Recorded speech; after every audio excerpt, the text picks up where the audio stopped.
Hey, security peeps. It is Renee Small again, and I'm on my platform breaking into cybersecurity. But today we're doing something super special, and we're partying in here. We're going to have a long, fun day, having a good time partying. I'm here with my buddy Simon. We're kicking off this party. We're kicking off this fundraiser. Today is a fundraiser, and I'm going to talk to you about what the fundraiser is all about. We're gonna have a good time, and then Simon and I are gonna chat a little bit about his background, his experience, all that good stuff. So you know what I'm doing? I'm going to stop the music because we party for a while. Simon and I, we were partying before the party got started. We've been dancing around in the background, haven't we? We were having a good time back here. So all of you, well, some of you may not know me, but I'm Renee Small, cybersecurity super recruiter, helping awesome leaders hire great talent. Today is a huge day for us. And today is a fundraiser, and it's called New Year, New Career. And what we wanted to do is provide you with all types of tips, all types of information from various experts in the space for helping you jumpstart your career. So at the beginning of the year, everybody typically says, they have their New Year's resolutions. They start out and say, hey, this is what I want to do this year. This is what I'm going to accomplish in 2022. We've all had a very rough, many of us, last couple years, right? Dealing with this global pandemic.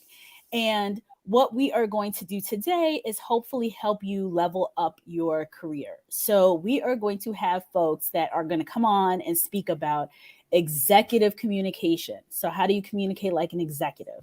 We're going to have our typical resume type, how to level up your resume, LinkedIn profiles, networking on LinkedIn.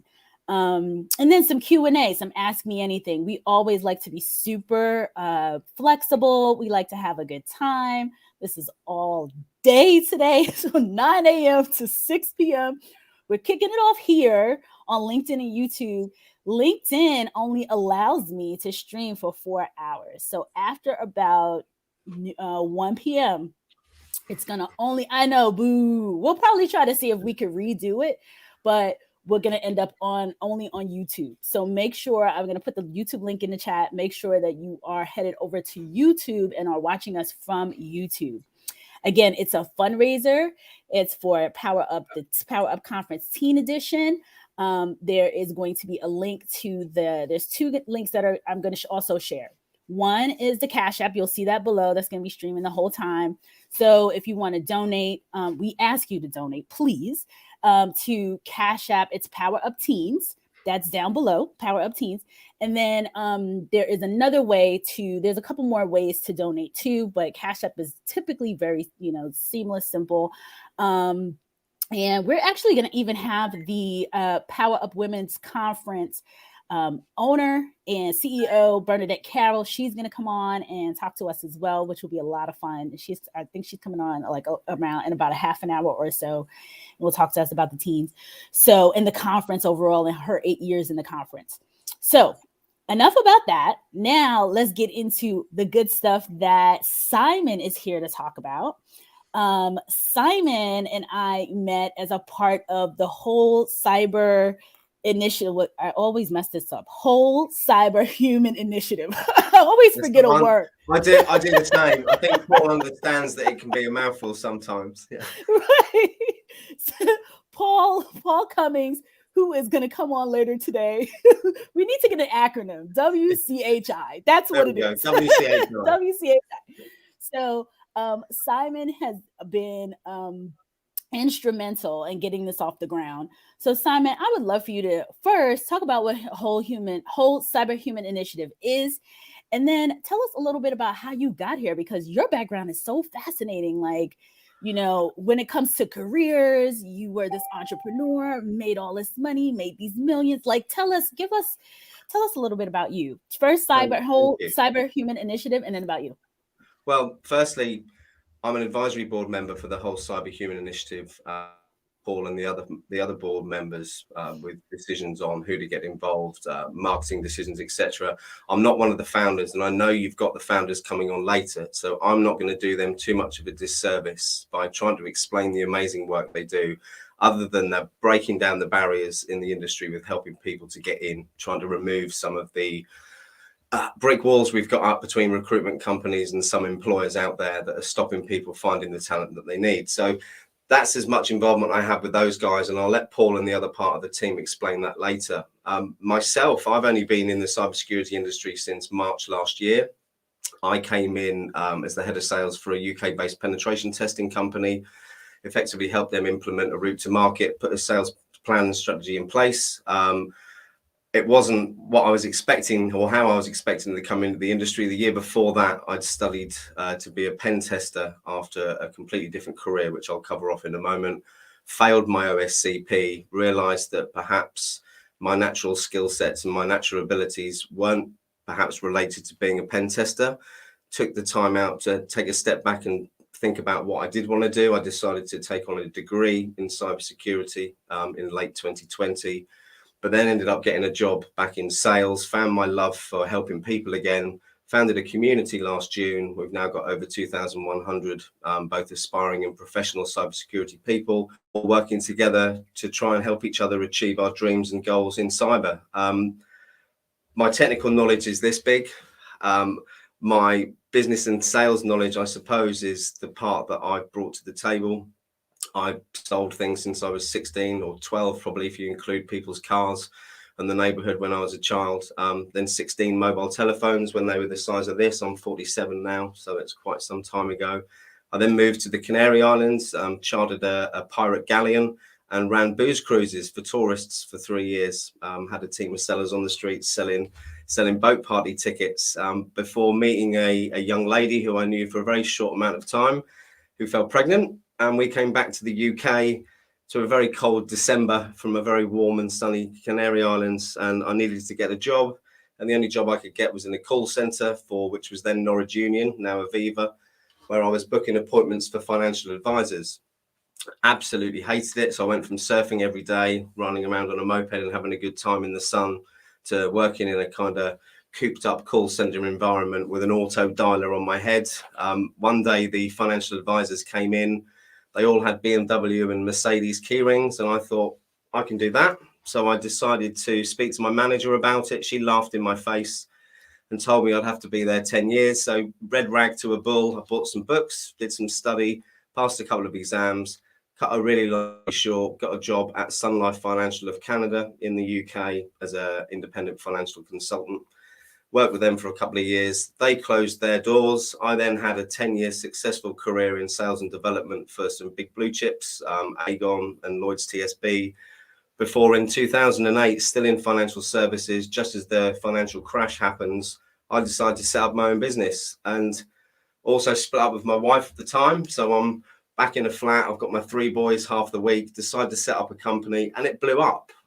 It went fantastically well from a financial point of view. We grew massively with regards to assets under management and staff, but I lost direction completely, got very obsessed with projects. My life had been chasing money and shiny things. And I think once I'd got shiny things, I realized how unimportant they were and completely lost direction. And without going into the gory details too much, I went from being a very successful millionaire businessman to losing not only my business, nearly my life and my family for a year through my own actions.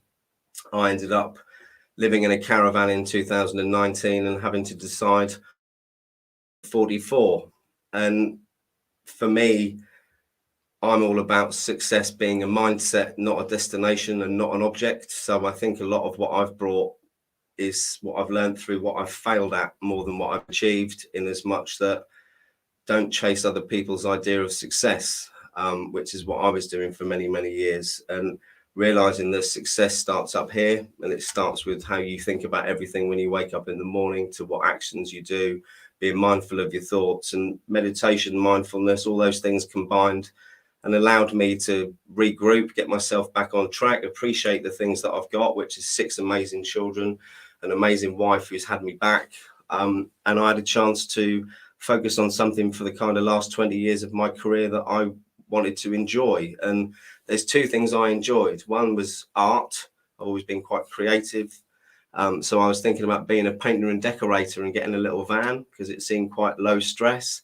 Or my other passion's always been technology from when I got my first, I think it was a VIC-20, then a Spectrum ZX81 and a Commodore 64.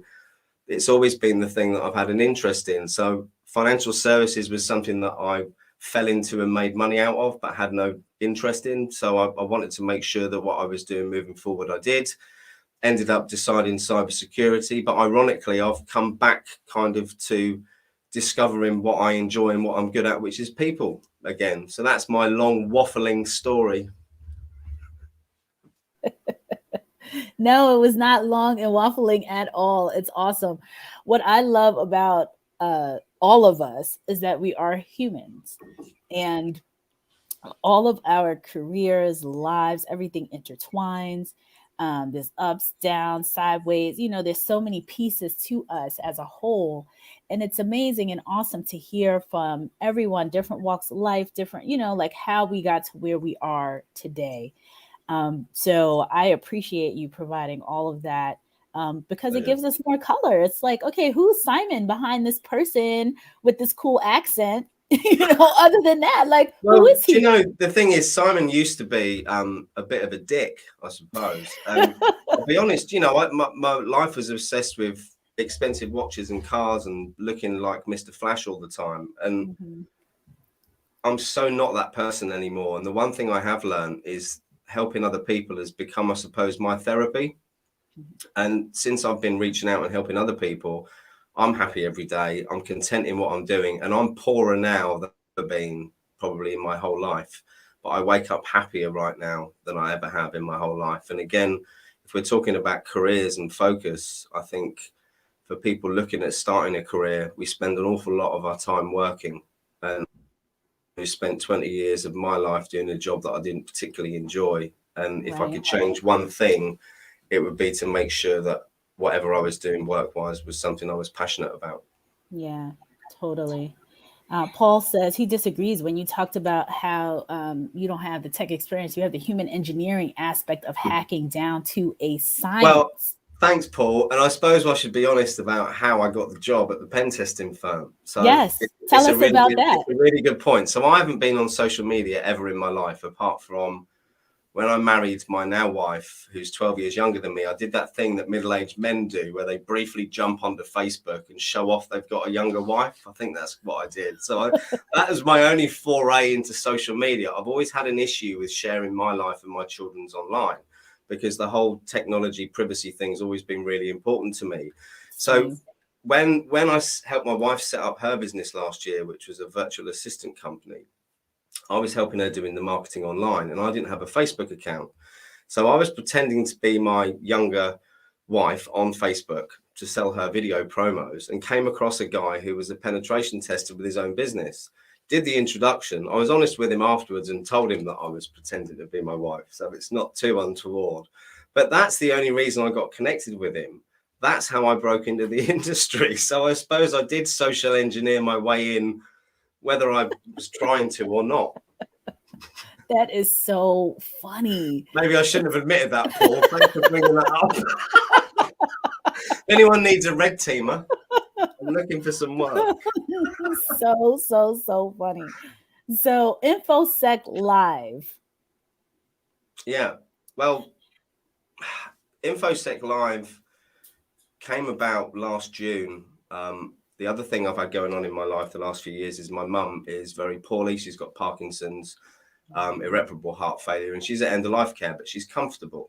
She is now. And May, June last year, when I was working for the pen test firm, mum was having some really bad days. And I was sort of to and fro between my house and hers 4 or 5 times. She was in and out of hospital and I was struggling with it in a big way. We weren't getting any support for the care. And one day she went into hospital and I didn't think she was coming out. And one thing I didn't mention about my story is I used to drink too much years ago and I haven't had an alcoholic drink now for 3 years. And my first coping mechanism would have been going back to that bottle in that situation, but it wasn't. And I came back in this office got stuck back into my laptop. And when I'd started working for the pen test firm, I dropped all of the stuff I've been working on for my wife because, I was then working again and we didn't need that to continue. And one of the things I'd put together for her was a community site for businesses to help them with their marketing, their social media marketing, in particular video promos. And we've been paying for this site for the last 4 months. So I'd spoke to hundreds of people in cyber, loads of business leaders, loads of people trying to break in. Me with 30 years of kind of sales skills, I'd seen a bit of a disconnect between people's soft skills. They've got all this technical ability, but they're failing at interviews or they're failing at career progression because they can't get that across. So I thought one afternoon, wonder what domain names there are available, registered the domain InfoSec Live, rebranded the site and threw it up on LinkedIn. There was no other motive for it. And it's just blown up. I mean, we've now approaching 2,200 members. To say it's engaged is an understatement. And we've helped, must be nearly 100 people now break into cybersecurity and get work. And the beautiful thing of it isn't funded by, or we need funding, actually, if we're talking about funding. It isn't sponsored as in we're not driving people to buy products. And I think that's important. So the community's become a place for people to collaborate, develop relationships and make friends without someone trying to sell them something. And I think that's kind of what InfoSec Live is, but it's meant that I've now not worked for the last few months and I just do it because I enjoy it so much. So. That's so awesome. That's so awesome. We'll have to do another fundraiser for you. On a different day. I've got a new sponsor, actually. Valor Risk Management over in the States have sponsored our next event, which is awesome. But awesome. Let's not talk about my fundraising now. That's not what today's about. So. Right. Yes. So putting it up here again. Thank you, Paul. Paul is out there. Power Women's Conference. As women, we lead, nurture, inspire, and create possibilities. Join these influential women. $25 for teens, $45 for adults. Get your tickets. So, on top of sponsoring, so here we go. Power Up Teens in the Cash App or powerupwomensconference.com. If we either one, you can go in, make a donation. We really, really, really would appreciate it. And someone says here, the constant vendor marathon is exhausting. Yeah, it is. Yeah, I think it's a good point. And coming into the industry with a kind of fresh perspective, i.e. no experience in it, it's a very place from a sales and marketing point of view, because you've got the big players with all the money herding people down the route of courses that are ridiculously expensive, probably won't deliver what they're saying they're going to deliver. And the issue is they're the ones with the money promoting this stuff. So they're the ones that people are jumping on. So I've tried to I haven't made friends, that's for sure. I've tried to make a bit of noise about that. And that's why I've enjoyed working so much with the whole Cyberhuman initiative, because they've got exactly the same mindset. It's about trying to break those barriers down and bridge that gap. And I can see the guy's picture and up here, Chris Foulon, someone else who's helping to break down barriers. And he's been an inspiration to me in helping me identify what I'm good at,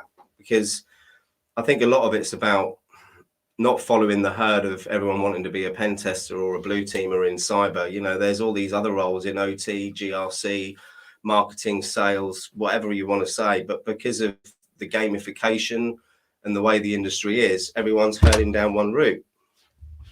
Right. And, what I love about Chris, not only that he's my co-host and brother from another mother and all that other good stuff,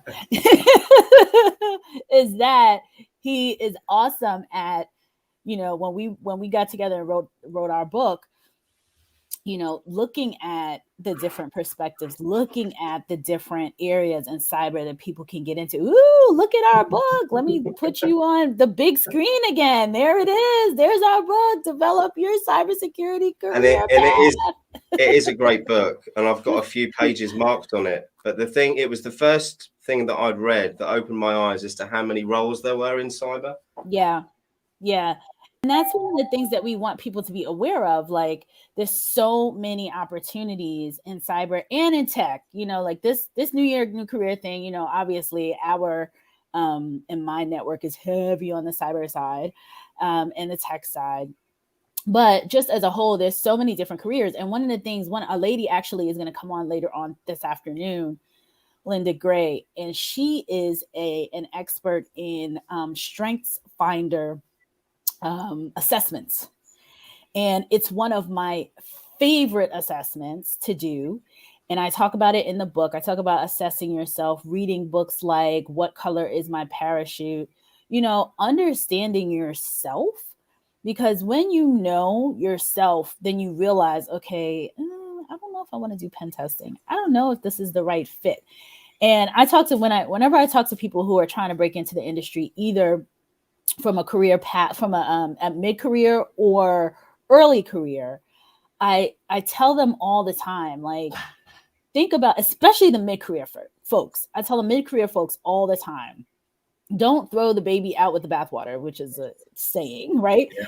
You have experience, meaning you're coming with a certain level of experience. If you're a teacher, if you are a nurse, if you are a mechanic, whatever it is that you have, whatever skills you have, they're likely transferable into some area of cyber.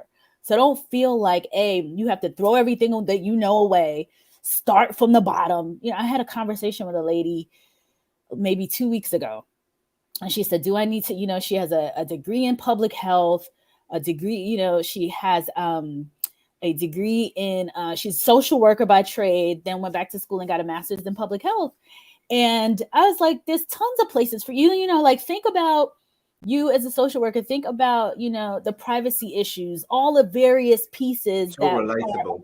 are part of a role. And then just being a social worker, right? Like all the helping people in so many facets of life. Like you're the type of person that somebody shows up and you have to figure it out, like, with all different types of issues.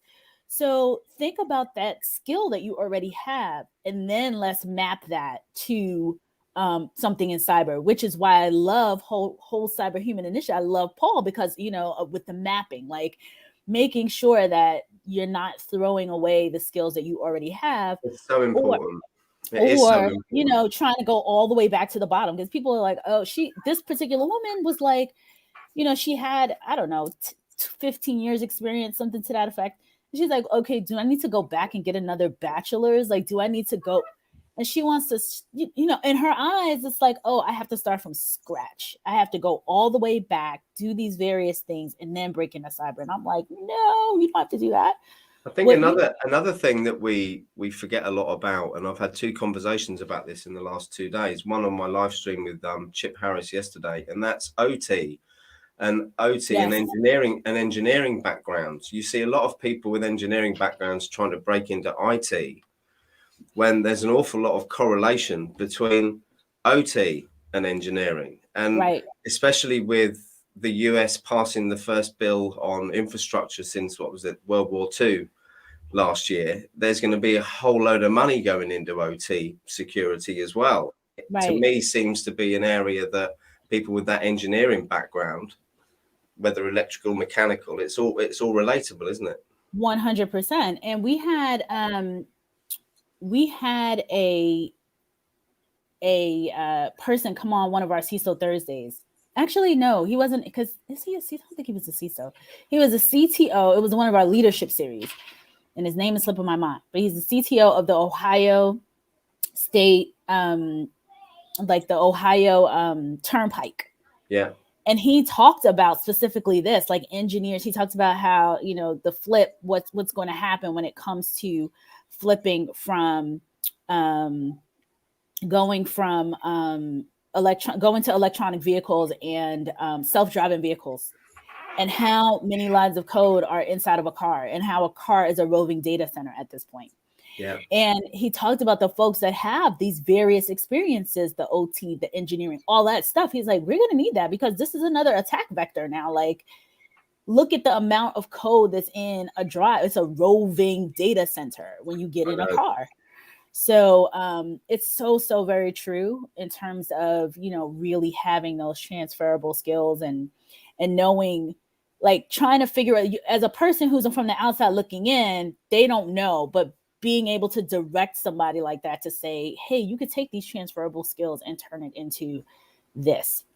But that's back to the thing that most people are missing, which is that guidance, isn't it? And I didn't have a social media profile when I was trying to break into the industry. And ironically, after only being on LinkedIn for 8 months now, I've done quite well on there with regards to gaining engagement. And just goes to show how important that is when looking for work, and what an impact it can make you stand up above everyone else by demonstrating what you can do for other people. And it's about showing that you can add that value, or adding that value first, isn't it? And it's no different when you're looking for a job. If you were looking to recruit, or let's go back to the dreaded pen testers, you'd be looking to see what they're doing on their profiles and seeing how active they are, and whether they're demonstrating that they can relate the knowledge that they've learned, which is exactly what Paul and the whole Cyberhuman initiative are doing.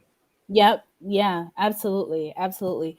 So Marcus, I believe that's Marcus that's making this comment, said, "What Color is My Parachute" is an awesome book and tool, which is true. It is a total. I've never heard of that, actually. Really? What color is my parachute? I think it's inside. I think I quoted it, or I You live in the made UK. We're very, very isolated here. So.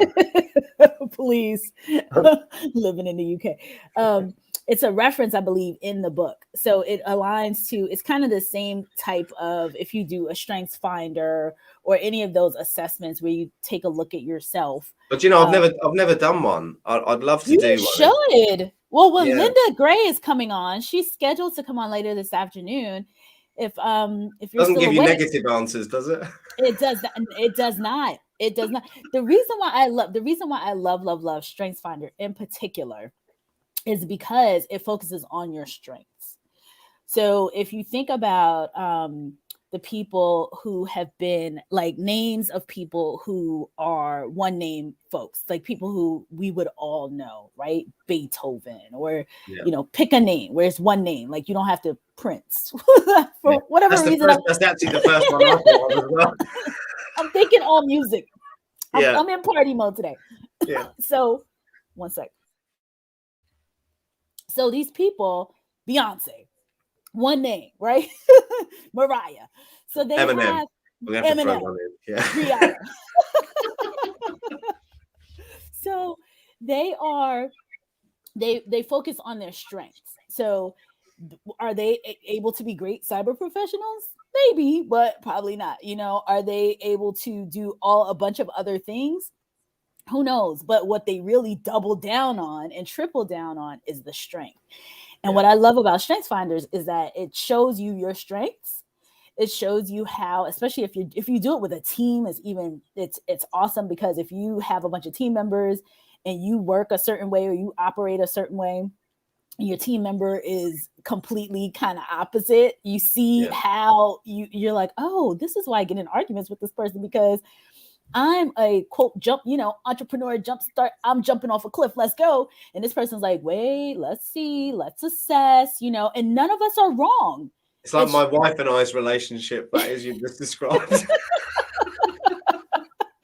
It makes it fun. It makes it fun. It's back to diversity, isn't it? And it's crucial to have people whose minds work differently working together. But as you rightly say, it's them working out how to understand and empathize when people react in a certain way, and be aware of that before it happens, maybe. Right. Absolutely. So that's the thing, like when you, and that's what I love about Strengths Finder and like What Color is My Parachute and all these books. It's not about the negative. And they tell you, minimize, like, obviously you have to get to a certain baseline. So if you are phenomenal in math, for example, you need to be able to communicate, you need to be able to read, but you don't have to be the best reader, the best whatever. If your strength, if what really drives you is this one space, so it kind of teaches you, it gives you a reflection of who you are, which is really nice, and the positives, like, oh yeah, that's me, and then there's nothing wrong with that. And that's the thing, like, I don't know how many strengths, I think they have, I don't know how many they have now. Linda will be able to talk about it when she comes on later, because she does these assessments in colleges. So she works with individuals and she works with college students, and she helps them, and she does the assessments and she breaks it down and explains what it is and how it works. So make sure you check her out. I think she's going to be here. Definitely. I've already written the name down. I think she's going to be here at 4 p.m. Eastern, I think is her around the time slot that she's coming. So So yeah, so I don't want to feel free to hang out with me as long as you want, Simon, but Well, I'm going to go and put the fire on. As I told you earlier, we live in the middle of a field and our house is broken. So I'm sitting here in my coat. you This said isn't my so. real background, and actually. and 6 kids. Like what I really appreciate is that you have 6 kids. It's quiet. They're all at school. It's 2:30 in the afternoon here. If you call Oh, me back in nice. 45 minutes, it'll be absolute chaos in this house. It's been an absolute pleasure coming on. Thanks for having me on as well. Awesome. Thank you so much. Thank you for coming, No problem. and come back again and make sure you continue to watch. I will. Absolutely. I'm going to stay tuned in right now. Have a great day. Perfect. Sweet. Donate, Thanks, everyone. Simon. Donate. Yes. Where's my little Cash App button? Here we go. Oh, yay. See And you the later. Power Up Conference. Bye. The Power Up Conference CEO is here. Woo. Hello. Good morning. Good morning, everybody. Good morning. I am Power Up so Conference yes. CEO. Can you see my shirt? I'm powered up. Woo. And it's Friday. It's a nice weekend, excited. So awesome. Thank So you so awesome. much. I need one of those Power Up shirts. That's what I should have been wearing today. I need one of those shirts. I need you to run over. I will get you a t-shirt. Don't you worry. It's in the mail. It's in the mail. Is that what they say? It's in the mail? It's in the mail. Exactly. So everybody, this is the Power Up Women's Conference CEO, Bernadette Carroll, who has been putting on this conference for 8 years. It is amazing. I wasn't there at the very beginning, but as soon as I showed up, I was like, I have to be a part of this because it is such an amazing conference. So I'm not going to do her. I'm going to let her talk about the conference, how it got started, what we're doing for the teens. I'll jump in when it comes to the teens, and whatever else you want to say in regards to the Power Up Women's Conference. And before I let her start, again, the Cash App, this is a fundraiser. So we're raising funds. We want the money coming in, folks. I will be texting some of you directly, like, where is your donation? Power Up Teens is the Cash App. And then powerupwomensconference.com is the link. And our friends at Whole Cyber Human Initiative says that we are empowering the ladies, which we are. So I am going to turn it over to you, Bernadette, and let you tell us a little bit about the Power Up Women's Conference. Well, thank you, Renee. First of all, just super appreciative of what you're doing. Thank you for helping with the fundraiser. As you know, we don't get sponsors, but we do bring out the women. We bring in the power speakers. We get the workshops going for the kids, and it's all not truly covered by the ticket price. So whatever, my grandma used to say, pennies add up. So whatever pennies we could get, we really appreciate it. So thank you so much. And I'd rather for this to be a conversation. I'm a conversation person, so I don't want to get on the spiel because then I may end up talking about something else that has nothing to do with the conference. True indeed. No, not a problem at all.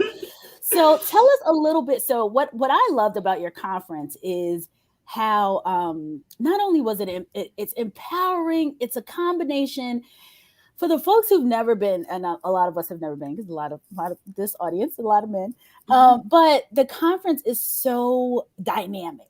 Like it's a party, there's music, there are people that come in from all different walks of life. So you have power women, but they're power women in all different types of professions. Exactly. So you've had therapists, and you've had CEOs, and you've had, a judge. Like, you've had so many different people. Talk to us about some of your favorite speakers, and maybe even some of, we could drop 1 or 2 speakers that are coming this year. Yeah, sure. So thank you for that, kind of setting the stage. A couple things you said that I want to go back to. So it is a dynamic conference. And I think it's dynamic because when we think about us, when we think about your whole body and our whole self, right? We're just not arms, we're just not legs, we're a whole person. And so when we say we cover the mind, body, and soul, that's exactly what we speak to. So when we put the conference together, and I say we because yes, it's my conference, but I have a power committee behind the scenes working to make sure that we stay true to our mission, which is to empower women and teens. And so the idea came about because when you think of a conference, when you go to work, you have your specialty and they send you to a conference so you could learn how to do better at work. But quite often we don't go to conference that talks to us about being our best selves. And so as women, we're always having the same conversations, whether it's about, what am I going to do when I grow up? And when we grow up, we want to change careers or, how does my makeup look or, fashion or our finance and, relationships. So what this conference does, it covers all those topics. So there's something for everyone. And that's why we get the speakers that we do, because each woman knows the struggles they have dealt with, whether they have shared with it openly or within their own smaller circle of friends. We all go through similar situations. And so the idea truly was to bring the conversations to light, to hear from the experts and to share stories. So not necessarily textbook information, but for, me to raise my hand and said, yes, I want to know more about my finance. I want to get to this amount of dollars. How do I do it? And that's really what the conversations are about on the day of the conference. I tell you, and it's one big party because I tell you, whatever struggles, whatever challenges, whatever issues you leave it at the door, because when you step in this room, it's all fun. And you let your hair down. It's who you are. It's not your title. It's us coming together. Oh, and celebrating Women's History Month, celebrating your sister, celebrating your mom, just celebrating life in general. Does that kind of help? That totally helps. That's it. That's exactly what it is. That's exactly what it is. You leave everything at the door. It is a party. It is a good time. Like I said, the first conference I went to, I told Bernadette, I was like, I felt like a little kid. Like I was sitting at the seat of the mat, like I was just looking up, watching all of these women come in and out, and they were just so encouraging. It was just like, oh my God, it's like auntie, mommy, everybody's telling you you're great, you're awesome. I'm like, oh my God, I need this once a week. Like, I feel like a little kid. And so I agree with you 100%. It's so empowering, and there you leave it all at the door, and everyone, it's your sister, it's your mom, it's your aunt, it's everybody that you've connected with, all coming together. And that's why you've had some powerhouse speakers. And I have to say, Renee, as we're talking about leaving at the door, the women, the speakers also will say, hey, I came to deliver, but I also got something out of it. And they asked to come back, Right. And, when someone asks to come back, what can you say? Right. It's huge. It's huge. I was just telling Simon that was on a few minutes ago about I don't know if I told him about Aunt Viv, but I always talk about, especially with the teens. So Yes. I've been as everyone now knows, really helping with the teen component of the conference. And I love young people. That's my thing. I always my whole, and everyone knows this from breaking into cyber, all that stuff. It's really trying to give them their first set of wings. And I've seen, especially when it comes to young folks, internship opportunities, like that first kind of like step off. And then after that, you're off to the races. And what I love about some of the young people that I've mentored over the years is like now they are, huge heavy hitters. They are at the top of their careers, and they can turn around and adopt me and like, take me out to dinner. They can turn it around now, which is awesome, which is so awesome. And that's kind of the goal, right? Yeah. That's the goal, to give them a leg up so they don't have to go through the struggles. So the idea, we didn't always start out with the teens. The teens came maybe around year 3 or year 4. I can't remember. But I have a daughter. and we were getting ready for the conference, and I realized, hey, you should come with me. And she's like, well, Mom, it's not really for me. But then I realized the same topics we talk about as women, those conversations starts with the teens. So why not, like you said, give them a leg up, let them hear the solutions to the problems that they may go through when they get a little bit older, right? They may not have those challenges now, but I promise you, if you put it in your back pocket, one day that problem will come knocking on your door, and you will remember, hey, I was at the Power Up Women's Conference, and such said not to do this. So bye problem. And then they get ahead. So with the teens, it was amazing. I don't really have to go far to get speakers, because once my speakers hear that I have a teen session, they automatically sign up like, yes, get me over to the teens. But I'm very careful as to, one, who I bring in the conference, and two, who speak to the teens and the information that the teens are getting. So I will tell you, Aunt Viv, Daphne Reed, when she said, yes, I'll speak to the teens, I missed the session because I was doing the other session. But from the recording and from all the conversations, she got on the floor with them. Can you imagine when we were watching her on TV that one day she'd be at our conference?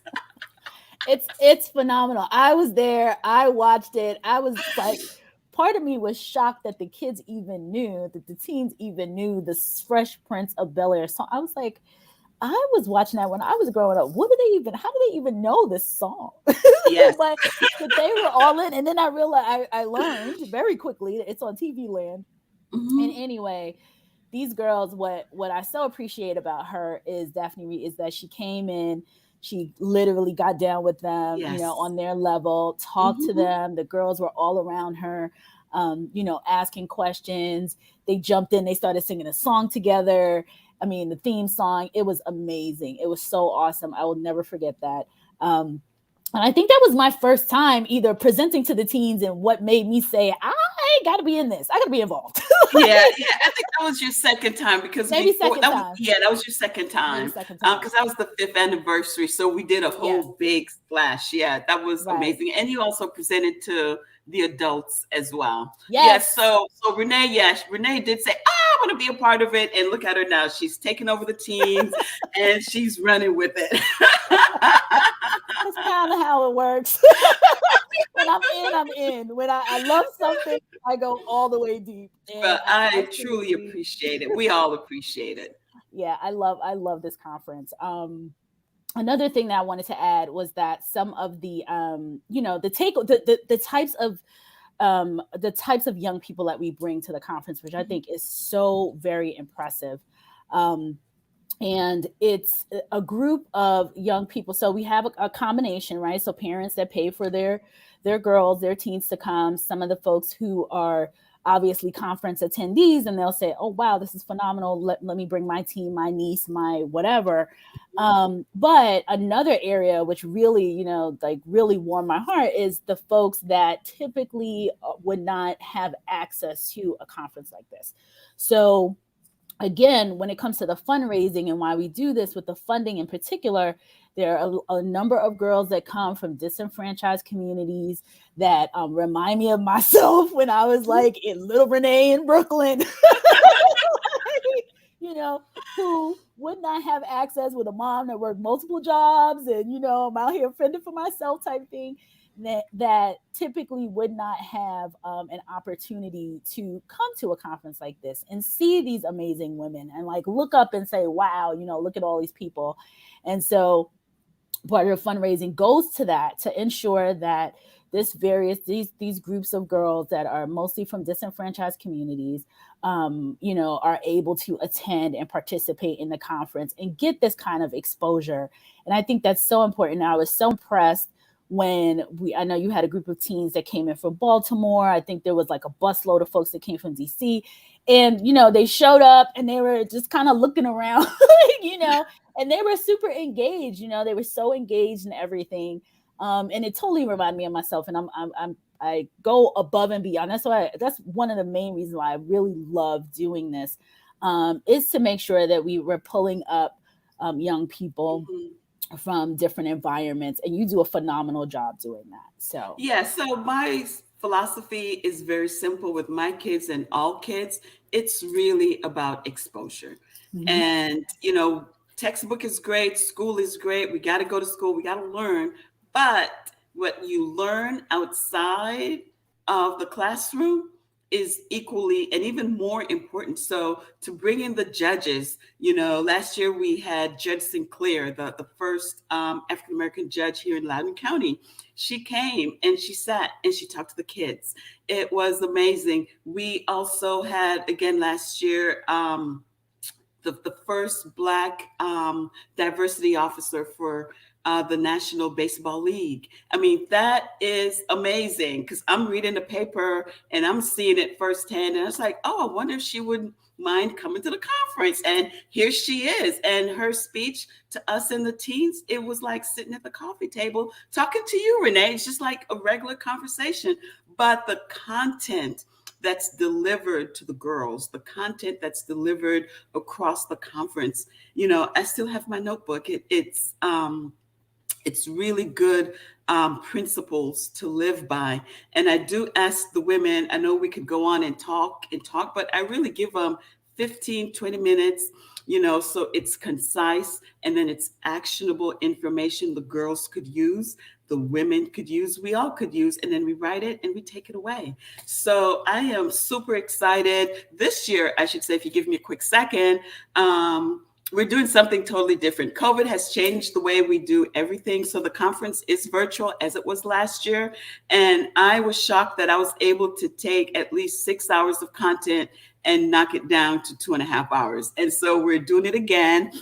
For the teens, we're doing a 90-minute session and we're just doing STEM. So in the past, we talked about a lot of different things. We even had someone from the Olympics to talk about self-defense, right? And we brought in how to keep yourself safe. We brought in speakers from around the country to talk to the girls about how to keep themselves safe. But this year, we're going after STEM. So we have tech leaders that are coming in. We have a few scientists that are going to come in. And that's why we're doing a part of doing this fundraiser, because we have a kit we really want to mail out to the girls before the conference. So at their conference, they will have an exercise to go through with the STEM leaders. So I am super excited about it. Something we've not done in the past, but I'm hoping to raise enough funds to take care of the kit, to cover the postage. And I think, Renee, we're going to have over 100 girls. The very first time I will say, I thought if I could get 10 girls, I would be happy. We had 30 something girls, and the numbers have just been growing over the years. Yeah. Yes. And last year we went virtual, and I was like, well, if we could get 5 girls, because it's virtual, folks are zoomed out. But how many girls did we have? Because you ran it. I think we had over 20. We had 20 something girls. We had 20 something girls. And so now folks are reaching to me. As Renee said, we had girls from DC, we had girls from Baltimore. That's them seeing the conference, seeing the teen edition, and say, hey, we're non-for-profit. How can we get these girls into the conference in front of these speakers? And I do get the letters back from the girls saying they want to come back. This was amazing. They would have not, experienced the speakers they would have if they weren't at the conference. We have brought in college presidents. Like I said, we have brought in we have brought in the CIO of the Navy technology department or organization. Mm-hmm. Yeah, thank you. So we really do it big for the girls and for the women. Yes, absolutely. And some of the folks that we to talk about the STEM component, mm-hmm. folks, and I know this is our little love affair with each other and in the STEM and the cyber and the STEM community, and bringing girls and women into STEM and people from disenfranchised communities. One of the main reasons why we really focus on bringing in this diversity of thought and diversity of talent, we're huge on, and I'm huge on diversity of thought.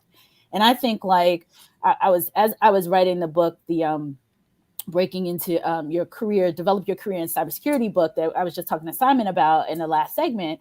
I remember talking to our publisher and saying, I feel like, for some of these roles in cyber, we should be bringing in the people, if they can hack into this stuff, if they are the quote criminals, right? We should be teaching like some of these folks that potentially could go down that road. Like, hey, let me, pull you over here because you would be a good fit for this. You are thinking the way that the folks who are hacking us and the folks who are, the criminals, who are coming at us are thinking. With science, I mean, that's just cyber. Other parts of the engineering, the math, or whatever, coming in with different perspectives, like, oh, this is how it works in my neighborhood or on my street, or this is what I see in my community versus what someone in an urban community versus someone in a suburban community versus someone in a rural community. Just all these various different perspectives of the way young people and people as a whole are bringing things together. And when you get all of those minds into a room, it's just fascinating because that's how you were able to solve problems. And so having this STEM component is amazing. And to your point, some of the leaders or some of the speakers that are coming, I mean, they are world-renowned speakers, world-renowned, like the scientists that are coming on board who have been in storybooks when they get here. We have a scientist or a technologist who has like almost a dozen patents. And she's going to be coming in and talking to the teens about inventions. And then we have Mary Galloway, who just said yes to me the other day, who also, as you all know, is a cybersecurity architect. So coming in and having her speak. And then having some girls who are gaming developers, some young people who are gaming developers. One's a game developing student right now, and one hopefully will have who is a gaming professional. So bringing these various people in from different walks of life and showing these girls like, hey, you can do all of these different types of things. There's folks from the science side, there's folks from the technology side, there's folks from the engineering side. There's all these different areas that you can participate in. And here's a glimpse, and here's a little bit of the exposure. So yes. So folks, I'm going to put the Cash App up again. I'm going to shout some people out because we have a couple comments in here. Paul Cummings, who is coming up soon. He says, Power Up Women's Conference. As women, we lead, nurture, inspire, and create possibilities. That is our little logo or little, what do you call it? Marketing exec. Our little tag. Right, yeah. Our tag.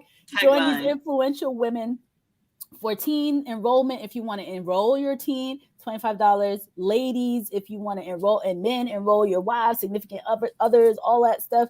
And partners, enroll each other, whatever. Make it happen. We're all are welcome. $45 for women, $25 for teens. So again, donations. Cash App is Power Up Teens. So $ Power Up Teens for Cash App. Women, to get to the conference website, it's the Power Up Women's Conference. We can do that. Also, a couple of comments here. So, Whole Cyber Human Initiative, which is Paul Cummings, said, empowering our ladies. Yes, we are. He also says internships and apprenticeships. Power Up Teams providing financial education for the new money they are getting. Secure our next 20 years. Donate, folks. Thank you so much, Paul, for saying that. And I'm going to bring Paul in right when we're about to transition because he's already hanging out here in the green room with us. So Terrence says, good morning. Hey, Terrence, good to see you. We have some of our regulars that are showing up, which is awesome because I know it's super early. When I talk to my West Coast people, they were like, what? We usually show up at 1 o'clock. It's like 9 o'clock. So thank you so much for hanging out. And then Paul also says we should talk with Joseph Jobber. Is very much an advocate for work release in other areas. So yeah, bringing in some other people. So we definitely, every time we talk about it, Bernadette, or every time I bring it up, like you said, when you bring it up to people, people are like, oh, let me connect you with various folks. Yes. Same thing. I was on a call yesterday with someone who said, oh, let me connect you with people who would help with the STEM kits, so everyone wants to jump in and help, which is amazing and awesome. And that's why it takes a village. Yes. It absolutely takes a village. It absolutely takes a village. So before we jump off, is there anything else you want to say as like final comments for the last few minutes before we bring Paul Cummings on? Yeah, sure. So I could say, first of all, again, super thank you. This was amazing. Love it. It's all going to a good cause. And for the ladies out there, for the women, please come to the conference. It's going to be amazing. We have, I can't focus, girl. Oh. I was like, what? You're coming on, Paul. I'm going to mix you in 2 seconds. Yes, you can. It's going to be amazing. We have some really good topics this month or this year that we're covering. We have the Girl Why segment, which is going to be huge. It's about asking questions. Why does the person ask the questions? Understanding their personality traits. We have Christy Rutherford that's going to be on, and she is simply amazing. Drop the mic. Paul, you think you can't follow me? I don't think I'll be hosting the conference after she comes on stage. She is just like that. I have been to her workshops. I believe in what she's saying. So amazing. Yes. And thanks, Renee, for that connection. And again, for the teens, it's going to be awesome. Meeting real life scientists at their age, whatever background they're coming from, meeting tech leaders, because we are in a world where it's all about scientists and tech. So I think it's a great topic for them. It's great exposure. And so I appreciate, whatever you could give to help us get these kids out to the teens and get them paid and get them to be in this conference to just, if nothing else, the exposure. So super thank you. Appreciate you. Love you all. And power up. We have more t-shirts. They're for sale, by the way. That's awesome. We have the cups. Yay, right. Sell. Let me bring Paul in while you're still here. And I'm going to put our little dance pop music on in between. I got some music. Hey, it's Friday. DJ Azar is not on? We're partying all day today. And this is what we do at the conference. When you said it's a party, we do have a live DJ. This is what we do, Paul. We got to bring you in there. We're not doing stiff. We're doing party. Somebody said to me today when they were coming on, let me turn this down. They're like, are you doing, do I need to have a formal presentation? And I know, Paul, you asked me that too. And I was like, no, we don't do, we're anti-stiff. We're anti-stiff. You can do a presentation, but it's always going to be a party, okay? Oh my God. Well, Bernadette, thank you so much. I'm excited to have Paul on here talking about all the good stuff that he's talking about. And, make sure you check us out for the rest of the day. We're going to be here all day. Thank you. Bye, Paul. Nice to meet you. Nice to meet you. We'll be talking soon. All right. Bye-bye. Bye.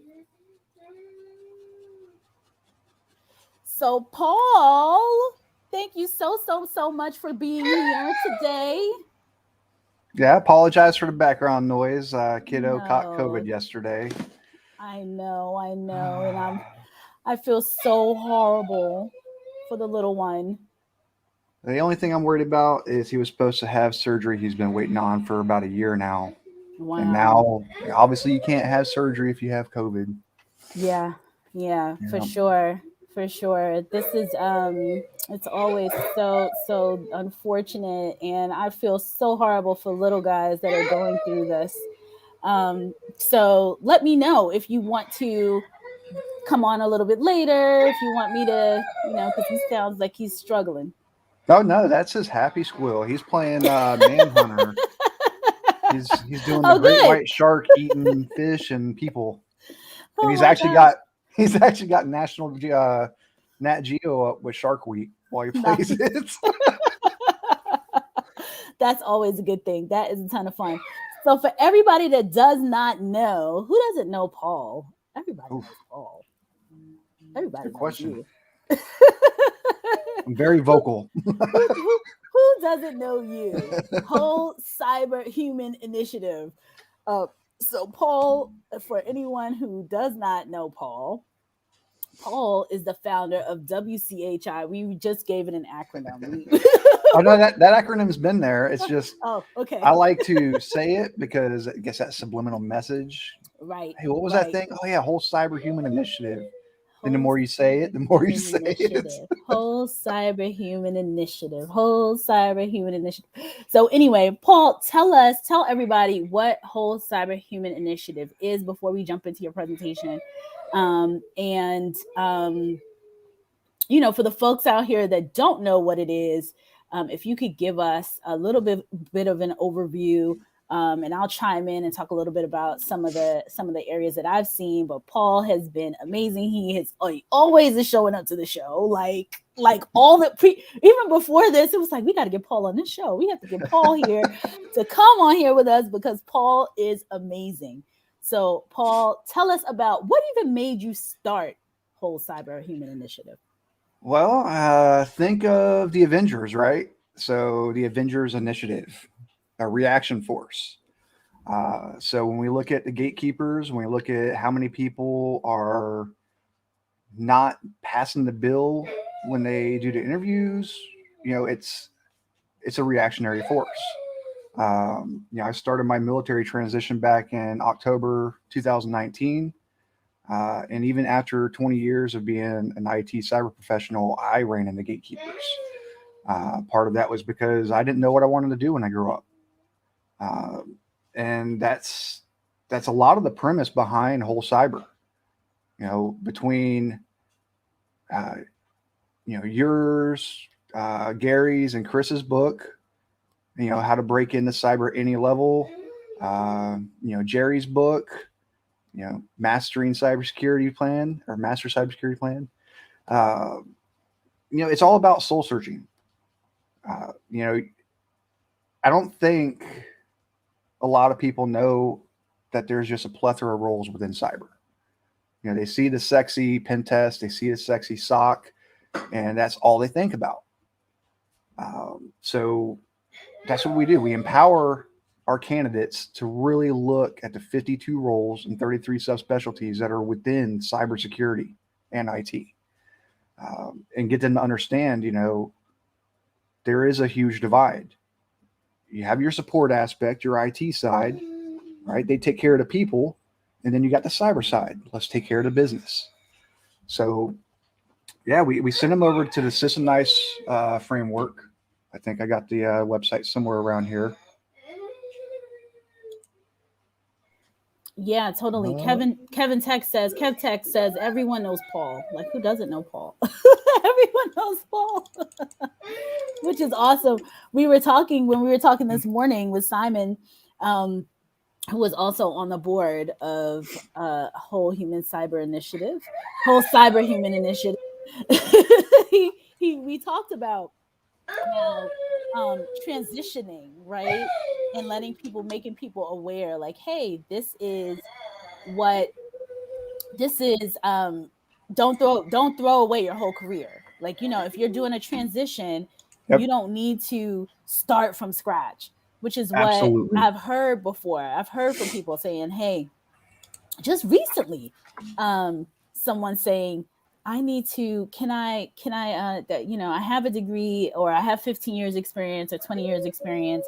Do I need to go get a new bachelor's, go get another? I already have a bachelor's. I'm already, this is my profession.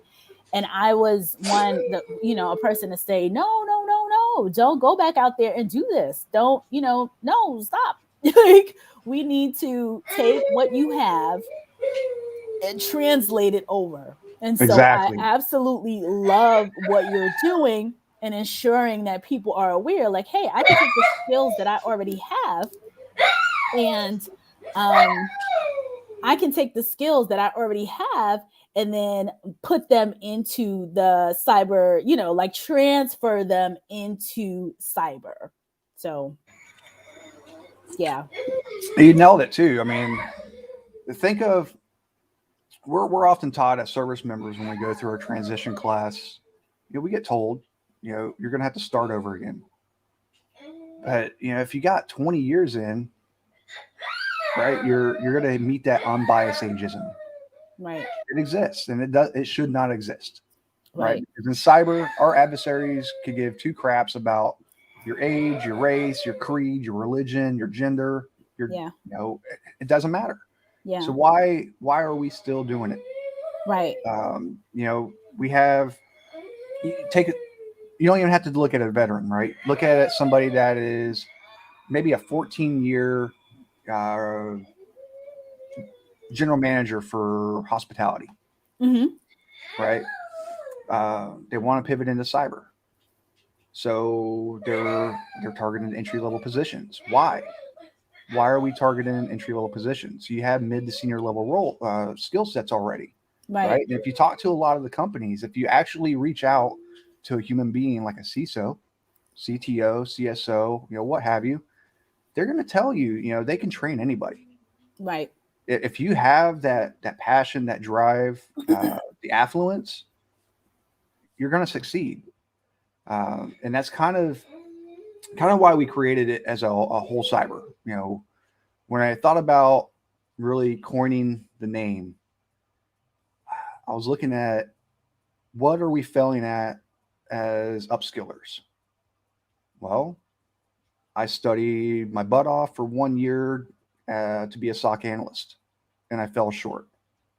Or I studied for a year as a SOC analyst, got the job. I was there for 3 months, figured out I didn't want to look at logs and rules, and alerts all day, and I quit. So what we do is, using an ample amount of free resources, we teach holistic cyber, right? So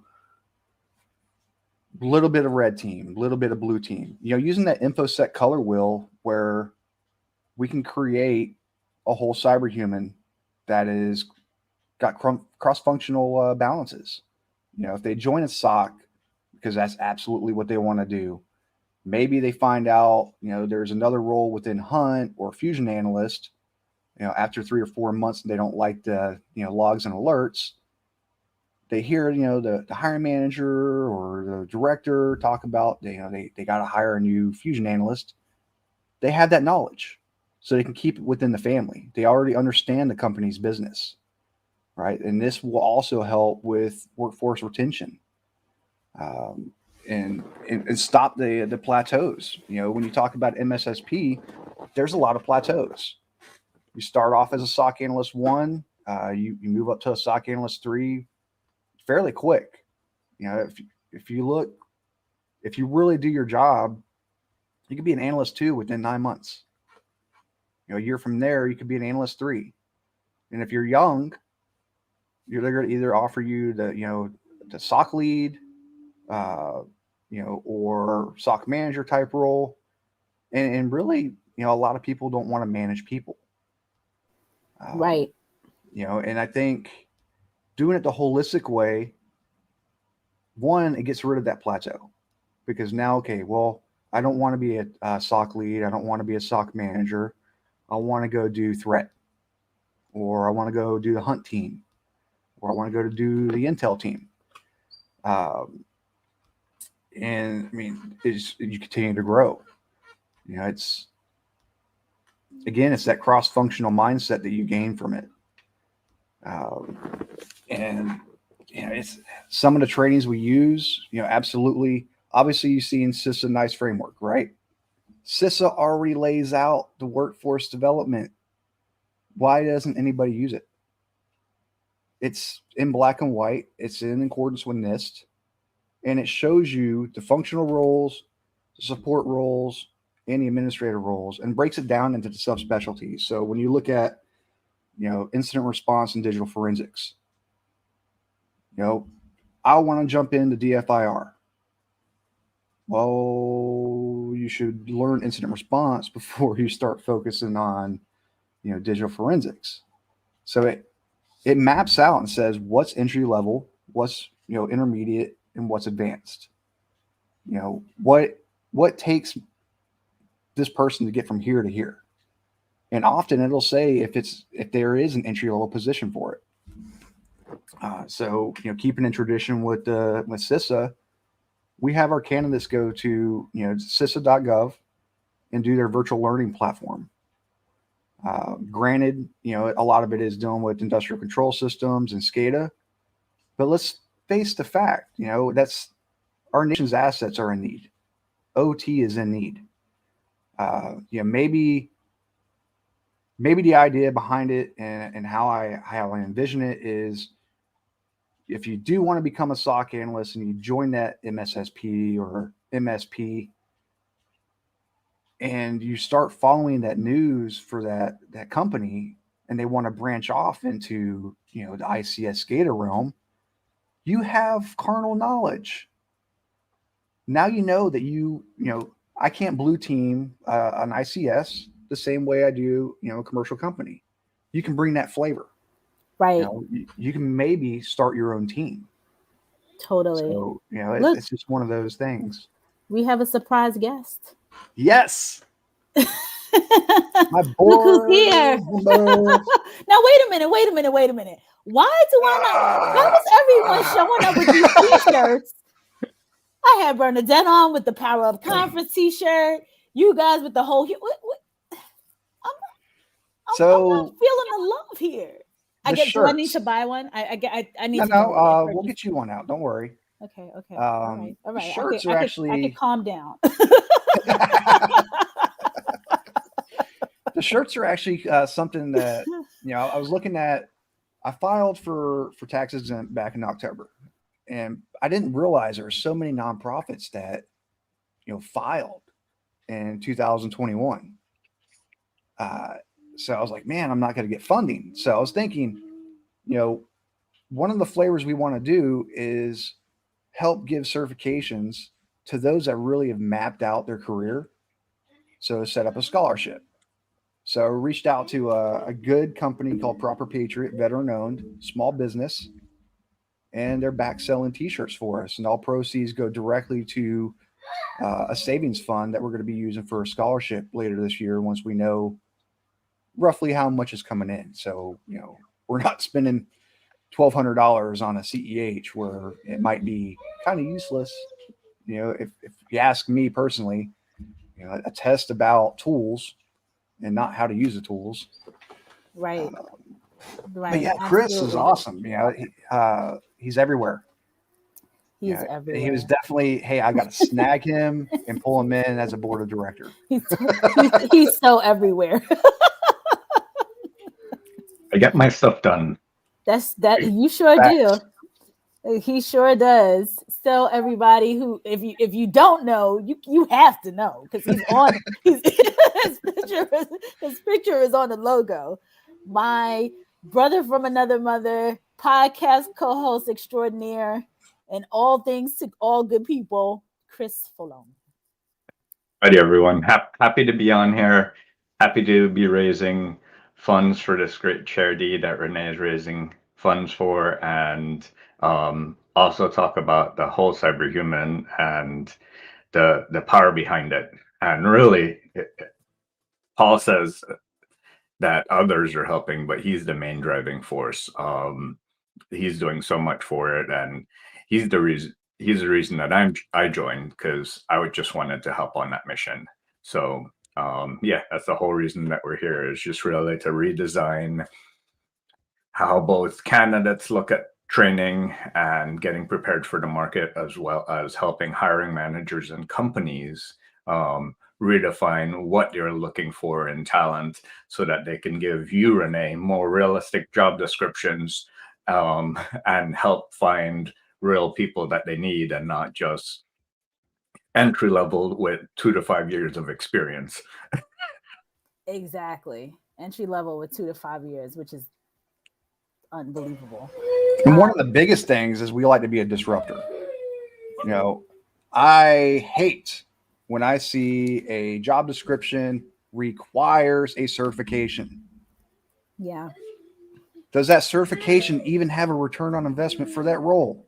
Right. They don't know, right? It got trickled down from the hiring manager down to HR. HR says, okay, we're going to use a recruiting firm. Recruiting firm says, boom, here's the top certs. Let's put it in here. Or even worse, they backfill the position that is based on the individual leaving. It was an entry-level role 3 to 5 years ago, but now it's no longer an entry-level role because they have mid to senior candidate that has grown through that ranks, but they never promoted them, and that's probably why they left. So you're backfilling the role with a lot of experience when they really should be creating a pipeline of more junior candidates coming in all the time and helping them grow through the organization. And that happens more often than that's like one of the main things that happens. So Paul, I'm going to the recruitment agencies, recruiters and recruitment firms do not want, they don't want to add these things on. Sometimes internal Exactly. HR, right? We want to keep it as simple as possible, because we want more talent coming to the table. We don't want to add on different things. So it's very seldom that I've never experienced a situation where we've had people adding or recruitment agencies adding on stuff. Now, HR sometimes inside of an organization, I don't know why they do this, especially if they're not the ones that are hiring. They shouldn't be saying, well, what cert is needed, what isn't. The one area where they do, I've seen this happen because it's been my experience, is that government contracts and government contractors. And so they will say this is a requirement for the person. We have to have this particular certification. Why? I guess because the contractor said, hey, everybody we bring on are going to have these certifications, which is what I have seen in like public accounting and certain other industries where they say, well, everyone that we're bringing on, all of the people on our team have CPAs. All of the people on our team have X. So that's probably risk management saying like, look, these folks have this certification, so they're certified in this X thing. And B, probably a really good sales tactic too, to say, hey, all of the folks that we're bringing on have this level of qualification. Now, in CPA world, it's very different than some of these certifications when it comes to the cyber world. But that's what I've seen more. When I see the ones where it's like required, from my experience, what I've seen from my experience most of the time is that it's some kind of government contract situation where the contract requires it. But from when I see in like commercial industry, things like that, they typically, from my experience, are like, it's a nice to have. It's not a necessity. And you're absolutely right. It's the DoD FedRAMP side, uses the 8140, 8570, right? Having gone through it, I can tell you it's broken. Just think of the Navy side or the Coast Guard side. I was a Navy IT. I went to an IT to learn, or a school to learn ADP and technical communications on radios, right? But I've only done ADP. So my first ship, my first command, I went and did ADP. Now you take somebody that graduates school and goes to their first ship and they get stuck in tech control. If you look at seashore rotation, you're stuck on a ship for 5 years and you're doing tech control for 5 years. By then you are a supervisor. You leave there at least as an enlisted grade, 4 or 5. And then you're up for orders and you're trying to choose these nice orders for shore duty to go do help desk or go to a NOC or go to a NIOC, a Navy Information Operation Command. And you can't, because now you have a detailer saying, well, you don't have your Security Plus. It's like, why? They changed it up. It used to be you had to have it, then they moved to the and or. So or is if you have XYZ training, right? But it's still looked at. And I think personally, when we look at a lot of the companies that are hiring that you see required certifications, I think it's because they have executives that are born from DoD cloth. They got the institutional mindset thinking that, oh, this worked, when it really didn't. And I will debate anybody from any branch. that we need to abolish it. We need to go to a traditional route. You know, we just got them talking to a gentleman, director of cybersecurity for the Senate, and their apprenticeship program that, you know, he helped, you know, bring up. They don't do certifications. They do job rotation. You know, go do this for 3 months. Go do that for 3 months. Get your hands on and figure out which one of these is really what, you know, turns me on to this job. Right. And you know what, Paul, I didn't even think about that how the people who, when you see it institutionalized in other places, that they're coming from this background and they think that it worked, but it didn't really work. And then it's just like, oh, well, I'm going to bring it over here and see what the story is over here. And it just doesn't work unless it's, I'm all for very specific experience and certifications and things for specific roles, but to just have a big swath and say, everybody has to have this, or you must have, or it's required or whatever, is ridiculous. And to your point, I think it's interesting that it would come from, you know, folks that thought it worked. But then it's funny too, when you look at like the, so obviously DoD created, or military created, the cyber protection teams, cyber support teams, and cyber national teams. Well, the Army, being how they really can homestead, they get sent off and they do SANS courses. They get SANS courses. They don't get the Security Plus, the CEH because I want to go be a CTN analyst or something like that. No, they do. They get sent to, you know, cream of the crop training. It's not like that across, you know, any branch. And that's another thing that we're failing at. You know, if we got this so-called DoD 8140, 8570 that not everybody uses. You know, and I think when you look at the cyber side of the house, you know, the Army cyber warrant program, they know it. They understand it. You're not going to gain the knowledge to be an operator or a defender by going out and getting Sec Plus or CEH. Right. That doesn't help. And some of the things that you said earlier, Paul, the folks that are out there making our lives miserable don't have any of this stuff. Like, they are people who don't have certifications and don't have degrees and don't have this and don't have that.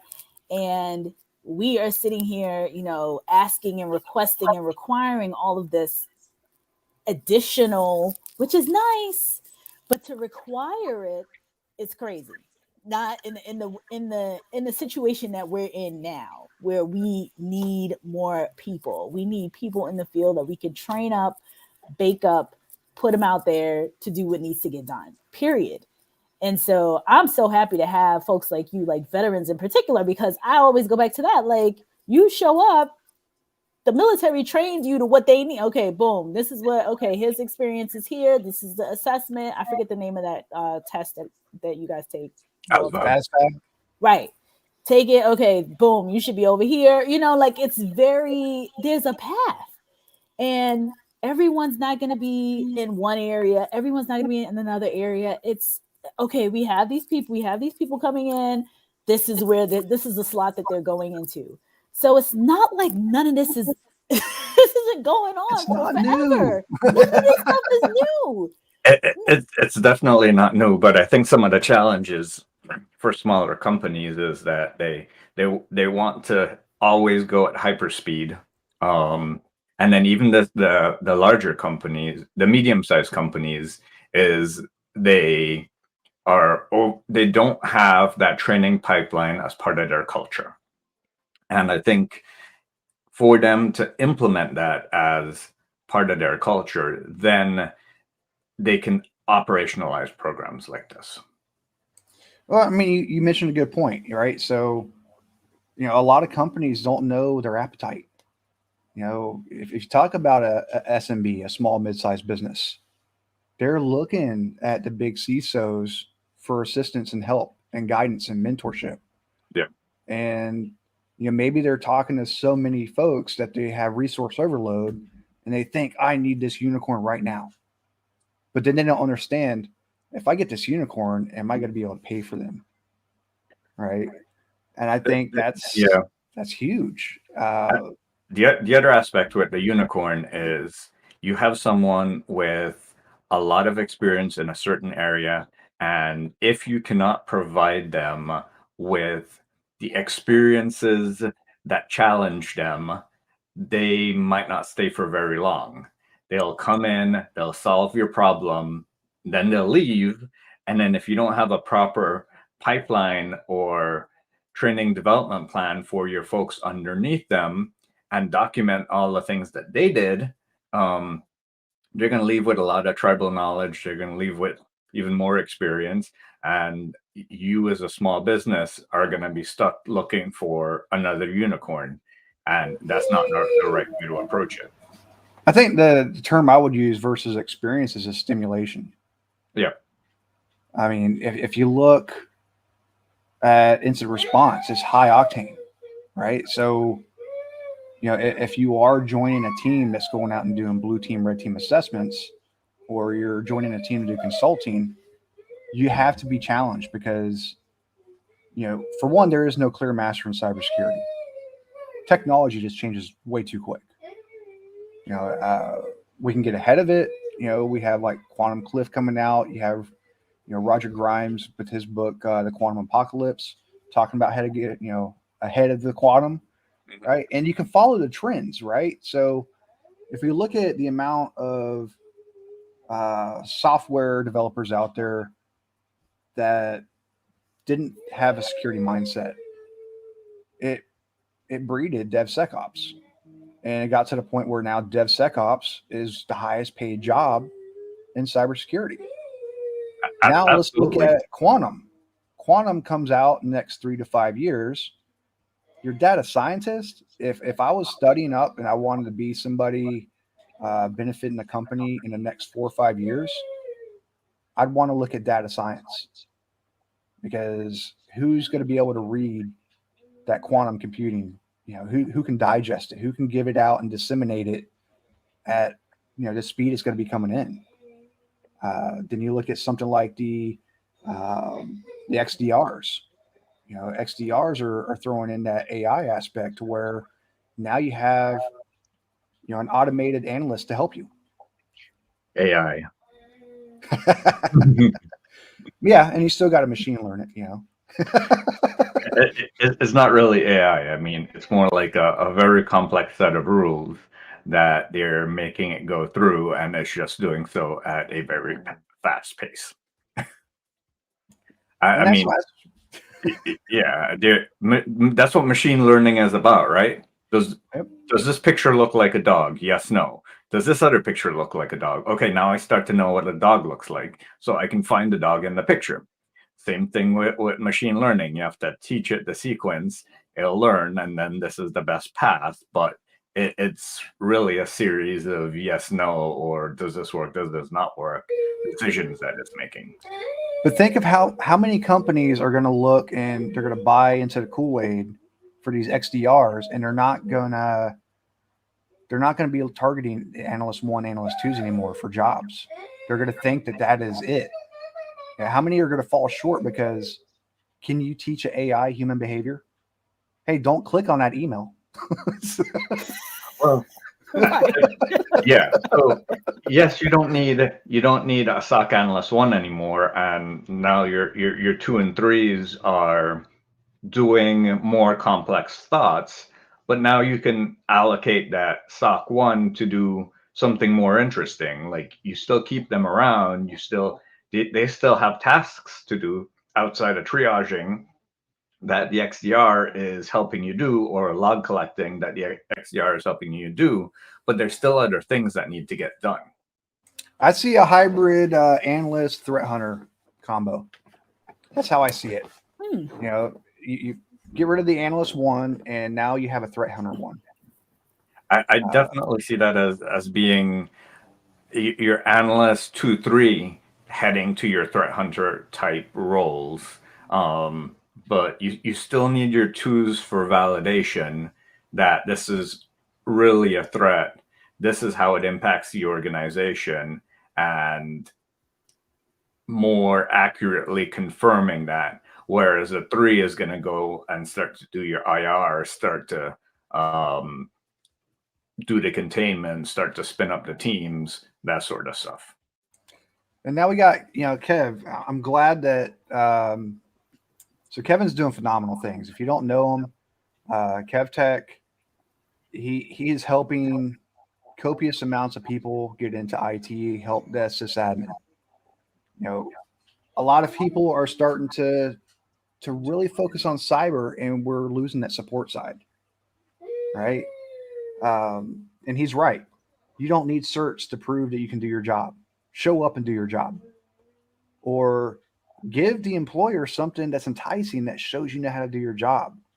That's one of the reasons why we concocted the 2022 whole cyber human initiative challenge, and it's really a robust challenge that goes from blue team all the way to the final report as a GRC analyst.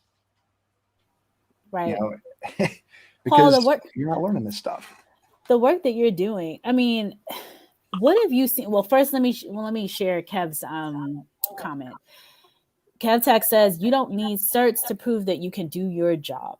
Anyone can sit here and memorize a test. We need more people with hands-on experience. Certs are good to get foundational knowledge. He is absolutely correct. We had Olivia Rose on yesterday, pretty much saying the same thing. Every hiring manager that I've ever worked with, it's 99%, but again, mostly commercial. Almost every single time, it's that experience trumps everything. Now, if you have the cert, that's a nice bonus, but experience is just key. And so, Paul, when you see people that are there any roles or any folks from your experience that you've seen that are really good to, like, they're coming from one area, one part of IT or whatever, that transition really well into an area of cyber? Have you seen that data yet? I'll have to present the data, but I won't say in IT. I had a logistics specialist, right? Logistics specialist wanted to get into cyber, and was doing all the things I said before, right? Focusing copious amounts of time on one field. And I was like, hey, let's break down what a logistics does. They forecast, they do data input, they do data analysis, they create databases. I'm like, have you looked at something like With You With Me, for example? Free for veterans, free for direct family. They have a data science path. As soon as he jumped on that training, he was like, man, this I speak to it. This is my domain. This is my realm. And was able to get a job probably within 2 months after completing that data path. Wow. Then you look at, we had a gentleman that was 14-year food service, right? Shot off 90 applications. This is a civilian workforce side. This isn't military. 90 applications, 80 of them were automatic reject from the ATS, the infamous applicant tracking system, right? Didn't have a mentor to teach him how to write a resume, which is why I'm glad Jason's next. It was just falling short. And a lot of people don't know how to translate what they've done into what they're trying to do. I like to orchestrate it and say, okay, you've been in data or you've been in logistics. Who provided your software? Who provided your security in that area? Those are the people I would want to get, on the same page with. Those are the companies I would target. Why? Because you speak that mission. You know their product in and out. You've been a user. You know some things that you would want changed. Maybe you have seen some bugs that you think, okay, maybe I can fix that. You look at the hospitality, you look at the food service. They all have different vendors that come out and do the same thing. It's when you start teetering into, healthcare, that's when you start to say, okay, now I have to have a required degree, right? Because they absolutely need that level of Lives are articulation, at stake. writing. Yeah. So, but I mean, you mentioned, okay, so the experience, and I love that Olivia is always doing it. I love promoting everybody that she mentors, because they all do some things that people don't do. They don't treat a home lab as experience. It is. They don't write blogs. Olivia's folks do, and they're getting hired. Do you see a trend here? If you look at college, if you're in a 2-year college program for computer science, why isn't it on your resume that you are a professional student for those 2 years? You're learning it. You're getting it hands-on in some shape or fashion. And then, community colleges right now are just crushing it because they're teaching it as, a Job trade. skills. They're teaching it as a vocation and job skills. Yes, I want to chime in there too. I always push community college, where people tend to want to not they overlook it, and we both know that you can have it's vocational, like it's they teach you what you need to get a job. It's like, this is the information, this is what you need to get hired, done. And that is that's a great space to be in. So yesterday when we were on with Olivia, she's talking about these very, like getting these various skills or whatever, and our college conversation, that area, that's one of the areas I meant to chime in and say, when it comes to community college, I think it's just vastly overlooked. When it comes to, like, we see the certification because they pump that so much, but your local community college, which is most likely super cheap or free, depending on where you are, either really cheap or free. Yeah. And you can get the skills that you need, and then immediately, their whole purpose is vocation, get you like a job, the skills you need to work. Free is kind of why I chose my topic for this: navigating free resources. If you're not out there exhausting your free resources and you're going out and paying money for boot camps, you're selling yourself short. If you look at, we've had candidates already from Whole Cyber that had a clear path that they had in their head for at least a year or two, and they start doing these free trainings and they're like, man, I really like this. This is what I want to do. They for instance, we had somebody that really wanted to do security architect, and once they actually went over to the CISO framework, they found out, man, you know what, compliance is more my style. I've written policies as a manager for a fast food chain, and that's really, again, goes back to the whole cyber concept, teaching holistic. Given that roundabout way to give you that fundamental knowledge in all cyber, break it down to where, okay, if you are a mid to senior manager, now you know what each of your team does. So it helps you come in as a mid to senior level manager. And if you're entry level, it helps you really navigate and figure out what is an actual entry level job. Can I go out and do this right now, or do I need to build my 2-year, 5-year, 7-year plan? What's my end game?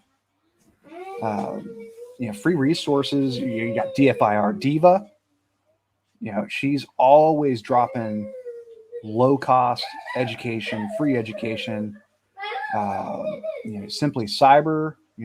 Doc over there has free stuff like all day, every day. He's building out master classes. When we look at some free training, there's some that are out there that are just, you're not going to have for free. If you look at something like GRC, privacy, risk, those being a subspecialty, that's when you actually start saying, okay, I'm going to have to pay to play for this. but he's actually helping, break that curve, going out there. Like he's got his GRC masterclass that is in its alpha right now. He's got a few students going through it. Paul, who is this again? Jared Roger. Okay. Another great partner of Whole Cyber. Very influential advisory board member. And, you got places like Cyberbytes Foundation. Cyberbytes Foundation, they have their digital academies, right? So their digital academies, when you sign up with them, it's fill the class, apply until the class is full. And they do instructor led free courses, CompTIA A+, Net Plus, Sec Plus. They don't give you the cert voucher, but they give you a nice, severely discounted price on that test.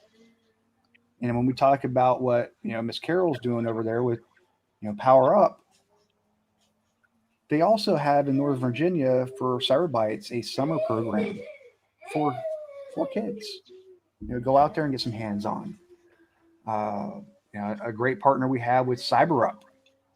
CyberUp has been, breaking doors down, building apprenticeship programs for quite some time now. They do have the ones that are gated towards FedRAMP where you have to have, a bachelor's and a Sec Plus, but they also have, apprenticeships like, what was the one they did? Was it Centene Dental out of North Carolina? They say go through the 4 or 5 month apprenticeship pipeline, and then we'll bring you on after you get your Sec Plus. Apprenticeships that's the way of the future. We need more apprenticeships. We have I like to fall under what Jen Easterly says, K to gray. These resources are free to everybody. It doesn't matter your age. Right. Yeah. Granted, you're going to have the veteran focused. But, we have a 16-year-old candidate right now that, skipped a grade. Yeah. And is doing phenomenal things already. Again, got on with me, knocked out data because he just has this love for Excels and spreadsheets, and really growing with them, because what is another thing that kids aren't taught in high school by their career counselors? LinkedIn. Right. How can you get ahead of gatekeepers? You join as a freshman, and now every time you learn something off of YouTube or you do a class like TCM, try Hack Me, you could start branding yourself 4 years out or 3 years out, depending of what that state minimum age is for employment. Yep. And this is how we get ahead of it. And talking about free resources, whoops, did you want to go, Renee? No, I'm just saying KevTech says take advantage of the free resources. And Ernest here is saying, good morning, Renee. Good morning, Ernest. But go ahead. Go ahead, Chris. I was going to say another great partner to the community is FR Secure. They have a yearly free CISSP, which attracts thousands of people. And it's, I think, a 12-week program where for free they teach all the information towards the CISSP. And now they're even working to develop a program with local businesses to create a VCSO on-ramp program, so that individuals that might not have the experience that are looking to become a VCSO, they can get the training, they can partner with local businesses to do the assessments, and they can scale up and ramp up towards that career path in a structured format versus just going out there and being let loose. Another one is your information sharing organizations, your ISALs. I put one in the back channel. My LinkedIn is kind of being wonky right now, but CIAS ISAL, based on their membership program, if you were to look, they have free training, and it's provided by Department of Homeland Security. Wow. Right. They have DHS, FEMA training, and then they have ISAL awareness training. So when we look at the different types of intel that's out there, if you are looking at banking, FISMA, PCI compliance, SOC, SOC Boxley, you can start trying to find these ISALs that actually do threat intelligence sharing for those, because they all seem to pretty much offer free training. If you're coming from a finance background, you were that CPA like you mentioned earlier. Mm-hmm. I understand finance. I understand, multi-factor authentication and stuff like that. Maybe I hop onto one of these ISALs and maybe they have blockchain training. Right. What's crazy is that there's so many free resources, and I wonder if people get overwhelmed. Like, this is too much. It's a lot of information. So what do I, where do I start? What do I do? Obviously, we point them to you, but I'm curious about that, because sometimes when it's free, sometimes when it's, I guess what's the right word? The thought process may be, I'm paying for this one thing. It's all baked up. I don't have to go all over to look for these various free resources, so, my question is, how do you combat that? Or how do you have people say, hey, this is good stuff? That's really the mindset. Yeah.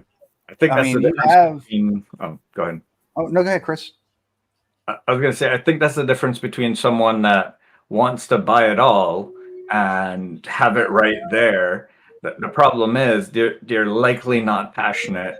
They're likely driving for it for another reason, say the money.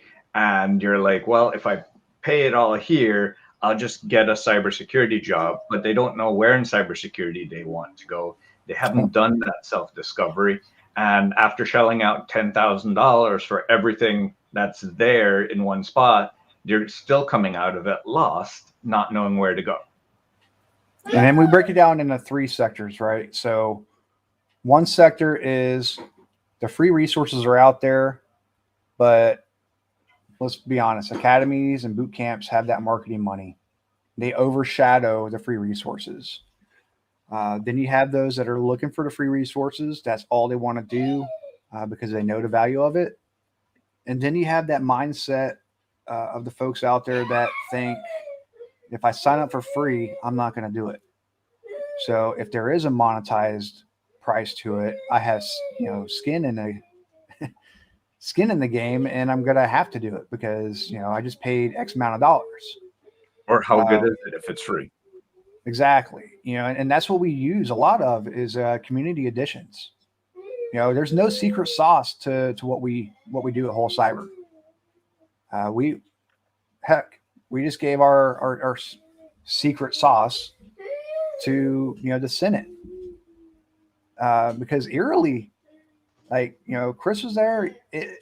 How he's doing his apprenticeship program is very, very, very doppelganger to what we are doing with Whole Cyber.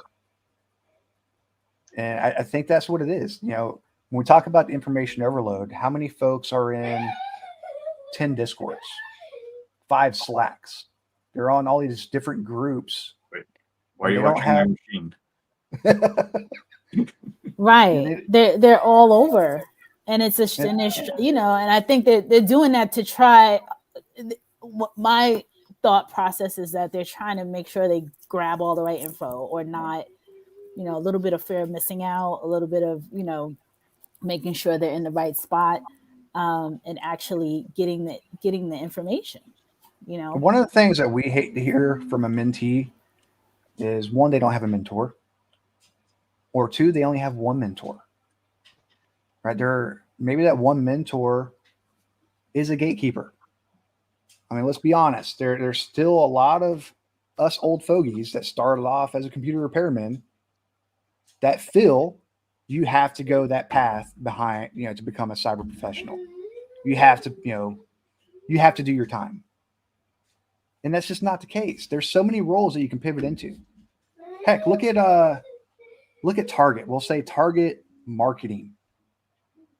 Granted, it says marketing, That is open source intelligence research, right? It's just named different on their job description. So if you get a mentor that understands that, well, there you go. Hey, I can go out and freaking, because you got to understand human behavior. They go set up these booths for Black Friday and stuff like that. They lay it out based on how the human mind thinks. My wife used to do market data analytics, and everyone thought she was in marketing. But no, what she would do is she would go out and mine the market data so that she could send the salespeople to the right place. And she would have to research, like, okay, is this a wealthy community? Is this not a wealthy community? Is there a lot of old individuals in this community or not? Because at that time, they're selling concierge medicine. So they want wealthy, retired individuals as the primary demographic in that area. So she would research the area using open source intelligence to find that out, to target the market for her salespeople. And that's the same thing that you can now pick up and give a cyber lens, and they could be a threat intelligence person looking for that information, just in a different space. Right. Absolutely. And a lot of these free resources, it goes back to what this fundraiser is about. We need to empower our teens. They don't see this. They're not on LinkedIn. Yeah. The money that they're not on LinkedIn. The money that this fundraiser gives puts these resources in front of these teens. You have a lot of STEM schools out there, but let's be honest, the traditional schools outweigh STEM schools. And there's just not and that's who Whole Cyber wants to help. We want to go out there and touch the community that doesn't have CISRA, doesn't have Cyber Patriot. Using things like the KnowBe4's Children Kit. Would you laugh if I said that children's kit is how you can teach your elderly, right? Because it dumbs it down. I need that smartphone. This smartphone is dumb, and it's free. That's the biggest thing, right? Can you share that? I need that kit.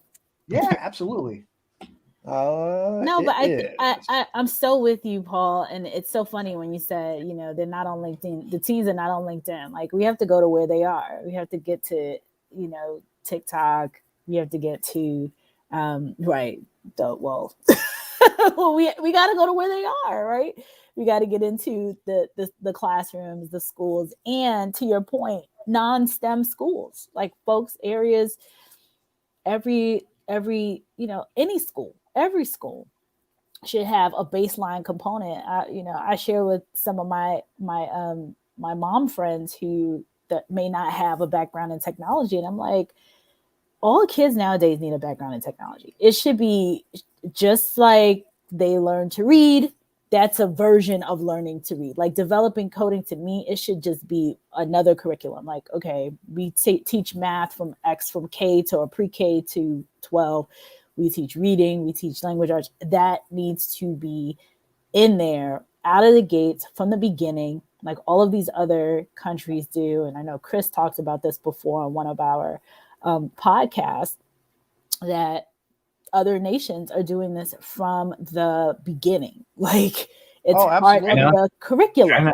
China, like, they're 5-year-olds. Yeah. They're babies. One of the acronyms I got to sit down at the table with when I was still at the cyber team, they explained it like this, right? So if you look at Russia, they look at the 15 to 19-year-olds, and they say, hey, we'll pay for a gaming rig if you can get me information on XYZ. And then they keep doing that and keep doing that. And now they just farmed copious amounts of data for a nation state. Right. Or an APT, depending on, the flavor. Nation state, being a different country, APT being advanced persistent threat. Or maybe they're just, inherently bad guys. Cyber criminals that want to get enough information to launch ransomware. and then, you know, start focusing on that good old Bitcoin and digital currency. But, you know, kids have technology. You know, a lot of the reasons I want to focus on our youth is because my son has special needs. He's nonverbal. He may never talk for the rest of his life. He has an Apple. He has a tablet that was issued to him. Who does the security for those applications? You know, how do I know what information is this collecting? Because it has over the air. I have to connect it to Wi-Fi for it to get updates. But when you talk to the school, they don't know. You talk to the district, they don't know. You talk to the state office, they don't know. You know, and that's, we have to be aware of that. You know, kids, when we look at, you know, it's a crappy topic. I hate bringing it up, but look at Discord servers like Minecraft or something like that, where kids get into this because it's a community, they get their codes and stuff like that, and they get groomed. How many kids have we lost to cyberbullying or sexploitation? You know, how many kids? Look at the demographics nowadays. We got freaking middle school and grade school kids committing suicide because they're scared to, hey, somebody sent me this picture, or hey, somebody asked me to send my picture to them. You know, and it's twofold, because the same type of romance schemes that elderly get are the same type of scams that are happening to our youth. They have the technology. We just have to hard bake security. Right. I'm sorry I went dark on there. No, it's so powerful though. And you're so absolutely right. You're absolutely right. Go ahead. On the topic of Minecraft and kids, the log4j vulnerability that us adults have been remediating for the past 2 years started from a Minecraft server because kids wanted to denial of service of a server, and it was exploited for everyone else. So yeah, fun times. Looks like we're getting ready for our next guest.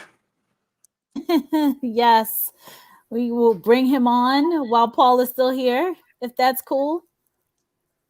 I'm cool with it. I love Jason. I love everything that he's doing over there. We love the little party. You know, the more the merrier. How can I get 16 little squares? That's the dream right there. Hey, Paul. Hey, what's going on, Jason? Hey guys. That is the dream. Well, Paul, I feel like I need to play music every time somebody comes in and comes out. Like it's like a little mini party. It's a little mini party. And I just learned today that I could do that I could play music. So let's put some dance pop on. Let's see. See. Only if it's K-pop.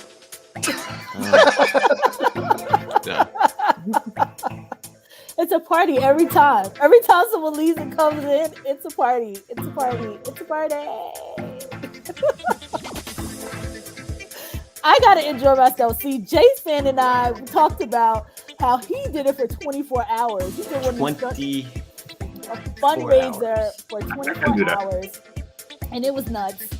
And I'm like, okay, I'm sure I'm doing 1/3 of that, but I still need the party in there.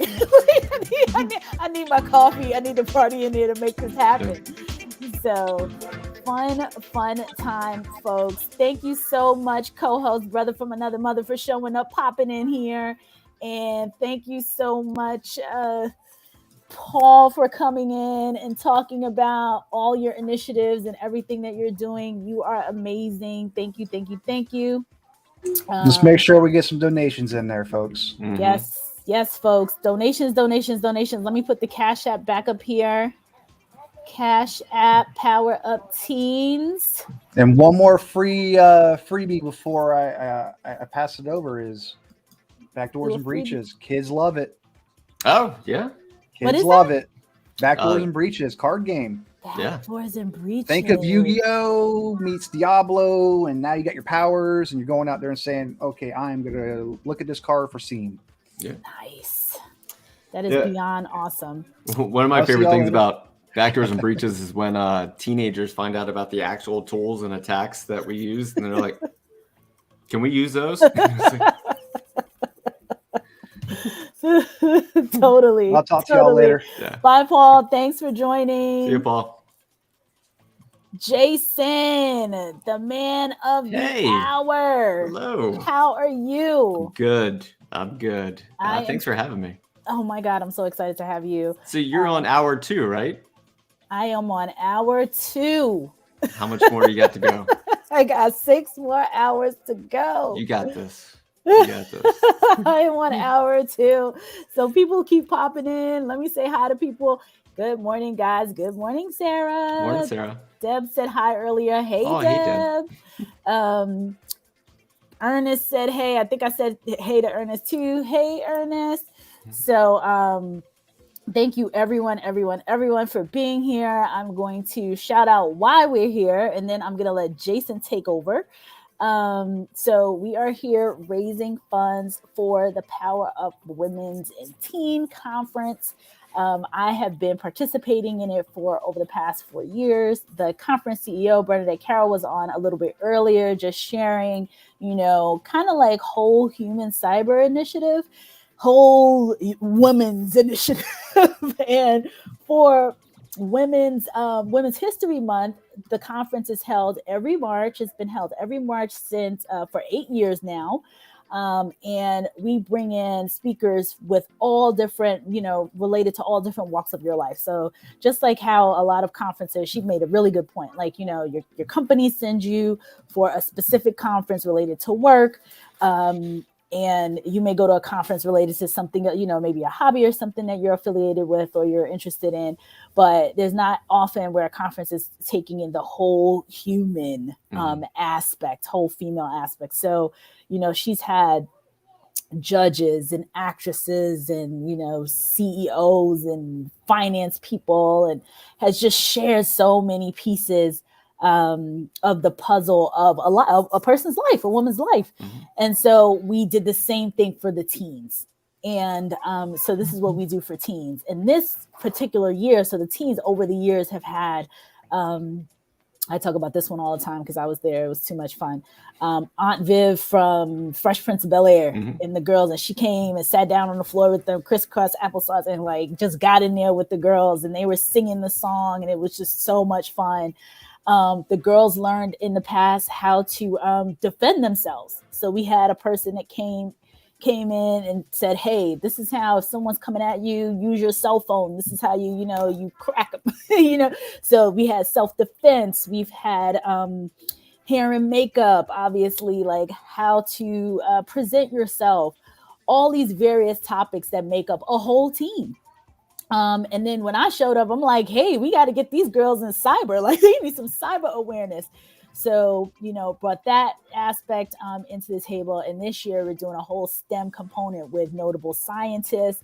We're having some folks who are, we have a tech leader who has a dozen or so patents, and she's going to be talking about inventions. We have some gaming young ladies who are focused on gaming. We're having some, just a combination of folks. And a part of the conference is for the teens is to ensure, part of the fundraising is to ensure that these teens have STEM kits. So let me turn down my pop music here. Let me bring it all the way down because I think we still had it up. And I am going to introduce Jason for all of you who don't know this awesome, amazing person here. Jason, over the past, Jason, how long have you been doing this? 2 years? March 2020. So almost 2 years.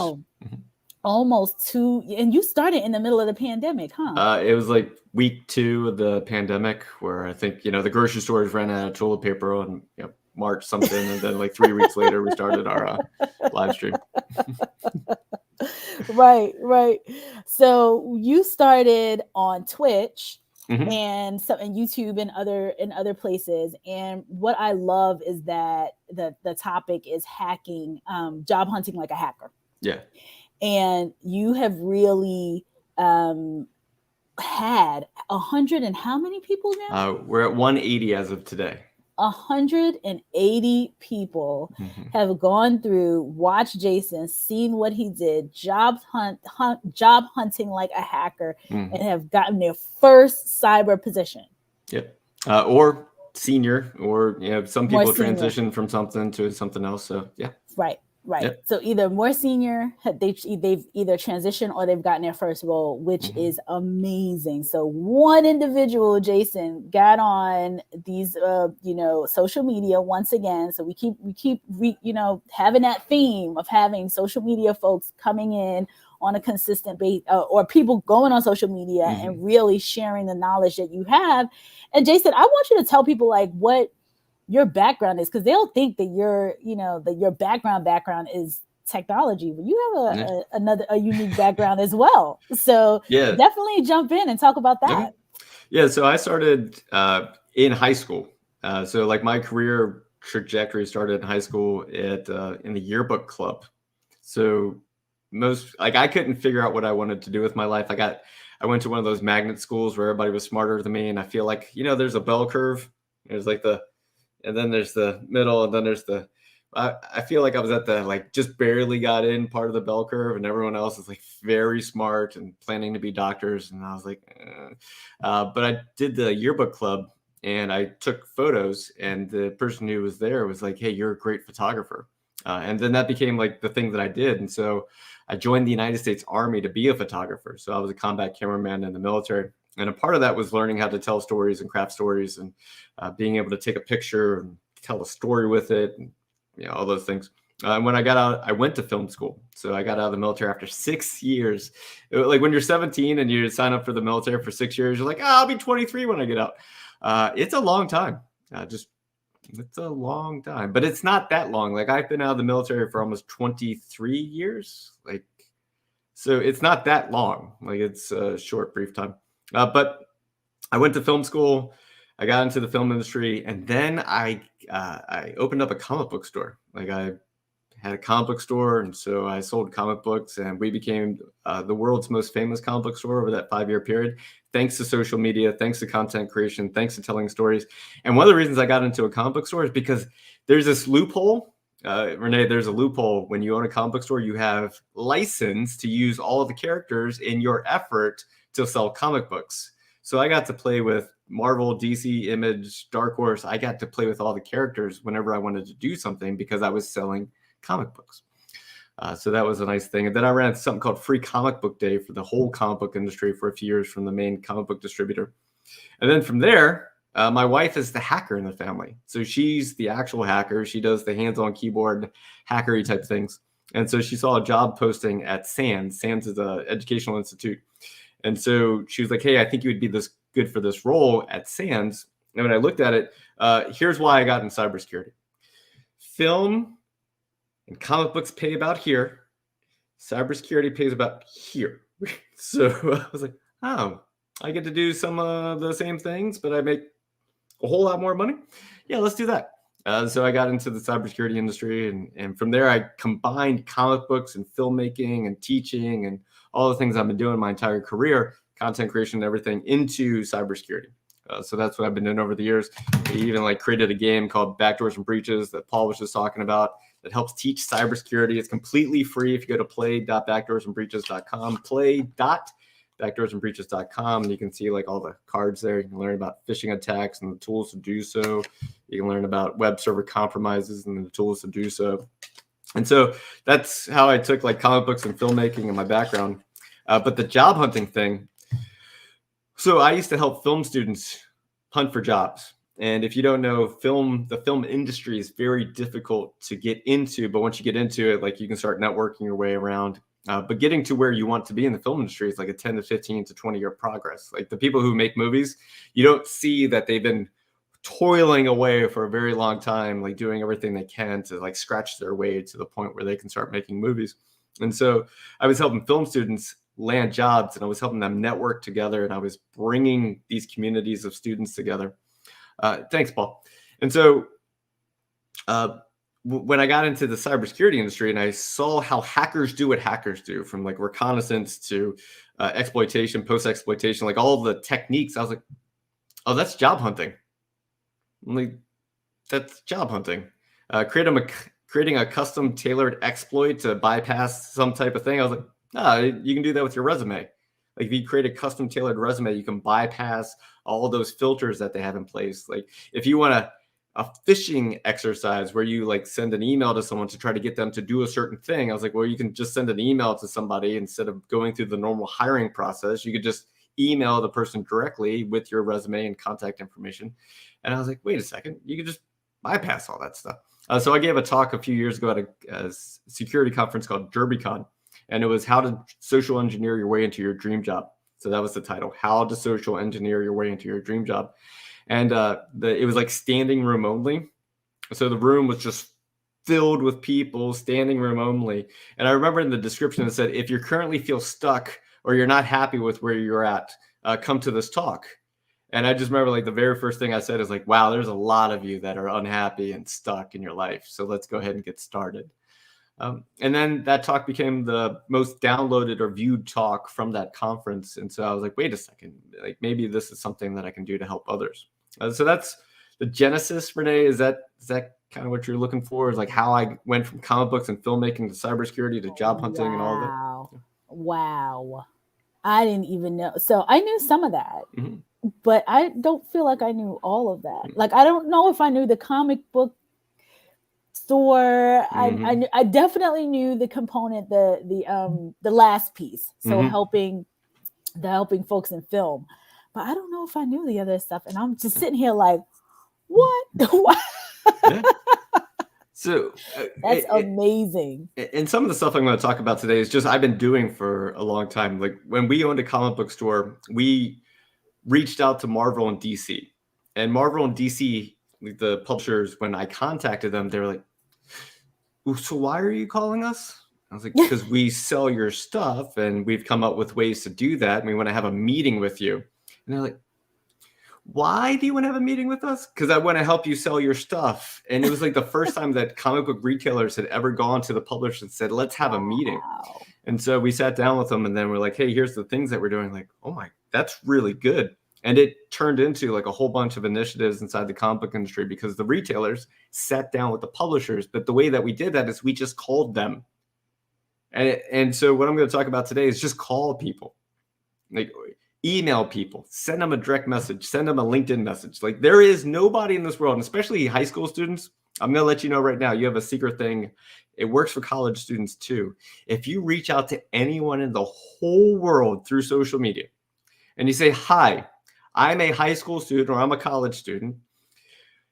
Would you have 10 to 15 minutes to talk to someone like me about how you got to where you are in your career and what advice could you have for me? If they have the time, every single person will go, oh that's so true.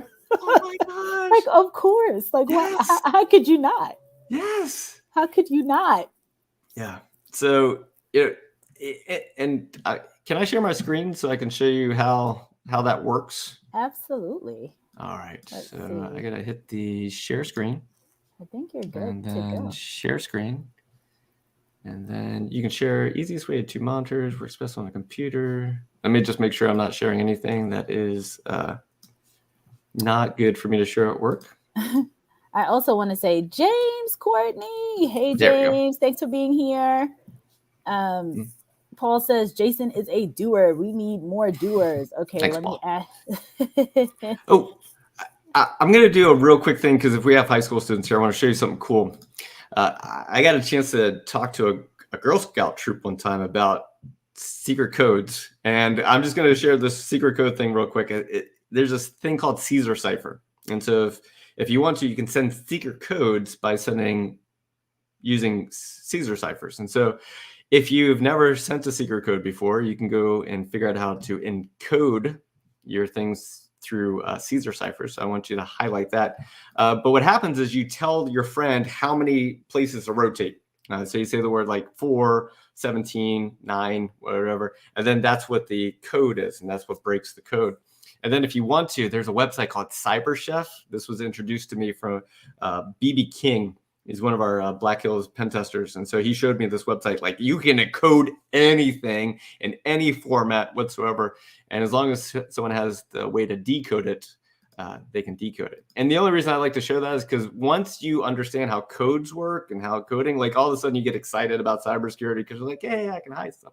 This is secret squirrel kind of things. All right. So here's the thing I want to teach you today. All right. So if you're in college, you're a high school student, and you're like, I would like to work at Ubisoft. Okay. And Ubisoft is a gaming company. And let's just say that you want to work at Ubisoft because you like playing video games and you think about working at Ubisoft. So if you go here, you're like, well, how do I get started? Well, you could always go down to the career section. But I like the press section. And this is going to sound weird, but if you click on the press section of any website, they're going to have the careers, how we make games, social impact, all that stuff. But if you go through here, and I'm making this up right now. Like I have not planned ahead. There is no planning ahead here. And we get down to this one where it says press releases. We go to 2021 and we'll look at press releases.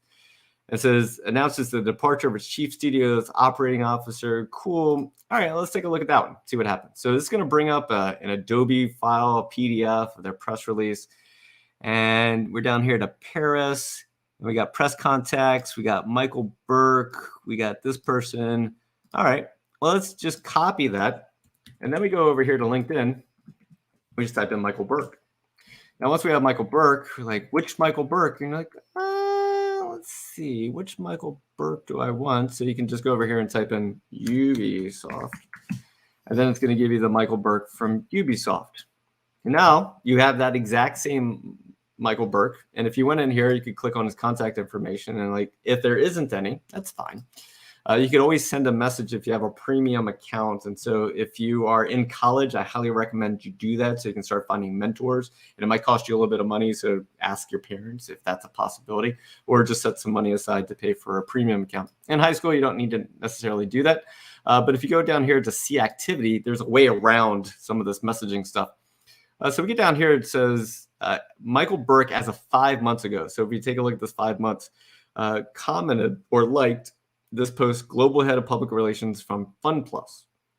So it gives you a chance to meet other people. So we're hiring internal communications position in our HQ office. Well, who's this person? You got Michael Beadle. All right, so he's the senior director of public relations at Ubisoft. Also, messages are locked. That's fine. But you could be a college student and just say, "Hi, Michael.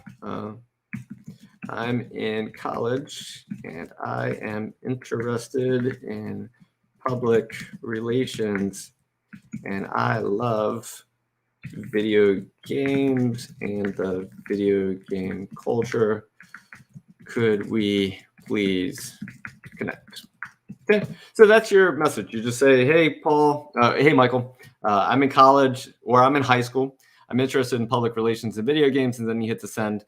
And then Michael could either add you or not add you. If you went down here, if you look on the right-hand side, he will also introduce you to other people who work at Ubisoft. So if you take a look at here, we got Tim Cummins, who's the VP of Communications at Ubisoft. Click on the contact information. There's nothing there, and that's totally fine. Click on messages. If you had a premium account, you can go ahead and send that. But we could go down here to see all activity and see if Michael or Tim is using LinkedIn. And he is as of 5 days ago. So the way that you can tell if LinkedIn, it works in chronological order. So it always puts what your most recent activity is at the top. And as you scroll down, you'll see additional activity. So Tim here liked this post, and that was within 5 days. So that you know that Tim has been active on LinkedIn within the last 5 days. Now, if we go down here, you'll see 1 day ago. Okay. So now you know that within the last day, Tim has been active on LinkedIn, because remember, it's chronological order. It's not when the post was, it's when Tim interacted with it. Okay, so within the last day. So now if we were to send a message to Tim, most likely Tim, since he uses LinkedIn, would see it. But if I go down here to Global Brand Director at Ubisoft Montreal, same thing. We could go over here, add a new tab. So if we wanted to, that way we don't want to lose Tim. Sebastian has his messages open. All right, so in this case, you would say, "Hi, my name is, and then you fill in the blank. And I would like to introduce myself. And this is where you say, hi, Sebastian. My name is, and I am a student. Would it be possible to reach out to you?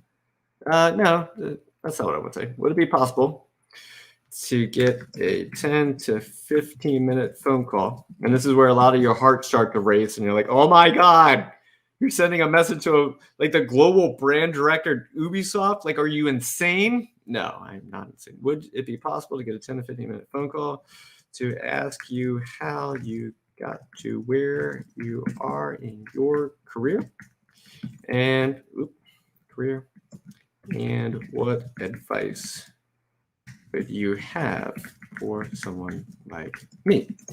Okay, and then you put name, there you go, and you hit send. Okay. Now what I want you to do too is keep track of who you message. You would say on January 28th, I contacted Sebastian Roy, Global Brand Director at Ubisoft Montreal, and I sent a message. Now, you most likely won't get a response back, but what if you do? That's the thing here. It's like, what if you do get a response back? What if Sebastian says, hey, a 10 to 15 minute phone call, here's my contact here at work, go ahead and send them a message, and we'll go ahead and get this on the calendar.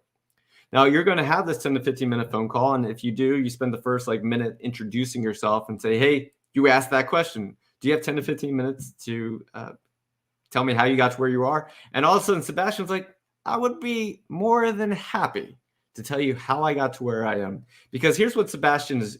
He's reached a point in his career where he wants to give back. All of us do. At some point, we hit like mid 35. We're in our 40s. We're getting close to 50. And that next generation says, excuse me, pardon me, how did you do what you did? And you're like, oh, I've been waiting years for this. You want, come here. Here, sit down. Let's do this. So that's what's going to happen. Either he responds back and favorably says, yeah, let's set up a time, or there's no response at all. And that's totally fine as well, because you're not just sending a message to one person and then hoping that they respond. You're sending lots of these messages to all the people that you want to talk to. Now, what do you talk about? So what do you talk about? You let them talk the whole time. You really do. You just introduce yourself briefly and then let them talk the whole time, and do that. What advice would you have for someone like me? And they're just going to give you a bunch of advice. Now, what's going to happen right now is that I've been doing this long enough to know that most likely you have this internal struggle going on where like, well, why would they want to talk to me? What makes me so special that would be worth 10 to 15 minutes of their time? And that's where I need you to just stop. The main takeaway from whenever I do these things is don't say no on behalf of someone else. Please don't say no on behalf of someone else. And what that looks like is you get to this point where there's Sebastian here. You get to this point where you're thinking about sending a message, you're thinking about it, and all of a sudden that like internal imposter syndrome, that fear, that what ifs, all those things kick in, and you're like, but why would you want to talk to someone like me? I would like to talk to someone like you. Somebody that I can share knowledge to. I'm literally doing it right now. And so I would want to do it. And I think Sebastian might and other people might. So don't say no on behalf of someone else. And what that looks like is let them say no. They either say no by not responding, or they say no by literally saying no. And it will suck. Whatever, like whenever someone rejects you, there is not like, oh, okay, sure, no problem. It is like, ow, and that's okay. Because at some point you do it enough to where when someone responds, all of that pain, all of that rejection just disappears in an instant, because you get that one response back and you're like, it worked. It worked. I have a 10 to 15 minute phone call with so-and-so from this big, huge company. Oh, wow, this is going to be great. Okay. So that's the main point there. All right. So how did I get here? Remember, like, how did I even get here in the first place? Well, I went to a company's website that I would like to work with or work for, or at least learn how it all works. And then I went to the press release section, and it's not always the press release section. But if you go to any press release, they will say things like Ubisoft appoints Fazi Mazhar as vice president of editorial. They appoint as creative officer. They got press releases over here. I love press releases because it lists names of people at the company. And from there, I can just go ahead and find and start pulling that thread of the people who work there until I find who I actually want to talk to. So I could talk here to Tim. I always like to go to post too, because like this is 7 months ago, but sometimes you see like a job posting or they have an internship coming up or something like that. And you're like, oh, that's pretty cool. So we're back over here to this where he's now introduced you to a gameplay programmer. We've met Sebastian. If I keep scrolling down, we have Samantha Stark, who we figure out who that is. And then we got a communications specialist. We got Ellie here, who's a little lower on the org chart here. We can click on contact information. We have an old website that probably isn't updated in a pretty long time, and that's okay. But if I go through here, it says, hi, I love writing, currently working as a comm specialist at Ubisoft. And you see all activity and see if she's active on, yep, as of 2 days ago, she's launched day celebrations for Rainbow Six Extraction over our Customer Relations Center in Cary, North Carolina. If you go into the comments here, a lot of times you'll see other people who also work at those companies, or people who work at other companies who would be interesting to talk to. Here's the main gist, right? Here's what I'm trying to get at. Introduce yourself to the world. That's it. That's what I'm trying to get at. Because until the people know you exist, they can't do anything for you. They either can't reject you or accept you. And so if you're a person who's like sitting in there like, nobody knows me, I don't want anyone to know me, this is weird, why not? Like there's just so many people in this world that are fascinating, that are interesting, that are doing the thing that you want to be doing. Also, the sun is just creeping in on my camera right there. So I'm going to adjust it just a little bit. Because if not, it's going to look like I'm descending from up above. And that's just weird. Renee, do you have any questions? Anyone have any questions so far? I should probably look at the comments. I mean, it's just amazing. All the work that you have done, continue to do, bringing this, the way you teach it is just so, I'm sitting back here and I'm listening to you and I'm like, he's such a movie person. Like it's this whole story. It's like a story, right? It's not just do this, do this, do this. I would say, I mean, some of the things that you've pointed at or you've touched on so far is, expect the rejection. Like it's going to happen, right? You're going to reach out to people. I think it was, who was I listening to? Robert F. Johnson? One of these, one of the billionaires out there who said that when he wanted his first internship, and I think it's Robert F. Johnson telling this story, that he would reach out, or he sent, and because back in the day it was like actual letters, right? Sure. So he either typed up a letter or wrote up a letter and put them all in the mail. And I believe if I'm telling the story correctly, that it was either IBM, it was one of these big companies that turned him down, and he kept calling and calling and calling, and he was a high school student, but the roles were for college students, and they were like, yeah, sure, you can come. And then he was like, oh, I'm in high school, and they're like, no, you can't come. And they said, well, follow up with us. So, a high school student, he just follows up and follows up and follows up. Lo and behold, someone fell out. Like, I guess somebody couldn't make it or declined the offer or whatever the case is. And he gets in there as like probably the only high school student. And I think it's him. But ultimately, the takeaway from the story is like persistence. My mom always used to say, persistence seldom fails. You will get rejected. It is going to happen. It is what it is. Just to keep moving forward and keep going. And to your point, don't say no on behalf of someone else. So, I mean, I'm just loving all of them. I'm getting texts. I'm getting behind the scenes LinkedIn messages like, this is awesome. So I think people are watching and not chiming in. Folks chime in. Like, we usually get really, we get, we're super interactive. So if you have questions or anything, definitely chime in as Jason continues to share this invaluable information of how to connect with people. And I think just starting out saying, if you're in high school or college or, any people will, and you say, hey, can I have 15 minutes? I mean, who's not going to say yes? Yeah. like, who's not going to say yes? I will get on a call with you for a couple of minutes. Mm-hmm. Yeah, I think it was like 2002 or something. Like, I'm about 24 years old, and I realized that movies have credits. Like, I've watched credits my whole life, but I realized at some point that those credits were people. Because normally just scroll through, you see names, and then all of a sudden I was like, wait, that's a person.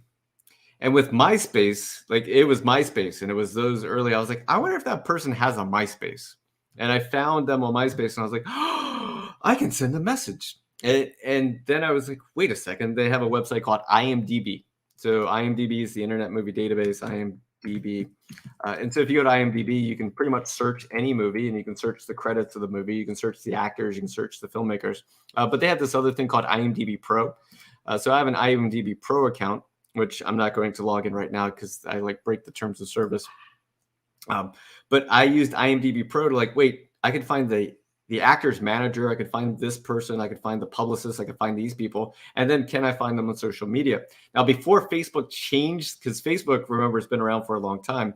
Renee, there was a time when Facebook, you could send a message to anyone through Facebook. There wasn't an other message. There wasn't this. And so I was like, oh. And I used Facebook to find filmmakers and actors and other people. And I was like, okay. So I would just send them a message on Facebook. And I would tell you right now, 99% of the people did not respond. It was 99. But whenever someone did respond, I was like, yes. And those became contacts. And those one day, it was one of the creators of SpongeBob, because I was watching a lot of SpongeBob with my daughter.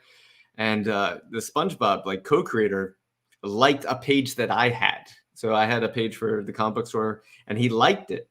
And I was like, wait, is that the SpongeBob guy? And so I reached out to him through Facebook, and he's like, yeah, I'm the SpongeBob guy. And I was like, oh my, oh heck yeah. And so you start making those contacts where you're like, it's the SpongeBob guy. It's this guy. One of my favorite things is I got a chance to work with LeVar Burton. So LeVar Burton, yeah, that was one of my favorite days. So LeVar Burton. Oh, hey, my wife just got him a free comic book. So once again, you can reach out to anybody. And I'm not going to play the video, but this, and that's an ad, but I'm just going to skip over that here in just 1 second. Okay. That's LeVar Burton. And I got a chance to work with him on Free Comic Book Day because I found his contact information through IMDb. I then reached out to his publicist and his, the people who work with him. And then LeVar Burton's like, sure, I'll do that. And then it's me on the phone with LeVar Burton, setting up. I was like, oh, for me, it's reading Rainbow Guy. It's not Geordi. It's from Star Trek, even though it's Geordi from Star Trek, but it's still LeVar Burton. And then when I was like, wait a second, I can do Stan Lee Free Comic Book Day. And so I reached out to... Oh my goodness. If my son was here, Stan Lee is the be all end all when it comes to everything is Stan Lee. So it was taking that idea from when I was younger and saying I can contact anybody. I can reach out to anyone and they can either respond or not respond. And all of a sudden, well, how about I just reach out to Stan Lee? And so now Stan Lee's working with us on this video. And I'm like, yeah. And it just, the one thing about that, the person who responds is, like I said, you forget the other 99 didn't, but it gives you that motivation to oh, let's do it again. Let's do it again. Let's meet more people. Now, there's this thing that's called, I like to call it gravity, that Renee, as you start doing this, you almost create your own gravity and other people start getting like brought into your world and you start getting into their world and people get into your world. And it's like this, where like you're doing this, Renee, like the fact that you started the thing that you're doing, that you invited people onto your show, that you started meeting those people, you started contacting those people, that I'm here today because you started creating this gravity. And we all can do this. There's like no barrier to entry to creating your own gravity these days. You can go to twitch.tv. You can start your own Twitch channel. You can create anything at any time for any reason. And there was this book I read on podcasting a couple years ago that said, here's the secret of podcasting. You want to meet 50 people that are interesting to you, start a podcast and then invite those 50 people to come onto your podcast. So and then true. You meet anybody. You're like, hey, would you like to be on my podcast? And they're like, what's it about? And you're like, it's about interesting people. And they're like, yes. I'm interesting. And you just ask them questions and then you get to know them. But see, the thing about doing a podcast with someone, like you're doing it right now, Renee, like you and I are having a conversation. We're building a relationship. We're getting to know each other better. And that's the thing about what anyone can do. Like, teenager, college student, whatever, you can create your own opportunity to meet people at any time. And I did this with Stan Lee and with LeVar Burton. I just reach out and like, I didn't have to reach out to Stan Lee. I didn't have to reach out to LeVar Burton. I didn't need to introduce them. I would have done my job just fine. But I was like, wait a second, I can do this. And you all can do it too. I mean, it's you touch on so many various points. And I think people are so nervous about the rigid, like, oh, I'm going to call and they're not going to call me back. Or you don't even have to call anymore. You said you were making phone calls. Yeah. People like now it's just like emails into the ether. Yep. Like not phone call or LinkedIn messages or Facebook. Well, I can't do Facebook anymore, but messages out there. And it is so, I think there's this nervousness, like, what do I say? What can I do? Or what, or they are, I'm going to get rejected. Mm-hmm. And just overcoming that whole component, which as a newbie recruiter, I had to do that very quickly because I reach out to zillions of people mm-hmm. for jobs that they either decline or tell me they're not interested or tell me stop emailing me and tell me they don't like me. All kinds of stuff. Yeah. Why are you emailing me again? I already said blah, blah, blah, blah. I am not so, whatever. So, it's so kind. If I can show folks some of my emails, it's so funny.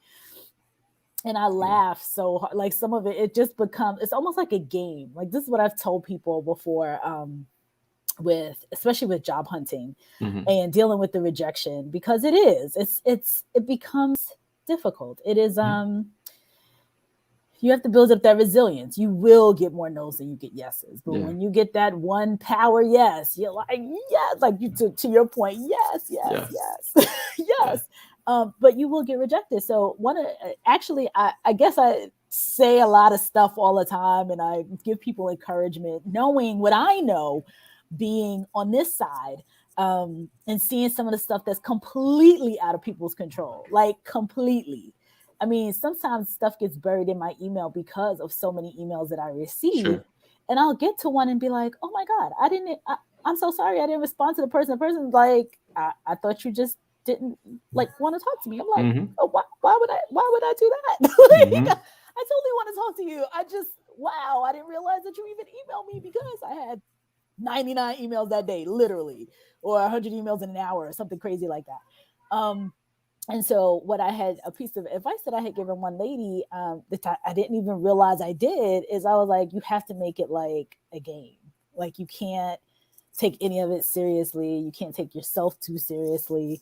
You have to make it like a situation where you are going to continue to just keep moving forward, keep charging forward. Like, mm-hmm. And she said to me after she landed this awesome job, she's like, you'd be so proud of me. It's like, wow, you're doing what? Like she landed this awesome position. And she was like, you know what, Renee, you told me, you gave me this piece of advice. And I was like, I did. She's like, you can't get too wrapped up. And even like being in some of the roles, and this is actually a situation outside of security. But and I think it might be generational. Like some people really feel really loyal and want to stay for like a really significant, not 2 years, but like 5 years, or make it work and stuff like that, which can be taxing, And I was like, look, the new generation, they're like, hey, if after 2 years or a whole lot less, but it's not working, I'm trying something else. So you gotta look at it like that. Like it's always a contract. It's like a contract. Oh, yeah. I said, look at roles like a contract. Like you're not there forever. You're just there. Okay, if I get 18 months out of this and I learn this, or 2 years, and I put in the effort, which she and all the folks that I won't say all, but majority of people I've spoken to that are typically, I won't say baby boomers, but folks in that, 40s to like Gen X age range, tend to get in, give it a good shot and want to stay, right? You don't want to be jumping around and looking for stuff. When you get to a certain point in life, you have a family, stability, things like that. So, I was like, you have to look at this stuff like a contract. Like every, contracts, they come and they go. They're 6 months, they're a year, they're whatever. And okay, I'm bringing this knowledge and I'm taking this information in and I'm learning something. They're getting something from me, like looking at it in that way. Yeah. And she was like, as soon as I changed my mindset and started doing that, it just became a different thing. Sure. And I wasn't as wrapped up into it. So it's not necessarily for the young, the folks that we're targeting for today or giving the advice for today, but just in general, job hunting as a whole and getting into the industry you want to as a whole, the rejection is a part of it, and overcoming the hurdles is a part of it. So I appreciate you sharing your stories and telling that piece, because we can give everyone the tactics, but those pieces, those little nuggets in there, like it is going to take a while. It's going to be hard. People don't know you. You have to learn, and all of these other little pieces that it's awesome. Yeah, to tag on to what you were saying is I've started changing the way that I talk about where I work. So I work at Black Hills Information Security, but I say it like this.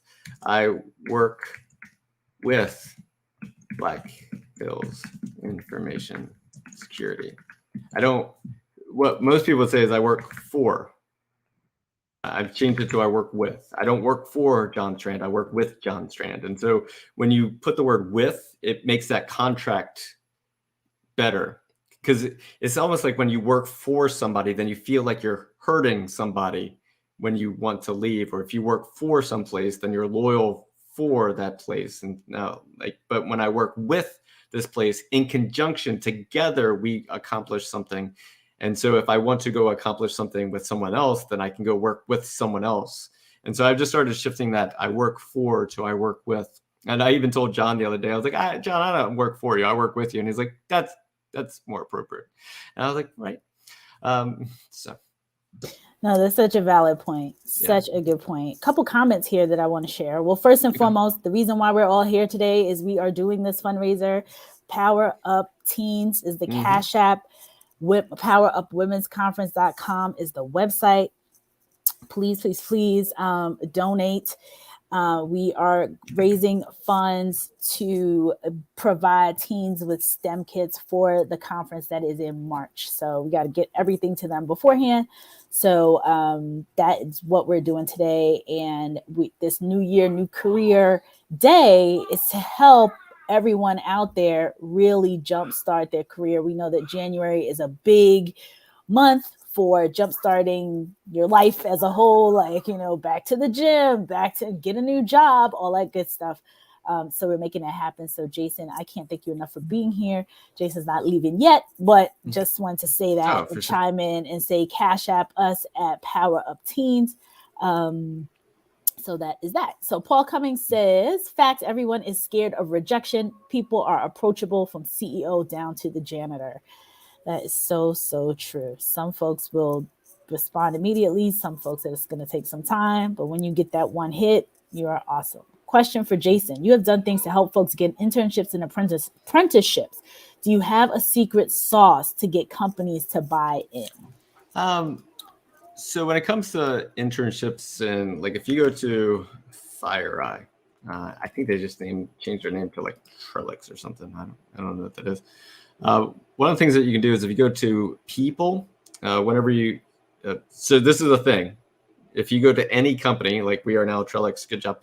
Whenever you go to a company on LinkedIn, if you click on the people tab, if you scroll over here and type in recruiter, what you're looking for in large companies, because not every company has it, is you're looking for anything that says the word campus or university or something like that. And so there's none here, but if I go over here to, let's say, Microsoft, and I find Microsoft's website, and I go to their page, and I click on their people, and I click on and type in recruiter. This is one of my secret tricks to find people to work for. So you go through the list, and these are all the recruiters. Like their purpose in life, like yours, Renee, is to find people to fill positions. They are successful when a position is filled. They are unsuccessful when a position is open. Say it again for the people in the back, please. Yes. That's why I corrected Paul earlier. We don't want to put barriers up. We want the easiest. We're not putting up certifications. Yeah. We're not putting up extra things on resume. Oh, well, you have to have this and you have to. We're going to managers like, do they really have to have this? Do they really have to have that? Our sole purpose is getting people in the door, not ruling people out. So, yes. So when you go through a list like this, and it's pretty extensive, right? There's like 2,000 people with the name recruiter. What you're looking for is anything that's like new talent recruiter, because that is a thing that I've been seeing recently is a new talent recruiter, or university or campus recruiters. And then same thing. Early career talent used to be another word that's used. Early career, new talent, campus recruiter, university recruiter. Yeah. Yep. Those are usually the folks, the ones that are looking for real entry level, meaning zero experience. Yeah. 0 to 2 years. That's what it used to. When I recruited in an organization, 0 to 2 years was early talent, newbie, I say newbie in the sweetest, I love you term. Early career, anyone with a little bit of experience, analyst, tier 1, anything with 0 to 2 years experience. That's what folks were looking for, not these entry level roles with 5 years experience. Like I that's not never experienced that. All right. So here, the last part that we're going to focus on today is what I like to call creating a catch-all resume. And this is for high school students and college students, because one of the issues that you run into is you don't think you know anything. Like when it comes to Jason, one quick thing. I want to let you know that this is across everyone watching is all different age ranges. So high school, college, mid-career changers, all that stuff. And I want people to know that all of the tips that you have been giving over the past 2 years and 180 people that you have helped get jobs have been mostly experienced professionals, right? They haven't necessarily been high schoolers or probably a little bit of college. A lot of college. I would say about 20% of those were internships, very first career type jobs, and then mid, and then senior, very senior people, because people reached out like, Jason, I have 18 years of experience, and people think I have nothing else to give. Because like you have both ranges. You have the people who are just getting started, and then you have the people who've been doing this for a long time. And both of them have the exact same insecurities about, I don't have anything to contribute. Interesting. Yeah. Very interesting. So what I'm going to talk about here at the end is how to build a resume when you hate a blank page. I don't know about you, but I absolutely hate a blank page.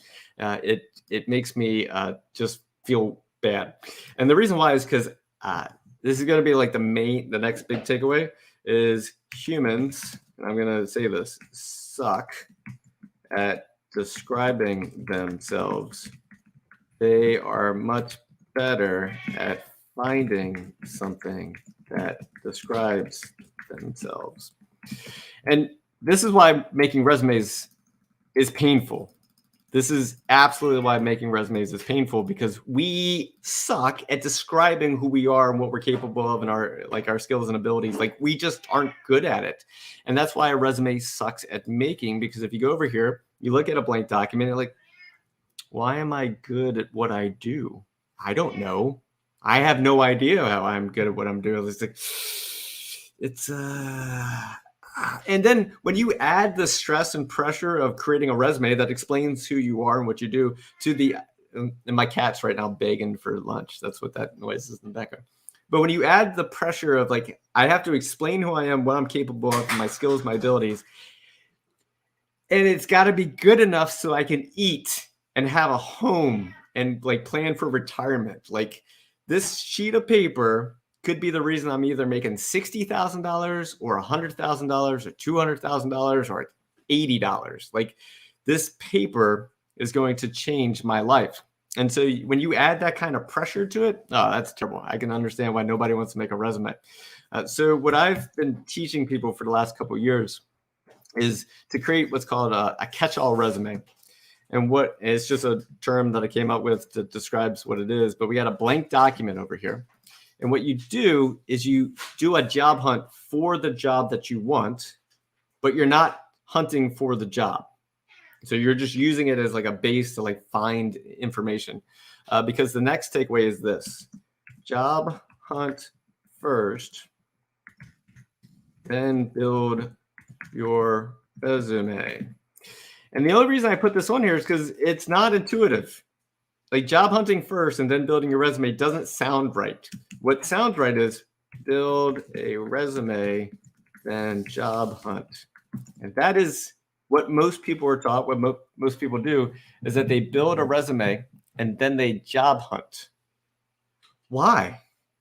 Because what's going to go on the resume? Like, what would you put on there? Like, do you put this on there, or do you put that on there? Do you put this on there, or you talk about this? Do you talk about the thing that you did? Do you talk about this? Do you talk about that? Like, what do you put on there? And so what I do is I say, go job hunt first and then build your resume.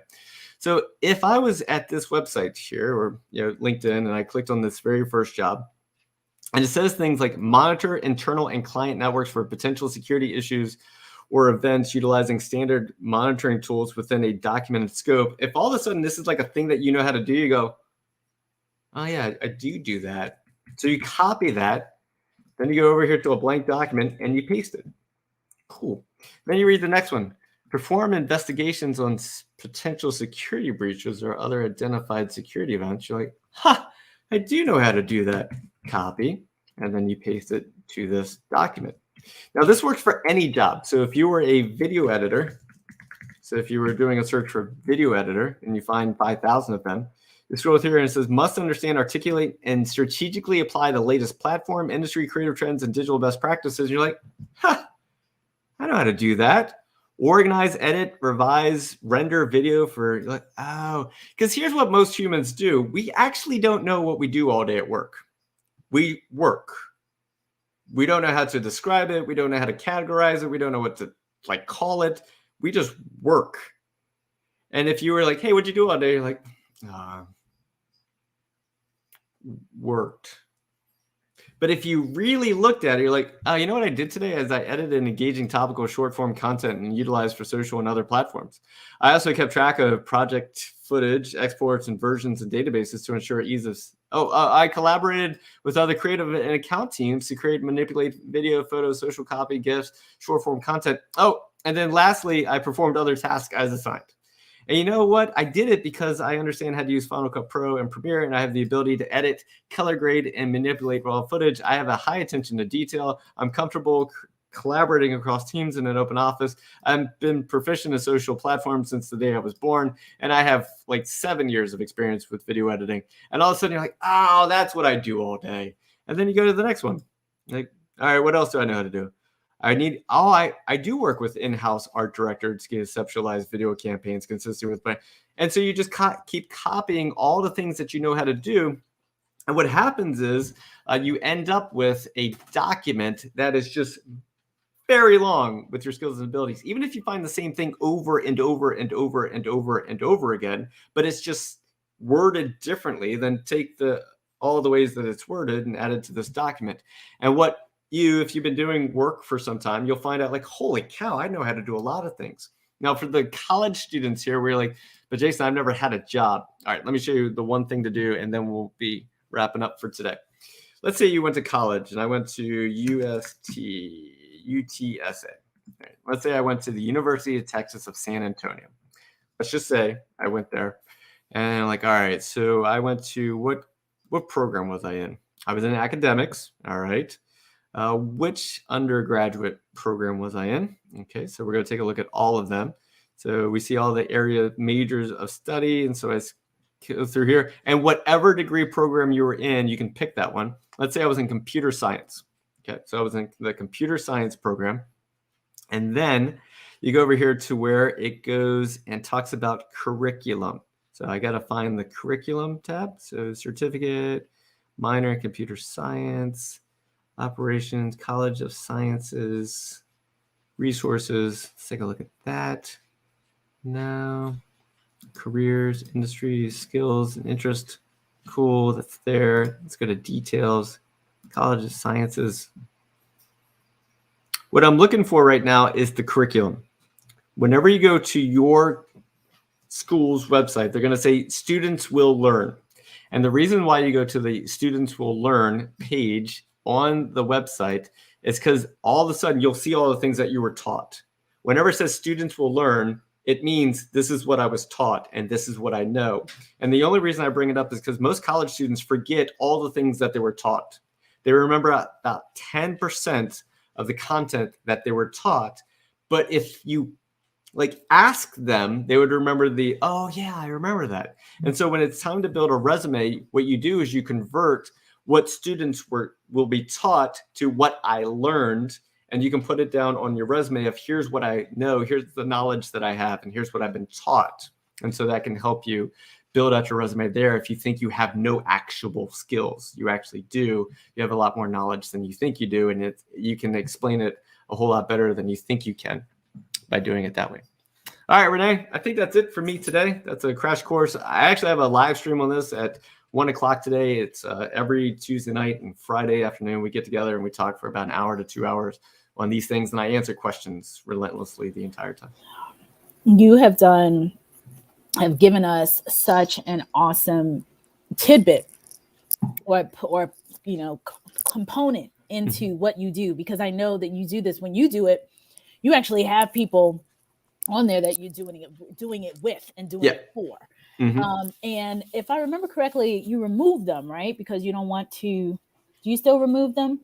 No, we keep the videos online. Okay. At some point, I realized it's like, if you don't want someone to contact you after this, just go ahead and lock down your messages. But so far, no one's been upset. It's been happening for a year and a half, and so.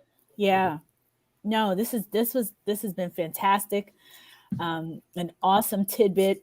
The topic, the hacks for getting that resume started. It's funny when I actually used to help people. I used to write resumes for people, and this is exactly what I would do. Like, take the verbiage, what you learned, how did you learn it, what tools did you use, all that good stuff. So, Jason, thank you so much for being here. I cannot thank you enough. Do you mind me taking your screen down? Oh, sure. Go ahead. Just have your face. Yep. Okay. Awesome. Yeah. Thank you so much for participating and for giving our people, not only young people, but just people in general, so much information and so much data when it comes to job hunting like a hacker. So this is so good. Well, I hope you raise all the money you possibly can today. And Me too. Yes. Let me put that up there. Jason, thank you so much. I think I'm doing my little solos. I think it's me solo right now, doing some FAQs. So I am going to put up the Cash App and take it from there. All right. Thank you so much, Jason. All right. See you next time. See ya. So, hey, folks, I believe it is me solo right now. Maybe my co-host or somebody will pop in and hang out with me. But for this next half an hour or so, I am going to be doing FAQs, ask me anything, all that good stuff when it comes to providing, a lot of things that I get, a lot of questions that I get around recruiting, sourcing, job hunting, all that good stuff. So I am going to be providing information around that topic. So first and foremost, before I even get started, the reason why we are going 3 hours strong right now is because this is a fundraiser for the Power Up Women's Conference Teen Edition. The Power Up Women's Conference is in its 8th year. The teens have been the teen component. This, I think, is either the 4th or the 5th year of working with the teens. And it is an amazing conference. This particular year, every year, our CEO, Bernadette Carroll, was on earlier today. And she talked about what made her start the conference, how, we as women and men, we get sent to these technical conferences, right, for our careers. If we're in a corporation, it's like, okay, for me, for example, you're going to an HR conference, or you're going to a recruiting conference, or going to a technology or a cyber conference. I know we're competing with the SANS cyber conference is happening right now. I think it's a threat intel conference going on.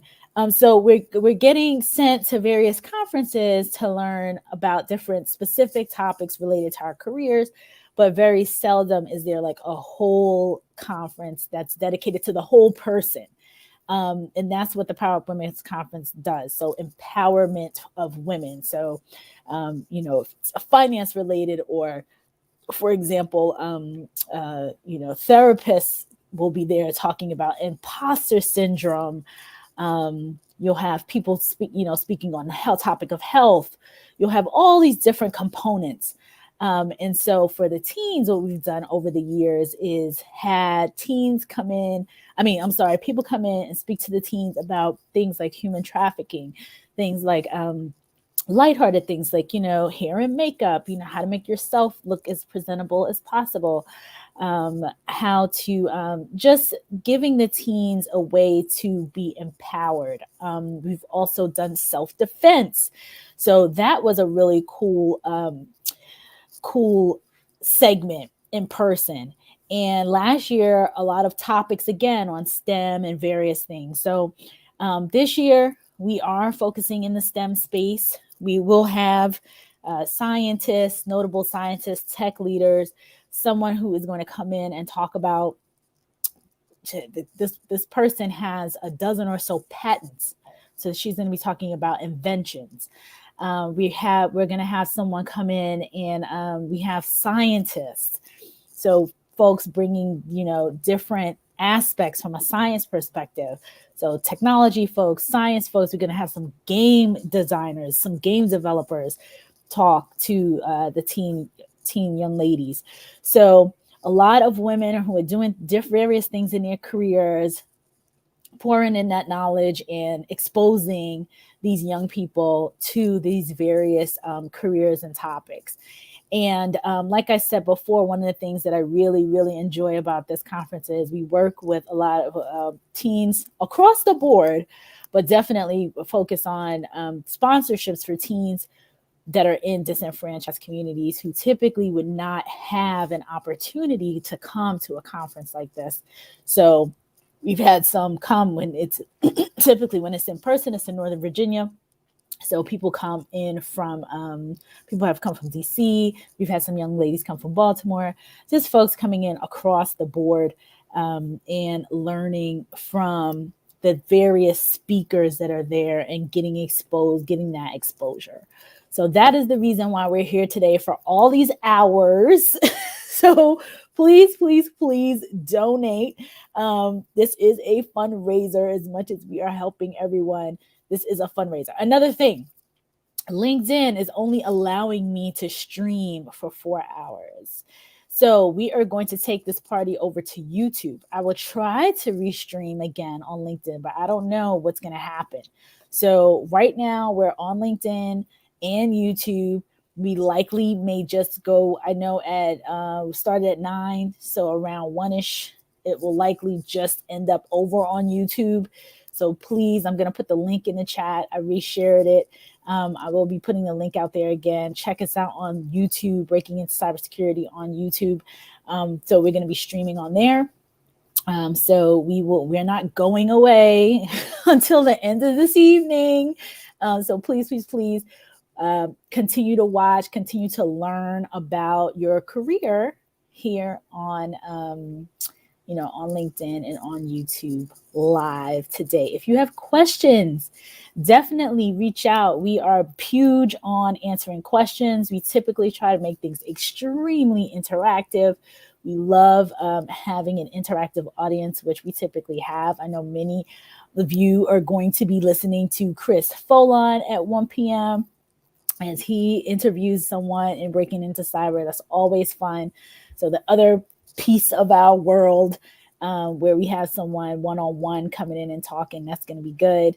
So we are here. We are not going anywhere. So definitely come with your questions, come with your, what do you want to hear from us when it comes to careers? I always get, I've been doing this for 20 or so years now. I always hear people talk about resumes. That's why I was so happy to have Jason come on and give his tips.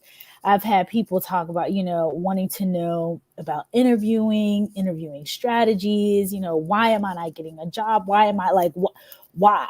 What is happening? So I'm here to answer for the next couple of minutes some FAQs that I've heard over the years. And if anybody wants to chime in and ask any questions, that works as well. So some questions that I have received, and I'll talk with some that are recent. Some recent questions that I have gotten very, very recently is sometimes when I'm interviewing candidates for roles, they don't get the position. That happens all the time because one position, multiple people, multiple candidates. And one of the questions that I get a lot, I get this question a lot is, why? Why didn't I get the position? And it's a tough question to get an answer for, and people want feedback. They want feedback all the time. But sometimes there is no real feedback. Sometimes there's absolutely nothing that the person could have done to get the job. It's just out of that individual's control. Now, sometimes it is somewhat within the control, meaning somehow, some way you did something real wacky on the interview and a person says, meh, I don't want this person on my team. But 9 times out of 10, it's something that's kind of out of your control. And you're in a competition when you're interviewing, as you all are well aware, with other people. So if you have, if you are interviewing for a position and you're interviewing, they're likely interviewing 2 or 3 or more other folks for the role as well. So it's not a one-to-one situation. It's multiple people. So it's a little bit of a competition. In addition, there's so many factors outside of just your technical expertise. And I try to drill this in a lot because people tend to not think about this when they're interviewing. When you're interviewing for a role within more often than not within a team. And when you have a role within a team, you are kind of, even though you're interviewing with one individual, they're thinking about the other team members. And I'll give you a really good example. So you could be, technically the most qualified or what have you, but for whatever reason, you're not the right fit for that particular team. So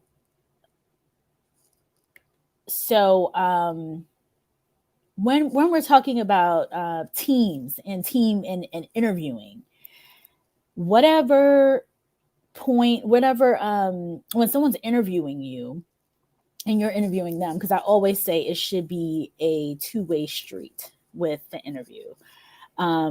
that you're meeting with them, they're meeting with you. When you are doing that, they are thinking about, oh, is my team member, like, how is this person going to interact with team member X? Or how is this person going to interact with team member Y? Is this person, are they too abrasive for this? Or are they too passive? Or is someone going to run over another person? All of those different pieces are going on in the interviewer's head when they're thinking about bringing people together into a team. Like, if you think about it from a sports team perspective, we don't need a bunch of quarterbacks. We don't need a bunch of chiefs. Like, I remember, they used to say, we got a lot of cooks, like, we don't need all these cooks in the kitchen. We don't need a whole bunch of leaders. We need some doers. We need some followers. Everyone plays a position. My grandmother used to have this awesome saying, everyone's not the flame. When it's a candle, when you have a candle, you have a flame, you have the wick, you have the wax. There's all these positions to play. So if my role is wax, for example, on a candle, and you are awesome, but you're a flame, that's not the right fit. That's not what I'm looking for. So I give a good example. I was on a team a few years ago, and we had some people that we wanted to bring in for a role. And we had this woman who was phenomenal. Like, on paper, she checked every single box, like technically perfect for the position. However, she was seasoned. We had 2 other people on the team who also were seasoned. These other 2 people had stronger personalities. She seemed from interviewing her that she would have a strong personality. So I'm sitting there seeing the dynamic and thinking to myself, this is going to be too much. Like, we can't have all these strong personality people in this team for this particular role. That's not the right fit. Although on paper, she checked every box. She had everything that we had on our job description on paper, she had done. So this was not about her technical ability, wasn't about her skill. It wasn't even really, honestly, about her. It was about the team and what was going to be beneficial for the team. So we ended up we interviewed this other person who had less experience, could still do the job, but we just knew that the personality was not going to be, abrasive. Like, it wasn't going to be like a personality clash. We needed somebody who was a little bit more mellow, who would just kind of, blend in, it worked out really, really well. And I remember my leader at the time saying, you really talked me against, because I was saying to my leader, we don't want to bring this person in, not because she's not great. It's just that this isn't the right fit. This team dynamic fit situation is going to be tough with her in it. So I say all that to say, and I tell a story like this because when you're interviewing, now this woman, when she walked away, she probably thought, wow, why did they pick me? Like, this doesn't make any sense. Like, I had all the skills, I had all the experience. I was just as good or better than the other candidate. And on paper, yes, she was. However, for that team and that particular dynamic, it was not the right fit. So this is why I say, you go on a job interview, you give it your all, but every role is not going to be the right fit. It's just not.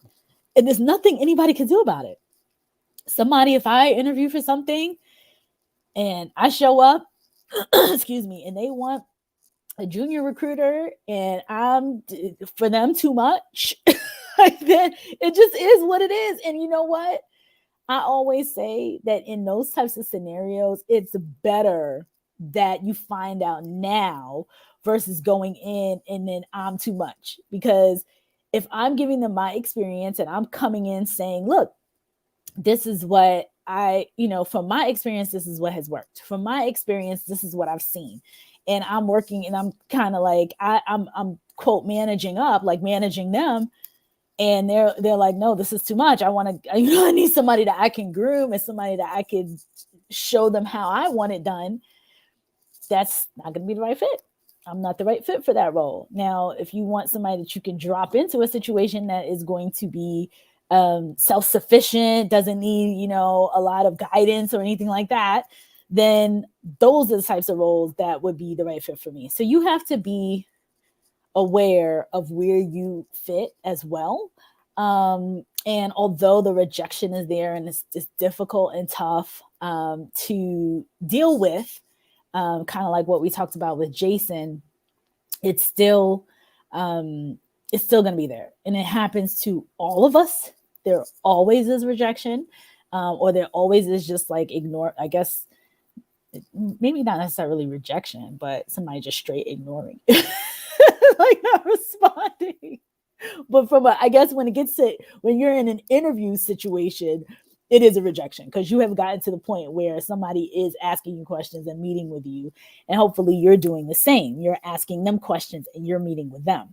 So it's a vice versa type of situation. So that's one area that I always get. And people want to know. The people that I work with a lot, just so folks are aware, are people who tend to be much more seasoned.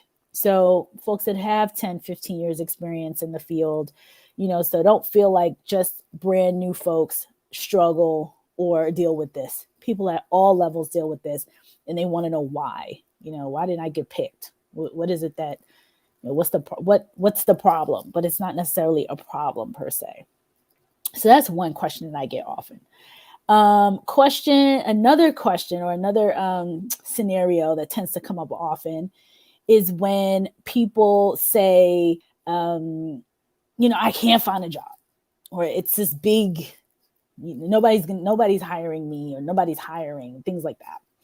Well, wait, let me see. Is Chris, are you coming up? Are you coming on? I will continue. Let's see if my co-host buddy is coming on. He might.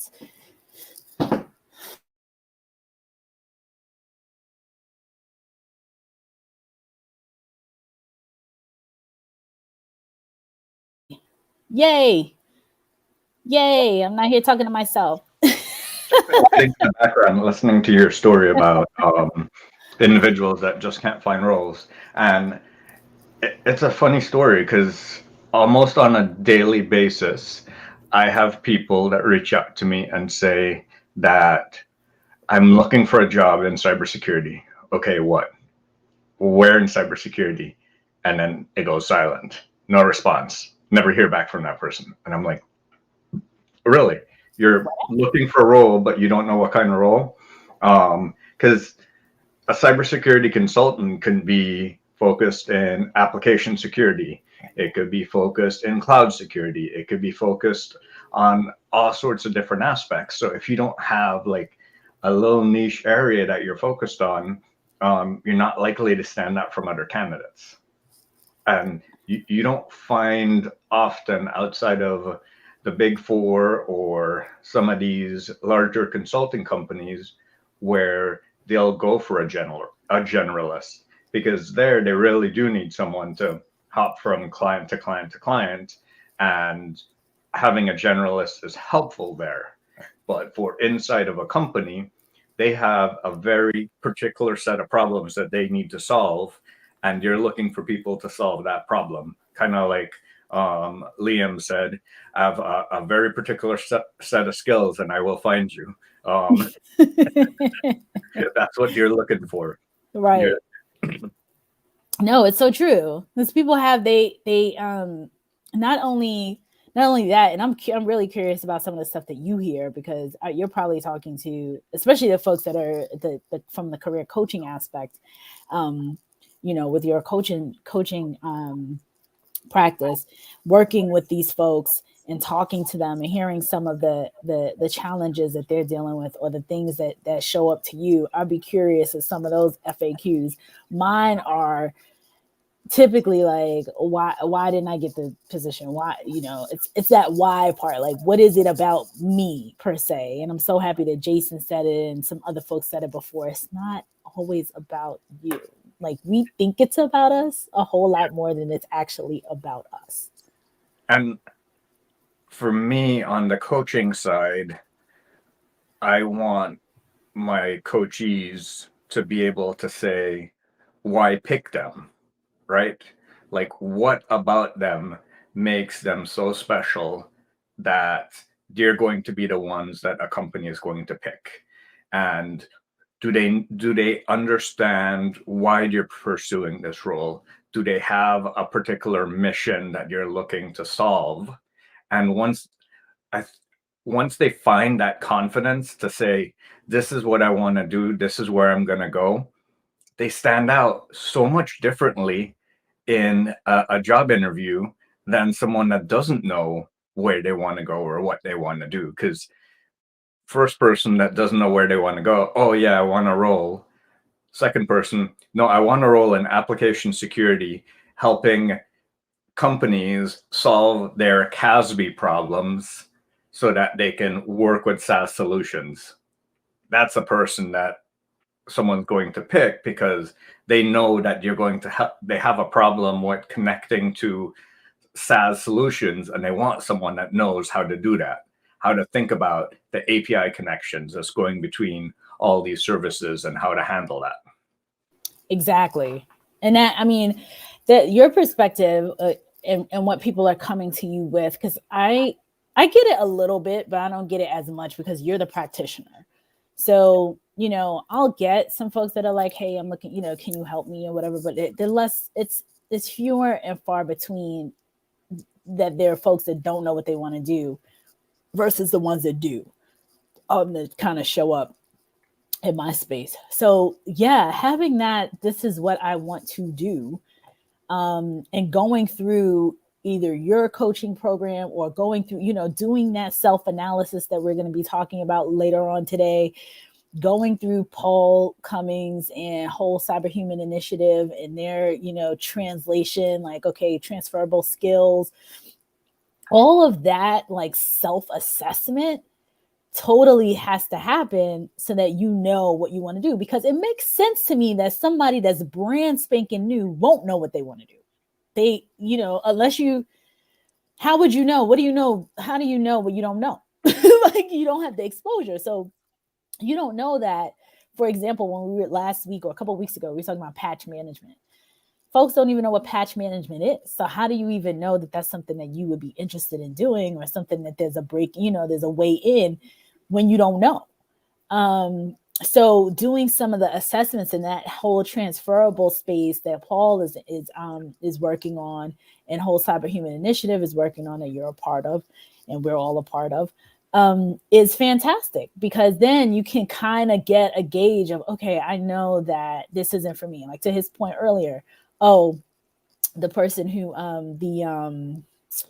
what was it? The person who said, oh, I think I want to do X, but then they turn around and say, oh, I don't really want to do that. I want to do, was it not audit? I forget what he talked about.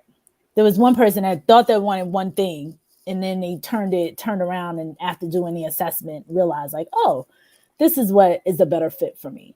Because everything out there is pen testing, right? Like the whole world needs a pen tester, and everyone says, oh, I want to be a pen tester. But do you really want to, you really know what pen testing is?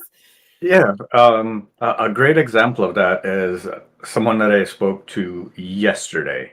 They had been in the field many years, over 10 years. And for the past 10 years, they've been doing endpoint security. And you're really good at it. They have a bunch of SAN certs. And you're like, yeah, I'm potentially interested in going to pen testing, but I don't like doing these activities in my current role. And I'm thinking, well, if you don't like those current activities in your current role, there's similar activities in pen testing that you're going to have to do, and that might not be the role for you. And by the end of the conversation, they were more interested in threat intelligence and threat hunting specifically, rather than pen testing in general. And this is someone that's been in the industry for 10 years, so they know about the different fields. They have different SAN certs. They just need that self-discovery. And that's why the first thing I focus on with my candidates is, what's the goal that you're looking to achieve? What's blocking you? And then how can we move around your blockers to get you to where it is? And that's their responsibility.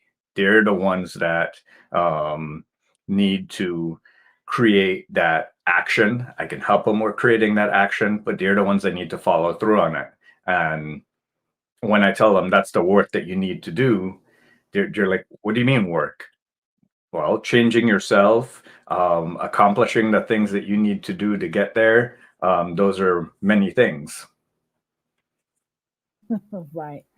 So my buddy Nandi is going to jump on too. I think did you meet him before? Maybe. Okay. There he is. Hey, Nandi.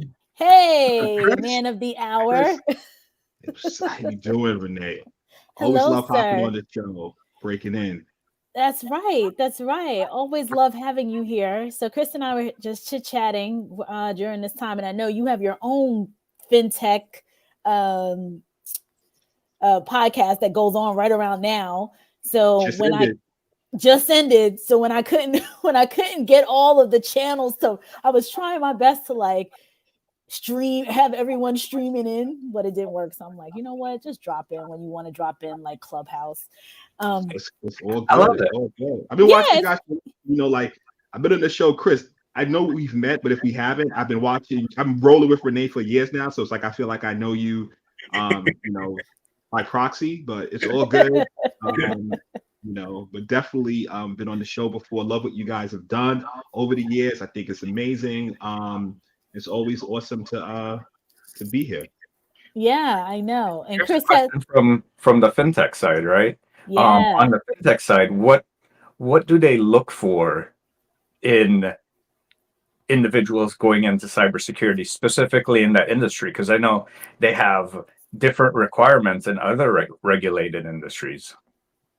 Wow, man, the hot seat immediately. Okay, let's get into it. I love it. Okay. Or we could start a little bit with your background.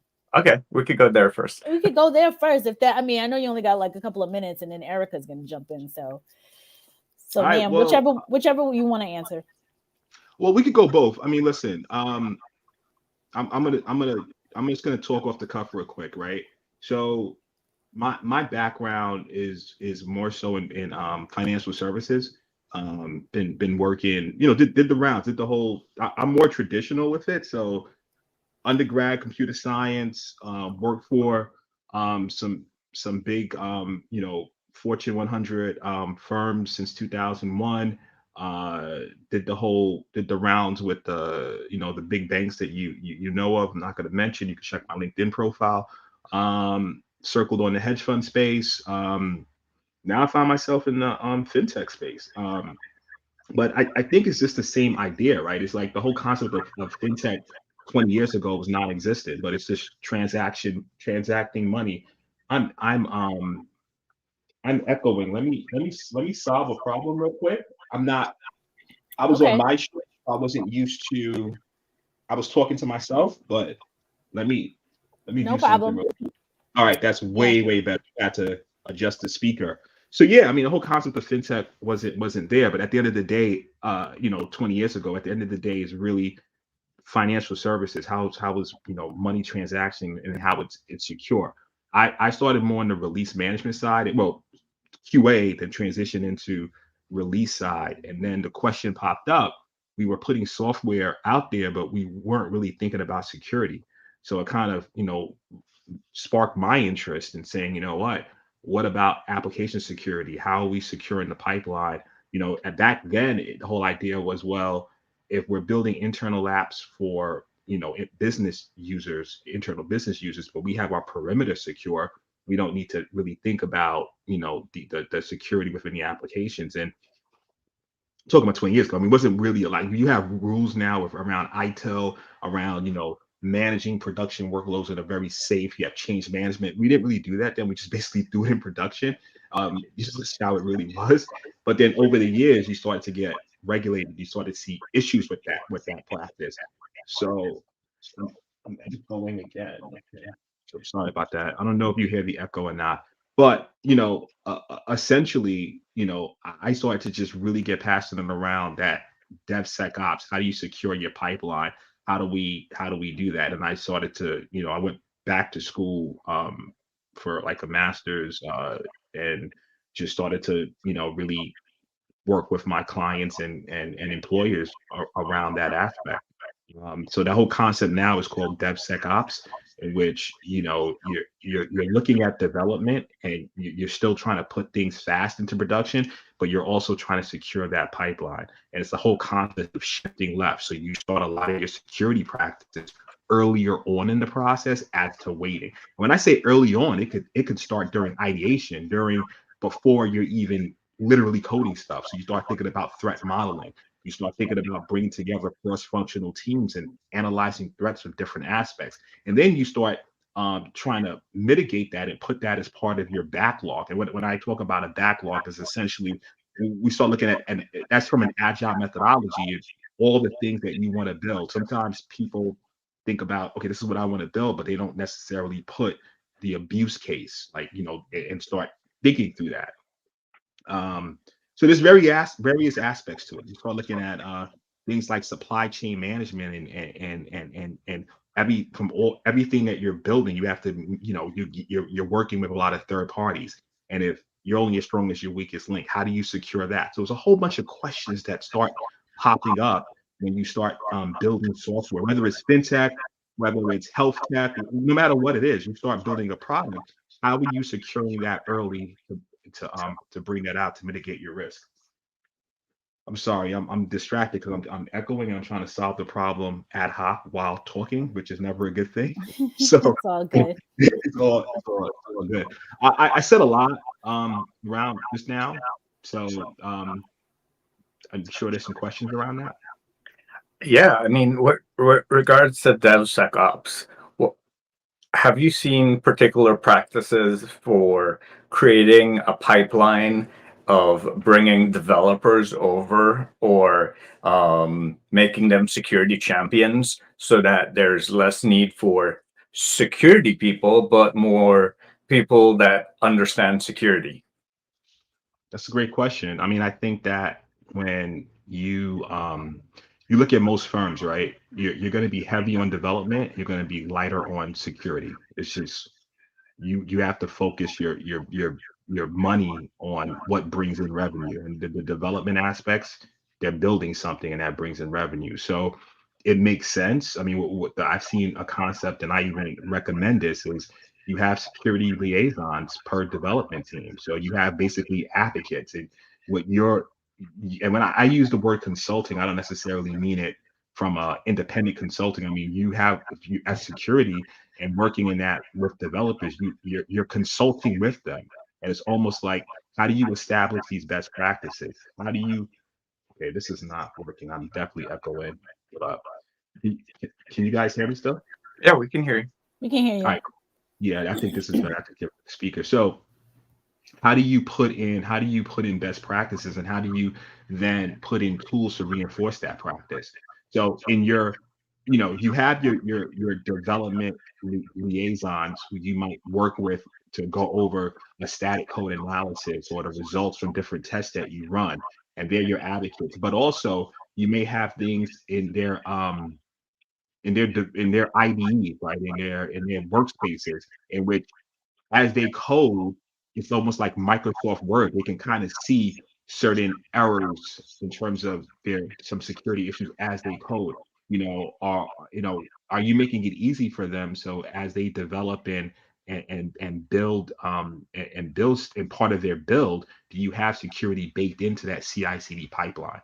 So those are the various things. I mean, you really want to think about, how do I become an enabler and not a disable? Like, nobody, and this is like a common debate, right? Like, and maybe because I came from more of the release side, more of we need to push product out, we need to, we were trying to, get business value, and that's how I think. So then transitioning to security, I still have that. It's like, how do I enable you to be better, right? I do not want to put all these things to block it, because we are all working for the business, and we have to release things for the business. So then it becomes like, how do I become an enabler to that process? And obviously we want to mitigate risk and things of that nature, make it safe. But at the end of the day, we're all beholden to the business. I love it. I love it. And I think that focus on helping the business achieve what you're looking to do in a secure way is something that a lot of people overlook. They might be an AppSec specialist, and you're like, we need to make everything secure, but you don't think about what the business is looking to do to deploy their code or to complete a deadline. So if you're just focused on potentially blocking them without considering what you're looking to do, they're not going to be fans of you. But if you could work with them and show them why, hey, solving this coding error right now will help you from having to do another release cycle, and that will allow you in your next sprint to focus on your features rather than do rework on vulnerabilities. I mean, 100%, Renee. Yeah, no, I agree. I think that people, the reason why I think a lot of companies love people with your type of background, like they want developers who become like, I can teach you the security piece, I can teach you, is that you're coming from the perspective of security isn't the be all end all. We're securing a thing for the business, not security for the sake of security. So, and I think a lot of folks get into it and they come in, hard charging, and they're like, oh, but it needs to have this and it needs to have that. It's just like, whoa, I have a house, it has a front door. Like if I start putting up gates and stuff, like how are we going to get outside? How is this even going to work? And so coming in with that kind of perspective, I just think is very, is invaluable and important. And I don't think, to Chris's point, like, I don't think people pay as much of attention. Like we're here as support. Like we're here. 100% support. I mean, and that's the one thing I noticed is like, you look at the cost sector, like when in different times in my career, when I was working with the developers more so like in the release management DevOps space, it was a different view because like you're now supporting the business, you're putting things out that's directly tied to revenue. Then when you kind of move over where a security operations side, it's more so, okay, your overhead. Like, we know we need you. We need security, but you're not directly impacting this. And I don't want to.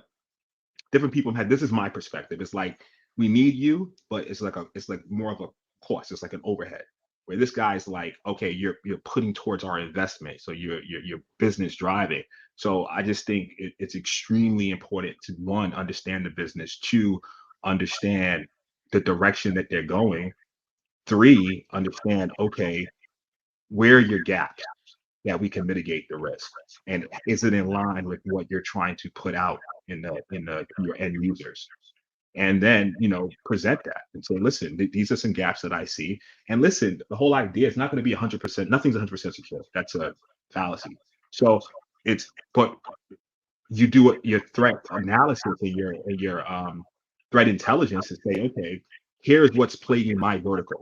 These are the things that my contemporaries are getting breached and hacked at. And then you start saying, okay, here are all the issues I see. And then you prioritize. And then you present it. Listen, this is in fintech. These are the major issues that we're seeing breaches in. We should secure this before we start thinking about things that don't impact us. In manufacturing, there's a whole other set of which you got to think about. But it's very important to do the threat intelligence, understand that list, so you can kind of prioritize. The same thing in QA, right? You can't like, I was in QA like one of my first gigs in financial services. And you can't say nothing's 100%. They're not gonna wait for you to fix every single bug before they release. Who's doing that? No one. You're gonna spin your wheels. And someone said something to me early in the career. We can't spend more money on QA than we do in the actual product.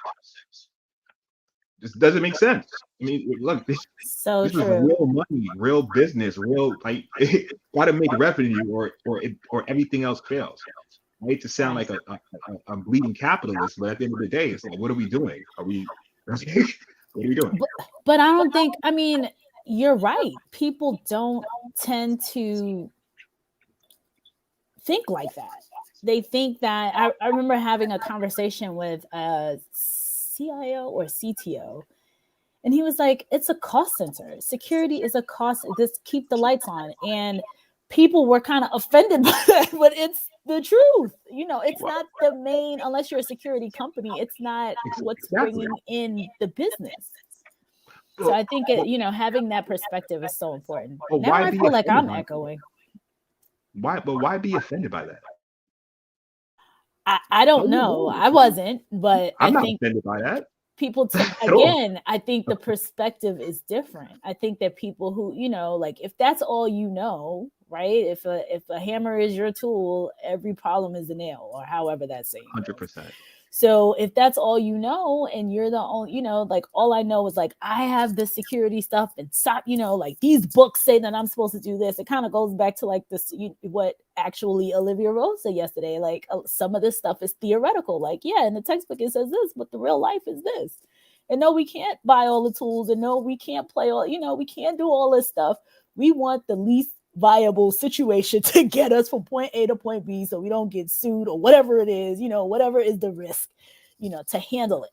And so it's always a really interesting conversation to be had. And people that I again, when you think about perspective, they don't have that perspective. They don't know that this is why we are here. It's weird to me because it's like, I'm not trying to disrespect anybody, but it just seems like, you know, it doesn't, I don't need like 1,000 certifications and 2 degrees to just, it's common sense, man. This is not even, it's common sense, you know, like, I don't know, like, I don't, like I said, I'm not trying to be that guy, but it just seems pretty straightforward. I mean, people get laid off every day. I mean, like, well, why, you know, people look at, if you work for a public company, they talk about, you know, their shareholders constantly. Work for a public company, all about the shareholders. Then you start, you know, you start back tracing. Okay, well, then what impacts the shareholders? The business. Okay, what impacts that? What it just, you know, it's not, doesn't sound like rocket science, but you know, I'm sorry, I don't know. It's like, it's like, but you said it perfectly. Now, if you work for a Tenable, if you work for some sort of security company, then yeah, your business is security.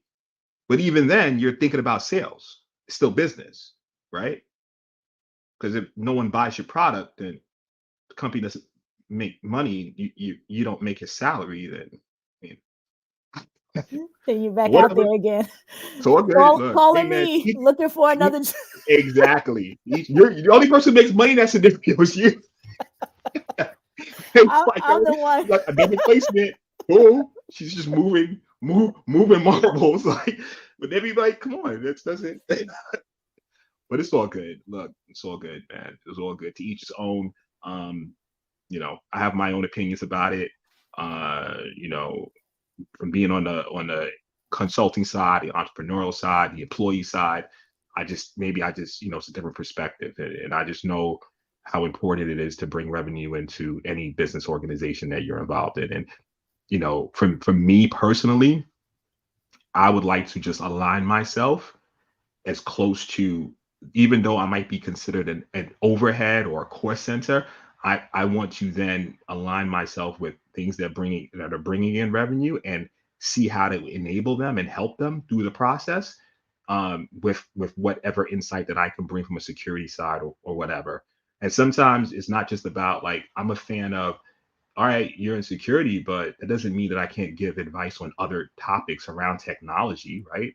And learn more stuff, and then even work with development and say, okay, okay, what is that doing? Okay, you're using ML. Okay, what about, and you really start diving in, you know, just, it's at the end of the day, man, we're in a technology business, and our goal is to constantly hone our skill set, and it's a lot of new stuff coming out. It's a lot of groundbreaking things, and you might figure out, okay, how do I apply security data or whatever, and you just kind of need to keep your fingers on the pulse, and you know, hopefully that works out for your career. But I told my nephew this. I was like, yo, if you're majoring in computer science undergrad, I was like, listen, man, if you are going to graduate and feel that you're never going to have to pick up another book again, you're in the wrong field, bro. Change, because it's not going to work out for you.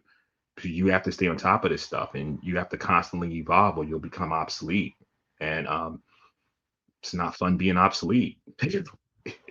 You know, so you got to constantly kind of, that's not for everybody. And for some people, they love it. And some people that they get tired, they call it a rat race. They get tired of it. And you just have to know which one of those people that you are and choose accordingly. I think that every point that you're making, now I'm echoing. What's up with the echoing? I contaminated this is an echo the stream, right? Like, what is going on? I brought in the some echo malware, and then now we're having some issues. Right. Now I love to have you. Did Chris just drop? Yeah, Chris just dropped abruptly.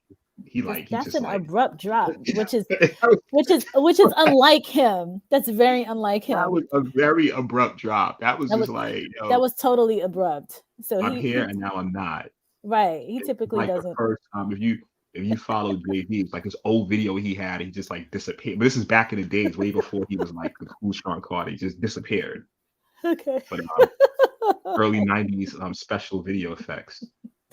Oh my God. He just dropped. Poof. Poof. Vamoose, I'm out of here. Exactly. Like the invisible bully, the Gooch from Goofy Strokes. He's a magician.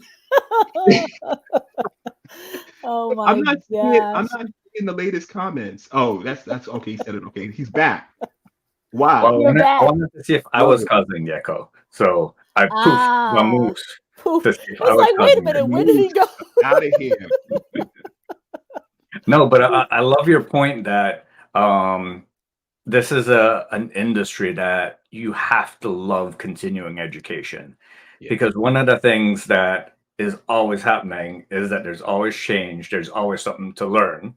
The other thing to realize is that you'll never know everything, and you have to have the self-awareness to know that you can't be the expert in everything, that there's going to be people that know more than you, and you have to be humble enough to be open to the inputs from others, because you can think you know everything today, but come tomorrow, there's a new technology and someone else knows more than you, and you can't learn at all. Story of my life, man. That's like a constant thing. And I feel like I'm always on the learning. I'm always on that other side. And it's frustrating. I'm not going to lie. But it's one of those things. That's the path you choose. But path I chose. But definitely sometimes it's like, wow, it's like, okay, I want to soak up all this stuff. Sometimes it's like, damn, like, why is it taking me so long to understand this? And you're watching something or reading something 1,000 times just to like let it sink in, or you're doing it and you're getting it, you're asking people questions. But like you said, that's perfect, man. You're absolutely right. That's 100%. That's what it is. For those going to leadership, it's even worse, because everyone below you expects you to know it, and you're then expected to know everything everywhere, and there's only so much you can know. So you have to know enough to have a conversation about it. Like, okay, I'll talk to you about identity and access management and have a broad conversation about some of the risks and some of the concerns. But when it comes down to the little processes that need to get done, you might not know it all, but you can at least have that conversation with your team, listen to their concerns, see where they're coming from, and then be able to coordinate back what the business needs to them to help communicate that. 100%. I mean, that's the leaders that I've had the fortune of working with. Some of the really good ones were just really good at asking the right questions and listening. Then, taking their experience and then adding to it, and then also doing their background research. Like, it's not everyone has to be on it, man. Like I was listening to this guy at an interview. He's a billionaire, right? I think was he Frittata or something. He wrote he's a restaurant guy. He owns the Houston Rockets. And he was even saying, look, as a CEO, and this guy, he's so many levels above in terms of in his company. He has absolutely no reason to understand technology. He said, look, I took it upon myself to understand technology. I went in and said, okay, listen, I don't need to get into the details of the programming, but I want to understand malware. I want to understand ransomware. I want to see how this stuff works. How do they get in? And, asking the right questions and listening. And, so when if he's saying that, even like Mark Cuban's talking about like he's learning ML and AI, and it's like he's spending the time to read this stuff. I mean, this guy's a billionaire. So if these guys can take it upon themselves to do it, where literally they don't have to, they could just be somewhere chilling. I don't really feel I have an excuse, personally.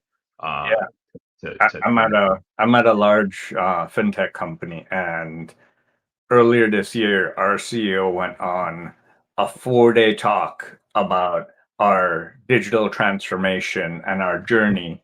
And he's talking about all these things from serverless architecture to cloud storage to like understanding things within a data lake. Landon, don't run that.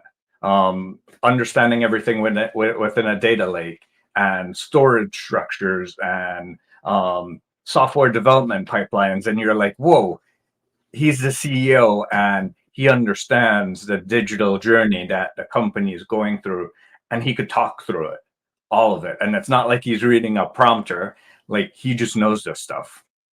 Yeah. But what we're touching on is like the new age CEO, right? In which, because technology is so ubiquitous, they're almost expected to have to teach themselves this stuff and have to really get educated on it. I think it's awesome. It's becoming now a criteria. I mean, it can't be ignored anymore. I mean, you look at certain breaches that happened over the years. I mean, I think the big one was the Equifax breach with the open source tool. I think they spent over, I don't want to misquote this, but to date, it might have been over $1 billion now to correct that. So I mean, it gets really expensive. It gets really, really expensive. So you really have to like notice stuff, man. Yeah, when you look at the breach notification requirements and just mailing the letters out to how many millions of people and just the postage for that, like it just becomes astronomical. And then to any other protection and any legal fees and any lawsuits, like it just becomes huge. Yeah, so definitely a requirement. Totally. Listen, guys, I can literally stay on literally all day with you, but then I wouldn't be close to the revenue. Take my own advice and get back to the revenue and figure out how to align myself and enable my people and my teams and the people I support. So thank you for having me on the show. And always a pleasure talking with you guys. And I wish you happy, marvelous, spectacular, super fragilicious Friday and weekend. And on that note, I will exit. But listen, the techbehindfintech.com, catch us every Friday, 12 p.m. Let me put that up. Our website's up. You can see it live on the website. We stream on LinkedIn, YouTube, Twitch, Facebook. If you have a conflict with another podcast, you can catch us on repeat. We're there. Thank you very much for that, Renee. I so appreciate you. I appreciate you coming. I know you stay very close to the revenue, so I appreciate. I'm going to say something not a lot of people know. It's an inside thing between me and Renee here. We go back since high school. Number one, we're not going to talk about years because there's no need to do that. We look good. But I mean, yeah, all day. But one thing I want to leave the note on, man, you have to kind of face your fears, especially in this field and in general. I was personally, I mean, you might see me here talking, in person, I can do that stuff. I don't have a problem with it, but on video, I was shook, man. Just to come on a show like this, talk off the cuff, about my field, technology. Oh man, I wouldn't like 5 years ago. I would give everyone advice to do so, but like, talking to Renee and watching her and telling me basically you're being I'm not gonna use any profanity, but you're being real soft right now. I got my Goggins in on you. You're being kind of soft, bro. Come on, get on it, And I started doing videos on LinkedIn, and I just think it's an awesome in general, brand yourself, talk about your field. You don't have to be an expert in it, but you're talking about it puts you so far ahead of people who are not talking about it. And you're just being on the forefront. So I always like to, so if anytime Renee sends an email or asks me on the show, I might, even if I'm on for like 2 minutes, I'm going to be here because always give her props on that. And I thank her. And, we are real. That's like my BFF for real, for real. So thanks again. Thanks for the encouragement over the years. And now I'm doing it weekly. And because first it was scary. It was, oh my God. So it was different transitions. It was, okay, first we're going to do a video and then we're going to edit it. Then we're going to do it live, but I need people. Then we're going to do it solo and just, so listen, you're awesome. Rock on and keep rocking. Chris, because I watch Renee, I've been watching you too. So, hey man, I feel like I know you very well over the years. So listen, man, you guys keep rocking. I love what you're doing with breaking into cyber. Huge fan of it and just awesome work. So keep the party going. And thanks for coming on. Live for 3 hours and 54 minutes. Yes. This is a telethon for real, man. Remember, now we're gonna switch over. We're gonna switch over to. We're gonna switch over in 4 minutes. We're gonna have the director of incident response from LinkedIn, Jeff Bollinger. He'll be our special guest, and we'll have an IR-focused event on breaking into cybersecurity in about 4 minutes. So we'll switch streams, give Renee a break, and then get started again. Well, actually it's a combo. So I'm gonna have Erica is gonna be on over here talking about communications. Can we do that? Stream, I don't know. I don't know if YouTube will let us do that. We might break YouTube. We might break YouTube today. Let's try it. You might break my cast. Man. I love it. We broke LinkedIn last time. Let's try to break YouTube. I love it. You guys are awesome, man. Awesome stuff. All right, let me bring Erica up. Thank you so much. Okay, thanks everyone. Here, as usual, Chris, love you to pieces. See you on the other side. Hopefully, we break YouTube today. I'm gonna bring Erica up in between so she can meet everybody. Talk to you later. Exactly. Hey, Erica. Hello. Hi. How are you? Wasn't that fun? Is that the word you were using?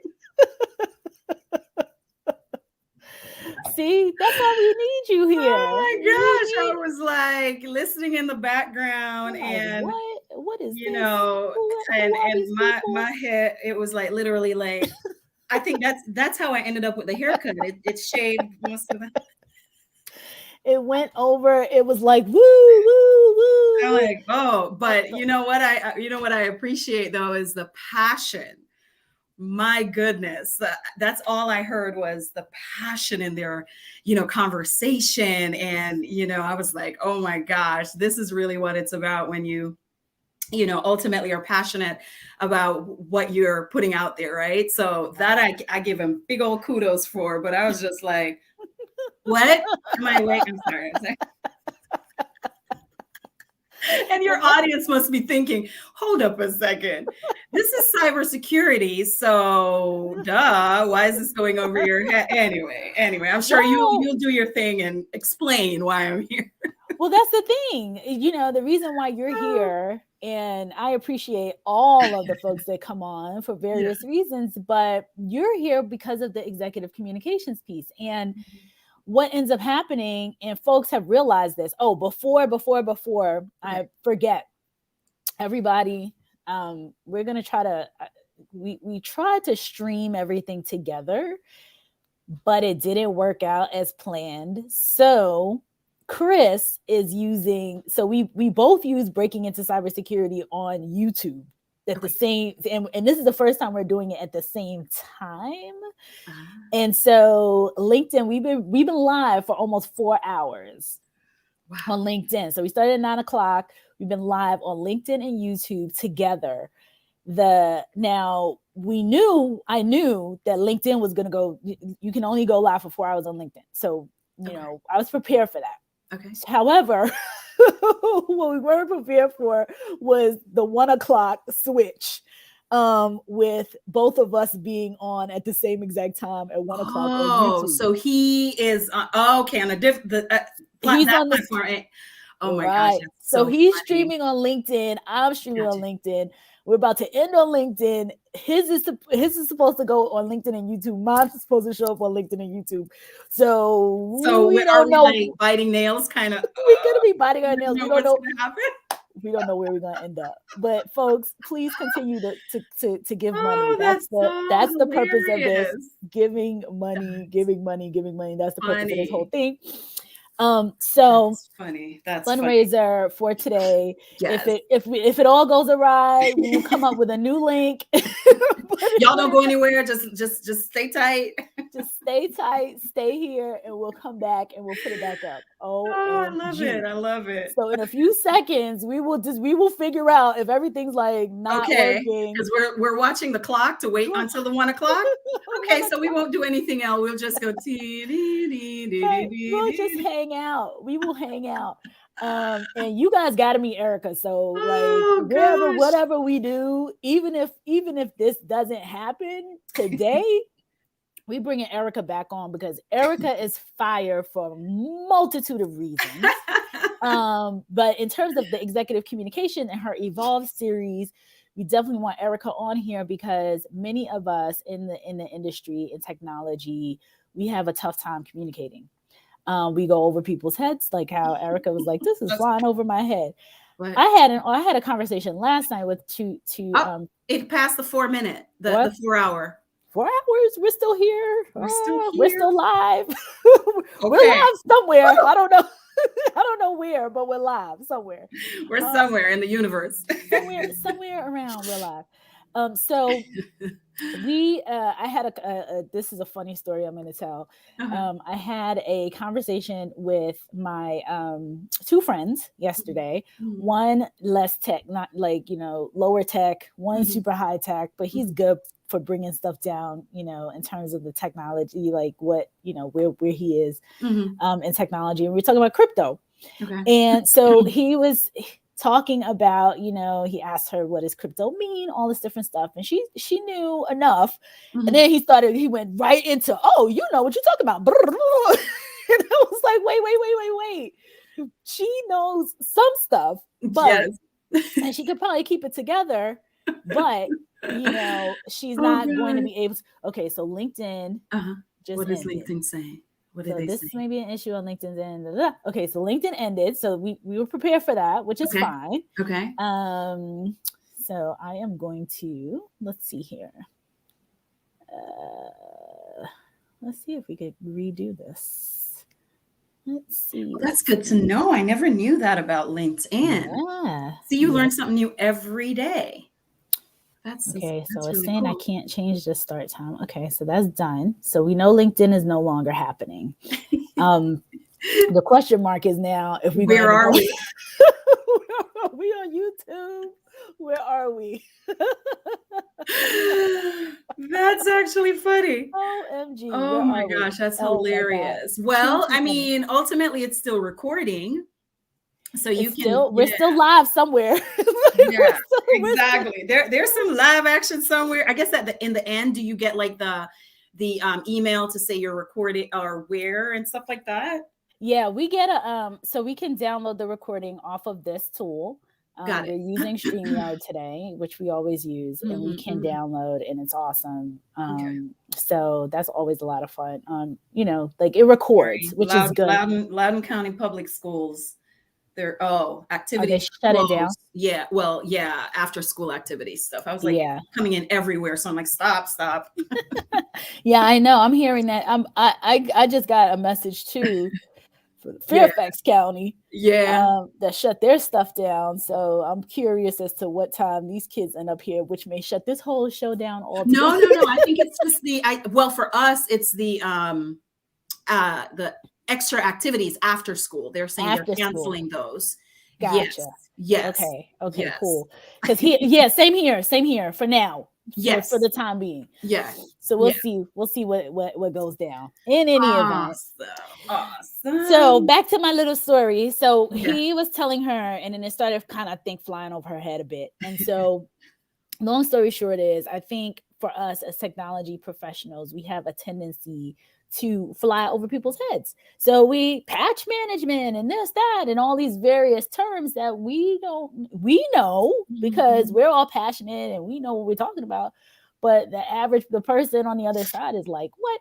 And especially if they're trying to break into the industry, they're really like, what? Like, I don't know what any of this stuff is. But the reason why you're here is because you're such a phenomenal communicator, and because you have the Evolve series that I know is focused on women, but anyone can be helped. So definitely would love to have you chat a little bit about that. Now, before we get into that, I want to remind everybody why we are here. We are raising funds for the Power Up Teens. So please Cash App Power Up Teens. We are the Power Up Women's Conference, which Erica is actually participating in, is a phenomenal conference. Was in person in Northern Virginia, now online. It's going to be remote, but still barrels of fun. And Erica, whose background is in, hosting conferences like this, hosting corporate conferences, all these areas, emceeing these types of big events, and she is here to kind of talk to us about what we need to do to make it better, and then we'll talk a little bit about the Evolve series. Sure. Wow. Thank you. I have a ton of notes. I'm this note-taking person, and so I'm like, okay, where do I start? So thank you so much for this platform and the opportunity to really share with, your audience. It's funny because when you approached me, I was like, so cybersecurity.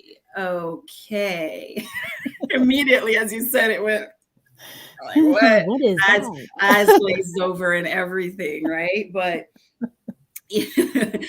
ultimately, no matter what the interactions that we have, it really does come down to communication and how to communicate effectively and how to communicate with confidence. And so my background, as you just mentioned, that's just a snippet, right? As women, we wear so many hats. And I definitely believe that's why God gave us the role of that, because I know there are the business folks out there who, will bark at this, multitasking, because when you multitask, you really don't get anything done. But we are, the queens of doing this, right? Because the more you put out there and you try to do, all these, balls in the air and stuff like that, one of them is going to drop. And because we juggle so much, one of them is the health, right? So we can't put ourselves out there and be effective by doing so many different things. So, so going back to my background is in hospitality initially. So I am a licensed massage therapist, non-practicing. Do not reach out for massages. It is not happening, folks. And so my background has always been in hospitality, working for some of the top brands, Ritz-Carlton, Elizabeth Arden, when it was Elizabeth Arden, and then it was Red Door. And then I have no clue what they rebranded to. So for me, working in the industry and then also working with the Ritz-Carlton, where it's all about guest relations, guest satisfaction, and that communication that we have. It really does come down to your brand. When we walk around, we are our own brand, right? And it's so important to understand that as we're walking around as our brand, how we communicate reflects our brand, right? And so fast forward, my practice closed in 2020, top of 2020. And I was the person who was very thankful to have an exit strategy, albeit, and I'm very sensitive to this, albeit not the exact strategy of a pandemic, but for me, it worked. I needed to jump again into whatever the next steps were that God had for me, and truly figure out what my next brand would be, my next business would be. And so fast forward in 2020, I started Business Brand Ambassador, right? All again about branding. It really came out of a pain point, Renee, of having my massage practice whereby I had to shut the whole thing down to network, to bring the clients in. But that means if I shut the business down for 3-4 hours, I'm losing money there. So it was just this, so I always thought, gosh, I wish I had another me. And so fast forward, Business Brand is just that. It is making connections for my clients in the community and representing them in the community as their brand. So I am your brand ambassador, essentially. And so, making connections, making representation. And, over the years, being a business owner, being in a community, several communities of, amazing women like Bernadette or yourself, or, different organizations where, it's mainly women, some of the ththings over the years that I have been told or they've stated to me, it's like, oh my gosh, Erica, every time you walk into a room, it's like, oh, you just have this thing about you. And please let me also say this. When I say this is not out of egotism. This essentially is out of me being confident in who I have become, who I'm still becoming, which by the way is my word for this year, right? So it's me owning who I am and showing up more confidently for my own brand. So over the years, hearing that, and then that being followed up with, gosh, I could never do what you do. And I'm just like, yeah, but you can though. I like in my head, I'm thinking, but why can't you? Right. And so, it just kept, it's conversations with other women. Like, I had to write some of them down because I was going back to literally, I went to an event this morning and this is what one of the ladies, each person had to get up and talk about themselves and share a little bit about themselves. And the first thing one of them says is, what did she say? I've missed so many events and opportunities to meet new people because I just don't know what to say. Or, I don't speak up because, I'm afraid I'll sound like I don't know what I'm talking about. And I'm writing these things down. And then I started reflecting too, coming to this over the years, some of the other comments ladies have made, like, gosh, I'm not comfortable being up here. And it just always just hits me here because how many opportunities have we missed? How much money have we left on the table? Contracts, right? It's just essentially a confidence issue. And I shouldn't say issue, a confidence challenge, really. And so, as it relates to our communication, it really does have a lot to do with our self-confidence. But more so, before we get there, it's about our self-image. It's the self-talk. It's what we're saying to ourselves, right? Essentially, that is holding us back from showing up confidently for ourselves. So the best conversation you will ever have is with yourself, right? It's not your spouse. It's not, your bestie. It's not the kids. It's not your boss. It is the conversation you have with yourself. And so, just over the years, it just really spoke to my spirit as we as women, like when we show up and we know our value, careers and businesses thrive. And so knowing how to do that effectively is a key component of that. I was talking to another professional today woman, and, you know, she was just like, oh, I have this big presentation. And I'm just like, there's just something that happens to me when I walk into a room, and I like, it's as if every single thing that I've prepared for, I go completely blank. Right. And I was reading, oh goodness, the book just flew out of my head. I think the author is Eben Pagan or something. Mm-hmm. But essentially it's our self-image is like taking a black marker, right? And blotting out an eye or a tooth, right? And those are the actual images that we see of ourselves. We don't see ourselves as this beautiful, capable, competent. We got this. We are qualified. We are supposed to be here. I do have a seat at the table. Hell, I'll build my own table, right? Because we just blot it out. And so, you know, I took her through this really quick exercise, and she was like, oh, that's it? And I'm like, no, well, that's partially it. And confidence is that thing where it takes practice. It's just like sports, right? Now, Usain Bolt or Michael Jordan or whomever, those top athletes didn't just show up for the first game or the first meet and be like, psh, that's it. It took practice. It took time. And so it's that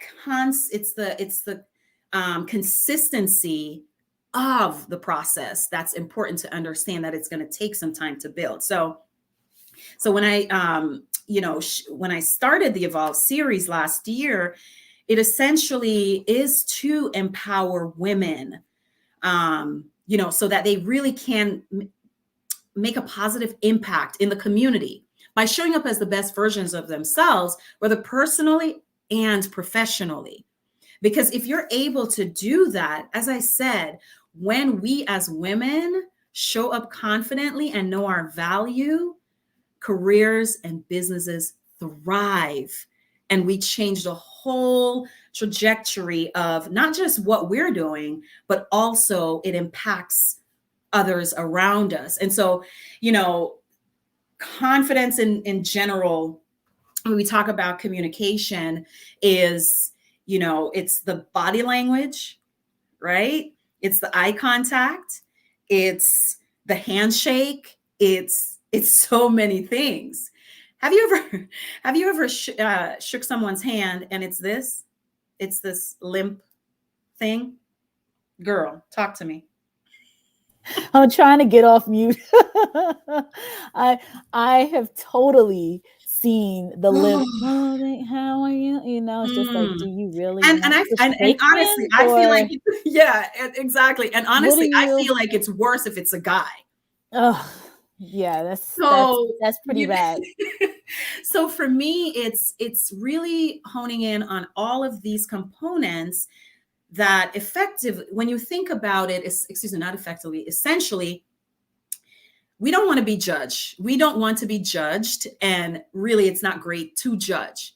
But our first impressions, trust and believe that folks have already judged you based on how you show up in person that very first time, right? So if it's somebody who is walking in and their shoulders are hunched over and you're slouched, or this is your conversation, this is how you present when you talk, this essentially is telling the person that you're communicating with that you're not trustworthy, you're defensive, you're not confident, you're shy, you don't know what the heck you're talking about, so I don't even want to listen, right? So walking in, shoulders are back, head held high, even if in that very moment you don't feel that confidence, just something as small but really ginormous in the big scheme of things, something as your posture and showing up that way, that speaks volumes to your audience, right? We talked about the handshake. Now it's important, and I like to read about all of these different things, and that's where I remember that little limp fish thing, handshake. But some of the things to consider in communicating, and it can be challenging for women in business, professional women, small business owners, right? it can be challenging for us because we don't want to come from a place where we feel that we are inferior, right? So something as simple as a handshake, it is super important that we approach it head on, palms, facing to the right or left, depending on your right. But if we approach it where we're just like, hi, hello. Okay. So it's that firm handshake, and then eye contact as well is super important. So Renee, let me ask you a question. Have you ever spoken to someone and they don't give you eye contact? Of course. So tell me, when they don't give you eye contact, how does that make you feel? Well, I'm wondering what it is they're looking at. Like, if they're not looking at me, especially if it's in a room, you're like, well, what is it that they're talking, and they might be talking to you, but they're looking over there. So I want to turn around and look over there too. Like, what's happening back there? Exactly. And then it also, and another to that point, it's not just necessarily, okay, what are they looking at? It's also, I feel like it doesn't create trust. It doesn't create trust overall, because in my opinion, if you can't give me eye contact, then what are you hiding? Right? And so a really good hack, right? Because some of these things, as I said, it takes practice. So a really good hack, because there is that shy person, there is that person that's just like, right. Oh, I don't know. I didn't even think about it in that way. Like as a hiding, like somebody's hiding something versus what are they looking at? Like what's that? Yeah. What's happening over there? But even then, now you're distracted from the conversation, yes, right? And that essentially, when you make eye contact, it's the presence. It's that person being present with you, right? But if you're looking around, you're like, oh, okay, well, they're not even, okay, what is the purpose of me even talking to you, right? So a really good hack is, and you can try this, right? When your kids get home with your husband, really good hack, while you're getting comfortable, because as I was saying before, it's challenging for a lot of folks, right? They're shy, they're not used to this, right? And so again, just like sports, you got to practice it. So until you get to that point where you're like, you know what? Dead on, I'm going to have a conversation with you. It's going to be so intense. You're going to be wondering why I'm not looking away, right? So a really great hack is, when you're speaking to someone, look at their forehead. So if you're uncomfortable, if you're uncomfortable looking in the eyes, because that might weird you out too, right? Yeah, it can be kind of. It can be a little bit. I don't know why. So practice it. So look at their forehead as you're speaking, and the great way to do it is that, just don't tell them that you're looking at their forehead, like as the practice you're doing at home or with your friends, but ask them, hey, did you know I wasn't looking in your eyes? Or, you know what I mean? So just try it and see what happens. And that can also help to build the practice where you're like, okay, well, that wasn't so bad. I actually had a great conversation. Now, I didn't look him in the eye, but now you don't feel so intimidated, and you can use that practice as well. So now, yes. Erica, do you think that it's because people feel intimidated? Is that the big challenge? Do you think, I mean, you started out, what I love is that you started out with the stories, like people saying, I don't know what, I feel uncomfortable getting up, or I want people to feel like they know I know what I'm doing and all that. Is it really in, or so I'm wondering if it is a combination of, I don't know what to say or how to say it, or I see these other people out there and they're phenomenal speakers, and I'm trying to figure, like, how do I make that happen for myself? Mm-hmm. Or is it something else? Because it's both. I feel like it definitely is both. So a couple of different points, right? As I had said before, it's your inner talk, right? So it's your belief system, and much of which is deep-seated, right? It's, things we've had to deal with in our past, in our childhood, and experiences that we've had that have caused us to really be, come back to a more contractive feeling about ourselves, right? There are legitimate, experiences that cause this. And in addition to that, it legit can be, I'm just intimidated by this person because they're amazing. And I don't even think, I don't possess that, right? So again, it comes back to that self-thought, and then those self-imposed beliefs that we've had in the past, right? Or the imposter syndrome, where we're like, oh my gosh, yeah, that can't be me. Oh, she rocks. I could never ever do that, right? So all of it comes back to your thought process. Thoughts create. We absolutely know this. And the moment we start having thoughts of inferiority, thoughts of I'm not good enough, thoughts of XYZ negativity, it doesn't matter what those thoughts are, whether they're good or bad, they're true if you believe it. So it definitely comes down to, yes, I'm intimidated, but I want folks to understand that level of confidence, it's in all of us. It is in every single one of us. And especially as women, where, and especially women in business, the professionals, C-level executives to business owners, and, having to deal with, the biases that are out there, and, the glass, all of these challenges in the workforce, where you're constantly feeling like you're butting heads. It's legit. It's a legitimate feeling. So going back to your point, it's both really, but it really does start with that thought process and your belief system, because, when we're in, like social situations, for instance, take this one scenario where, you're walking into, say, a networking event or a presentation, and ultimately the first thing we start thinking about is ourselves.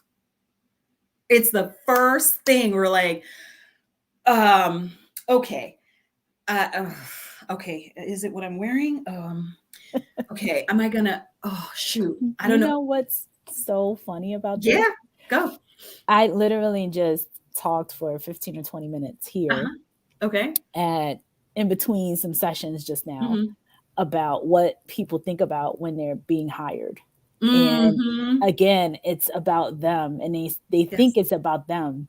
Yes. And it's like, I won't say half the time, but a vast majority of the time, it's so not about them. It's not. It's about all these other factors. It has nothing to do with you. It's zero to do with you. But again, because it's so funny, because, automatically, it's just how our brain works. We literally automatically go to thinking, oh my gosh, what are they going to think about me? Okay. So here's a really great hack again. So many times, instead of switching your thoughts to more positive one, switch your focus. And what I mean by that is, we know, in order to accomplish something, right, we have to stay in the positive, right? I can totally do this. Yeah, I got this.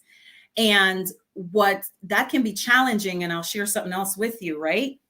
But so you're walking into this social situation, networking event, whatever that is. And instead of you thinking, gosh, did I put on deodorant today? Or, is my skirt too short? Or whatever it looks like, right? Whatever that self-thought is, instead of doing that, switch to thinking of the focus. So case in point, you walk in, take the focus off yourself. Find someone in the room, whether it is another female or a guy, and say to yourself, man, gosh, I love her suit. Oh my goodness, look at how many people showed up for this, right? And you would be surprised at how just that process of switching focus changes how you stop thinking about your insecurities in that moment. So that's really another great way to step up in confidence so that you can walk in there and communicate more effectively, make that forehead contact if you can't make eye contact, right? And then that another sounds painful though. Forehead contact. Forehead contact. Yeah. It's like but it's the little things that makes such a huge difference for that person who still has the practice in play of I don't think I can totally do this yet, right? So it's the tiny steps, and that allows your outer confidence, right? Because I have it, written down. You have your core confidence. It's how you feel about yourself. And then your outer confidence is how other people perceive you. So when you're walking in, it's your outer confidence that shines. But before you even get there, you got to start with your core confidence to be able to have that, outer shine for you. Right. Absolutely. So tell us more about Evolve. What is it? You came from I love the story. I love the brand, talking about the branding, working at these super high end, like the pinnacle of these organizations in the field that you're in the brand and the customer experience. And so that's so transferable and relatable when it comes to folks in technology, especially, like that whole experience, like people. And I feel like if a lot of us in this particular industry or in tech as a whole had that combination, if they had that piece, people would soar, because that's what you're looking for. The quintessential stereotypical tech person is, hands down. Like that's what people outside of tech view that. And it's right. funny. I'll give you a funny story, and I know you have to run real quick. No, I'm good. Actually. I didn't get a confirmation. Not a ping yet. Okay. Yeah. Cool. So I was on a call earlier with company that I'm working with, and the people who don't do tech recruiting were like, I was like, yeah, I love tech, blah blah blah. They're like, yeah, those people are, just like yeah, I don't know, but these are the folks that recruit sales and marketing and people who are accustomed to getting up and having these conversations and being visible and being, like being on, right? And so they get on a call, for example, with a technology person, and the person just like, this is what I do, like they're saying what they say, and some more energetic than others, but you're still not going to be in comparison to, say, marketing executive, product managers, folks like that this is all they do all day long. Got it. So when you do find that gem of a person who communicates so well, I have to say this about my bestie who was on just now, Namdi. He's one like that. He tends to say, like, this is aligned to the business, blah blah blah. When you get a communicator, people are like, oh, he's technology and she's tech. Oh, they, you know what I mean? Like, it can happen. It can work. Wow. And those are the people that get, they get moved up quicker. They move to the front of the pile faster because they can communicate to you what it is they're doing. You can communicate about the business. So it's such a good skill. And I feel like if we had a little bit more of that from people like you, then people would just take off. Like I could see careers just completely taking off. And that's why we see, and I know, Erica, you were in the background listening to a little bit of what we were talking about, is that the folks that can get on LinkedIn and communicate and write something and it be legible and people understand, and, sentences with periods and what have you, and communicate like this and get on a live stream and have and communicate with someone and speak about what their discussion, that's a big deal. Exactly. So those people automatically are going to get pinged. Those are the ones that get the job offers. People reach out to them like, hey, absolutely, we want to talk to you. Right. Because of what you have going on. Like everyone knows this small cadre of people who are putting themselves out there with vlogs and lives and blogs and things like that, because you're showing, they are showing their communication skills. Right. So Absolutely. That's where I'm at. So go ahead with yeah. Evolve. No. I mean, I'm leading to Evolve. I know. No, I appreciate that because, I think one of the things for me is, and let me be transparent with our audience here. For me, it's not like I shouldn't say that. Let me rephrase. I have always been the person, the jumper, you know what? Yeah, why not? I'm the why not person, right? And so growing up, I was the kid who, at the family gatherings, they're like, oh my gosh, Erica, sing a song, do this, da da da da da, right? So in full transparency, I have for most of my life been that person. But I've also, and I would say maybe in my 30s-ish, I was also that person during that time period where not having clarity and not having like real intention behind what I'm doing, I didn't know what the heck I was supposed to be doing in life, right? And so my confidence was shot because at that time I was being told, well, you got to get your act together, that kind of thing. Like you're 30, right? Who wants to hear that? And now I'm about to be 50. I'm so seasoned. Y'all can't tell me nothing no more, right? And so during that time, they still gonna tell you. they can tell me. I don't have to listen, though. Right. But what I'm saying is, there are going to be peaks and valleys and moments in our lives where we literally, our confidence can be shot. It's going to be challenged. It's going to be, we're going to have to reset and do all of that. So part of why it was important for me, in addition to the fact that I had like literally so many other women saying, oh my gosh, Erica, you know how many women out there that they need something like this. They need an ambassador. Part of why my name, my business name, which at the time when I chose it had nothing to do with the Evolve series. It just works really well. I've always been an unofficial ambassador for businesses, for family, for whatever. So it really flows well.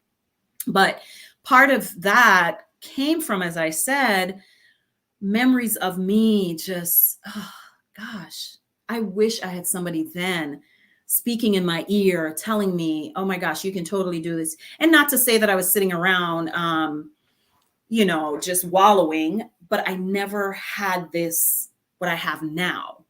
And so the Evolve series essentially started out of that pain point and talking to other women in business, in particular, being an entrepreneur, that's really my sweet spot.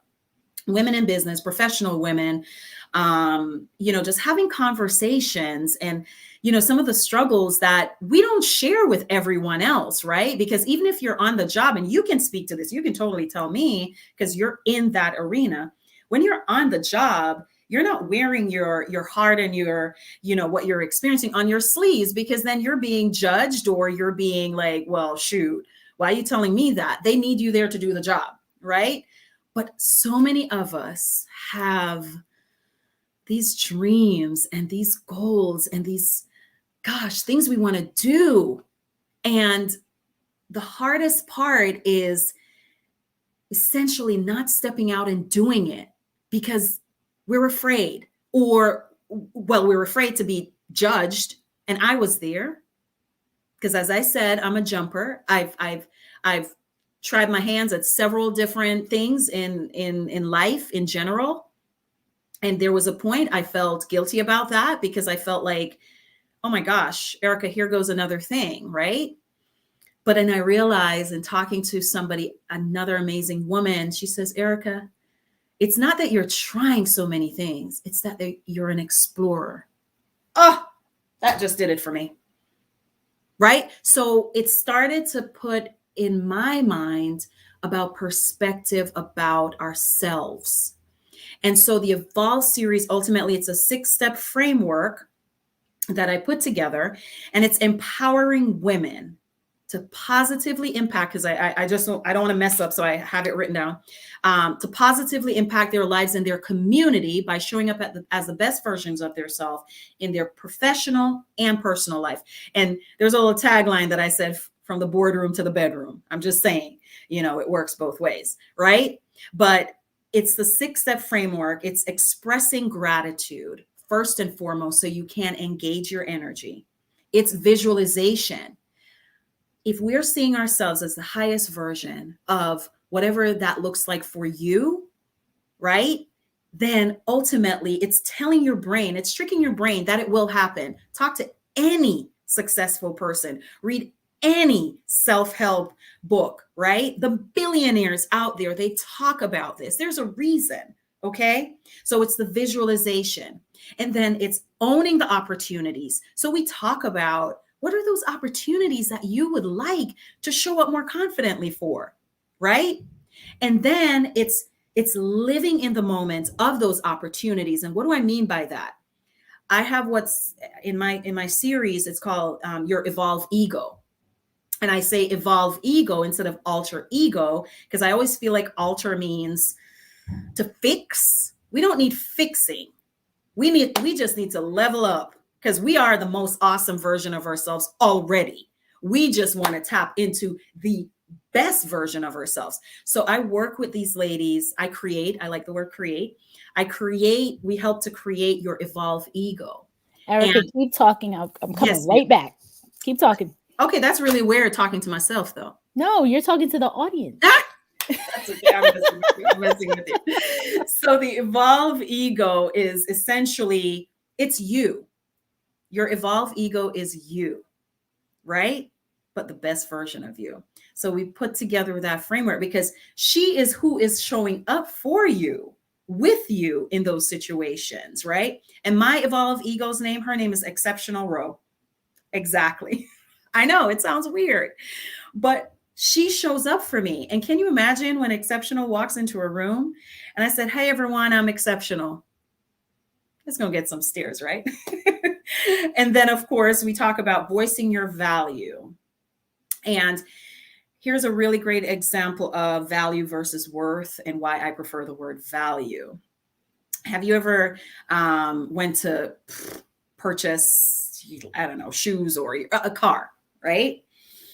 When you say, what is it worth? It doesn't have the same oomph as if you say, what's the value of it? Doesn't that just sound like, ooh, that's expensive, right? And so we voice your value. And really what I mean by that is the last two components within the series themselves, when you're doing the full series, and I'll explain the different options here.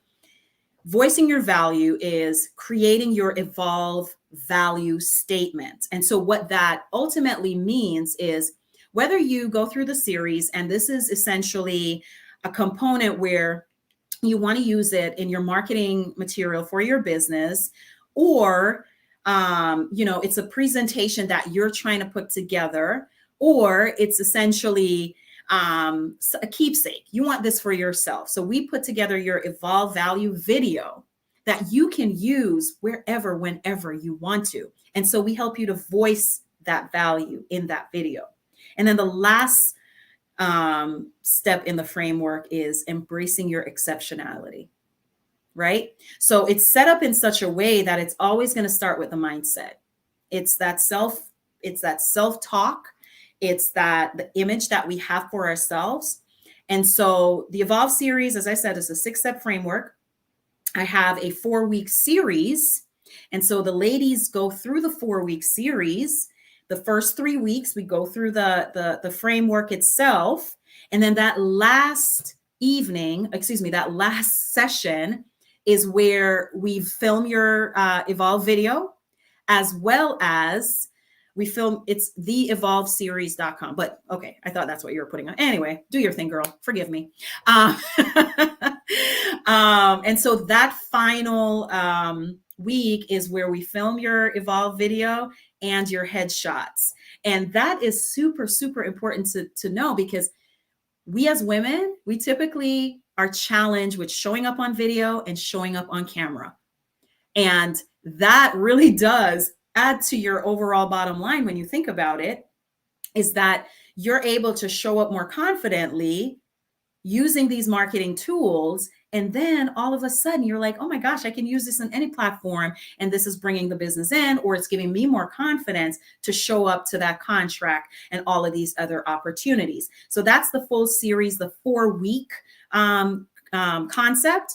Also offer it as a 1-day plan as well. It does not include the video and so forth, but the framework, what you take away is where the value really, really is overall. And so those are the 2 options as well. And then I'm open to, one-to-one coaching with, any female woman in business, professional woman who is just looking, you know what, I don't know about this group thing. I just really want your your one-to-one time. So that's the Evolve series. I'm super excited about it. I do have a free workshop coming up, Renee. It's going to be on February the 8th. I literally just posted it on Eventbrite today. So it's an hour and a half, and it's level up, how to seize opportunities by showing up confidently. Right. So it's a nice, thank you, Tyrone. So it's a really great, kind of glimpse into some of the things that I'll be, kind of sharing more in the series overall, but I just feel like it's important to get in front of the public. And even if you're a guy, show up. You have women in your life, show up, right? Get that information so that you're able to share it within your community of amazing women as well. Absolutely. Erica, this has been fantastic. I mean, it's so impactful. And like I said, I think that providing what you just shared, how the Evolve series is going to work, just all of it. I mean, first and foremost, I'm listening to you, Tyrone, who says he's funny. He's loving this. So Tyrone, he's gonna come. He may come on. He may not. He's really busy, but he's gonna try to pop in here and chat with us for a little bit. But he also deals with executive communications, and he's just so for him saying loving this, that's a that's a woo, yes, I did my job. Thank you, Tyrone. So he, it's the same, it's just such a needed topic. Like we talked about soft skills, or he's like, I want soft skills to be I'm sorry. 1 second. No he says, I want soft skill. Someone said soft skills should be essential skills because they are essential. Like you can't, you have to be able to communicate. You cannot not communicate. It's just that's not going to work. Yes. And the folks that can communicate the best, and they have both sides. You have the technical heavy side, and then you have the communication side, and you can bridge a gap, and you can be relatable, and all those good things. That's when you see your career soar. So some of the things you were talking about, and I know you target women, but like I said, we have a very group of, tons of men here, and I know that they would love to have your services too. Sure. And kind of overcome some of those challenges. I mean, Namdi was on a little bit earlier, my buddy, and you talk about how you were, people have a hard time on camera. I kept saying to him, get on camera. And what's funny is I had a hard time in the beginning too. Sure. And I'm thinking about what you first said when you first came on. It's just like everyone at this point, when you see them and it's just like, oh my God, they can just talk on the flip. That's practice. That's doing that for years. That's Michael Jordan doing those dunks and stuff. That's, Usain Bolt, like you said, you said he didn't just show up. These people didn't just show up like this. Absolutely not. Some of them, yes, have innate talent, but vast majority of people, that talent needed to be developed. Nurtured. Right. Oh, absolutely. You're born with it, but you still have to develop the muscles. You still have to do the work in order to be great. So exactly. And that's where, he talked about this earlier, right before you came on. saying, hey, and I kept telling him, hey, get on live. Like it's big, it's huge, LinkedIn Live, especially when LinkedIn Live, there weren't many people on. I mean, it's now a little bit more, but at that time, there weren't even many people on LinkedIn Live. So I was just like, dude, this is like, we're at the forefront. This is great. You want to get out there, you want to get on this thing before it's everybody could get on there, you know? Right. And so he kind of, like hem-hawed and stuff. And he talked about it just now, like, hey, I was struggling and Renee was just like, right. I think I caught that last part. Yeah. Right. So, and the thing is, I tell him, I said, if you look back 3 years ago and look at my first live, I was like, am I on here? You know what? I don't. Exactly. It's uncomfortable. But let me add too, you kept showing up. Yeah. You kept showing up for yourself. And folks don't, I think when we do it that one time and then we fail, or we just like think we're not good enough, we decide we're not going to show up again. Right. So that's super important to remember as well. It's true. And it's one of these things where the practice definitely, it's just important. Like the more you do it, the better you get at it. I tell my kids, you said about the kids, I tell my kids this all the time. They're like, it's hard. It doesn't, like, dude, because you did it one time. Like they're trying out ice skating. Exactly. Exactly. Everything's hard the first time. But just keep showing up, tapping into the tools that can allow you to show up. That's going to be super important. Whether it's, I told someone the other day that this past year, I've read the most books I have ever read in my entire existence, because it was a year for me that I was just like, oh my gosh, I need to know. Oh, wow. Okay. Let me write that down. Oh, that's another great book. Oh, right. So for me, it's showing up for myself in that way. And can I just say this too? The Evolve series almost didn't happen. Let me tell my audience, I had to show up confidently for me launching this.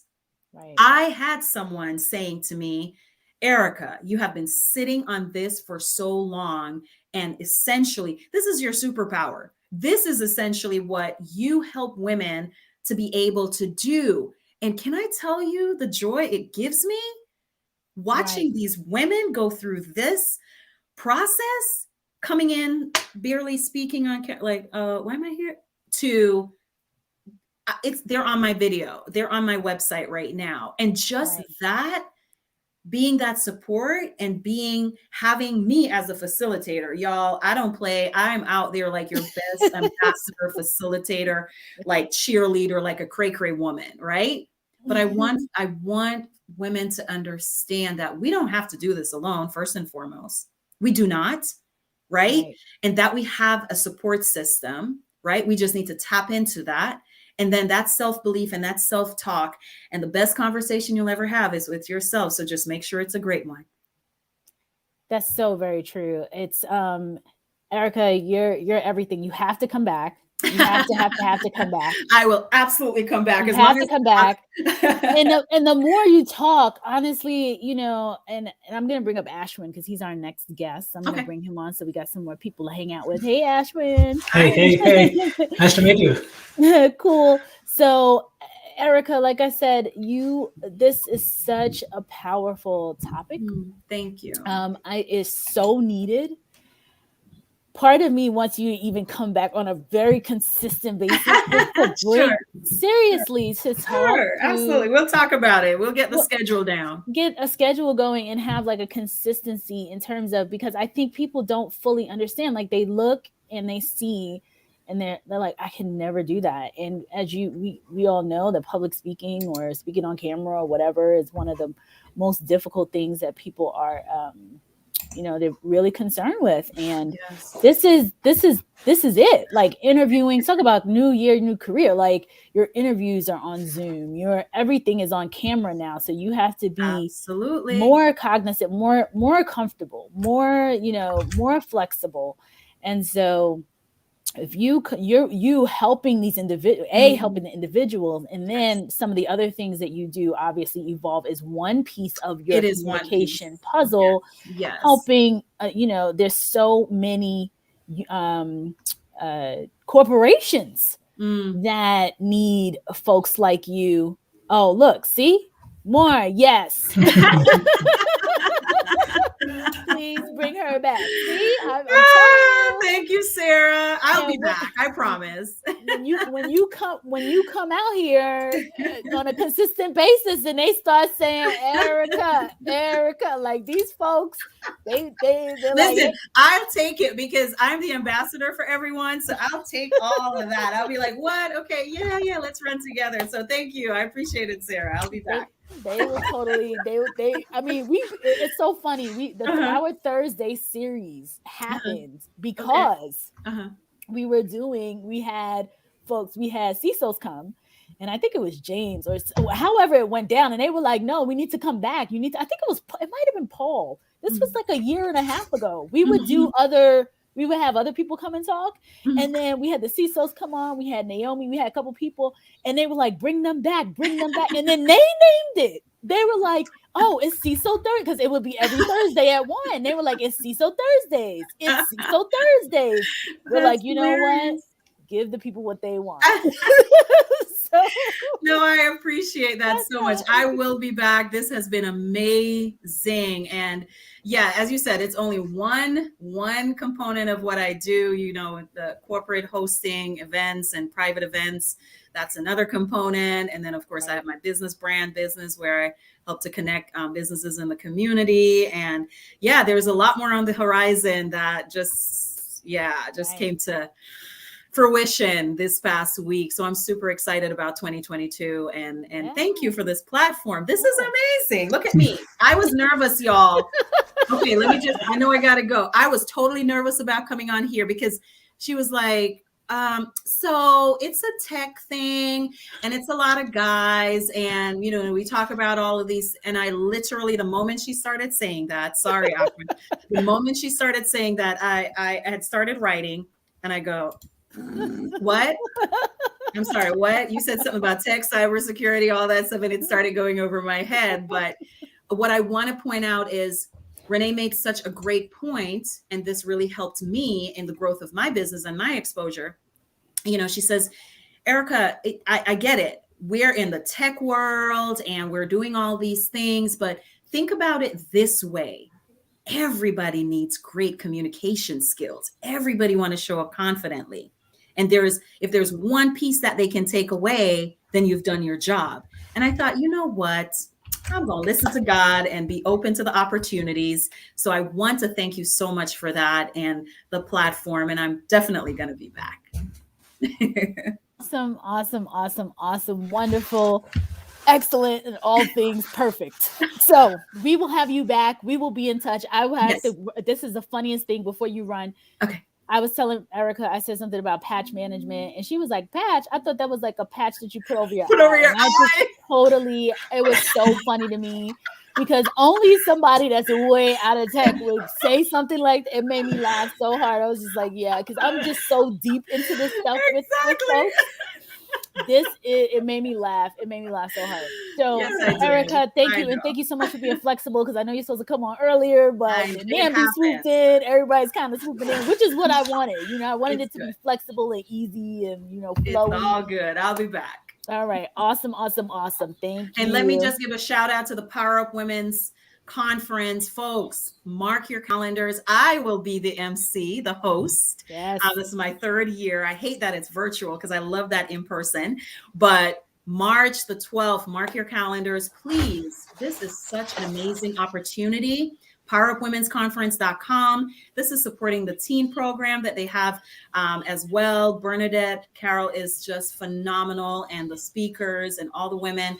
But please, just push it out to your network because it's going to be phenomenal. 100%. You like that? He likes that word. Phenomenal. You got to separate it. Like, amazing. Amazing. See, the communications expert right here, teaching us how to bring it all together. Well, thank you again, Erica. Yes, Power Up Women's Conference is the reason why we are here today. So please, please, please share it around. I will be sharing it from now until the end of the middle of March. So be prepared, folks. Thank you, everyone. Go be greater. Go be greater. It's a choice. All right. Take care. All right. Bye. Ashwin. Hey, Renee. Finally, we meet. Finally, we meet. Oh my God, this is so good. So everyone, Ashwin, first and foremost, thank you so much. Before we get into your segment, I want everyone to know why we are here. So we are here. We are doing, and Chris is back too. We got a crew. I love it. I love when it's multiple people. Like when it's when it's 4, 5, 6, I got to get to a point where everybody's on together and we're doing that little Brady Bunch / whatever thing going on. It's just way too much fun when that happens. So the reason why we're all here is the fundraising for the Power Up Women's Conference Teen Edition. The teens we've been working with these teens. I've been working with these teens for the last few years. The conference is amazing. The teen component is amazing. This year we're having folks come and speak about inventions. We have a lady who is, she's phenomenal. As Erica said, phenomenal. two words. She is going to come and speak about Cindy Chambers. She's coming in to speak about inventions. She has about a dozen or so patents herself, technology leader. We're having Mary Galloway, who many of us know, Women of Cyber Jutsu. She's going to come in and talk to the teens. We are going to have some female gaming developers. So a young lady who is currently in school right now, focus on gaming development, and then one who's actually working. So they're going to be speaking. And then notable scientists. So folks that are actual scientists and leaders in that space. So multiple people coming in to work with the teens, do, a project with them, and then speak to them about these varying careers. And that's why we're doing this fundraiser today, to raise funds for these teens. So with that said, I can't thank everybody enough for being here with me all day long as we do this and continue to, I think we broke YouTube. I mean, we had dual streams running at the same time. Dual streams on YouTube running at the same. So Ashwin, jokes. This is hilarious. A couple years ago, we had the Hacker Valley Studio team on here. So Ron Eddings and Chris Cochran and Chris Fullon and I. So both of us, we got together and we did like a combination thing, and we would stream to all of our streams. So like Chris would stream on LinkedIn, all of us would stream at the same time. And we were like, this is cool. Like, yeah. And then LinkedIn shut us down. So we called it Breaking LinkedIn because initially we didn't think we were actually breaking LinkedIn. So we broke LinkedIn. So then LinkedIn shut that down and was like, nah, we're not doing this anymore. So now we're doing it with YouTube. Oh, man. Well, God. I think Ashwin broke LinkedIn with his 90-second videos. And how wild that was. Right.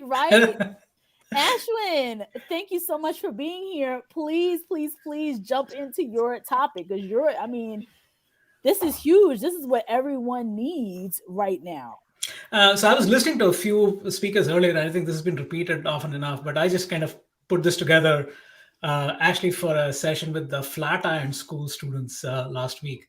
And it is, I won't even try attempting sharing. I think I have a single monitor right now, right? So I'm not going to get into technical issues, but I'll just kind of walk you through, and happy to share this later, and again, Christoph, Renee, I mean, you guys live this every single day, right? So this is like muscle memory for you. But as I spoke to the students, one of the things I realized is some of the things we take for granted in terms of how we think and operate is not how many people do it, right? So that's why putting this process together actually helped. So the first one is, hey, if you're starting brand new and you're saying, hey, how do I get to X number of followers? First off, that's the wrong target, right? Your target should not be getting followers. That is a byproduct. Your target needs to be, what value can I add? Who do I follow to actually get value? And I think that's the first step, right? So if you're starting, I think brand new, I think the first thing is look for hashtags that are relevant to what is it that you want to be doing. For example, go to hashtags.com as an example and look for the things that matter to you, right? You can talk about ransomware, you can talk about phishing, you can talk about log4j, whatever the case may be. But again, looking for those hashtags, again, particularly in LinkedIn and Twitter, which is predominantly where our community resides, is the first step. The second is, again, you have two amazing leaders right now on the screen, is follow the people that resonate with you, right? And again, we have a large community of people in this industry. So again, LinkedIn has this phenomenal LinkedIn top voices for technology. I think that's a great place to start. But again, Twitter is an amazing place to get names, and then you can follow them over here. And what that does is it actually gets your feed relevant to what it is that you want to be discovering. Because otherwise, we all do doom scrolling, right? You can spend an hour and not get anywhere, and suddenly you're just behind and you haven't learned a thing, right? So helping the algorithm work for you will help you kind of learn more. And again, keep expanding your mind, right? Don't just limit yourself to X number of people that you want to follow. And then there are industry organizations like ISACA, IC2, ISSA, which again gives you that continuous stream. So that's like the absolutely the very, very first that I would recommend, which is look for hashtags, look for followers, look for leaders, and then industry organizations. Ashwin, a little hack. I don't know if you've ever done it, but have you ever searched for a hashtag using the LinkedIn search? I have, yes. Okay, so what it does when you do that is it tells you how many followers. Yes. So something you want to do is find the hashtags that are relevant to the conversation, but have the most followers. And then that way it can amplify your message even more. Actually, that's a great hack, right? I mean, it's amazing, right? We have to think of these things because we all have limited time on the planet, right? If one thing COVID has taught us is just make sure that we use it effectively. I think, yeah, Christoph, that's a great add-on. The second thing, again, I mentioned this earlier, is like doom scrolling, right? I know we all kind of get into that, but just be more purposeful about what you do. Okay, so let's say you've done the hashtag following, you've done the leaders following and the organizations. The next thing is to start engaging, right? And the first thing, I know this sounds pretty obvious, but lots of people that I know do not do it. The post resonates with them. Show the poster that you care, right? And start off with a simple like, start off with a simple share, or even those preordained comments that LinkedIn recommends. Hey, sounds good. I mean, it might. I mean, I never do that, and Christoph, I know you never do that. But for somebody who's starting brand new, that's an okay place to start, right? Before you start typing in yourself, start with that. But be very cognizant. You should not get stuck there, right? If all you're doing is doing a thumbs up and doom scrolling, it doesn't get you anywhere. Okay, so then the step that I think is the hardest for most people is to get from that liking to starting commenting meaningfully. What is it about the post that actually got you, right? And sometimes you may not agree with the poster, which is fine. But I know some people who just create controversial comments for the sake of getting visibility. I think that's wrong, right? But start showing up, because again, going back to all the folks who've talked about until now, is people don't know who you are and what you stand for until you start standing up for something. Exactly. And one of the things that I share with some of the folks is that start, like you said, start small, but say something like that you learned. Oh, I learned something new about DFIR. So you shared, oh, I didn't know this bit. Or even thank you for sharing, just something like that. But then in the future, you want to engage with Absolutely. The poster, the hiring manager, and go, what do you think about this? And it's something that pivots off of their post that's still relevant, but kind of allows you to have more engagement with the poster. Absolutely. And again, I have to piggyback on to what Christoph just said is don't just stop at the poster. When you start looking at the people who commented on the post, it gives you that broader segment to actually go target, right? So imagine Christoph had this post and I commented, which happens pretty often, is you just don't have to reply to Christoph's post, which you should, but also reply to what I said. And so we've actually used Christoph's post to actually build a connection, right? And I think that network effect, sometimes people get lost, right? It's like, oh, I got to only respond to the poster. No, look at the comments. I mean, it actually gives great visibility into what others are thinking. And the perspective kind of just opens up. The other thing is lots of people have this thing about, hey, should I follow? Should I connect? I know lots of people just accept all or most connection requests. I know I'm in that party. But there are meaningful connection requests and there are ones that feel like a bot, right?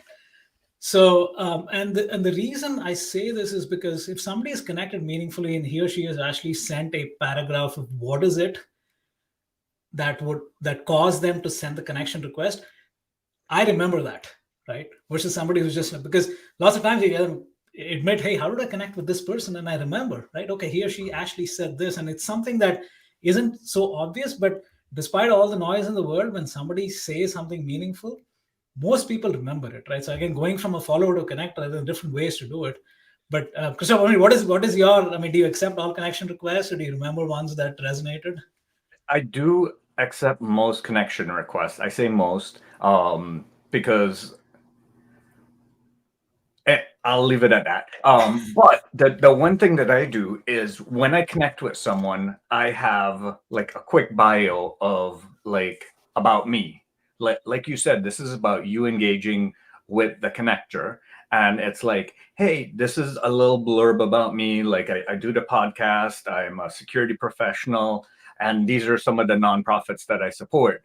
And I would say less than 1 in 50 respond. Yeah. And it's crazy because it's either me reaching out to them or them reaching out to me, but only 1 in 50 respond. But the 1 in 50 that do respond, they're like, whoa, that made me really think, like, I've never thought to introduce myself in that way. Or now let me think of a summary to provide to you. And some of them go, check my profile. And that doesn't really tell me much. I mean, sure, like, oh, you're a C-level individual, but your profile only tells you half of the story because most people don't put much on their profile. Like most people go with the basic profile where they just have their role and their title, and that's it. Or some people put on their profile the role and the things that they did, but there's no personality in there. Yep. There's like, oh, I didn't want to solve this problem, or I got these results. And so my recommendation to people is like, include your personality, include like what you're about in your profile. And while it's a professional networking site, you want to have that personality because A, it helps you stand out. And then B, like you want to be comfortable in the environment that you're working in. So if your hiring managers don't like that you include your personality on your LinkedIn, you probably don't want to work for them. Exactly. I was about to say the same thing. Right? Is that a company you want to work for? This next hack is something that I have done very infrequently, but for the people that I see do it, works amazingly well. So just take today as an example, right? So imagine you watched 70, 80%, maybe all the sessions. There is a long tail of people who wanted to be here, but for whatever reason could not. Can you summarize what happened each session and create a newsletter or a video, something at the end? I mean, just imagine, right? Now you are the curator of this entire day, and being able to provide that to people who weren't there, it just explodes out of proportion because at that point you are the virtual MC and you are actually creating value for others who otherwise could not be here for any number of reasons, right? Now this could be for a podcast too. I mean, James Azar, I know Christoph, you're the host for lots of, you sit over there and I'm guilty. Like I said, I do this very infrequently, but I've seen others do it with great success. Listen to a 20-minute podcast, summarize it into a short post.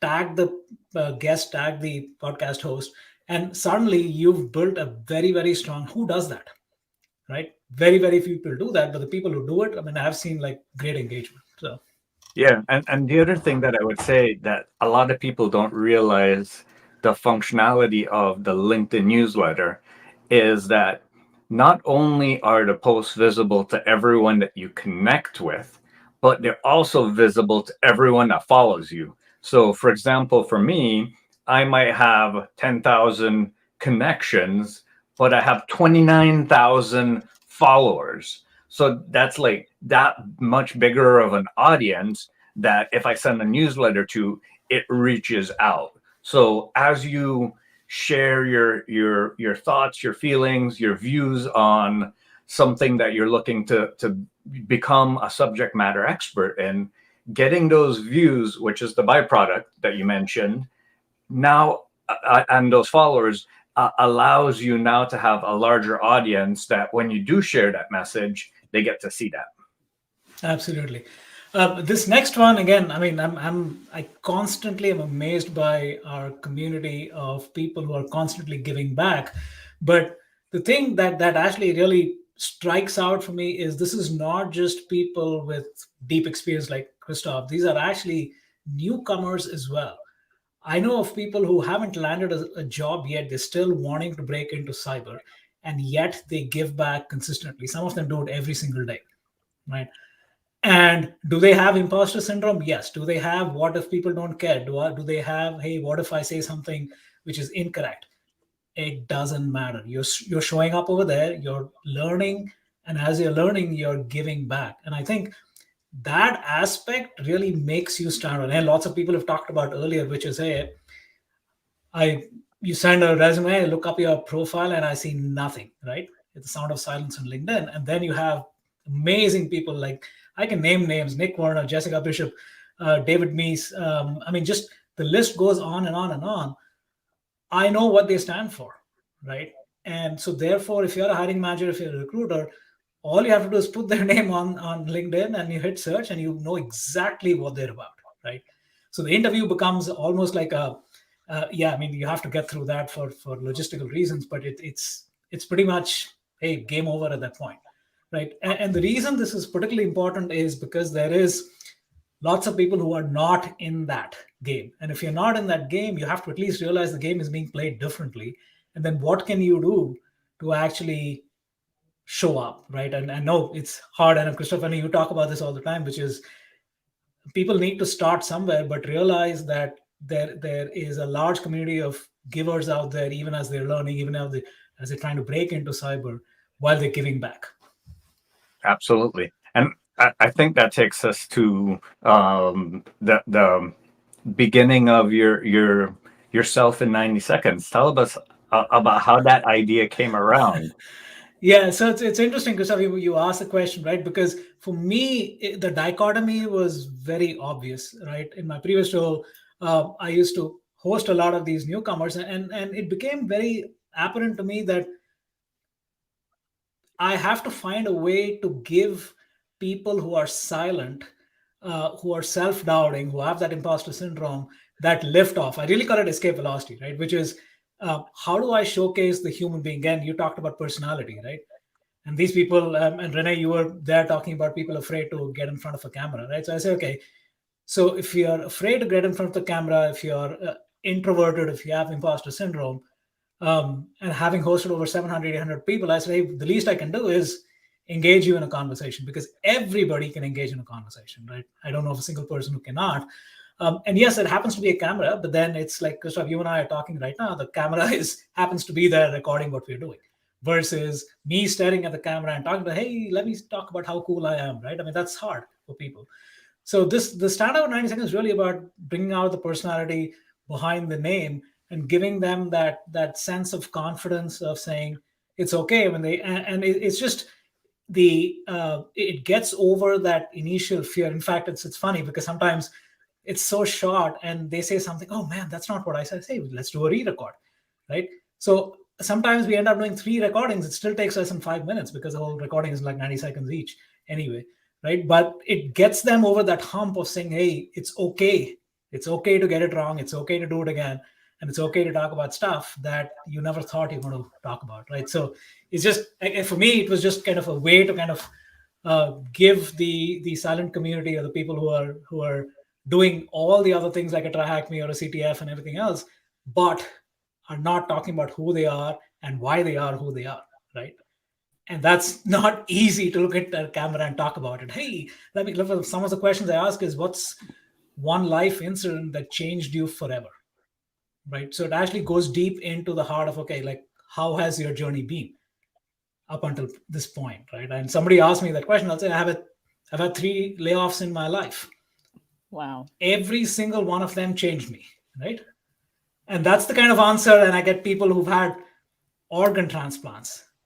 I've had people who had other life challenges. I mean, this is not something you get to know of an individual, but once you do, then there's a connection that gets built and build up from there, right? So anyway, that's long-winded answer, Christoph, to your question. No, I absolutely love the initiative, because I've seen a couple of the episodes, and it gets you really deep into that individual, but it also tells a really cool story that you otherwise would not have known about that individual. And for those that are looking to really catch someone's eye, like those are the perfect opportunities. Yeah, and one byproduct of this, and again, this is just experimentation, going back to LinkedIn gurus I'm talking to over here. But one of the things I realized is, again, understand that people consume content differently, right? So every single of my guests so far in Standout 90 Seconds, as we're doing the recording, I asked them to take a screenshot, right? And some of them are surprised, like, why you asked me to take a screenshot? I said, just take it and I'll tell you later. And the idea is, once the recording is done, I mean, video post-production, I got to put some effort. So it takes roughly about a week before the video is ready. I asked them to actually post about what they felt during the conversation and put the screenshot as part of a LinkedIn post. And usually that gets about 3x, 4x the number of likes than the video ever will. But it's also addresses, helps build the brand about who they are, what they stand for, with a much broader audience, right? So it's that visual aspect, post aspect, and the video aspect. So you can use, so again, going back to, you got to experiment with stuff, right? Social media never stops. So again, if you're uncomfortable with video, try audio. I mean, try flyers, try posting. It's like, if you have value to give, and find a different way to do it every single time. Because I mean, there are enough LinkedIn algorithm gurus out there who tell you stuff, but nothing. I mean, all I'm saying is, never stop experimenting, because the thing keeps changing. I had no idea about the screenshot and the video thing until I started doing it. Now it's become a routine. I just love that. I love that comment. And that's something that Gary Vee had said. He's like, lean to whatever he did. I don't know if you know Gary. If you heard Gary Vee. Yeah. So, who hasn't? Thanks, Chris. Chris has to drop. But Gary Vee, he talks about leaning to whatever will get you doing it. So, to the point that you made, whatever it is that's going to give you that confidence to get you started and keep it consistent is what we want to focus on. So to your point, if you're somebody that could flip the camera on, if they're used to doing the selfies, if you're used to doing the, like if you're one of these people, you're used to having a camera up and talking into it and putting it out there for your friends, or the IG and all that, then awesome. If that's not your thing yet, and we have to get to the point of practicing and getting to the point of your 90-second, the thing, the area where you're asking the questions and they're answering, then maybe we need to be focused on, or that individual should be focused on actually writing things out. I can't remember the name of this one young lady, but there was someone who made a comment about how she couldn't talk. Like she had something medically, or maybe even psychologically. It was something where you asked a question and she couldn't immediately respond to that question. She needed time. She had to take time to do it. And so, as a little kid, it got her in a lot of trouble, all these various things, but she became this amazing writer. And so she has this blog out, and she's in I think she's in security, but she writes like so eloquently, better than anything I could ever put out there. And she yielded to, this is the area I'm going to blog, because this is my communication. This is the way I communicate best, type of thing. No, I mean, that's amazing. Yeah. Versus, trying to force it's so true. Especially in the beginning, like it's one thing to give that nudge, like how I said to Namdi, like, get it together, get on here. Like, you're gonna miss this boat, you're gonna miss the LinkedIn live. And now it's funny because he's now, I guess, a year or something in, like over a year in, and LinkedIn Live is becoming more and more, like more people have it now. So it's not like it was in the very beginning where a handful of us had it. And it's like, whoa, you're going live. And they used to push out that people were going, it was a whole thing. Yeah, I know. So I still remember when I first got my approval, I think 2 years ago, it was like, what do I have to give? So I actually hit wait and figured out something, and I started my whole Teflon Tales at that point.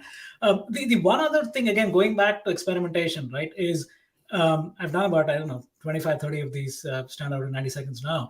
But one of the questions I ask my guests is, describe yourself in one word, right? Again, talking about experimentation. So now I have like 20, 25 guests, 4 seconds, 5 seconds per guest. I do a mashup of that. I love that. Right. So it's the aspect of suddenly you have 30 people, probably less than 3 minutes. You actually know 30 individuals. And where I was getting to with this, now I feel okay to tag them. Right. Mm-hmm. And this is a controversial topic, right? Which is, I don't tag people for the sake of likes or views. I know lots of people, including people in my network, who do that. Right. I don't subscribe to that. It's like standing on main stage and having a microphone and just calling out people's name because you happen to know them. But if I do a mashup like this and he or she is actually in that and they have a reason to be tagged, then I feel comfortable doing that. So again, it's one of those things that I personally, like I said, I tag people when there is a reason and there's something I'm giving back to them, versus I want them to see my post and comment on it. Right? So it's like, Renee, what's your thought on that? No, I'm with you. I am very, very, because I get tagged so much.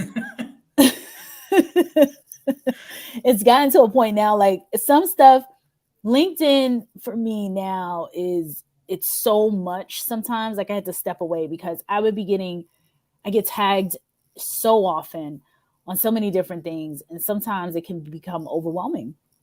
Absolutely. And then, when it overwhelms me and I have a long list of things to do, that's going to get to it's going to go down to the bottom of the list. So I try my best I'm like you. I try my best not to tag people unless it's very specific and they know they're being tagged. Like, obviously for this, I tagged you all. Yeah. And I didn't even want to, like, I was going to put out another post.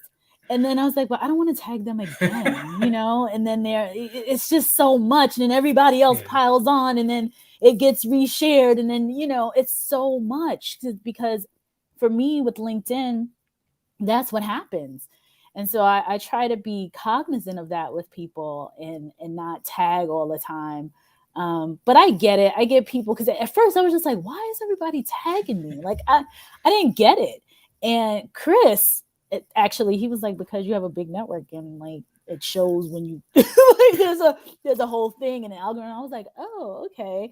But I guess now that it's relatively big, and I think Chris's network overpowered mine now. I think he has more he has more people than me. That when you say I'm commenting for my network, or you tag somebody or whatever, that it goes out to more folks, and then more people gets more reach. So I kind of get it. I get why people do it, but I try my best not to do it. So you and I are on the same page over that. Yeah. So one other thing, and this is a personal example, because Renee, you, Christoph, and I are connected because this happened recently. Right. So Shaylin Hacker, one of my recent guests on Standout in 90 Seconds, she's amazing Love person. But think about this, right? She sends me a thoughtful DM This was right, I think, two weeks after the New Year's, about 14th or 15th of this month, and starts off saying, I'm sorry that I'm late in wishing you a happy New Year, right? I was like, and she's been a guest once prior to me. So we had a relationship prior to that, but I haven't heard from her in 5 months, and she apologizes for the late New Year greetings, and then says, "Hey, thanks for doing what you're doing. You're a huge inspiration to the community. Thanks for helping me." And the reason I call that out is because it's the anti-DM. Mm-hmm. There is nothing for her. She's apologizing for something she has no need to apologize, which is late for New Year greetings, and then she's putting me up on a pedestal for no personal gain. Right. So my response back to Shaylin was, is it okay if I convert this to a post, right? Permission. She says, go for it. Literally, those were the words, right? So I converted that to a post just to kind of talk about, hey, yes, we're trying to reach people. Yes, lots of times there's some personal gain or something we want out of them. But how about reaching people when you have nothing? That nothing you no ask of them, but you can actually do something for them for nothing. And so that started this whole thing. And I invited her to stand out 90 seconds. Again, screenshot video that went crazy. And then Renee, you saw her, and you and Christopher inviting her. The reason I'm saying this is this is positive giving back and actually getting something when you didn't expect anything to come back, right? Right. And she's going to be an amazing guest on you guys' show. Right. And again, so talking about social proof, which is the topic for today, right? I think there is no guidebook over here, except that when you start off from a point of doing something for somebody else for no personal gain, things like these will amplify, right? Right. Now, Renee, your thoughts on what caused you to reach out and host her? Yeah, absolutely. It's the same thing, like to your point, to the reason why we're all here, right? And the social proof component, building the social proof. And I have Gretchen's hanging out in the background. She's our next guest, and I'm going to bring her up in 2 seconds because I like this overlap of like people coming and going. And earlier I was playing the music, but you should be an all-day LinkedIn Live host. That's your plan. LinkedIn's gonna have to pay me. This is a lot. I keep running in and out of like, okay, I gotta go run to the bathroom real quick. Go back and forth. But I think like this whole building your social proof, like being genuine, leaning into stuff that you're actually doing already. Like, and granted, we all, to Namdi, I got to quote him again. We need to earn money. we have businesses. We have all these various things going on, but just being a genuine person and giving. And one of the things that, again, I got to quote Gary Vee again, give.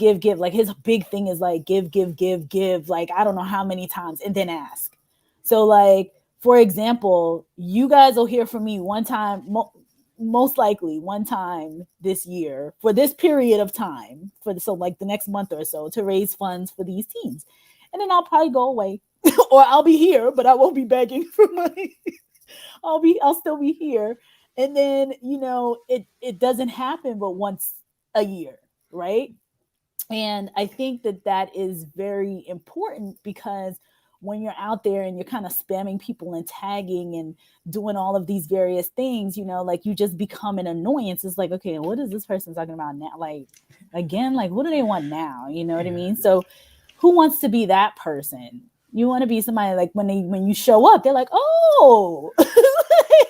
Right. No, and so the one other thing to add, and I'll drop off after this, is what you said is so powerful, which is lots of people are silent, right? And then they show up and you have this nagging feeling of he or she probably wants something, right? And then to your point about give, then you're in that, you've created such a big karma bank. You just want the other person to ask for something so you can actually do something for them, right? It's this.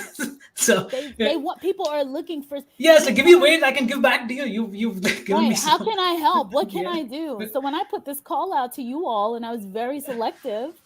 Hey, Gretchen. Hey. So when I put this call, I'm like, I have a curated list of people that I want to participate in this. And, I'm going to go down this list first. And if these folks can't or don't want to, you know, for whatever reason, then I will open it out. I didn't have to open anything. I just went down my list and I was like, I want this person. I want Gretchen. I want Paul. I want, you know, boom, boom, boom, Ashwin, you know. And then he was like, and then Paul said, hey, you got to bring Ashwin. You got to bring in Leah. I was like, oh, they're doing awesome stuff. You know, so it all just came together and then it's done. And by the time I looked up, I was like, oh my God, I got a full slate of 8 hours worth of people. And so it does become this, what you said, you know, you build your social, it's exactly what this topic is, building your social proof. Like you've been giving so much to the community, your 90-second things are going viral. You know, you get young people like this young lady who's amazing, who is going to be on our podcast now. It's just like, wait a minute, she hasn't been on a podcast. Why hasn't she been on our podcast? She is kick-ass. I mean, I'm telling you, it's like dig deep into her story. I mean, 5 years in nursing school, coming in, H&R Block internship, kicking butt. I mean, it's just, I mean, we need inspiration like that, right? So again, back to the theme of here, which is give people saying it's okay, it can be done, and here's proof, and go about the right way, and you can break down barriers. Totally. Cool. Well, Ashwin, thank you so much for being here. You are amazing. This was awesome. Building social proof. I realized that we're at 5.5 hours. This is crazy. 5.5 hours. Well, You're doing well. Good luck. Should I get a glass of wine? I know. Get a glass of wine. You got to stay up here. You can do that in Meta. You can't do it in real LinkedIn. Oh my gosh. Okay. Well, thank you so much. Thank you for being on. Take care. Bye. Gretchen. Hey, Renee. How are you? All my favorite people. I feel like I'm having a little mini party. Like all my favorite people are here. Coming to hang out with you today. It's like my birthday. It's like more of my besties are showing up. Like besties. Like people are texting me like, I know I'm not on yet. I'm like, oh my God, everybody's showing up. This is awesome. This is so much fun. So Gretchen has been here before. For people who don't know, okay, well, wait, before I do that, let me do this. I am going to put up the reason why we're all here today. People can donate? Is because we are donating to the Power Up Women's Conference Teen Edition. Mm-hmm. And who, by the way, Cindy's going to be speaking to the teens. Woohoo! Oh. I know. Cindy Chambers is going to be talking about all of her invention, all of her patents, all that good stuff that she's been doing all these years. So, folks, the reason why we're all here, and we have this is like a Renee Friend show. I feel that it is today. New year, new career. Renee's there you birthday go. Party. Is to raise funds for the Power Up Women's Conference and Teen Edition. Cash App is Power Up Teens. The conference website is powerupwomensconference.com. You can go on there. There's a button that says support a teen or don't, something about supporting a teen or donating to a teen. There's a button on the site. So I have been Bernadette Carroll, who is the CEO. She was here early this morning. She talked about the conference. It's in its 8th year. We empower women. We empower teens. This year we're doing STEM kits for the teens, and it's going to be a whole STEM component. We have notable scientists coming to interact with them and do a science project. We're going to have Cindy Chambers, who is coming to talk about, and she's a notable tech leader with a ton of patents. She's going to be talking about inventions. We are having Mary Galloway, who is a security architect, coming in to talk about, of course, cybersecurity. We have some folks who are game designers, a game designing student and a game designer who's early in her career. They're coming to empower the teens. So bringing people in from different walks of the STEM world to expose these teens to have careers in our favorite place, STEM. So that is why we are here. Now, my dear friend Gretchen, I'm so excited to have her here today Yes. to talk about just so many topics that she can talk about. Things. So many various things. But today, what are we talking about today, Gretchen?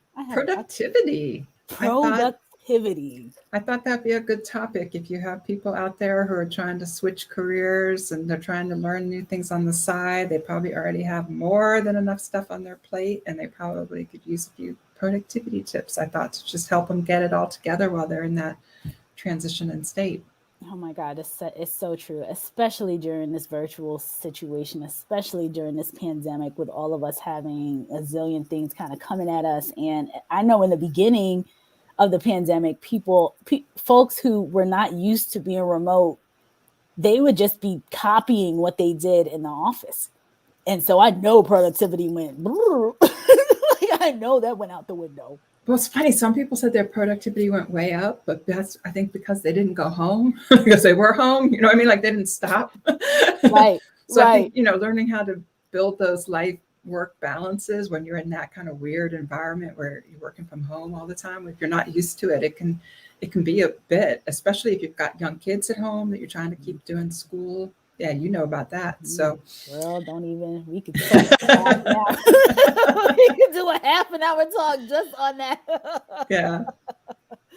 So, Gretchen, I'm gonna have you get into. Are you sharing your screen or anything, or you just? No, I was just gonna talk. You said perfect. Just come talk, so that's what come I'm and gonna talk, do. which is that, and that's what I love. Come talk. Give me 2 seconds. I'm gonna put you on the screen solo. I'm gonna step away for 2 seconds, and then I'll be right back. So sounds like a plan. For it. Okay. So I'm going to talk for productivity. There's 3 areas that I want to talk about. One is managing your time. The other is managing your energy. And then the last will be managing your mindset. And so for managing time, first of all, it's really important just to get a handle on where do you spend your time. So if you're not sort of managing your time in a calendar, what I would recommend is for the next week or even 2 weeks, to be really diligent about noting where you're spending your time. And I mean time from when you wake up in the morning to when you go to bed at night, right? And just really figure out how much time are you spending watching TV? How much time, you can check your phone and see what your screen time for the day was. Because all of these places are potential places where you want to reclaim some of your time. So, but you kind of need to know like where you are to figure out where you want to go. So get a good handle on where you're spending your time.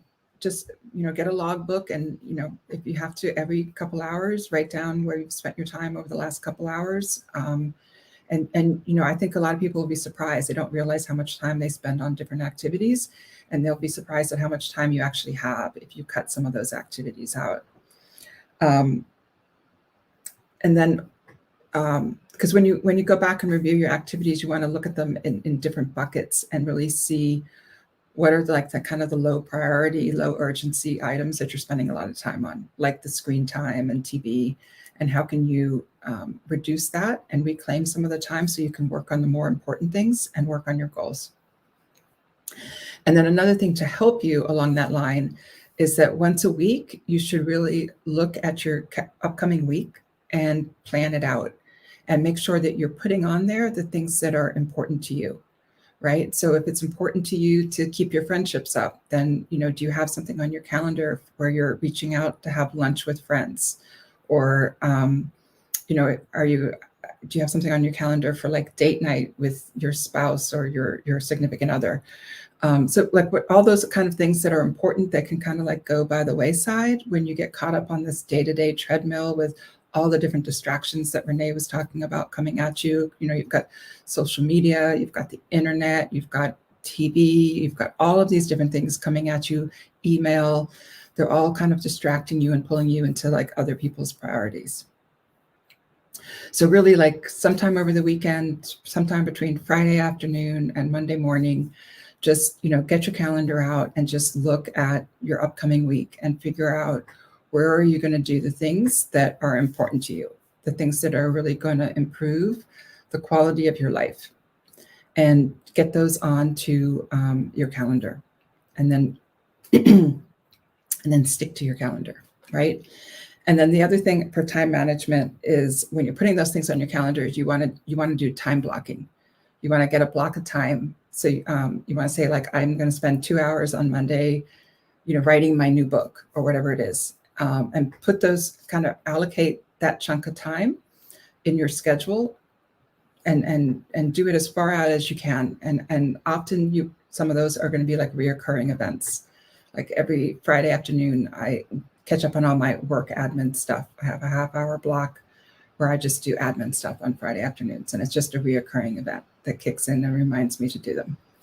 So, look at the different activities that you want to get done. It's important for you to get done, and time block them on your calendar. And when you have that time block, the key is not to have any interruptions. So while you have that kind of focus time, because multitasking isn't really efficient, right? You want that focus time where you can knock out things.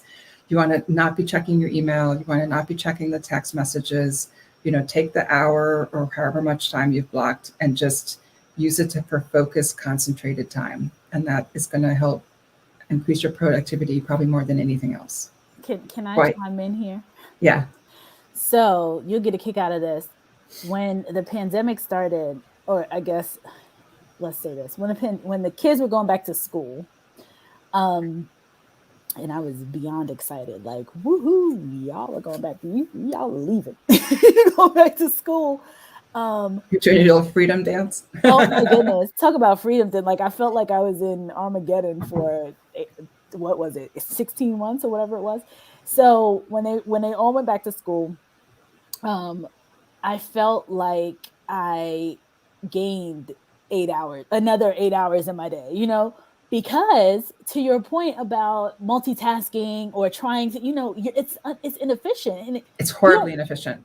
You don't realize how much focus. And it's exhausting too. It's so exhausting because you keep restarting the same thing. Like, I would have to stop, obviously, because somebody wants a peanut butter sandwich and somebody blah, blah, blah. My kids are little, for the folks that don't know this.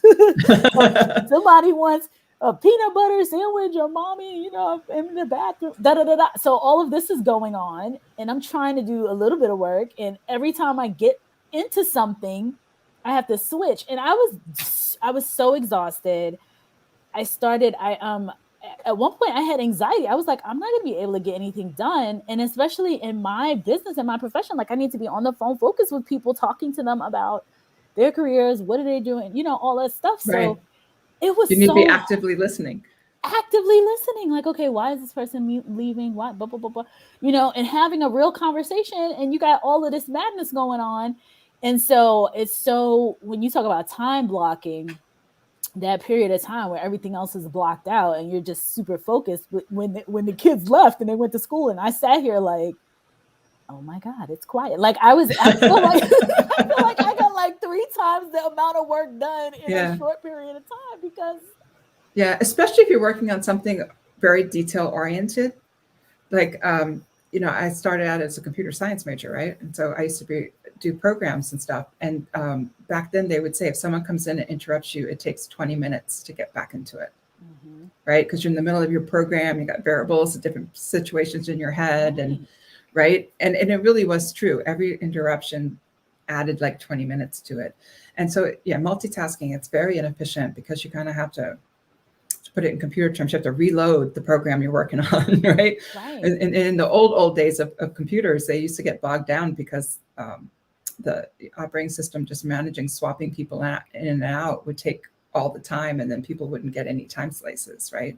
Right. And that's where the term multitasking actually came from. But it's not even real multitasking. It's moving things around. It's not really truly multitasking. No, you can only really focus and do one thing at a time. Right. And it's mentally exhausting, that going back and forth and trying to keep everything straight. It's and it increases errors, right? Yeah. Because of all of those factors. So So definitely time blocking, and you have to be a little disciplined about it, and you have to really not listen to when your computer dings and tells you that you have an email. Just turn that off. You can turn it back on when your time block's over. But and the trick to time blocking is not to delete the time blocks. You can shift them around in your schedule. So if you had, time blocked 1 to 3, and then you need to do something with your customer in that time frame, then like shift it to 3 to 5, or shift it to earlier in the morning. But don't delete them. Right. Yeah. Right. The next thing for productivity is you really need to manage your energy. And I have two things for that. One is if you listen to a lot of the very successful people talk, almost across the board, they'll all tell you that they have a morning routine. And I think the reason that the morning routine is so important is that it really sets you up to have a successful day, right? Because, there's a saying, you can't give what you don't have, right? So if you are starting your day exhausted and you have no energy, or you have a lack of focus, or you're just agitated and you're not calm, you can't go out there and be energetic and passionate and, give your gifts of the world. So to me, the morning routine is really where you fill your cup up so that you have something to give, right? And it could be a different morning routine every day. I mean, if you have a day where you're going to be in a high stress environment, then, maybe you need to do something calm in your morning routine before you have the high stress day. If you, if you have to go present or do something like Renee's doing today, where you're on for 8 hours with no breaks, then, maybe she needs to do like a workout and get her blood pumping or something before she goes. Right. So your morning routine can be anything. Some creative people like to paint or draw or write in a gratitude journal, or, it can be whatever it is that you need to fill up your cup. But, take that time in the morning to work on yourself before you start looking at emails, because emails just pull you into somebody else's priorities, right? Never look at emails first thing in the morning. But do that morning routine, and I think it really puts you in a position to be successful for the rest of the day. So Gretchen, how long is the routine? It can be however long you need it to be. I have one friend has a 2-hour morning routine. What are they doing? Yeah, couldn't work for me. I don't have that. I like to take 30 minutes, but anytime you're trying to start a new habit, start small, right? So, even if you just take 10 minutes and you just stretch, or you just take some deep breaths, or, whatever it is that you need, it's important to sort of establish that habit and establish the fact that you're doing it every day. And then you can say, well, maybe 10 minutes isn't enough. Maybe I want it to be 20 minutes, or maybe I want it to be 30 minutes. But, start with whatever you feel you can do on a regular basis, even if it's 5 minutes. It's like, I only got 5 minutes every morning. Fine. For 5 minutes, take whatever time you need to do, whatever, calm yourself, energize yourself, whatever it is that you need. And then once you have established the habit and established the pattern, then you can optimize it. That's awesome. That's a really good. So one of the things that I do, and I tell my friend this, I told one of my friends, and he was just like, what?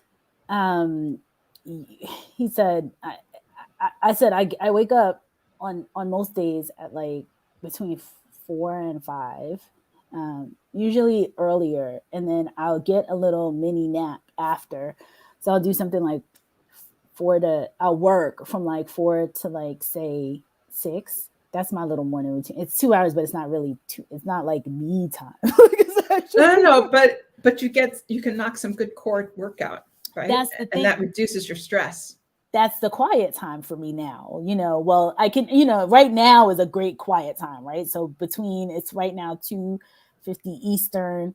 So in the middle of the day, even though typically right around now I would be going to pick my son up from school. So the middle of the day is a good core time when it's quiet, right?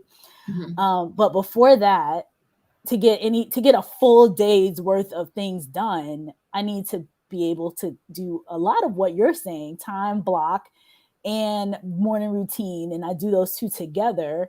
And so early in the morning, before, it's super quiet, you're not going to get any emails. You're not going to get any pings. The kids aren't going to come bother you. Yeah. Right. Kids aren't bothering me, asking me for, whatever, peanut butter sandwiches and chicken nuggets. And I can actually focus. And so I zoom through so many things. Now, obviously, I can't call candidates and be like, hey, you looking for a new job? But I could do the research. I could do, there's so many things that I can do, and I do it. And what tends to happen is I'll do that. And then I take a little mini nap in between 6 and like when they have to get up like around 7:30 ish.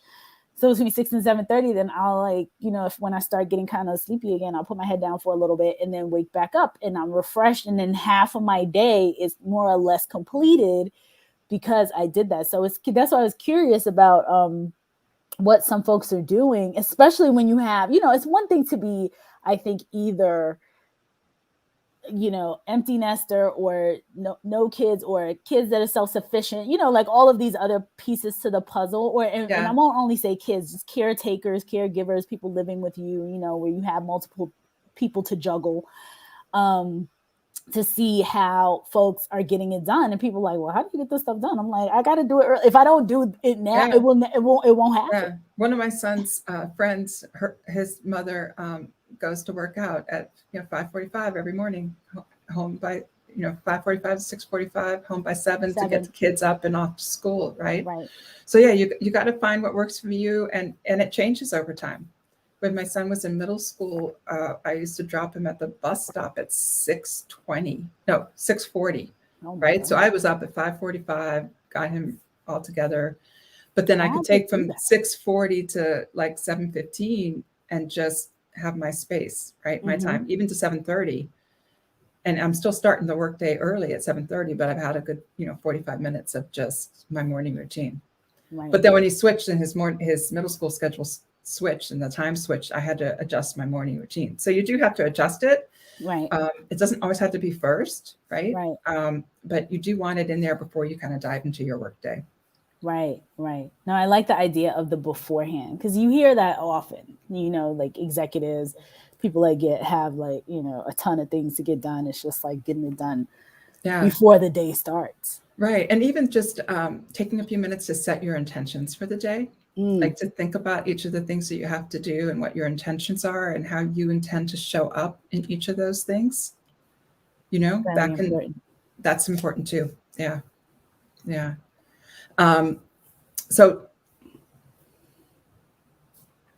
So the morning routine is important. One of the other things to your energy is transitions between things.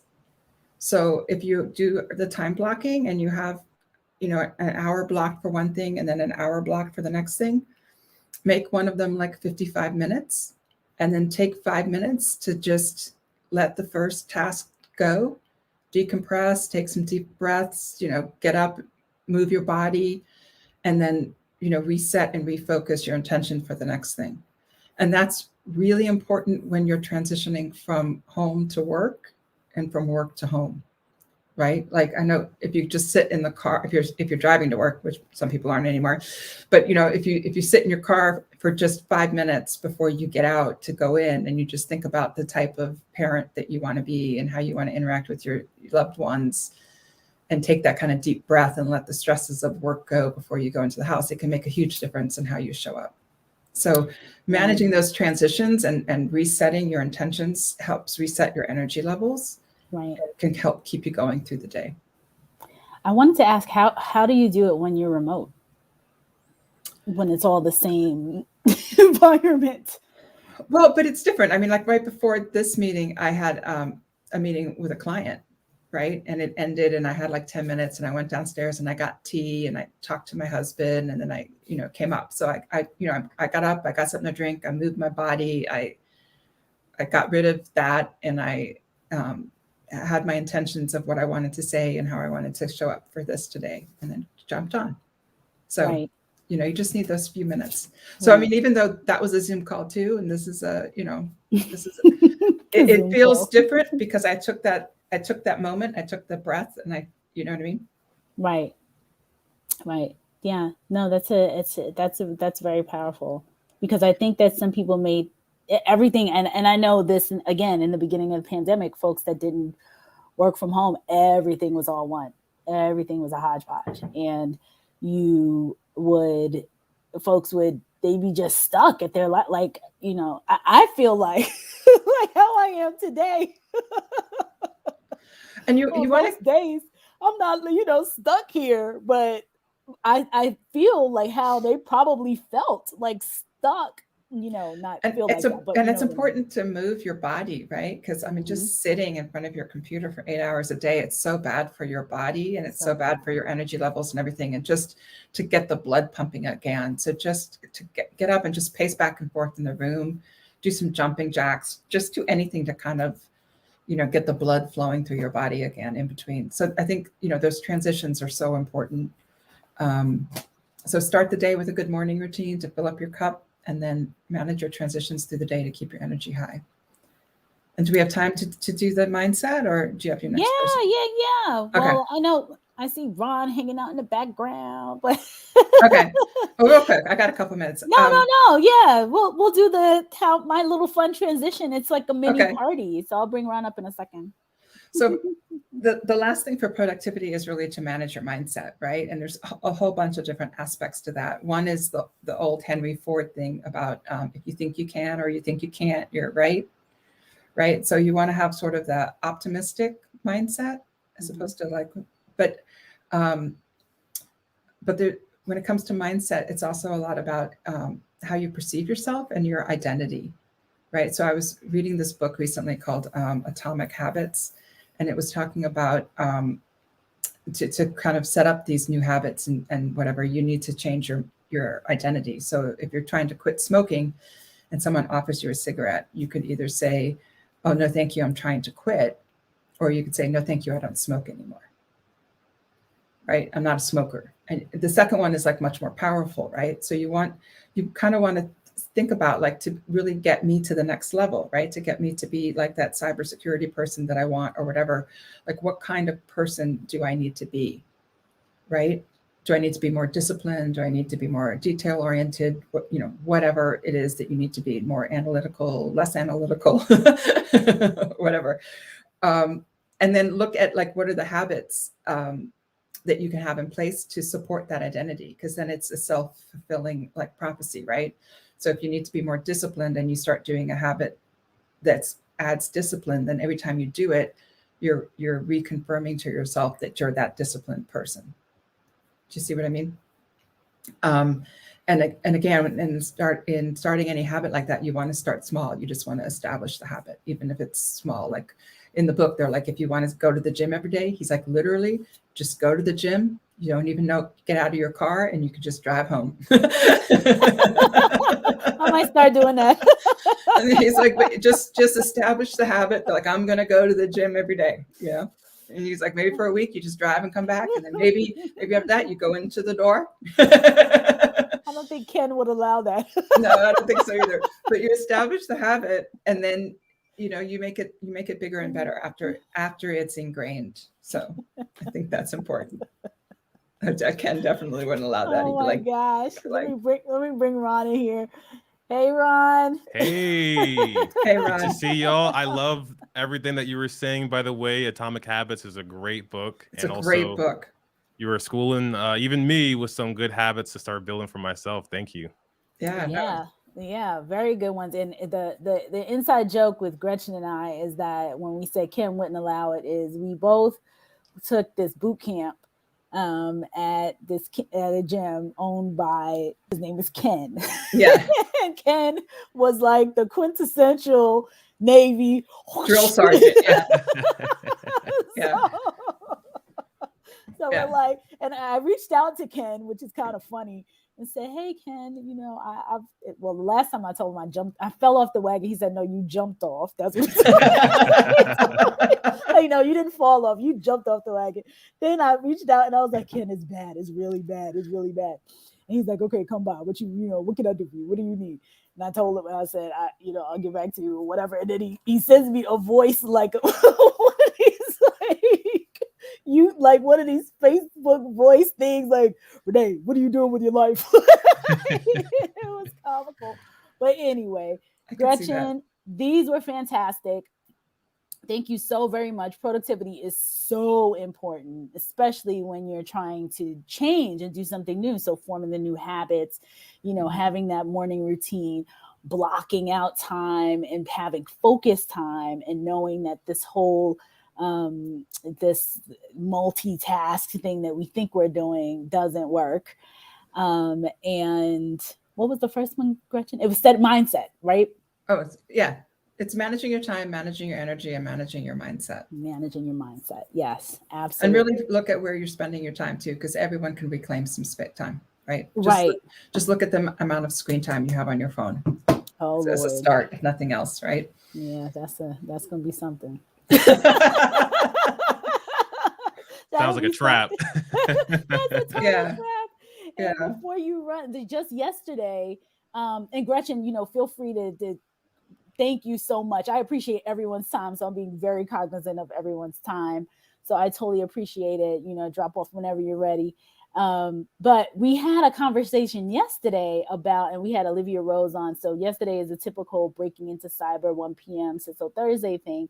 And she was talking about how leaders are saying that they don't want to, or they don't have time to train people, we can't bring in these new folks or these people without experience because I don't have the time. And so we were literally talking about this, and she's like, everyone has the time. Like, I can carve out. She's like, my calendar looks like somebody threw up on it and it's triple and quadruple booked, but I can move stuff around, figure out what's important, and find 30 minutes in my day.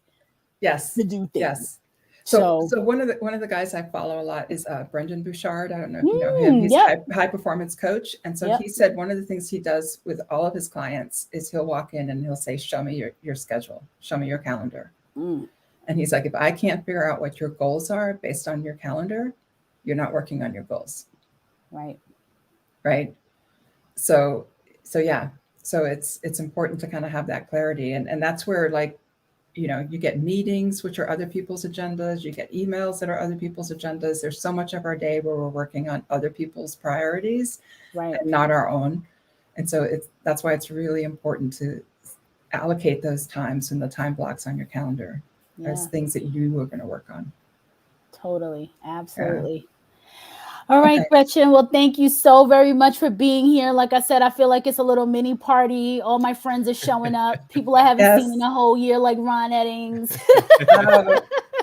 Nice to meet you. Too long. You too, Gretchen. Way too long. Bye, Gretchen. Ron. Yes, it's been way too long. I feel like we've both been on like YouTube podcasts, but just not on the same one a lot. Not on the same one. I was just talking about you today, saying that you, Hacker Valley, Breaking Into Cyber, we broke LinkedIn. Yep. And I was just telling I think it was Ashwin. I was telling him how we set up and we all would stream and it was awesome. And then LinkedIn's like, nah. One stream at a time, please. Shut us down completely. So Ron, how have you been? I have been great. I've been great. And thank you for reaching out to me about this event. I was really excited to, one, just hear from you, but two, to also have an opportunity to do some good in the world. And I wanted to speak to you specifically today and everyone else listening about using your career capital to produce personal and financial freedom. There's been, we were just talking about productivity a second ago. What if you didn't want to do anything? What if, being free meant you're not going from meeting to meeting? What if being free meant you don't have to show up to work at 9 a.m. just because you're getting a paycheck? Have you ever been there? Have you ever been at work at 9 a.m. solely because you want to get paid? Of course. I've been there too. That's how I started my career in debt. And I was only doing things because I wanted to get this level of freedom. And the first level of freedom that I was interested in was financial freedom. Then I started to get a little curious about what is personal freedom? What does it mean for me to be free outside of work, outside of just having money? How can I use the things that I know, the things that I've researched, things that I've learned, the people that I've spoken to build this capital that's worth even more than money? But we're going to go back and forth, and I hope that everyone else, in the comments is going to jump in and drop, maybe a situation about when they didn't feel free or when they did. But yeah. No, Ron, I'm sorry. I was trying to get off mute. Oh, okay. No, I mean, I'm here. I'm with you where you take on an opportunity and you have bills, and we all talk about this, right? Like we all have bills to pay. And yeah, you're right? You take on an opportunity and you show up, and it's like it's painful. It is, especially when you've worked so hard for something and you thought it was going to pay off, in a lot higher of a degree. I can go back to when I was a teen and I went to my mom, and my mom loves to tell this story that when I came to her when I was 13, I told her, "Mom, I'm in love." And she was like, what girl are you in love with? And I told her I was in love with my computer. That was my first love. I loved tinkering with it. I loved everything about computers, but my friends did not. They didn't like computers. They loved to play sports, and I like to play sports too. But where we would really connect in my world was when we would chat on AOL Instant Messenger. Throwback. There's hopefully some people from the 80s and 90s that use AOL coming up. But we would jump on AOL Instant Messenger and we would talk crap to each other about sports, about who's a better athlete, who's smarter, this and that. And we would also join chat rooms. That's how we would all chat together. We would join chat rooms and start chatting it up. And we would also talk to strangers sometimes. And there was this stranger that we ended up talking crap to. It was probably about basketball, like whether Kobe or Michael Jordan was better. But anyways, he didn't like my approach to this conversation. He didn't like my trash talking. And he sent me a file on AOL Instant Messenger. I thought it was a picture. I opened it up, and then my computer started turning black. And my CD drive started opening up. And I started closing it back, and it opened back up. I closed it again. And I thought to myself, I know what happened. That picture I opened up did this. And if my mom finds out, I'm dead. This is a family computer. My sisters use it. My dad's trying to learn how to use it. He never really learned, but he tried to use it. And at that point, I realized that there was something powerful about technology. There was this level of power by using technology that you can access and use in a malicious way, but also use in another way. It helped me think about programming. Like, if this person was able to do these things with my computer, can I draw on my computer? Can I break into someone else's computer? Can I start building things with my computer? And it opened up this whole world. And this world that I started to jump into and invest myself and time and energy into, I thought it would make me a millionaire. I thought I would get all of the skills and recognition by becoming a technologist, really a computer hacker, and someone would just come to me and offer me $1 million check. But that never happened. I had to go to work. I went to school. I had to go to work, had to try to make money. And somewhere along the lines, I started to realize that the things that I was doing to pursue this interest, to pursue my dream of being a technologist, a computer hacker, and a millionaire, weren't actually putting me closer to my goal. My goal was to become those things, and I ended up becoming a information system security analyst. Not quite a hacker, that wasn't in the cards, and I ended up making $60,000. Not quite a millionaire, not quite in the cards, and did this thing over and over again. I didn't feel free on the inside. My bank account didn't feel free to help me do the things that I wanted to do. And at that point, I knew there was some tension. But, throughout this conversation, Renee, I want to talk about a few books. The first book is kind of the career capital piece. This book is called So Good They Can't Ignore You. It's by a gentleman named Cal Newport. And Cal Newport describes this phrase, career capital, as rare and valuable skills that you can cash in for something else. I knew, throughout my entire career and my entire life that being a computer hacker, being a technologist, being a programmer was a rare skill, but I didn't put a worth on the value. How much are these skills worth? Well, being a computer hacker all in itself, as we know, as technologists, you're a super recruiter, it might net you 60,000, it might net you 120,000, might net you 250,000, but it's not going to net you $1 million per year. So there was already a mismatch for my skills. There's already a mismatch there. Like, my goal, my dream is to become a computer hacker and a millionaire. So the computer hacker piece was great. I had a rare skill, but it was not as valuable as I need it. So I had to start thinking about what are the valuable skills that go along with becoming a computer hacker. Ron, what's the name of the book again? So Good They Can't Ignore You. So Good They Can't Ignore You. Okay. And when I started to think about what are the valuable skills that you compare with computer hacking, I ran across another book called The Formula. And I think we've spoke about this book a little bit on LinkedIn, Renee, but The Formula is a book that describes why is success repeatable? Why is success predictable? There's components that go into what makes a Nobel Peace Prize winner. There's components that go into what make a Olympic athlete. A lot of the times when we think about success, we think that there's some type of ceiling on success, but there's no ceiling on success. There's a ceiling on performance. You can only run so fast at a given moment. You can only speak so fast if you're trying to reach 1 million people, but there's no limit on success. I knew that at this point, my value had to be around success. This other skill that I had to build would have to be around what I could make into something successful for everyone. And a lot of the times when you see people you look up to, when you see people that you admire, they might be a great athlete, but the real greats, the real people that are out here making millions of dollars each year are the great speakers, the great entertainers, the great performers. So I knew at some point I had to get the skills of speaking. I had to get the skills of performing. And maybe that would set me free, right?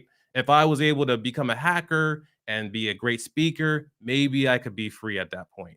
And that led me to the first pillar of freedom, which was financial freedom for me. I wanted to be financially free. I wanted to have a large enough bank account to where I could take a indefinite time off.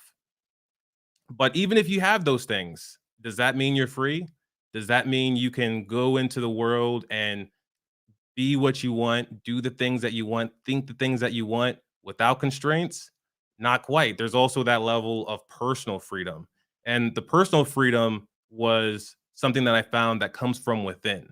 There was a great quote that, warriors don't love the outcome, they love the process. And for me, freedom is a process. It's not something that you get to gain and keep indefinitely. It's something that you have to continually work for and work towards. So when I started to use the capital for my career, and the capital are my rare and valuable skills, I started to ask for specific things from my employer. Like, hey, I'm, the best on the team at X, Y, and Z. I don't want to go to work at this time of the day. I don't want to show up at 9 a.m. to do this thing for this monetary resource, because there's someone else that might be out there that will allow me the freedom to reach these personal heights, to reach these heights within myself, reach these heights within my family, and set out into the world and do those things also. And that's a scary thing to do when you go to your employer, or even tell a super recruiter like Renee, hey, Renee, I would love to work for this employer, but I'm working my own hours. I'm going to do that. And you have to go back and tell the employer that I might not show up at 9 a.m. every day, even though that's their expectation for the person in this role. Which I do hear at times. There are a few Ron Eddings floating around out there saying, look, these are the terms, deal with it or else. Yes. So you know what? Let me pause there, right? What are some of the attributes that you've seen throughout your career and being a super recruiter that allow people to come to you with these propositions, to allow people to say, hey, I want to negotiate, not necessarily just with the money. I know I can make $60, $100, $250,000 per year, but I want to start negotiating my time back. What have been those skills or characteristics that people have where they can start to negotiate those things? Right. And I think, Ron, you said it at the beginning, some rare, well, I in this particular market. So yes, I'm gonna separate the Great Resignation from the rest of my time as a recruiter. So pre-Great Resignation, pre-pandemic, extremely rare skill sets. So that one person that has these various skills, and it depends, it changes, right? Especially in technology, because I've been in technology recruiting for 20 years now. And the different types of technology that is important or valuable at that time. And you use that word often, valuable, right? So what's valuable right now? Now, years ago, you know, or maybe, you know, depending, COBOL developers, you know, depending on where you sit. At one point, I think I read an article about how they were trying to get these COBOL developers out of retirement.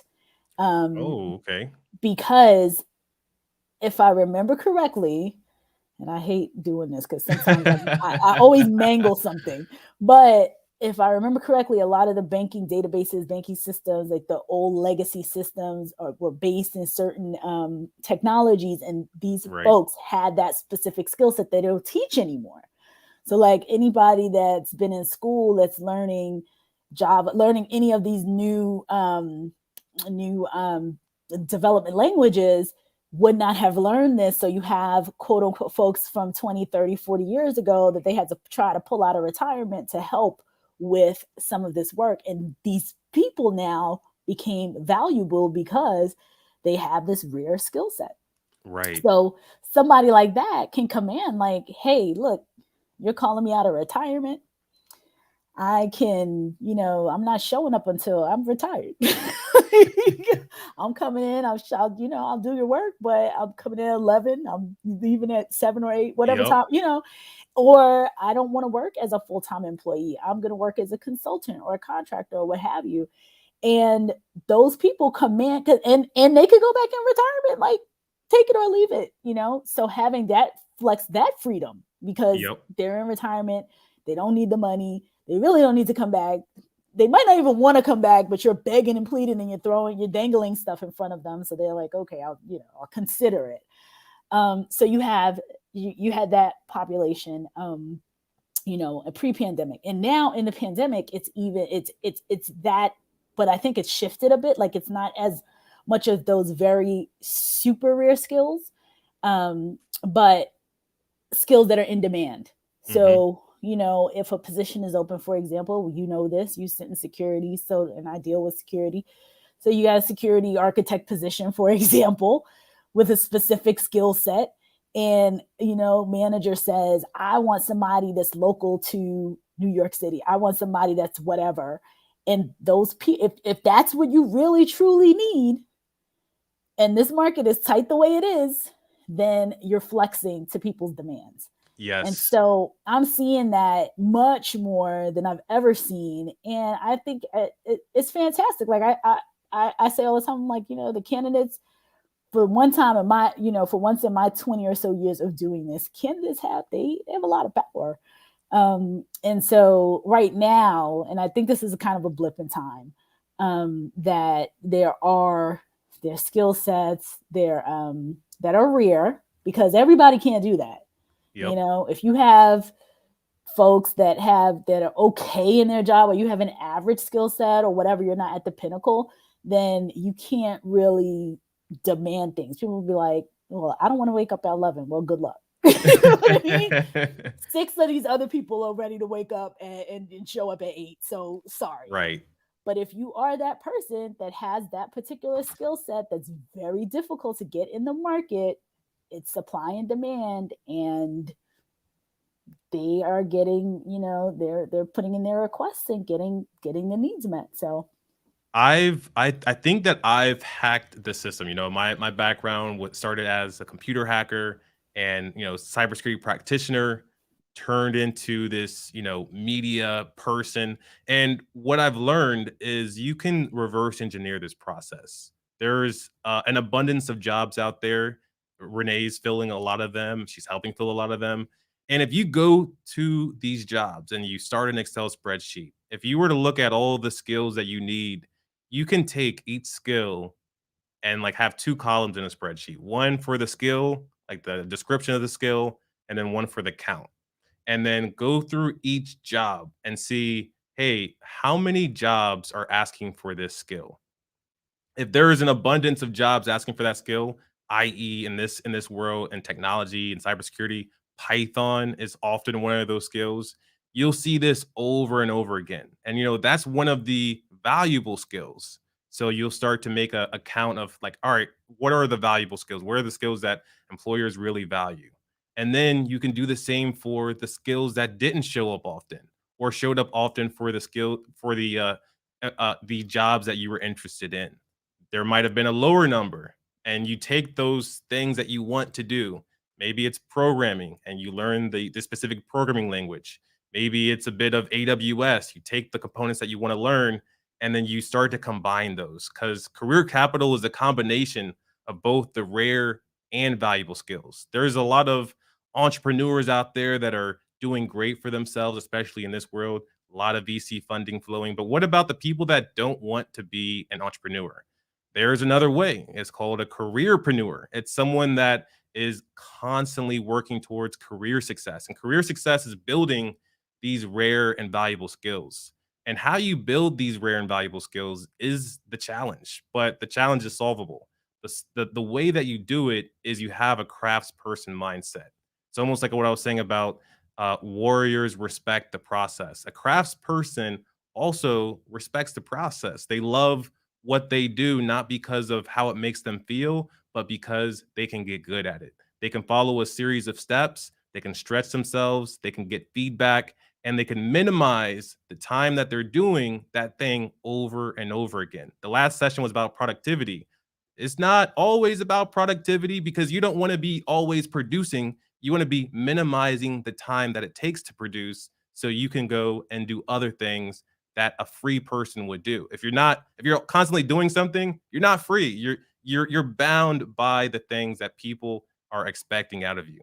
And when you start to adopt that craftsperson mindset and you start to gain and acquire these rare and valuable skills, you have to cash it in. It's almost like cryptocurrency. Cryptocurrency only has this value because of what we put on it. And skills have the same value as that. You can say, I have these 3 rare and valuable skills, therefore I want to cash it in for something specific. It's very scary to do this, but you can. I've gone to my employers in the past and said, hey, I've done a great job. Here's my report card. I would like to request these things. And now, if there's any type of friction with what I've just proposed, I now have a report card that I can take to someone else. A lot of the times when you're looking at artists, when you're looking at videographers, they have a portfolio, they have this body of work, this report card that you can take to someone and say, hey, I want to skip the line. I don't want you to look at all these skills. I don't really even want to be interviewed because let's be honest, that process can somewhat be brutal. I want to show you this portfolio. And here's my list of demands. Will you meet them or not? And sometimes the answer is no. And that's because we have not implemented the formula yet. The formula is what you can use to take those rare and valuable skills and make yourself into a star. It's all about being a star. Who doesn't want to be a star? Renee is a star. I want to be a star like Renee. And when you look at the formula is essentially your success plus the things that you're doing equals future success. So how do you define the current success that you have? It's hard. It's hard to really do that, but you have to put something out there into the world that people can start to measure. Whether it's a contribution to GitHub, maybe you're a programmer, whether it's a talk at a conference, that is something that someone can measure. They can view it and assess how much they like that body of work. And also that success is about who you do it with. If I go out and write a book or speak at a conference and I do it with someone that isn't well known, then the success of that piece of work is only going to be as successful as our previous work. People are only going to know about that new body of work if the conference was really popular or if you were already popular. But what if you're not? Then you have to start working with those people that have that recognition. If you have a podcast, a great idea is to bring on someone that has a lot of followers. That is how you start to combine your success to get this up leveling of future success. So the previous success plus what you're doing, who you're working with, that is going to equate into your future success. Now, if you build enough success over time, it starts to exponentially grow. People start to follow you more. They start to listen to the words that you have to say even more. And then you can use that and package it all up, take another leapfrog forward. And now at this point, you may be in a better situation to come with those demands because not only do you have the report card, but you have a transcript of all of the successful things that you've done with the successful people that you've worked with. And you have leverage. So now people come looking for you. So somebody like Ron Eddings, talk about me being a star. This is the real star right here. Well, they come looking for you. So they're now, I mean, everything you're saying is just, it's such valuable information, because you have to be at a point where you have used those successes. Well, I love the way you talk about the folks that have a portfolio. They come with a report card. So, you know, what we were talking about earlier with Ashwin, blogging, you know, talking about whatever it is that you're doing, your successes, these various things. And when you couple that with what you're, you know, everything that you're talking about, social media, things like that, it's just like, oh, these are some of the things that I'm doing, either social media or not. And putting it all together and saying, this is what I'm doing. People come and find you. So to your point with the interview, you know, going through interviews, there's some of us out here, we don't have to really do any of that. Like, our interview is all of this. Like, Exactly. this is the interview. So when they come to you, they're like, well, we really want you, you know, like, we know you've done this stuff. They've already researched you. Yes. And it's powerful when you have that level of skill, or you have that level of, or you have that type of, you know, to Ashwin's point, either the social proof or the portfolio, the report card. People know, okay, I want Ron. Like, I want Ron here. I'm not interviewing him. I'm pitching to him. Exactly. Like, he's interviewing me. I'm pitching to him like, Ron, I really, really want you. Like, what do I need to do? And that's where you want to be in your career. And, you know, your life is too short. Careers are too short to sidestep really presenting value for someone else to benefit from, but presenting that value for yourself. And the only way that you can reach these new levels of gain or freedom is only by taking the steps. Like, if you want to make more money, then you have to make more money. You have to do the things that go into making more money. One of the things that I have right next to me are some of the things that I would consider to be in my zone of genius. Keep these things by me all day, every day, because too often we find ourselves saying yes to an opportunity. Too often we find ourselves doing something we're not supposed to be doing. Maybe it's social media. Maybe it's a project that we weren't really interested in doing in the first place. But when I start to look at the things that I'm a genius at, not necessarily I'm the best of all time, but this is my genius. This is where my creative genius lives. When I start to really put my time and energy into those things, along with building rich skills that are rare and valuable, then that is when I feel the most free. And I think I love that zone of genius. And I don't know if everyone fully understands what that means, Ron. So you may want to really quickly share with folks that are listening that may not know, what does zone of genius mean? Yes, please. Thank you. There's a term, zone of genius, as we just mentioned, and it was coined by my coach. Her name is Laura Garnett. And the zone of genius is really there and built and designed to help you understand what is your purpose, what are your values that go along with that purpose, and also what is your core emotional challenge. With every superpower, there's always a kryptonite. And like you hear in Spider-Man, with great responsibility, with great power comes great responsibility. That responsibility can be avoided. Your responsibility is your ability to respond. And when you look at these things combined, your purpose, your values, and your core emotional challenge, and you combine those things together, you get your zone of genius. You get to understand in what situations and what pieces of work am I doing the things that are avoiding, the things that really burn me out on the inside, and stepping in to the things that I consider to be a part of my purpose. Right. Absolutely. And so when people are, and Ron, I want to be very cognizant of your time. I know 2 minutes over We're still good if I'm not sure if your other guest is here or not, but we're still good to go. No, nobody's here yet. So we can chat as long as you want to. Let's do it. Yes. But yeah, the first time I heard Zone of Genius was probably 5 5 or so years ago. Mm. And I was writing it was 5 years, literally 5.5 years ago, because my daughter is going to be 5.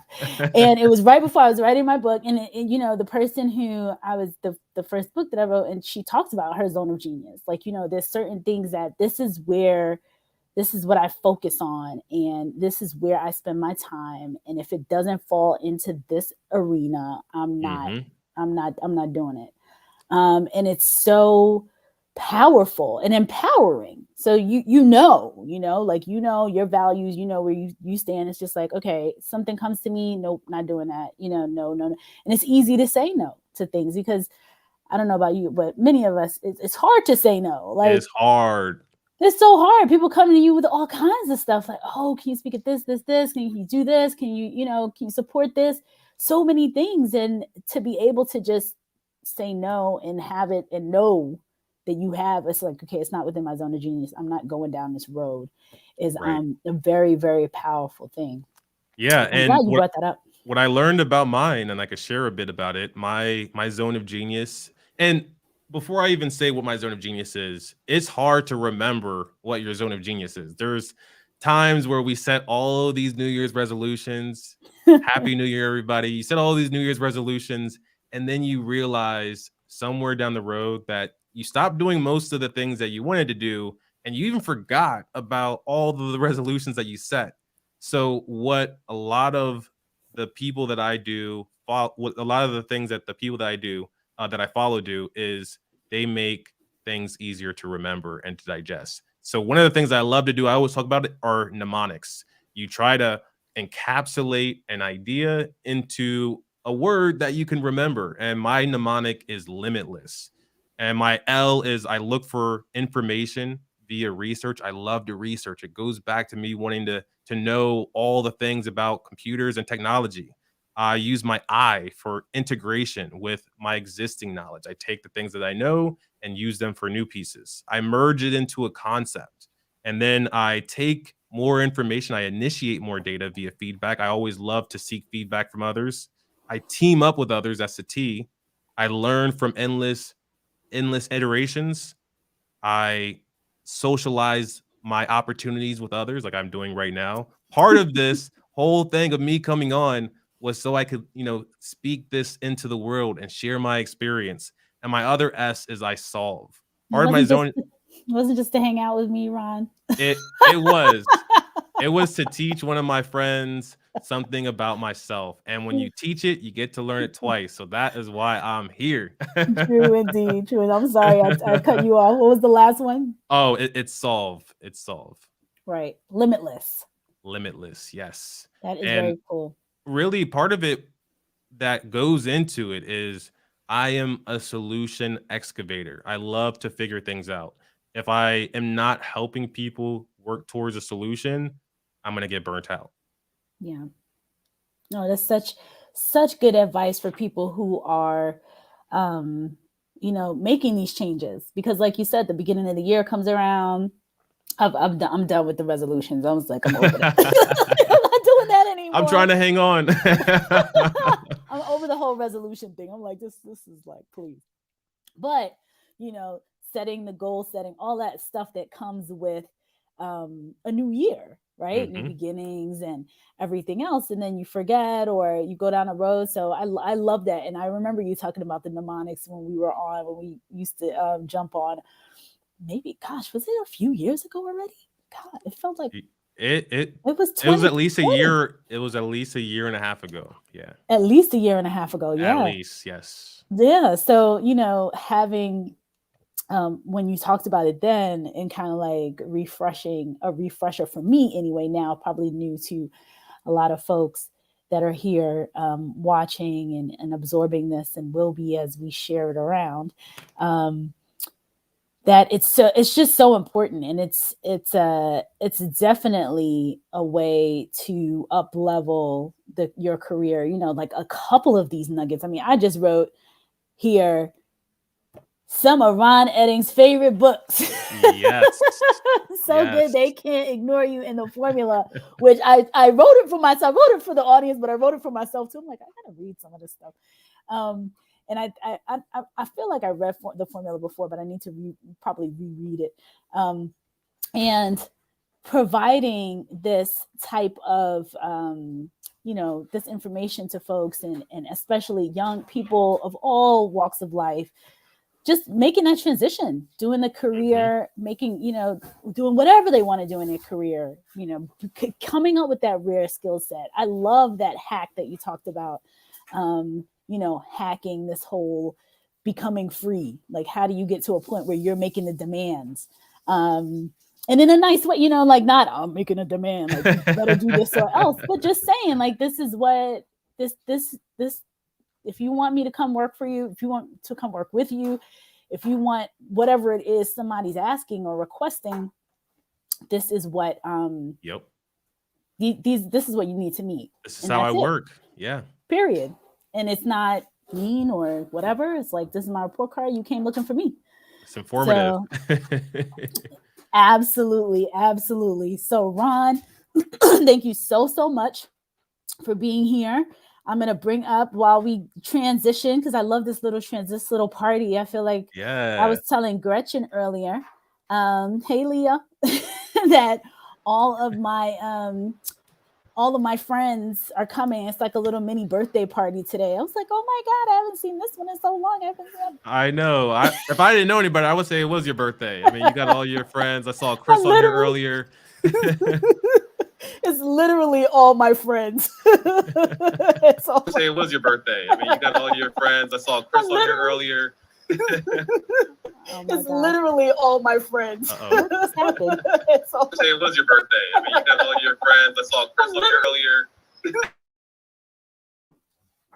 Oh, that's Leah. Refresh. I'm like, wait a minute, what's going on here? This is weird. Okay, Ron, thank you so much. Leah, welcome. And I look forward to connecting soon, Ron. Leah. Hello. Hello, how are you? I'm good. How are you? Wow, what a day. What a great group of discussions and lineup and engagement. Wasn't it fun? Yes. It's fun. It's been a really good time. And I wondered how, I was like, am I going to be able to hang out here for so long? But I have been, because again, I brought my friends. You did, and you're on the home stretch too. I brought my friends to the party. And Whole Cyber says, Whole Cyber in the house. That's right. Hey. I love it. Oh my gosh. So Leah, I'm so happy to have you on. I know you're doing some awesome things with teens, with Whole Cyber, with teens. Before I got to keep remembering this. We are here because we are fundraising. And we are fundraising because we have the Power of Women's Conference Teen Edition. And for these teens, which many of them come from disenfranchised communities, we want to ensure that they are able to participate. And one of the components that we're doing this year that's a little bit different than what we've done in the past is have it's the STEM workshop and the STEM component. And usually we have people that we have speakers come in. This time it's going to be an activity with the STEM kit. So we're raising funds for the STEM kit. I will be reaching out to folks to make sure that they get these donations in for these girls, for these teens. We have a phenomenal lineup. We had the Power Up Women's Conference CEO come on earlier this morning. Bernadette Carroll, she came and she talked about the conference and everything that's being done there, empowering women. So Leah, you have to come. We have, tons of people need to come on March. So the conference is March 12th. It's March 12th. So I want to say that before we get started, Leah, with your topic. Awesome. I will be there in March. Woohoo. Mark your calendar. March 12th. So Leah, you're going to talk about the power of networking and navigating LinkedIn. And I know Ashwin was here earlier. Everyone's touched on it a little bit. Mm-hmm. So I'm really excited to hear, because this is like a main topic for you. But we've all talked about, even Ron's thing just now, saying this is how you build that. Well, Ashwin talked about the social capital, but then Ron saying, how do you get to the point of free, financial freedom, whatever freedom you're looking for. Mm-hmm. And having this network, this online network is so very powerful. So I am going to give you the floor. Can you share? I know you wanted to share your screen. Did you figure out how to do that? Yes, I think so. Okay, so hold let's on. try Let this me out make sure. It says share slides from my computer. Give me a second. Let me make sure. Upload? I am a little I bit. can upload. Okay, let's see.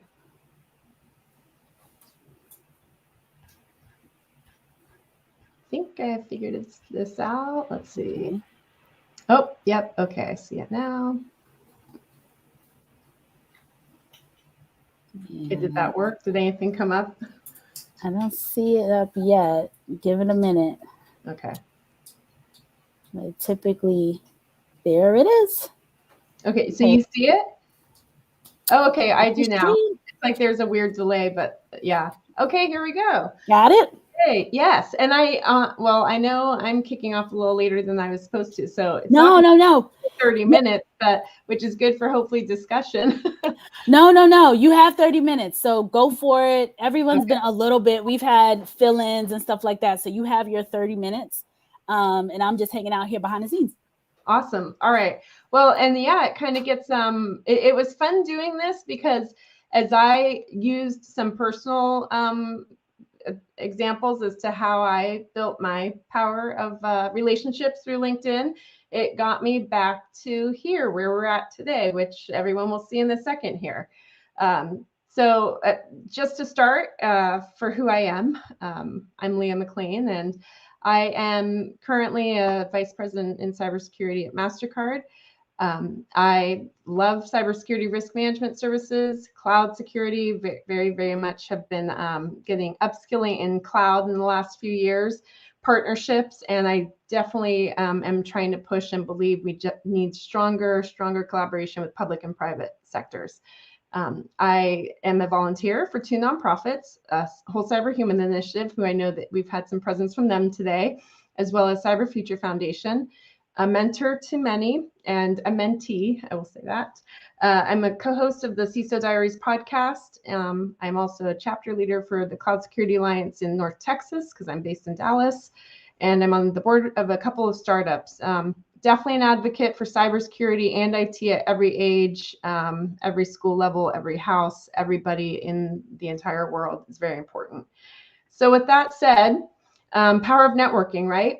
I think with philosophy, it is simple, right? Be seen and be of assistance. And what I mean by that is whenever we're networking with anybody, trying to build a relationship, we have to be able to provide help, provide assistance, right? Be able to give. If we're going to take, we need to give both ways. It's a two-way street. Definitely, we can leverage multiple communities, all on LinkedIn.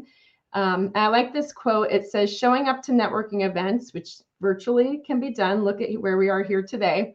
And taking the time to get to know the people in that non-transactional way has led to deeper relationships and bigger opportunities. I can full-heartedly say that this has been absolutely true for me. I think this does not matter. This is hopefully will be helpful to everyone, no matter what level you are in your career, because sometimes I think I need a reminder on this. I'm naturally an introvert, so it's a little, it takes a little bit more for me to really do this and do it well. And I've been thankful to learn from a lot of people some different tactics and ways that get me out of my comfort zone for sure, but have gotten me the relationships with many today who have then become personal friends, which has been a very, very nice outcome, not expected. So people might be asking, but how are we supposed to do this in a virtual pandemic world? That is the power of LinkedIn, right? So we think about LinkedIn and how we can navigate all of LinkedIn for multiple purposes and reasons, depending, what we're trying to achieve. For one, it's great for recruiting and hiring managers. I think most of them that I've come across or have tried to help out support, or when I've been interviewing for roles, are leaning on LinkedIn. They're heavy into that. LinkedIn as a company has a whole approach and method behind this. Prospects, this could be prospects by any term, right? If you're in cybersecurity sales and you're looking for prospective clients, LinkedIn is a phenomenal way to get to know people and really understand some background about them before approaching them so that you can resonate with them. Prospects and candidates, if you're trying to hire, if you're a hiring manager looking for folks. I think we have a lot of people we're mentoring right now as part of Full Cyber Human Initiative and others. I know Renee and the crew do a lot of mentorship, and we constantly encourage them to build their brand on LinkedIn, because there are ways you can very much stand out if you're a prospective candidate that HR is looking for. Looking for jobs, most of the job openings that I find, I go straight to LinkedIn. In fact, how I got to where I am today, which I'm only in my 4th week, was because a friend of mine who used to work at the company, who knew someone, the guy who posted about the position, tagged me in a comment on LinkedIn and said, visibility, know anyone? So that's how I used LinkedIn to get to where I am today. Universities are using it. I know my alma mater is on LinkedIn and has gotten very active in the last few years, driving alumni group LinkedIn groups as well. My coworkers, and I'll have an example about that a little bit later, how I found a coworker who's based here in the DFW area where I am, and was able to meet with him in person last week, actually. That was through LinkedIn, not necessarily our Workday system. And then learning and sharing, that's a big part of it, right? Everyone here who's here today, who is listening in, you all have something to give and to help and teach others. We all have to be learning. And so LinkedIn's a great way to do that.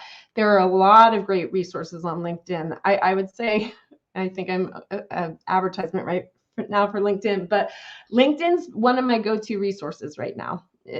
First thing I look at when I kind of start my day and try to figure out the news and what's out there.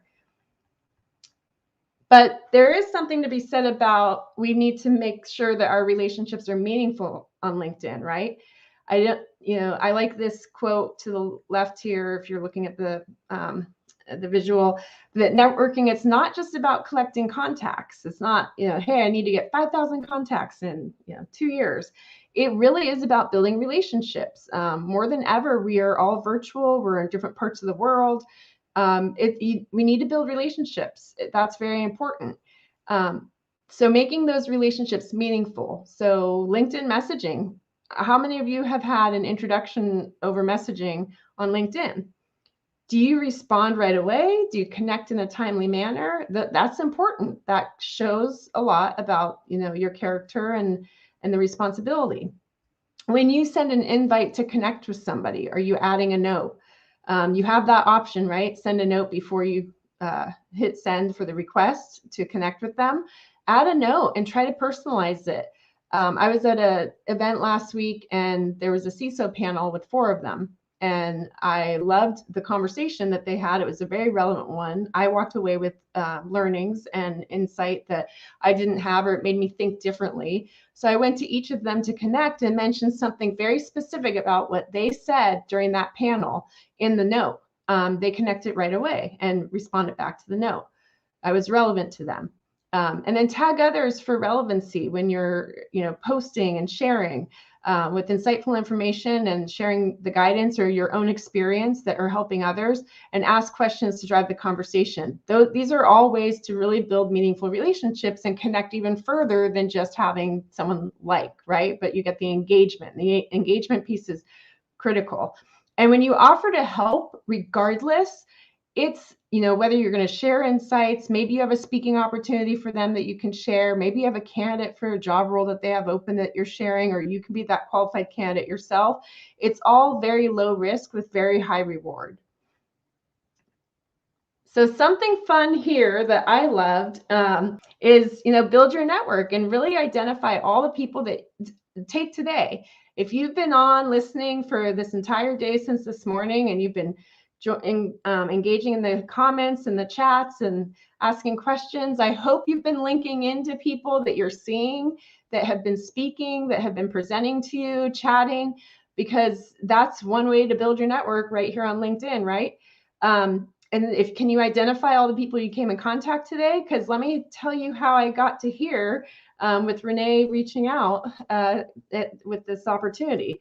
So let's back up to the look at Cloud Security Alliance CSA. I'm going to kind of go through a little map here, and this one is a fun one for me. So when I first moved to Texas 2.5 years ago, I really wanted to get involved in the cybersecurity community in DFW.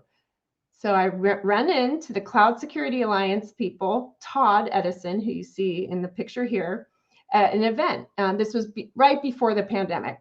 So what, 2020? I think it was February. I run into him at an event. I say, hey, I want to get connected in to the chapter or whatever you've got in Dallas, Texas. He puts me in touch with Valmiki Mukherjee, that you can see his picture there, which connects me into Cloud Security Alliance, which is where I'm a chapter leader for that chapter.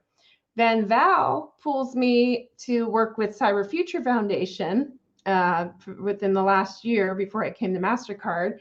From Cyber Future Foundation, I'm doing work in workforce and development for cybersecurity. So John reaches out to me, says, hey, you need to join this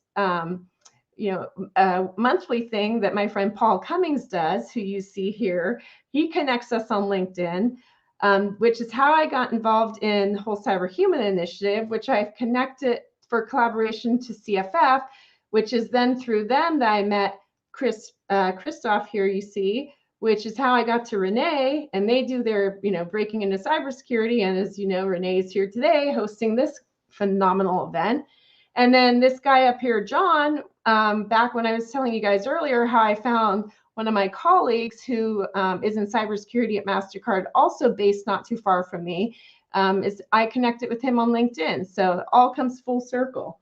I have to say I had a lot of fun with this one, because then you kind of just realize that powerful map of evolution through LinkedIn on your relationships and where it gets you when you can be like that walking testament today. So it does work. Another way I'd say that has been great in terms of me for building relationships and really helped is participating in the groups. So there are a lot of LinkedIn groups out there, and I've part of a few, and I and admin of a couple. But it's a great way to be kind of in a smaller setting with professionals who are, whether they're in the same industry, same topic of conversation. You can share content. You can get a lot of really great input and answers. You can post and view jobs, make business contacts, and it's links or groups on LinkedIn have really been helpful for me. And most people I know who join one, if it's a very active group, it's helpful for them too. And being an active participant definitely is going to help. And it will get you opportunities. I got asked to be on another podcast just by being in a LinkedIn group. So that was nice. And then, check your profile, right? The content's everything. I have a little bit of a non-traditional way how I came into cybersecurity, and it was starting off in public relations and communications. So I was always all about content, but, really you need to get found. And that was just back to, I think earlier when I was starting off with, making sure your profile is up to date, that you've got, pretty good content on there, and that you're trying to position yourself as, what's unique about you, what are your skill sets, what's of interest to you, what value are you putting out there, right? Because that's really great when you're looking for a job or trying to find candidates. You want to see that using the relevant titles, keywords, all of that good stuff. That's important. And then really looking at it by the section, right? I've actually gone to folks who I think do this very well, and they're getting noticed, and have asked them for some advice and guidance. And then I went through and I changed my profile just kind of based on some conversations there, leveraging the best practices. It does work. And I've seen that happen when I've gone through updates myself. And then the LinkedIn search tool, does search entire profiles. And And again, I love that you can go in. The reason why I looked up to see which colleagues I had in this area versus using, we used Workday, is it was easier for me to go on LinkedIn because I was able to go by people, cybersecurity, and then region, and then the company name. So it kind of filtered it down, and quickly I was able to find them. So that was actually pretty fun. Then I connected. That's how I met them, actually, right? I didn't actually go through, our internal systems. It was all LinkedIn. So my call to action to all of you today, if you have not already, just make sure you connect to contact, reach out up to 3 or more, at least 3 people here today on LinkedIn. Make those connections, build those relationships. Because what would be fun is in a year from now, or even 6 months from now, I want to see your map. Maybe that's a challenge, right? that we do for the next one, is come show your map on how LinkedIn connected you with these great people, the relationships, and what were those outcomes. Like I said, this was a lot of fun for me to do because I was realizing, wow, it is very, very powerful. And truly, those relationships of that map, those people have become my friends too. So it's been great. So here we go. I wrapped up a little early. You can find me on LinkedIn. So please connect with me. If I don't get LinkedIn connections out of this, I know someone's either not paying attention or you don't want to build your relationships. I don't know. Leah, this was so good. Oh my goodness. There's so many pieces to this. I put it up earlier. I love that map of how you got here. Just all of the different components people don't understand. Like, I think it's so important for people to get that this is how it works. This is how, all of this works. This is how we're all connected. I don't know if people knew this. Most of the folks that are listening to Breaking Into Cyber, I met Chris on LinkedIn. I met Paul on LinkedIn. Paul was tagging me like, "Oh, big sister in cyber," or whatever. I was like, "What is he talking about?" Like, it's just so funny. I met Paul, learned about his initiative, all this stuff. Chris Fullon and I were doing our podcast for like a year before we met in person. Before we actually went to a conference, and we were like, "Oh my God," we met in person. It's crazy. So all my business related stuff, contracts, all that, the vast majority of it comes from LinkedIn. To your point, every single point you made, I was like, slow down, Leah, slow in my mind, like, slow down, because I don't think people fully appreciate or get that every job, everything, like to your point, like this is what the hiring managers are out here tagging folks like, "Hey, you know anybody?" And you're like, "Well, I could be the person." You know what I mean? It's all happening on LinkedIn in particular. So definitely, this was a very, very powerful presentation, and I love that mind map. Linda is saying this. She's coming up soon. I love the mind map. I was just thinking about how I met Renee, not through LinkedIn. Network is very important. Networking. Linda, you got to get on here too. But yes, it was networking. It was, again, all of and today I feel like I said this earlier. I feel like it's my birthday because all folks that I haven't seen in a long time, new folks like you, Leah, that I'm now, meeting, connected with, but meeting. And then ones who have been on the podcast have not been, which, by the way, you have to come to our CISO Thursdays. That's another thing. I'm putting it out there on camera right now. Recording. We are inviting Leah, and she's coming. Okay.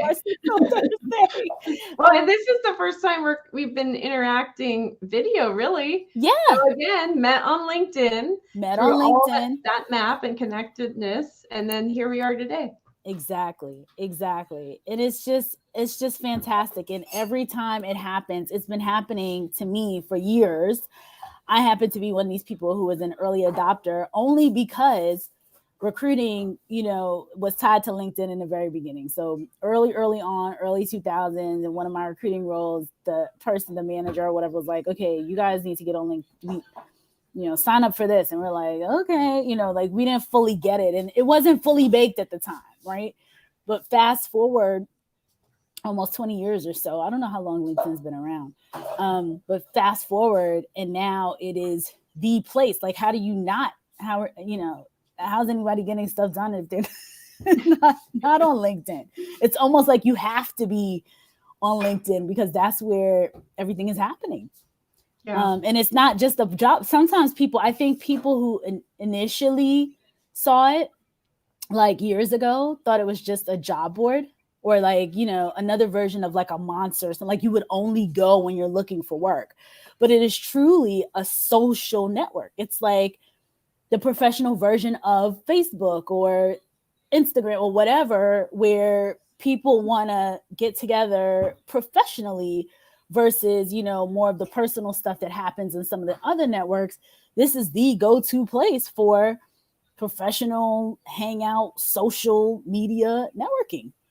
Yeah, it really is. I know, I was thinking about that. I'm like, it's not just good professionally, but even personally. It's just those connections, right? And as much as if we can't have it in person, LinkedIn has a way of helping to get the connection personally and professionally. Absolutely. Absolutely. I see Linda hanging out in the background there too. So, Leah, I appreciate you. You zoomed through that presentation. I'm like, you could have slowed down. I know. I get very passionate and excited. I know. And I know you were making up the time, but we need to have you come back and be on Breaking Into CISO Thursdays and come and talk to us and have typically, we get together for an hour and we have a really good time when we do CISO Thursdays. So you got to come back and do one of those for us. And we can definitely dig in more, but this was phenomenal. It was fantastic. I love that. I just love the visual that I was trying to grab I think I'm going to, when I play this, send me the screenshot of that one or the one slide, because that's so important. And people, I don't think they fully get that. And I feel like I need to do, I guess if I did that with everybody, it would all go back to LinkedIn. like it would all be like, oh, I met so-and-so from this or that, or, all of my recruiting happens on LinkedIn, all of everything happens on LinkedIn. It's very, very seldom that it's not some version or some connection to LinkedIn that makes this thing, where I'm connecting with folks professionally, and to your point, become friends with them. Because now James Azar and Chris Folon they're my friends. Like that's it. Paul, I'm like, Paul, hey, text me, whatever. Yeah. Now it's all your friends, and who doesn't want to hang out and work and everything with their friends? Exactly. That's why I'm waiting for the conference where I can meet all of you in person. Right. I know. I cannot wait. I can't wait. Yeah. So I'm gonna bring Linda up now. Linda, thank you so much. Yes, Leah, thank you so much. I like this transition where we have 3 people on at a time. At one point, we have 4. I wonder if we'll get to 5. I don't think we'll get to 5. So we can transition in and out. But Leah, thank you so much. And I will be reaching out, and I appreciate you for this. And I also wanted to add, Ashwin came through you. Oh, yeah, a LinkedIn, right? Yeah. So, yes, because I knew he was doing an up to, and him and Chris were talking. And then I thought, hey, you'd be great for here. So let me connect you guys on LinkedIn message. And here we go. Yeah. Bingo. And in 2 seconds, it's like, here goes from Paul to Leah to Ashwin. Bing, bing, bing. And just like that, he's on here giving these awesome, amazing stories about all of his videos that have been going viral on LinkedIn. Yeah. So thank you, Leah. I really, truly appreciate all that you did, all that you do. And I look forward to connecting with you again soon. Thank you so much. And great today. So be proud. And yay. Yes. Me. Okay. Donate. Yes, share with your friends. I will. Okay. Bye all. Bye. And Whole Cyber Human Initiative, which is really Paul Cummings behind the scenes, says, teamwork makes the dream work. It's so true. I sent it out to some people like, hey, and Linda, I was saying to her earlier, I was saying to either Leah or Ron earlier, like, I reached out to my friends. Like it was so specific. It was so much like, hey, I want you to talk about what do you want to talk about? Because all of these folks have been here doing some amazing work. And it's just, I feel like it's a mini birthday party for me because everybody's showing up like, hey, yes, I'm getting ready to put my networking map together. That was very powerful. Wasn't it? Very powerful. Yes. Right. It was very, very powerful. Like, wow, this is how this happened. This is how you connect with so-and-so, how she got her job, how she got on here, how, all of these connections, how Ashwin got here, Paul. I mean, literally it was Paul to her to Ashwin. So 2 of the people who, I've seen them, but didn't interact. And they said, oh, he's like, oh, Leah's doing work. She's doing this type of stuff. She'd be great. Oh, Ashwin, what do you bring on Ashwin? He'd be doing something like great, Then the next thing you know, you got 8 hours worth of folks coming to talk, which I feel so blessed because I'm like, wow, people come on here, taking time out of their day to come and talk to me. Right. But it's all for a purpose. Let me talk about that first. That's right. That's right. It is all for a purpose. So, I have been chiming in about this over and over again. The Power Up Women's Conference is the reason why we are all here today. We are doing a fundraiser for the Power Up Teens. This is the Cash App information. Definitely, please donate. This is a fundraiser specifically for that. I love everyone. I want everyone to have awesome careers, but I definitely want you to be able to help some young teens, some young girls in terms of giving them an opportunity to learn about STEM, to learn about all different types of careers at the Power Up Women's Conference, which is going to be on March 12th. And if you are a female, you want to participate in the Women's Conference, please come and participate. Linda, I think you are going to be there. Yes, right? Yes, I'm going to be speaking on the panel. Yes, Linda will be there. Linda will be speaking. So please, we've had Erica. Erica was phenomenal. She's the communications person. She came through, and she's also going to, actually, she's the MC. The Power Up Women's Conference CEO showed up early this morning to talk about what the conference is and how it's grown over the past 8 years. So please, everyone, donate to this conference. It's an amazing cause. The teens have had a fantastic time over the years coming back, and we think we're going to have 100 and something teens this year, so we need money. Oh, wow. We need money to send them their STEM kids. So Linda, I am super excited to have Linda on here. And Linda and I met through networking because we're both on a board together.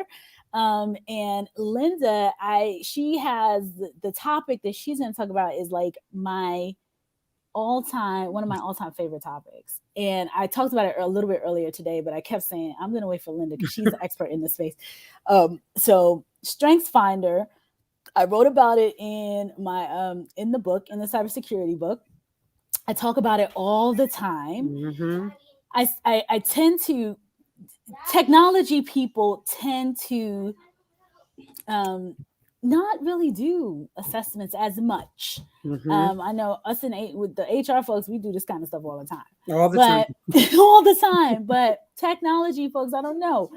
So I really, really am excited to have you on to just talk about Strengths Finder, what it is, how it works, what people should, why people should do it. Yeah. Just the whole kit and caboodle around Strengths Finder, because I think it's just such an important tool for people. And I think a lot of people aren't really fully aware of the Clifton Strengths Finder. So yes. I'm going to hand it over to you. All righty. Thank you. You're talking about cybersecurity and technology. Let's see if I can share my screen. That would be a miracle in itself. Let's see. I see the share the screen button. Okay. Let's see, because sometimes there's a little bit of a delay. So hold on. Okay, share screen. Let's see. Oh, window. I think I'm getting it. Wait a minute. No, I don't want to do entire.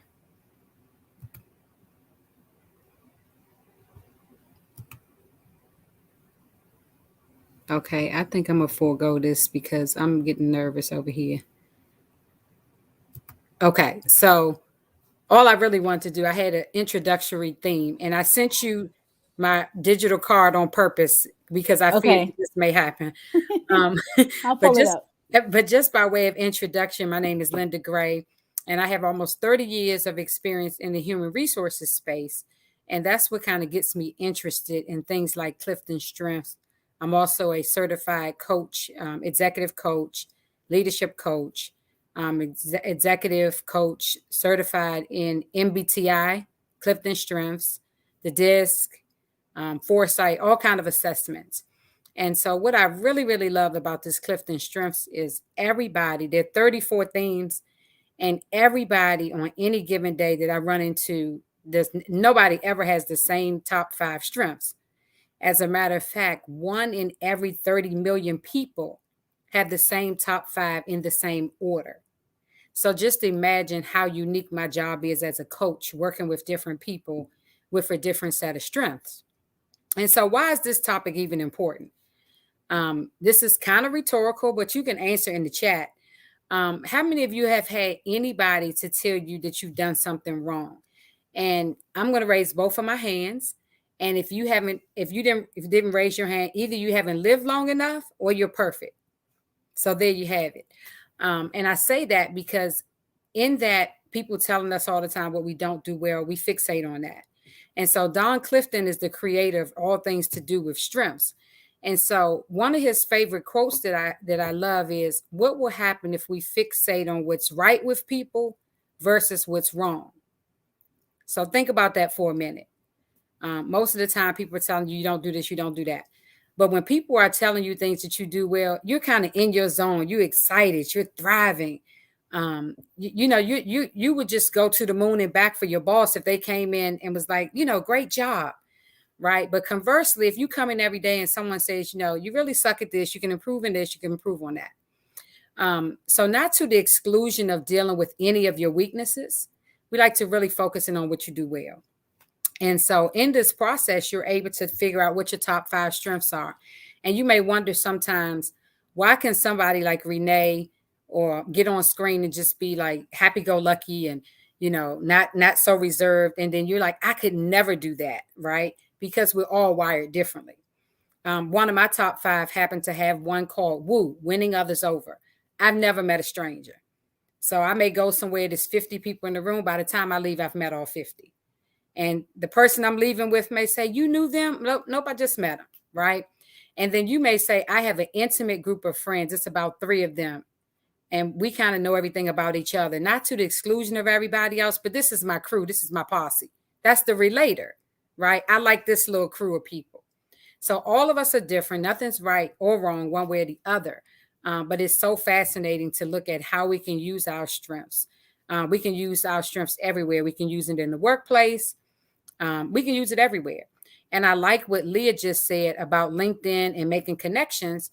You can take your top 5 strengths and put on all of your social media tags. And so let's just say people don't understand what it is. I don't know what top 5. It's a conversation starter, if nothing else. On your resumes and interviews, I've had students go in and kind of say, well, these are my top 5. And if people don't know what they are, they then explain them. Who doesn't want a person to come in for a job that's really good at problem solving? That's one of the strengths called restorative. So that's one of the, the biggest benefits that I've noticed. In teams, we work in teams as well. And in teams, we kind of put people in teams based on, some people like to do a lot of strategy. Are you that person that sit in the room and say, why are they asking so many questions? Guess what? We have to have that because I'm the executor. But what am I executing if someone didn't come up with a strategy, right? Let's think about the fact that there's an iPhone 13 out. They were thinking about that iPhone 13 a long time ago. But there were some people thinking about the strategy, somebody thinking about how we're going to market it, somebody thinking about what market do we have to influence.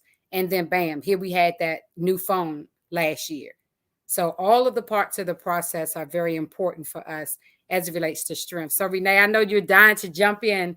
What other things that you want to add or ask or want the audience to know about Clifton Strengths? Oh my gosh, you touched on so many different things. Well, one which I just laughed at was when you said, "Why are you asking so many questions?"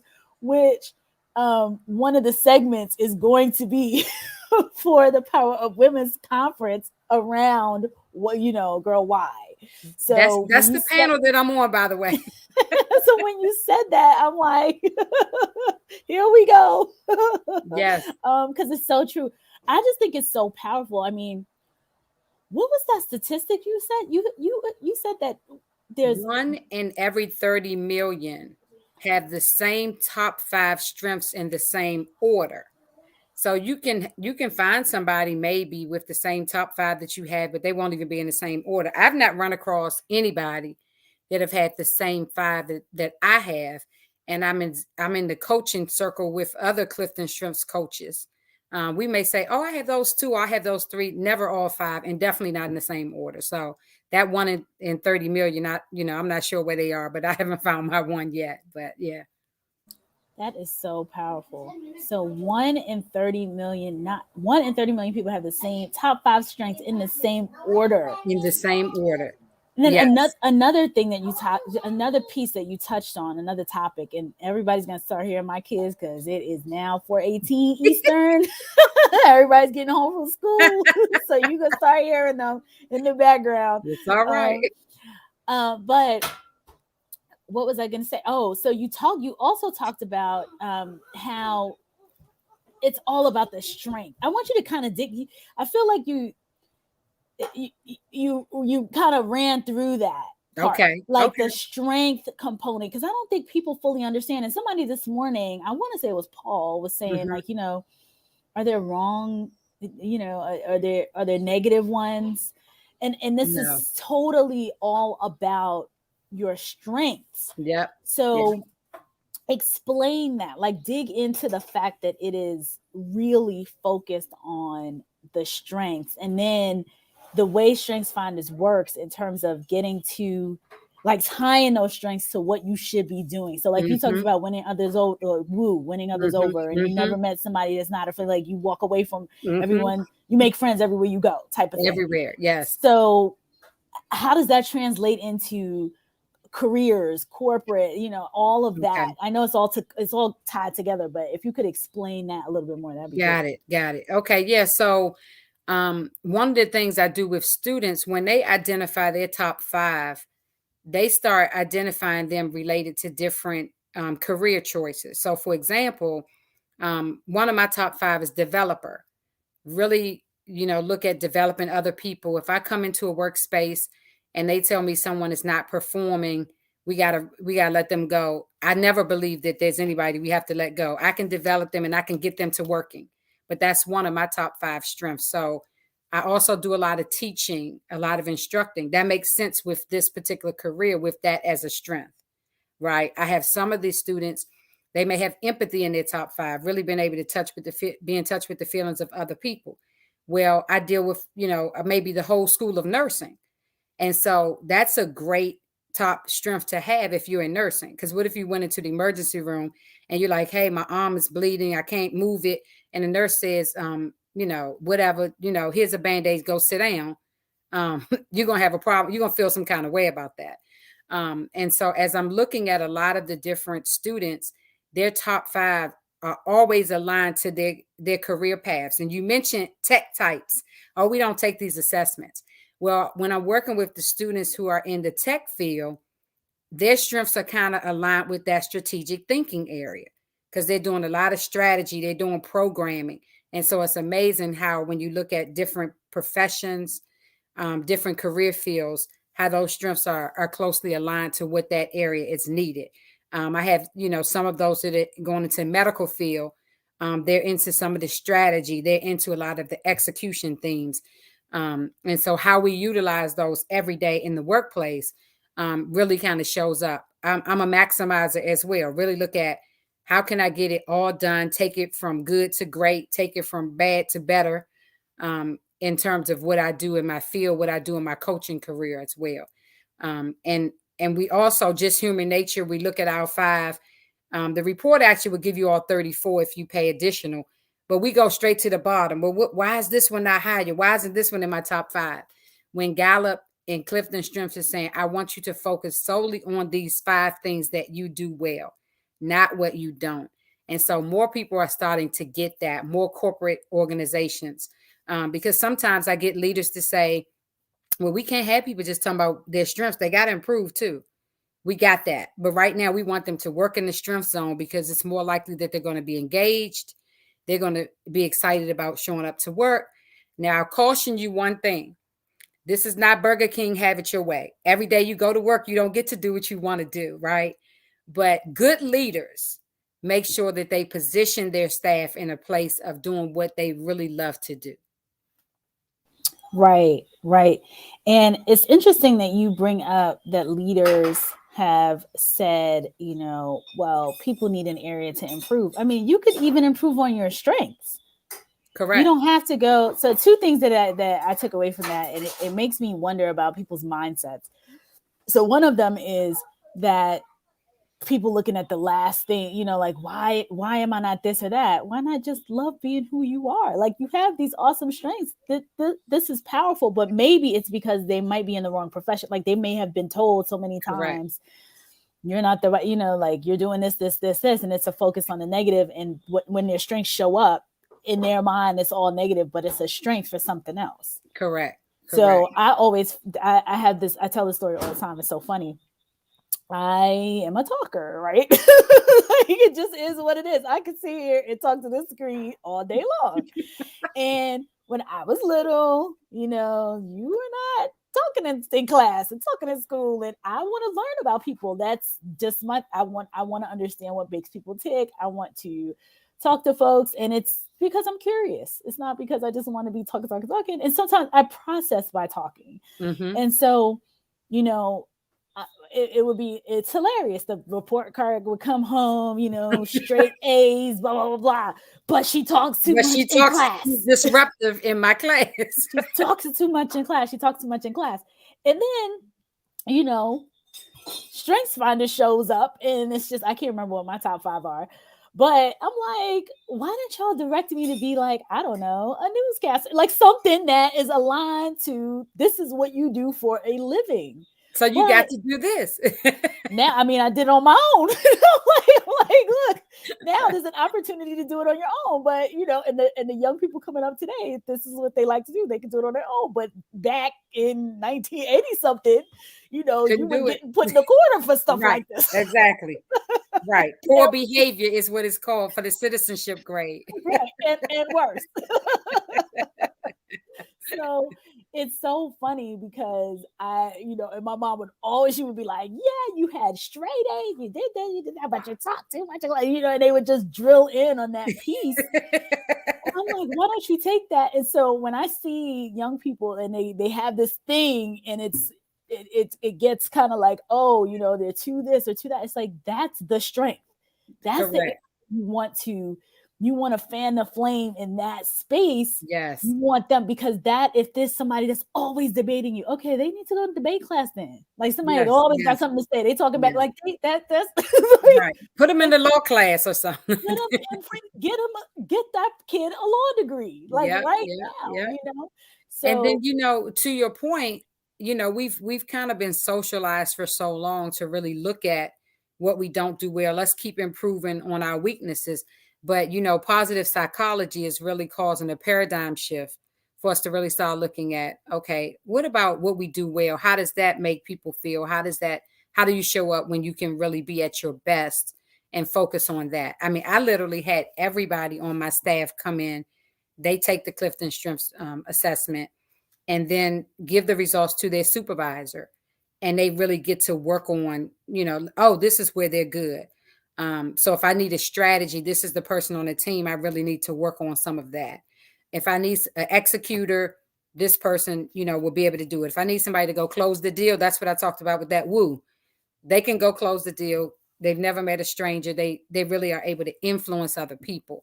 And so, you know, the 34 themes are divided into 4 unique domains. And those 4 unique domains that I just mentioned, like relationship building is one, the strategic thinking is one, influencing, and then execution. So when you look at your team, you're saying, oh, we have a team that's really good with relationship building, or we have a team that's really good with executing. So you know that you're going to need somebody to come up with some strategy. So you can send me to get it done all day long, work the relationships.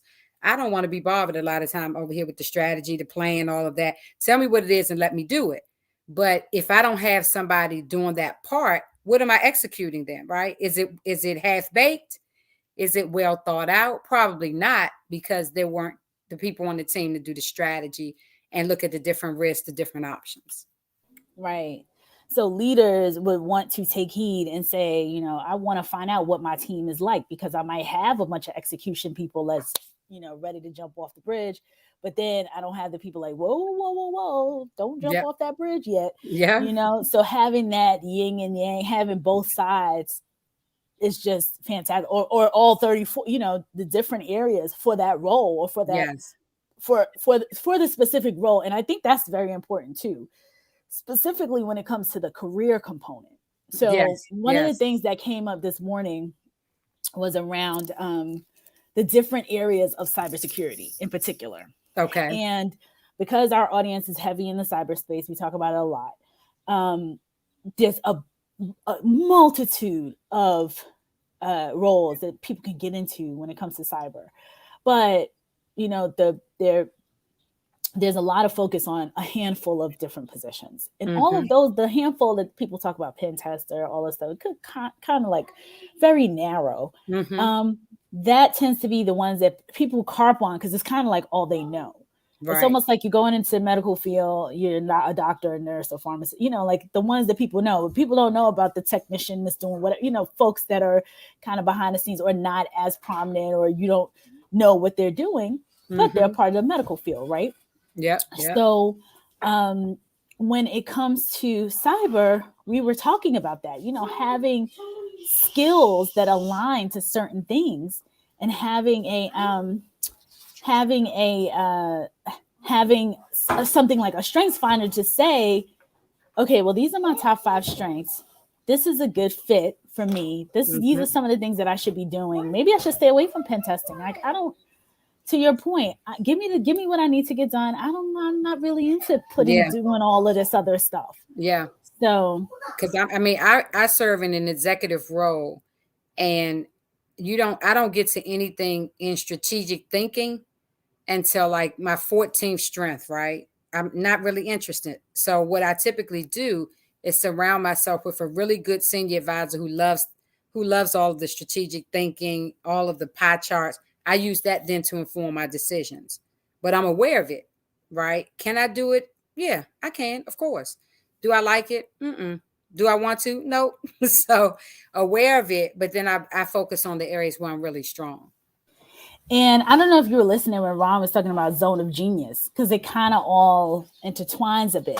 I caught the end of that. And I'm so mad that I missed that acronym for limitless or something. I'm going to get that from you for sure. Yeah. Well, this is going to be recorded, so we're going to, you know, make sure we edit it and put it out there. But Ron talked about the zone of genius. And this, when I think of Strengths Finder, that's what I think of. Like your zone of genius. You jump in. If you say, hey, who wants to come in and just talk to people and have a good time? You know, Renee's raising her. Get her in the group. You know what I mean? Yeah. So it's very, very, you know, it's kind of intertwined. And it goes to that point of having this,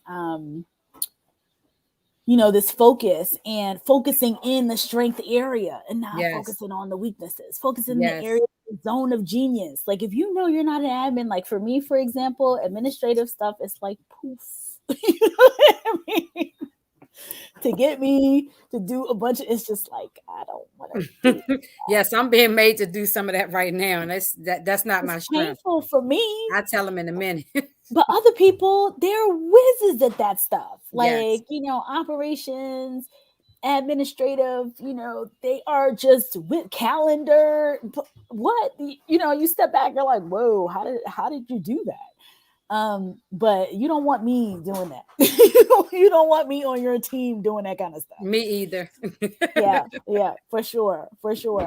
So, Linda, I appreciate you being here, sharing your zone of genius and your strengths. And I say this, and I have your card, but for the virtual card, it's weird the way it shows.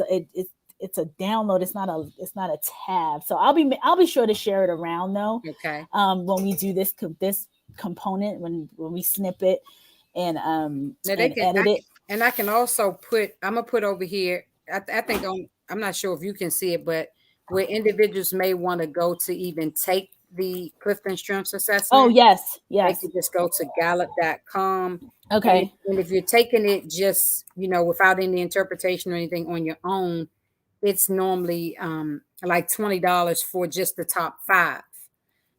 If they want to take the full report with all 34 themes, it's like $50. It's more like, I think, $49.99 or something like that.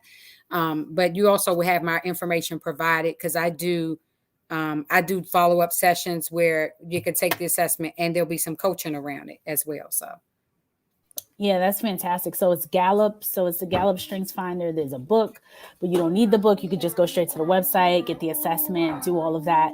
Because now the website, when you take it online, it leads you to the same tools that are in the book. So you don't have to really purchase the book anymore. Everything is electronic. Right. Perfect. Excellent. Well, Linda, thank you so much for coming on and sharing this information with us. As soon as you said Strengths Finder, I'm like, DISC people, like I know you do assessments as a whole, amongst other things, but Strengths Finder is it's one that I preach all the time. So to hear that you're an expert in this space, I will be giving you a call, because I actually did Strengths Finders for one of my sons, the teen one, the kids one. So I'm already I think that it's so invaluable, and I think that, more kids should do it. So you learn early on, like I said, instead of them beating me up saying you talking too much, it's like, okay, why don't we direct this child? Yes. How can we channel that particular strength? Channel that and have her being, interviewing people. I don't know, newscast something. I mean, newscast is the first thing that popped in. I was like, maybe I should have been a newscaster. Yeah. So awesome. I'm going to bring on Bryce. Linda, hang out for a second. Okay. Bryce. Hi, Bryce. Hey, Bryce. Hi, everyone. Hey. Excited to have you here. I'm doing this little transition. It's been fun where I swap people in and out. And I think since my kids want to be in the background, I might as well play some music too, because I had music playing earlier, but then it got to be a bit much. So now you really are being a DJ. Right now, transitioning one song to the other. Now we're transitioning. I put some pop on. We're in the home stretch of this little party. We started early in the morning. We're ending in the evening. It is snowing in Northern Virginia. It's a lot going on. Yes, it is. Yes, it is. So, Linda, thank you so much for being here. You are welcome. And I look forward to connecting with you again soon. Okay. I will see you on the 12th for sure. That's right. And definitely before then. Okay. All right. Awesome. Bryce. Hi. How are you, sir? I'm good. How are you? I am so good. Okay, let me turn the music off now. I could turn this whole thing into a party the last couple minutes of it. Oh my gosh. This is going to be fun. Like I've been telling people, we are not here just for the sake of being here. We are here because we are raising money for the Power of Women's Conference Teen Edition. So if you have not yet made a donation, I will be reaching out to folks to make sure I'm going to squeeze to make sure these teens get some their STEM kits, and and that this conference has its support, because it is amazing what we have done, what Bernadette Carroll has started and has done in this conference has been phenomenal. And all of the various speakers that have come over the course of the year. She's been doing it for 8 years. The teen component, I believe, is in his 4th or 5th year. And so that's why we're here. We're raising funds for the Power Up Teen Conference to make sure that disenfranchised teens have the opportunity to get their STEM kits. And they will be learning all about STEM careers, which is, I can't do anything if I don't expose you to some STEM career. Now you could go do whatever you want, but you're gonna get some exposure to STEM careers if you hang out with me long enough. So, Bryce, I'm so excited to have you here. I'm excited to be here. Yes. So Bryce, I met Bryce, I don't know, 2 years ago or something, twisting his arm. Freedom was like how I meet most of the people I meet. And Bryce, your topic is so good, especially for this this population in terms of, well, I know we were talking through like what we were going to talk about. Yep. And some of the things that you started to bring up, what has happened over the years in your life. And I think it would really resonate with a lot of people and a lot of young people that are probably just coming into their own and trying to figure out like, is something wrong with me, which it never is. It's just that people learn different ways and all that stuff. And we try to fit ourselves into a box like what Linda was just saying, which doesn't make any sense because only 1 in 30, that's crazy. That statistic is nuts. 1 in 30 million people have the same 5 strengths in the same order. Yeah, crazy. Do you know what Strengths Finder is? Prior to listening to Linda, have you heard of it? I have heard of the book. I have not purchased it or gone through it. So right. I'm fully aware of it. So what it is, very short, is they take you take an assessment, kind of like a Myers-Briggs or any of these other ones. And HR people, we do this kind of stuff all the time. So for us, it's like, okay, another assessment. So we take this assessment. That's why I was so surprised when I first saw it or experienced it, because you read the book, you take this assessment, and then they map it against your team. At the time I was doing it with a team. And I was just like, oh my goodness, wow, no wonder. Like how she said, when people are asking all these questions, you're like, why are they asking all these questions? Like, what do you need all this? Why? But it was the way their brain worked. Their top strength was something else that's focused on detail. I want to know what this is before I jump. Like, you can get me on board, but what is it? I need the information. I need the details. Whereas you have some people that don't need that. So they'll be like, okay, and sign up for stuff. So it's just very, very interesting and fascinating. And it focuses, what it does is it gives you your top 5 strengths. And then after you get your it gives you, I think, depending on which one you purchase, it could give you 34 strengths or something like that. But the top 5, that's what she was saying. Like, there's no 2 people, or only 1 in 30 million people have the same top 5 strengths in the same order.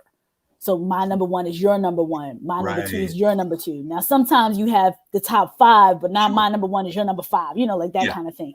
Right. So that's what is so, that was what was so fascinating.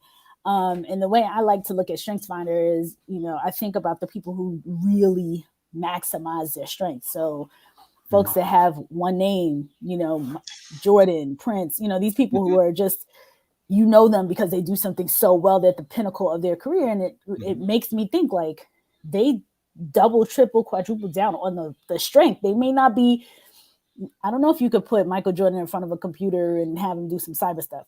Probably not. Maybe. But you don't need him to. Right. He's doing what he does best, And so it's the same. It's kind of like the same thing across the board. So that's what that kind of conversation was about. And I'm really excited that she came and was able to talk to us about it. So so Bryce later. Yeah. We're definitely gonna have to take this and provide various cut it into the segments and then reshare this whole 8-hour experience, because this is wild, or 9 hours, however long this is. 7, I think we're at almost 8 right now. And then for the final one, if he shows up for the last hour. So anywho, Bryce, what are we talking about today? Well, as we talked about before, offline from this, the theme was going to be talking about just being like a sense of like struggles and failures, but yet still succeeding. At least that's how I was interpreting it for myself when we were talking about it. Like, absolutely. And this brings up a good point to even that, strength finder thing. Everybody has strengths and weaknesses, and they're all different from all of us. So, I, as a person growing up, was just not strong in school. Just wasn't. I'm just not considered a good student. Doesn't mean I didn't try. Doesn't mean I didn't learn. It was just I didn't test well. I still don't test well. That has held me back in various ways, but hasn't held me back completely. So I'm still able to have what I believe is a good career in information security, one that I am actually really proud of. But yeah, I still just didn't test well through college. I was very much a non-traditional student. I didn't actually, I went in and out of college like 3 or 4 times just because I was not good at it, like good as being a student. I don't know of a better way to phrase that, honestly, but it took me until like my mid-20s to finally be able to figure out what I wanted to do and how the hell to do it. Yeah, so just non-traditional person who I haven't taken that strength finder test, but I'll assume one of them is just going to say persistence, because, you know, if you drop out of college 3 times and keep going back, I don't know of a better way to label that. That's impressive. So that's very impressive. To drop out, try again. Mm-hmm. And I think it's so funny because so many young people, so many kids and adults are not necessarily test takers. Mm-mm. So you understand the information, it's in your head, but when it comes to taking a test, it doesn't click. Yeah. And it's wild to me that there's so much focus, or so much, you know, like if you go through your standard public school system or whatever, there's such a heavy emphasis on the test. Mm-hmm. Like, you know, taking the test, passing the test, what grade did you get on the test, and these standardized tests and blah blah blah blah. And it is it's kind of unfortunate because, you know, a test should be like a data point, not everything. Right. And so much of it, a lot of the way we are put in various careers, and, you know, even you think about gifted and talented programs, like all these various things come down to some of it still is very much aligned to testing.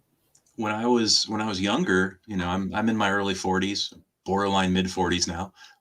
When I was younger, your SAT scores and ACT scores were pretty much like the next important thing to your grades when it came to college applications. And one of the things I have seen change over the decades has been colleges starting to recognize that that's maybe not as important as it should be, or as they treat it, which I'm very grateful for, just because, as I said, like not everybody is good at testing. There are some people, and I struggled with this because I knew people who in college or not college, in high school and even in college, who were good test takers, who I didn't put in necessarily a lot of work in their classes. Like I had to put in a lot of work for some of my classes to make up for the lack of testing ability.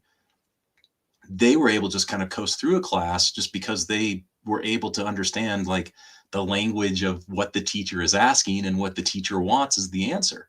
I was always envious of those people because I'm definitely not one.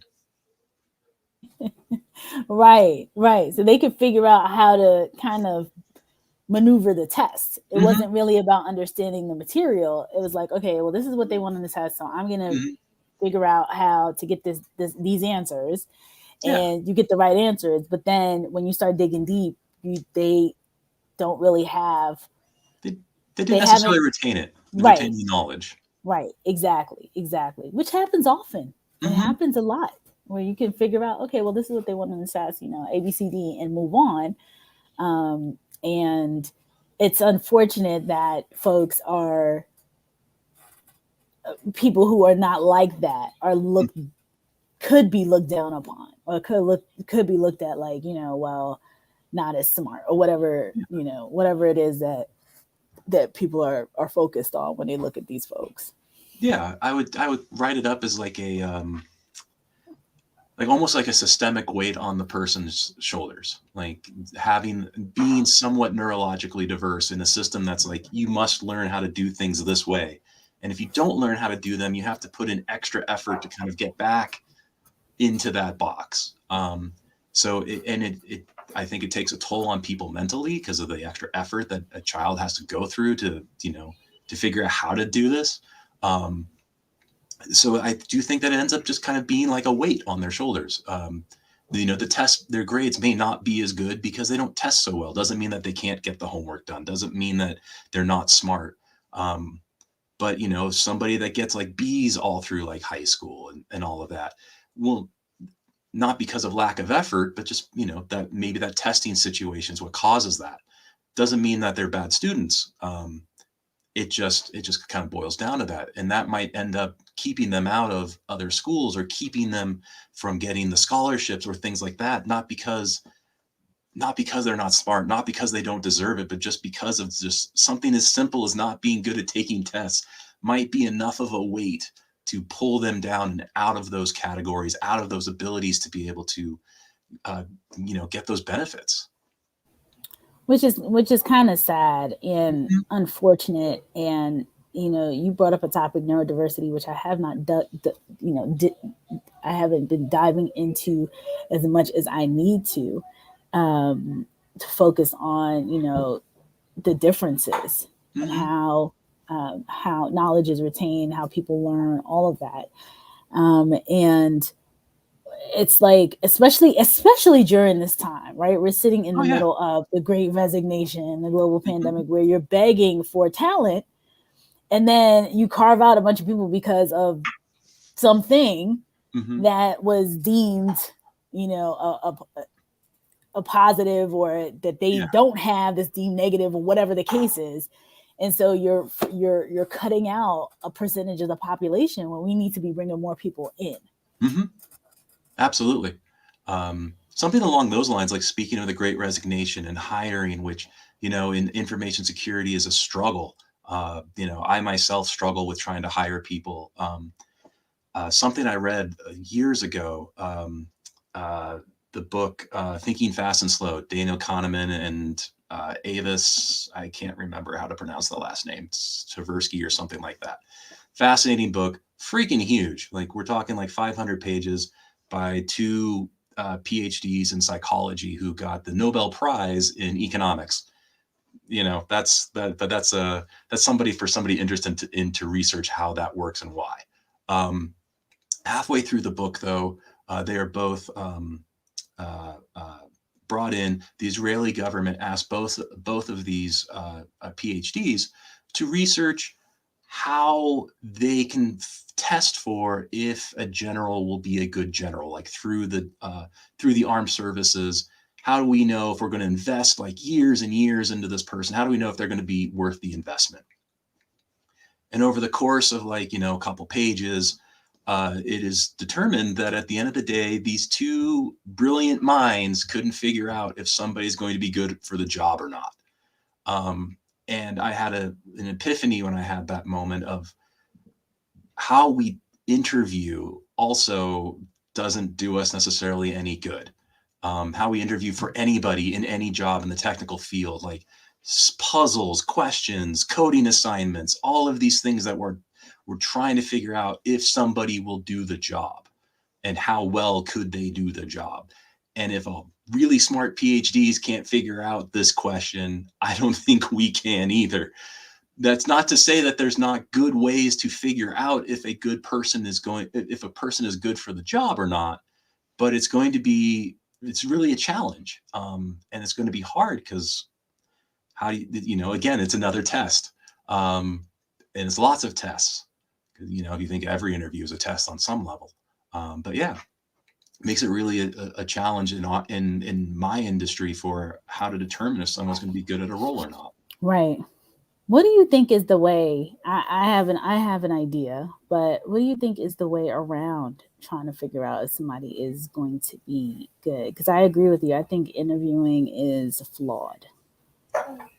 I since I've been struggling with this for a while on a personal level, for having to interview as well as being interviewed and knowing where I felt questions might have been not great is the best way to phrase it. What I do now, and I don't want to talk about it because it's on record, so I don't want to kill any potential interviews I do. I ask questions, but I ask questions in a way to find out, can the person learn to answer the question? I will say it is a puzzle, but I go through the puzzle with the person. So it's not just like, here's this puzzle and I sit there for 5 minutes going, in silence, waiting for an answer. Like, no, it's kind of a dialogue. I use this as a way, there are a lot of questions, like a lot of information. So I throw a lot at the person. I'm looking for, do they ask questions back or not? How do they handle when they get their first question wrong? Or sorry, their first answer wrong? Because they, and how do they figure out, like, one of the things I do ask is like, let me into your head to the best of your ability while you're solving this problem. It's a way for me to try and figure out how they think. Not that there's anything wrong with how they think, but it's important for me to go like, how do they put the pieces together, all the little puzzles that need to kind of come together for these problems? How do they do it? Everybody does it a little bit differently. And not that there's anything wrong if somebody goes this way and somebody goes the other way. But it helps me figure out how they think. So then that way I can kind of judge. At the end of the day, though, I'm not grading on whether or not they get the right answer. I'm determining if they're going to be good at the job based on all these other factors as they struggle through this puzzle. So I'm looking for intelligence. I'm looking for ability to learn. I'm looking for how can they handle, like, how much of an ego do they have as they struggle with it? Are they persistent with it? Because it's not something the answer is not immediately apparent for pretty much everybody that I've asked, except for one person. The answer was immediately apparent to him, and I haven't seen it in anybody else. So yeah, like, that's what I look for. That's what, and I also ask like a lot of open-ended questions for the reasons of figuring out where somebody has a strength inherent in the answer. So yeah, like, that's how I try to handle it now. So far, it's worked for me. I can't complain yet. But it's always a process that I'm always tweaking and trying to grow and evolve with it. Yeah. I always wish, I think that's really, that's pretty cool. And every time I speak to someone like you that says this is kind of what we do, right? Solving a puzzle, it always reminds me of my 8th grade math teacher who would give you, you had to write your whole problem out because you could get the end result wrong, but it's the process, right? So you do all of this work, then you get down to the bitter end, and it's just like, you missed a number, you didn't carry something, something is a little bit off, but you're going to get the vast majority of the points because it's all about the process. So going through, okay, well, she did all of this right, she just happened to miss this number here or carried the one wrong, whatever it is. And so it is about learning how to, like, did the person retain, did they take in, do they understand that this is how it is? And, if it was up to me, people would just be given the job, like, many, and I don't know how it's possible to do, but super mini interview, mini internship, whatever you want to call it, but something where you're given the job, like the interview should be like, this is the job. How are you handling this at a very small, in 2 hours or in how much ever time span you have? Obviously you can't have somebody working as a quote unquote intern for a week. Like, that's not going to work. But how do they perform the job? This is the job. So I understand when it's a coding exam, but it's based on an actual code or problem or something that they have. Like, this is what we're doing every day. Like, 8 hours out of my day is coming. This is what I have to do. How would you handle that? Or that to me is the best way to figure out, in my humble opinion, I don't know, if someone could be a fit, and could be not all of it, but like, could they be a fit based on this is what the job is entail, and do they like it? Is this something that you want to be doing? If I gave somebody the way when I first learned how to recruit, and they gave me like, I won't date myself. It wasn't a phone book, but it was like a list, a call sheet, like, okay, call all these people, and you go down the list and you call everybody, and they're like, no, hang up, hey, not interested, boom, boom, boom, boom, boom. Are you gonna be able to deal with this? Like, out of 100 people that you reach out to, 4 will answer and say, yeah, I'll talk to you, and then 2 might say, okay, I might be interested. Like, is this something you want to do? And it's so much churn because of that, because of people not fully understanding this is what you do the vast majority of the time. You're talking to people, you're getting on a call with them, not convincing, but selling in a situation that they may not have remotely considered. Like they're not looking for a job. Most of the people I talk to are not looking for a job. And then, like, hey, this is interesting. This is blah, blah, blah, blah, blah, building a report. All these various things that come with the role that they don't put on a job description. Or as a new person, it's like, hey, would you want to do this? Okay, well, take this list, email these folks, and then they come back and nobody responds. Okay, well, email them again. You know what I mean? Or, now we're going to ping them on LinkedIn. Now we're going to do that. Yeah, some people going to not like you. Some people going to tell you that you're rude, you're this, you're that, but that's the job. Yeah. And so I think that, that's my thought. Like, I think people should get a mini glimpse of the real world in the role. And I know one situation I was having, actually one of my children, I was having a C-section, and the doctor had like an intern, and she asked, I had to sign off on letting this person come in the room. And I think my husband was like, the little girl, it looked like like the blood like rushed out of her, like seeing that. And I think that's so powerful to see. This is what part of the job is, like every day I'm delivering a baby like this, and all of these various things can happen. Can you handle this? Or are you going to be in the bathroom throwing up? You know what I mean? Yeah. So. The struggle with that though is on a certain level, like even with medicine, which I hold in very high regard, there's a certain level of like, I hate to use this word, but transaction that comes with a doctor. Like, a doctor can go into a room, look at a chart, read about the patient, maybe ask some questions to the patient. Sadly, in the tech, and then kind of go on and, rinse, repeat.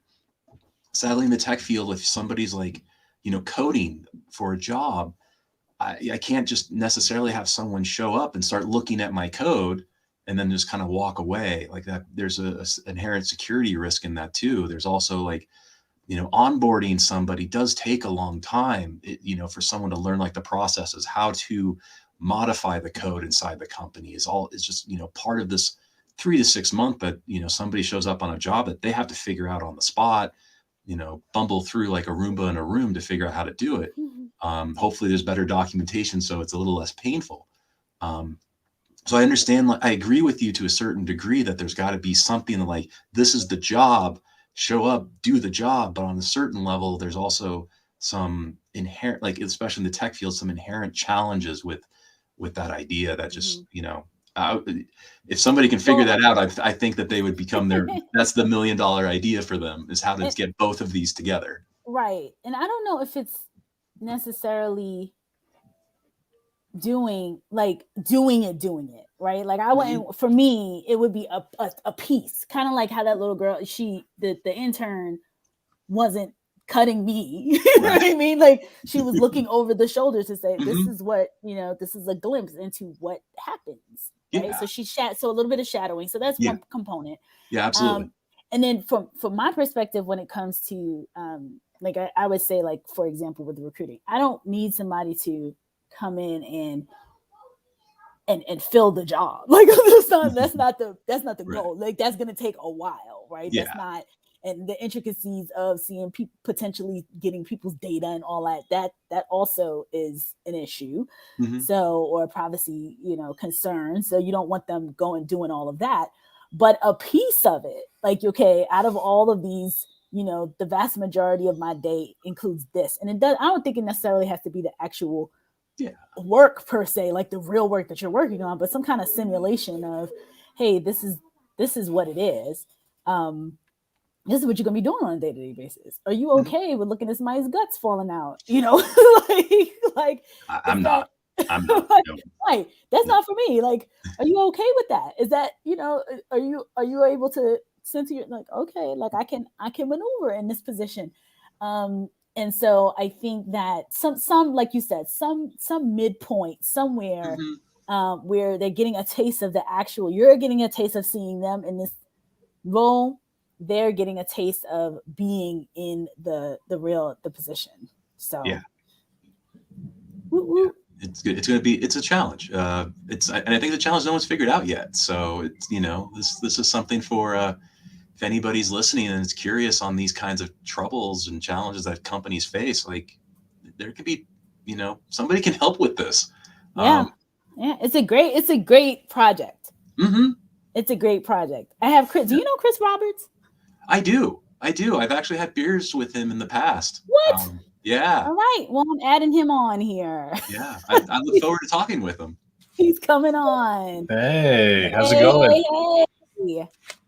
Hi. How you doing? Good to see you again.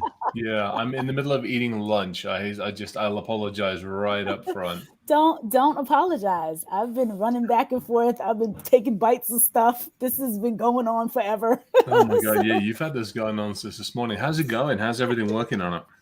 It's good. It's good. So many awesome talks. Good. I'm like, wow, this is really 8 hours of live. You can hear my kids in the background now. It was quiet. It got significantly louder. It will continue. Has any of them like come up and like given you like that boxer in the ring, like the quick rub and the squirt Gatorade or something, the towel over the head, like for this marathon that you're doing? They're coming. They're coming close, and I'm trying to back them away. That's awesome. They keep coming in like they want to get in the screen, and I'm like, no. Oh my God, this is so good. So, Bryce, hang out as long as you want, because we can continue in here with our Q&A discussion. Sure, Chris, totally. I don't know if you heard us talking about what we were talking about. I caught the very end of it. Yeah, I caught the very end of it. I heard we haven't figured it out yet, and I'm not sure if that's anything specific you guys are talking about, or just security and life in general, because I haven't got any damn answers, I'll tell you. The discussion was on basically like interviewing and the struggles, like, because our industry has so much of a hard time, like, finding talent, and the belief I believe Renee does too, that, interviewing is just kind of fundamentally flawed. And that's kind of where I was saying, like, there's potentials for somebody to research this and come up with better answers than what we've got now. Is it getting to an interview, or is it just the interviewing questions, or where's the thought on that one? Good clarifying thing. We were talking about the interview itself and like the questions that can be asked inside of it. Oh yeah, there was a really good post. That somebody had on interviewing. I'm going to interrupt questions. for 2 seconds, guys. Keep talking. I'll be right back. Yeah, totally. Mm-hmm. There was a really good post up on LinkedIn about a week and a half ago, when somebody was talking about, what good questions have you heard at interviews? And I chucked out the cup question that I normally use, and I did a ton of Q&A back and forth on it. It was actually kind of fun. I need to do a separate post on it. But yeah, it's really interesting to see the types of questions that are being thrown at people. Some good and some like, it's a little strange. Like, where are you going with this one? So yeah, one I had that I really didn't like was it was a coding challenge done on a whiteboard, and it was to code like graphically how to kind of go into a square, like into the center of a square with, like, you have a square of like 9 dots and code like a spiral into it. That was one I really did not enjoy. Yeah, that's a weird one. I mean, it's tough these days. I mean, you know this, and a lot of us have been in this industry for a long time. It's, hate to say it, on one part of my screen, I've got work open. On the other part of my screen, I got Google open. Because, the perfect example, I was scanning some stuff the other evening.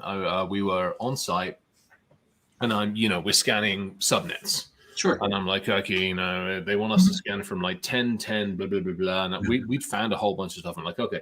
I'm like, hang on.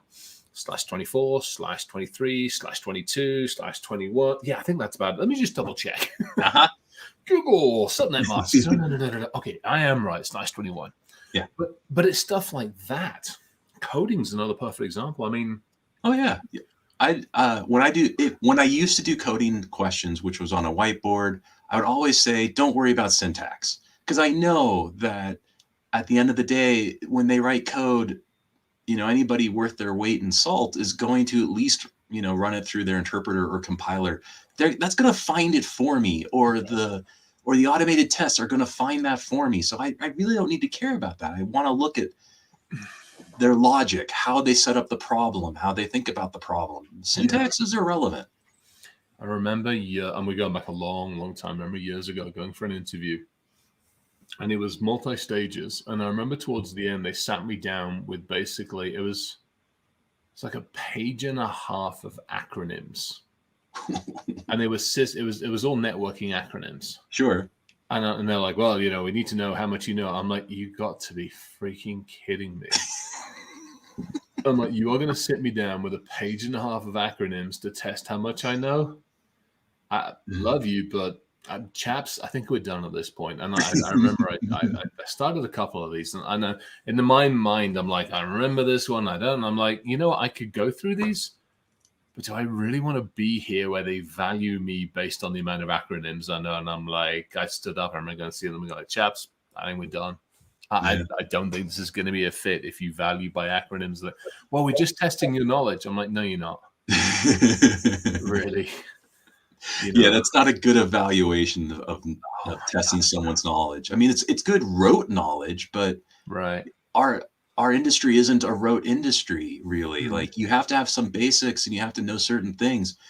And it's good to know, does the person know these certain things? But after that, it's a lot of thinking on your feet and thinking a little outside of the box. And you can't really test for that with a rote, tell me what the CIDR acronym is on, it's not a waste of time. Yeah. I mean, most of the time this day and age, I put a post out. I've got to put the spreadsheet out. I'm collecting acronyms. I've got 450, 480, 490 acronyms in our industry, and I'm going to crowdsource help to actually. We're gonna do the official one I've already filled out, but I want a sarcastic one, and I want my mother needs to understand this acronym, and we're going to do it, and I think we'll end up publishing it. And there's probably, I think 8 or 10 people have volunteered to help, and we'll end up publishing it. Put it up on a website, probably end up putting it in a book, and everybody will get credit for it. But yeah, it's going to have some fun with this because it's crazy. It's absolute. And people are asking that question on an interview. Why? Oh, we were just talking. Oh, actually, before we go any further, am I allowed to swear on this one, or do I have to keep it PG-13? No, or 15 or 17? It's 5 p.m. Eastern. It's after work. I know work. that, but I don't know who the audience is. No. It's no kids on here. All right, splendid. Yeah, it's absolute fucking bullshit. I mean, it really is.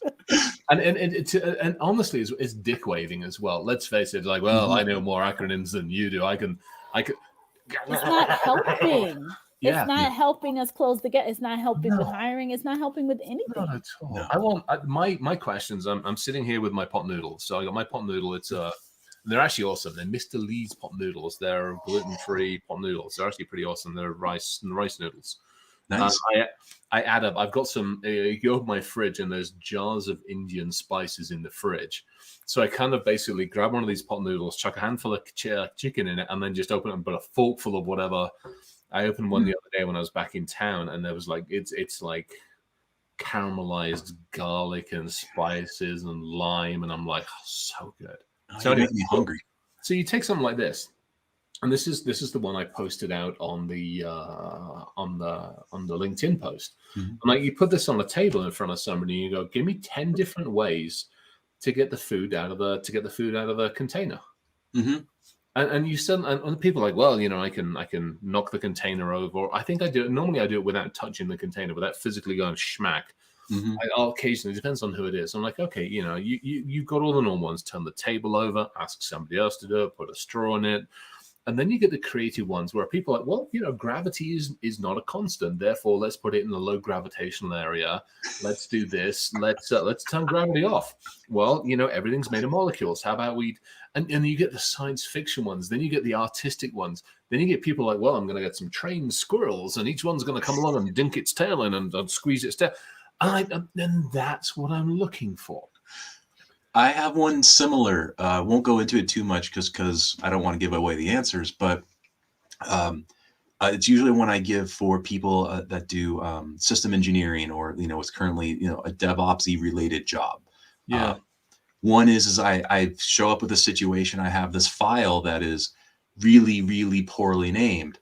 And then I ask the person, how do I remove the file? And then I asked them to go through it again, kind of similarly 3 or 4 times, because there's not just one way to do this. At one point, I think me and a group of coworkers went through this question ourselves, and we came up with something like 20 different ways to remove this file off a Unix system as well. So it was, very interesting.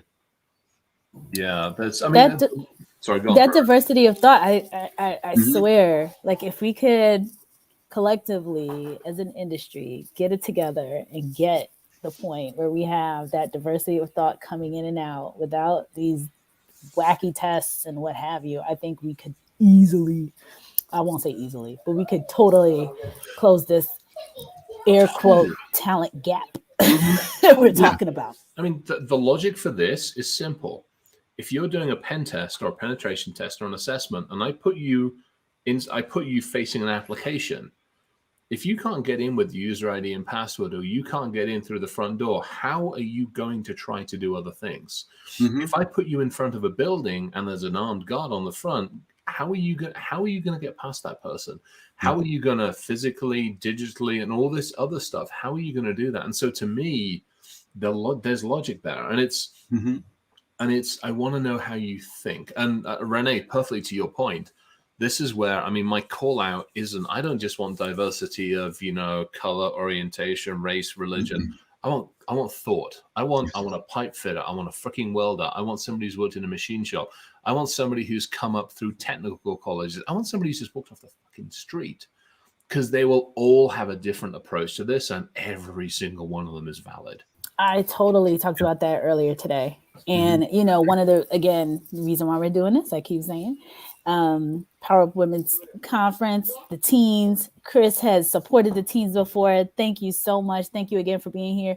And, a lot of the teens are coming from disenfranchised communities, coming from places where they would not get this kind of exposure. So one of the things that made me so enamored by this conference and these teens, I saw these girls coming from Baltimore, coming from DC, and I was like, look at like mini Renee.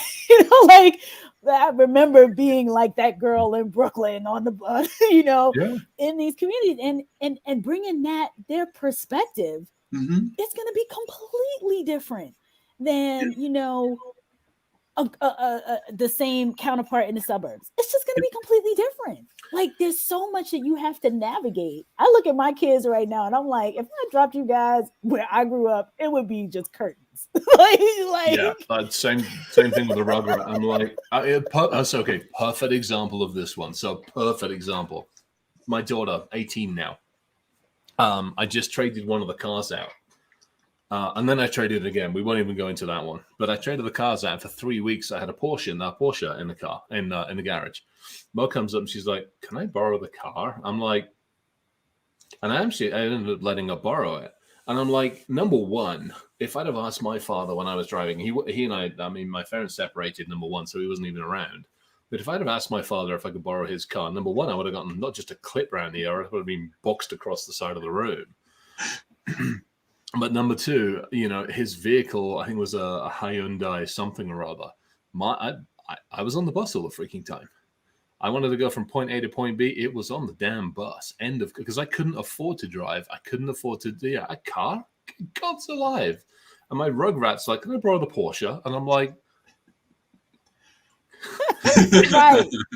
Yeah. I mean, we knew the subway. I mean, it was the subway and the bus, period. That was in your feet.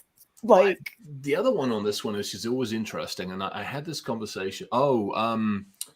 Oh gosh, another amazing guy, does a ton of work with a lot of the kids who, again, don't have the opportunity. And he and I were talking about it. And I'm like, so many of us approach things with, well, like if you just have a computer, you can build your virtual environment. And I'm like, some people don't have a computer.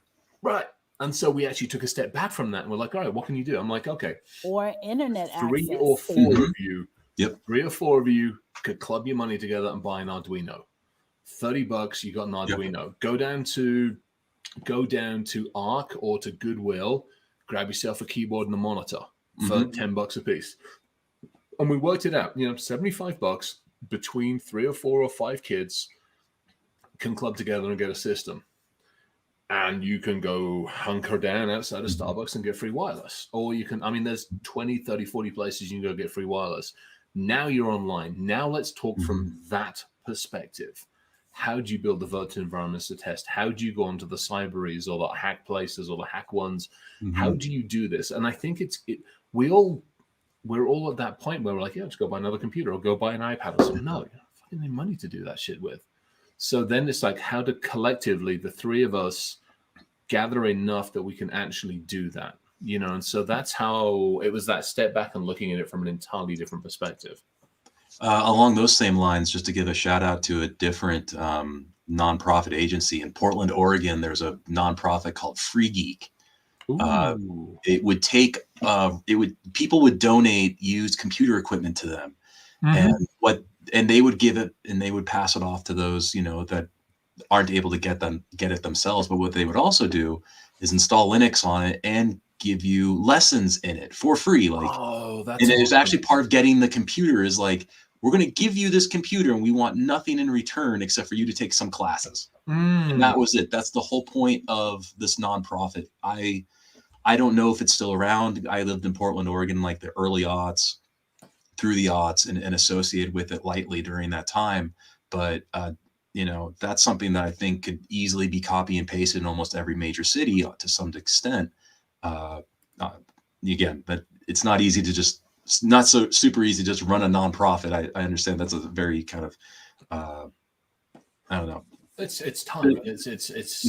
I was online, did a thing with Six Skill earlier on, and we were actually talking another fantastic guest, and he's full-time law enforcement. I mean, his normal job is basically not patrolling the streets, but his job is full-time LE. Now his background and his knowledge is all in at-risk kids, the darknet drug side of the world, and all of that. And it was just amazing to talk with him. And then talking with him about how so many of the police departments have no clue how to deal with the crime that's coming in the digital world. And so you pair that up with the need for experience, and like, hang on, if you need to get experience, number one, you can go knock on the door. If you believe in any kind of like organized religion, go knock on the door and say, hey, I'd love to help secure the church, the hospital, all this kind of stuff. You can do the same thing on the street. We can go down as much as we don't necessarily like police stations all the time, you go on and go, hey, I want to help you. I want to help educate you on security. I want to help educate you that when I come in and I say, hey, I've been a sufferer of a cybercrime, you don't just go, can't deal with it. You actually know how to record it, monitor it, and you know where to put it. You know what to do. Do you think they'd be open to that, though? Yeah, I actually do. You'd have to be careful, but I think if you hit it in an organized way, in other words, back to you put up an org, say, hey, we're going to do this. But yeah, I actually do think they would, because so many of them, have just no clue, and they can't process it. And so much crime is in the digital area these days. I mean, it's ridiculous. Right. And it's easier. If I go knock off a bank, at most I maybe get 10, 20,000 out of the bank. And half the time the stupid money's going to blow up on the way out of the door anyway. Right. And so, but if I knock off a bank in the digital world, I can do it from wherever the hell I want. And by the way, I'm probably going to get a hell of a lot more money than, and on the way to knocking off the bank, I'm going to be taking your digital wallet and your digital wallet and yours and yours and yours and yours. And the chances of prosecuting me, you're around about 0, maybe slightly above that. Yeah. It's fascinating that we're not, I said it, I don't know how many times earlier today, but that we're not teaching at the basic level, like kids at 5, 6, 7, it should be, as far as I'm concerned, 5, you learn to read, you learn to write, you learn, this is what you're learning. It should be a basic curriculum. It should be in the curriculum, like a basic skill. What is it? It's a 3 R's: read, write, and arithmetic. Right. So you need the 4 R's: read, write, arithmetic, and ransomware. Yeah. Seriously. Yeah. It's the 4 R's in school. So Ryan Coutier, Ryan's fucking amazing. He and Evan. So Ryan is having a conversation with a company. I'm not sure if I'm allowed to use the name, but it's a very Ryan Cloutier. Security Studio. Okay. We do the shit show. We do the shit show on Thursday night. Okay, gotcha. Yeah. That Ryan, yeah. So Ryan's in conversations with a company that does some well-known building blocks that kids of that age use, and he is apparently working with them and trying to get them invested in the idea of teaching kids who use that stuff cybersecurity. And I'm like, that would be freaking amazing. I mean, you want to talk about a company that has global reach and that could affect almost every single rugrat known to mankind. I mean, that would be amazing. That's what it should be. They're already doing this stuff.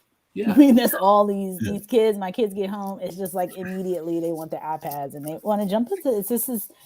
This is how they learn. I'm surprised. What I'm surprised about is that that companies haven't gamified learning, like just learning as a whole instead of. I mean, there's some stuff that they've tried. The other problem is as well. Okay, here's the challenge. And again, we work in a tech world that's moving faster than we can keep up. Mm-hmm. And this has always been my problem. This honestly is why I've gotten into trouble a number of times, because I'll walk into the airline industry and go, hey, yeah, shit smells. And they're like, oh, we'll fix it in the next 20 years when we release another airplane. And I'm like, nah. Then you look at the transportation industry, trains. Well, we'll fix it in 50 years when grandpa dies off and we have to change out the token ring for Ethernet. I'm like, ah. And education's the same smegging way. That's the problem with it. Number one, that's the problem. It moves so slow. And number two, the amount of fucking red tape is just.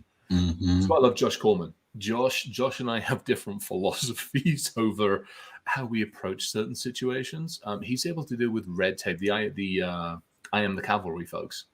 He's well able to deal with red tape and people and lawyers and I just walk in with a flashbang, chuck it in, close the door, and wait for the bits to stop dripping from the ceiling. So they keep throwing you out of places. I get banned on a regular basis. I got banned from the stock exchange for crying. I'm not allowed in the stock exchange because I threatened to. What did I do? I think I'd threatened to payload the plants and put RFID scanners in the plants as you walk through the front, and that freaked him out. So I'm banned from the stock exchange. I'm banned from most of France. Half the airlines, NASA and I have a fractious relationship. The feds, I mean, it's there's. Who haven't you pissed off? Who haven't you pissed off? Us. It's a shorter list. Let's put it. Well, I mean, I was public enemy number one. Jesse and I were public enemies number one with GM for a couple of years back in 08, 09, because we were demonstrating how to shut off their vehicles and stuff. And VW ID Group didn't like me because I'd made their engines. I made their engines more fuel economy by basically shutting off half the cylinders. You could put two little containers across, and we were able to shut off cylinders and shit remotely. Nice. GM came around to give them a shit ton load of credit. They actually came around like a year or two later, and we sat down and we did some amazing stuff for a number of years to really help them understand the whole mentality. It was actually fantastic. But as we know, the Fiat Chrysler Group didn't necessarily learn, at which point Charlie just went to town on them, which was awesome. Yeah. No, there's not many people. No, there's not many. There's probably a lot of places I'm not allowed in. Actually, we were breaking into a company once, and I obviously can't say here. We're breaking into a company once, lots of satellites and really interesting shit. We got a phone call. We'd literally physically broken in. We were camped out in one of the offices. We were working our way through their entire place. I got a phone call from their leadership going, can you get out of there? Where are you? We're like, well, we're inside. Can you leave? Yeah, why? They're like, well, because apparently it was a subdivision. And the subdivision of the company suddenly realized the large hairy thing that was going to break into them. Not that was sitting in their fucking facility, already had owned everything, but was going to break into them. And it was like, can you get out of there? Because there's a bit of contention over who's allowed to be in there. And we're like, I mean, it's like 11 o'clock at night. We'd wait till the door closed. We'd bypass security. I mean, we just done everything. We're like, yeah, we'll get back to you on that one. Oh, just stupid shit. I got a bunch of cease and desist letters. It's fun. Yeah, you're not really helping bring people into the industry, Chris. Oh, I no, probably not. No, well, okay, yes and no. Yeah, I would say it goes both ways. It goes. I can see. Yeah. Yes, it is. I mean, this is nothing I do is ever done out of malice. Let me rephrase this. Nothing I do that's reported is ever done out of malice. It's done because I don't want somebody to do ransomware on a plane at 35,000 feet on my watch. Yep. I don't want somebody to be driving 100 miles an hour down the road and having their vehicle ransomware on my watch. I don't want our industry to kill more people than we already have on my watch. So whatever I can do to help raise the awareness and to help actually hold people's feet to the fire, I'll do it. But I'll always give them the opportunity. There's always that opportunity. You know, every single time we've gone public with something, or that I've raised awareness, or I've tweeted about it, or it's gone up on LinkedIn. Behind the scenes, what's not seen is the 3 to 6 months or 12 to 48 months worth of negotiations beforehand to try to get shit fixed. Yeah. And if that fails, I'm sorry, it's going public, because I cannot and will not have people's lives put at risk because you just don't want to fix it or you don't believe it's an issue. Let's let the general public make that decision. What's interesting is I think that if you and others like you were in high schools, were in these places, you know, sharing these stories, you got a bunch of kids that are like, hey, I want to get in on that. Like, you know, as much as I joke around and say, hey, you're not encouraging, but folks are like, hey, I want to be a part of this. This sounds exciting. I've stood up in front of classrooms numerous times. I need to do more of it. I got to be honest. I need to do more. But I've stood up in front of classrooms of all sorts of ages of Rugrats and had the conversations. I mean, because again, you think about it, one of the biggest issues that we're seeing now is on Snapchat and various other platforms. I can go to those kids and go, hey, you want to make $5,000 this week? And now I've moved them to the darker side. Now I've moved them to drug mules. I've moved them to credit card mules. I've moved them to all sorts of stuff like that, as opposed to walk in and go, hey, I want to go work with these guys. I want to go have fun with these guys. I want to do crazy stuff over here. And all of a sudden they suddenly go, holy smoke, I can do it legally. I can get a damn good salary for doing it legally. I can have fun. I might get yelled at once in a while, but I can, and there's so many good things that you can do and not have to look over your shoulder every 5 minutes. So yeah, I'd love to do more of it. Yeah, I think that is so important for them to see and to know. Yeah. What's out there. You can be yourself. I mean, I have to temper myself. You know, if I'm going in front of leadership or I'm giving board of directors, and you're in the same boat. You got to go give these conversations. You've got to temper things. Oh, Rugrat. They're hanging there in the background. That's awesome. Get them in the foreground. Hey, you're the next generation. Yeah. Remember, Mr. Chris? Remember his beard? How you doing? Good. You causing chaos and mayhem? Yes. Good. Splendid. Well done. Keep going. Don't get caught. He's doing game designing now. I think when you last chatted with him. Oh, that's awesome. Yeah. That's awesome. Now you go, Coach Cam. Yeah. Cam, you want to say hi? You go, Coach Cam. I already did my. Talk to me about working in the game industry another time, though, before he goes and does it professionally, if he ever does. Oh boy, is that your space? No, it's actually my very first job. My very first tech job was a video game tester. Nice. Seriously? Yeah. Oh, well, too about a dream. I'm actually an IMDb because of video game testing. No, oh, that's freaking awesome. It is. I did not expect that. What's IMDb? The website where you can look up like everybody that's been in a movie. Like movie people. Yeah.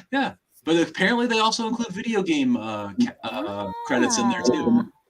Jason was talking about IMDb earlier, and he was showing you how you could look up movie directors. Very true. And Very true.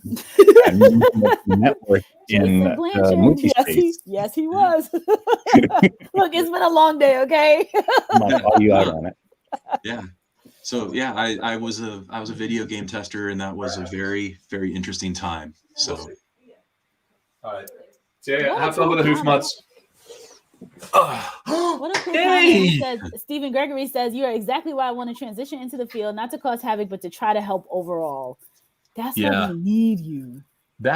It's we all talk about, people for profit, mission before money, but it's breathing it. I think that's one of those where, and you can do it. I mean, we've all got to put food on the table, and you can do it. I'd honestly say you can do it ethically. Yeah, and morally. I think it's the morally one as well as probably the big one. Yeah. On that note, though, I do have to run. Thank you for having me here, Bryce. Thank you so much for being here. Such a great topic. See you. Oh my God. You take care. We have to get together for beers and drinks and sit down and just kick back for once in a blue moon. Whiskey. Name the place and time. I will be there.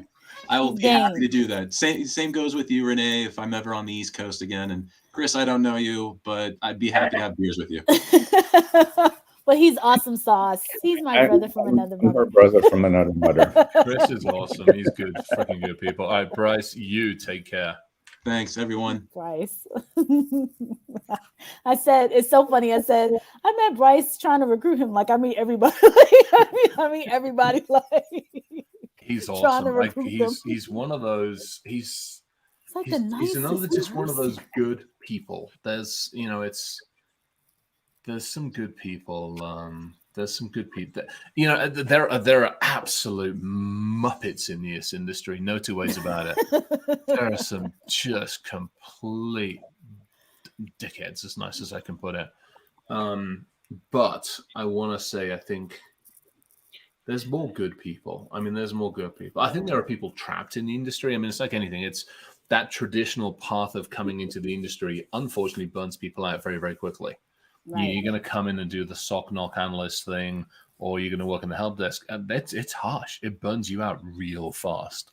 Unless you do, kind of the stuff we're talking about here. If you come in and it's like, okay, between 8 and 5 or 8 and 6 or 9 and 6, you can do this. You then take time for family and breathe. And then you spend some time just researching. You do your own crazy stuff. You do your own fun. Those kind of off hours is where you almost get to build that like next part of that career, that next part of what you want to do. What do you actually want to do when you're in this industry? Do you want to go research? Do you want to build stuff? Do you want to blow shit up? Do you want to help old people's homes? All that kind of stuff. There's so many good things to do. There is. Leah says, wow, what a great crew here as you wrap up. Come on back, Leah. This is a party. Don't let me start playing the music. Don't let me mix a drink.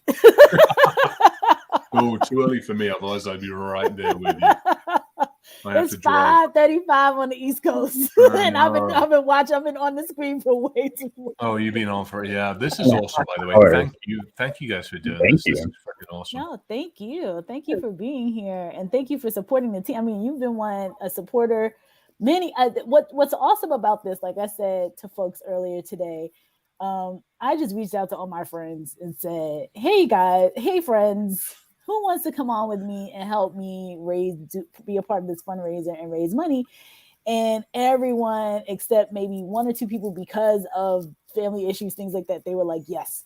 And so I was going to put it out, but I didn't have to put it out because everybody just said, yep, we want to jump in. And it's been amazing just getting to talk to everybody. So I was saying to Gretchen earlier, I said, it's like a party. I feel like it's my birthday. Like all these people are like, hey, and I'm getting to see people I haven't seen in forever. Because Chris, you haven't been on the podcast since forever, just because life is happening. Life just gets in the way. Yeah, it's crazy. Yeah. So we have to get you on a CISO Thursday soon, and you haven't been on in forever. Ron Eddings hadn't been on. How many breaking LinkedIn did we do with Ron and Chris Cochran back in the day. Like, I don't know, 3 months worth, like a lot.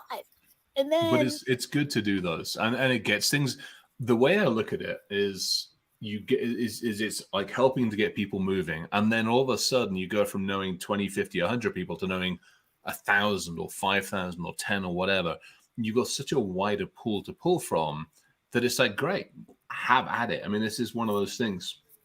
I love it. You know, people are like, oh my gosh, if you comment on something, all of a sudden lots of people come and comment back. Great, take advantage of that. You now have a wider audience to spread the message and to help you. And the more of us that do that whole interconnected thing, to me, the better it becomes, because it can't just be one person's word. It can't just be one individual's conversations or thoughts and ideas. It's got to be more and more and more and more of us. It's just how it has to be. Absolutely. And one of the things that I loved coming into this industry very early on, I don't know, I must have reached out to you, 10 years ago, Chris? Like, oh my gosh, it was forever. I mean, it's been years. Yeah. And it's just, I love it because it's been fantastic. From my standpoint, it's been fantastic watching just how and the crazy stuff and the fun stuff. And I love it because I see you on the LinkedIn feeds all the time. I'm like, yes. Yeah, and I remember when I was just trying to break in myself, how welcoming you've been, and I've just decided to pass it on. And that's what it should be. Like, there's no, I won't say that. Like, I can't imagine, like, if my son, for example, your son, Chris, any of our kids are just like, hey, this is what we want to do, and somebody would not be nice about it, or and maybe as a kid it's different.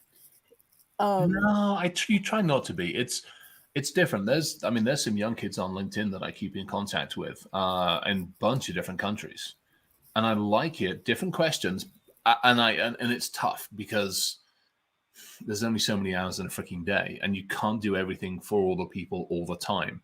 Sometimes all you can do, and I've done a bunch of posts on like how to get into the industry, and I literally grab those links and I'll paste them into a post and say, hey, do me a favor, run through these, and then let's have a conversation.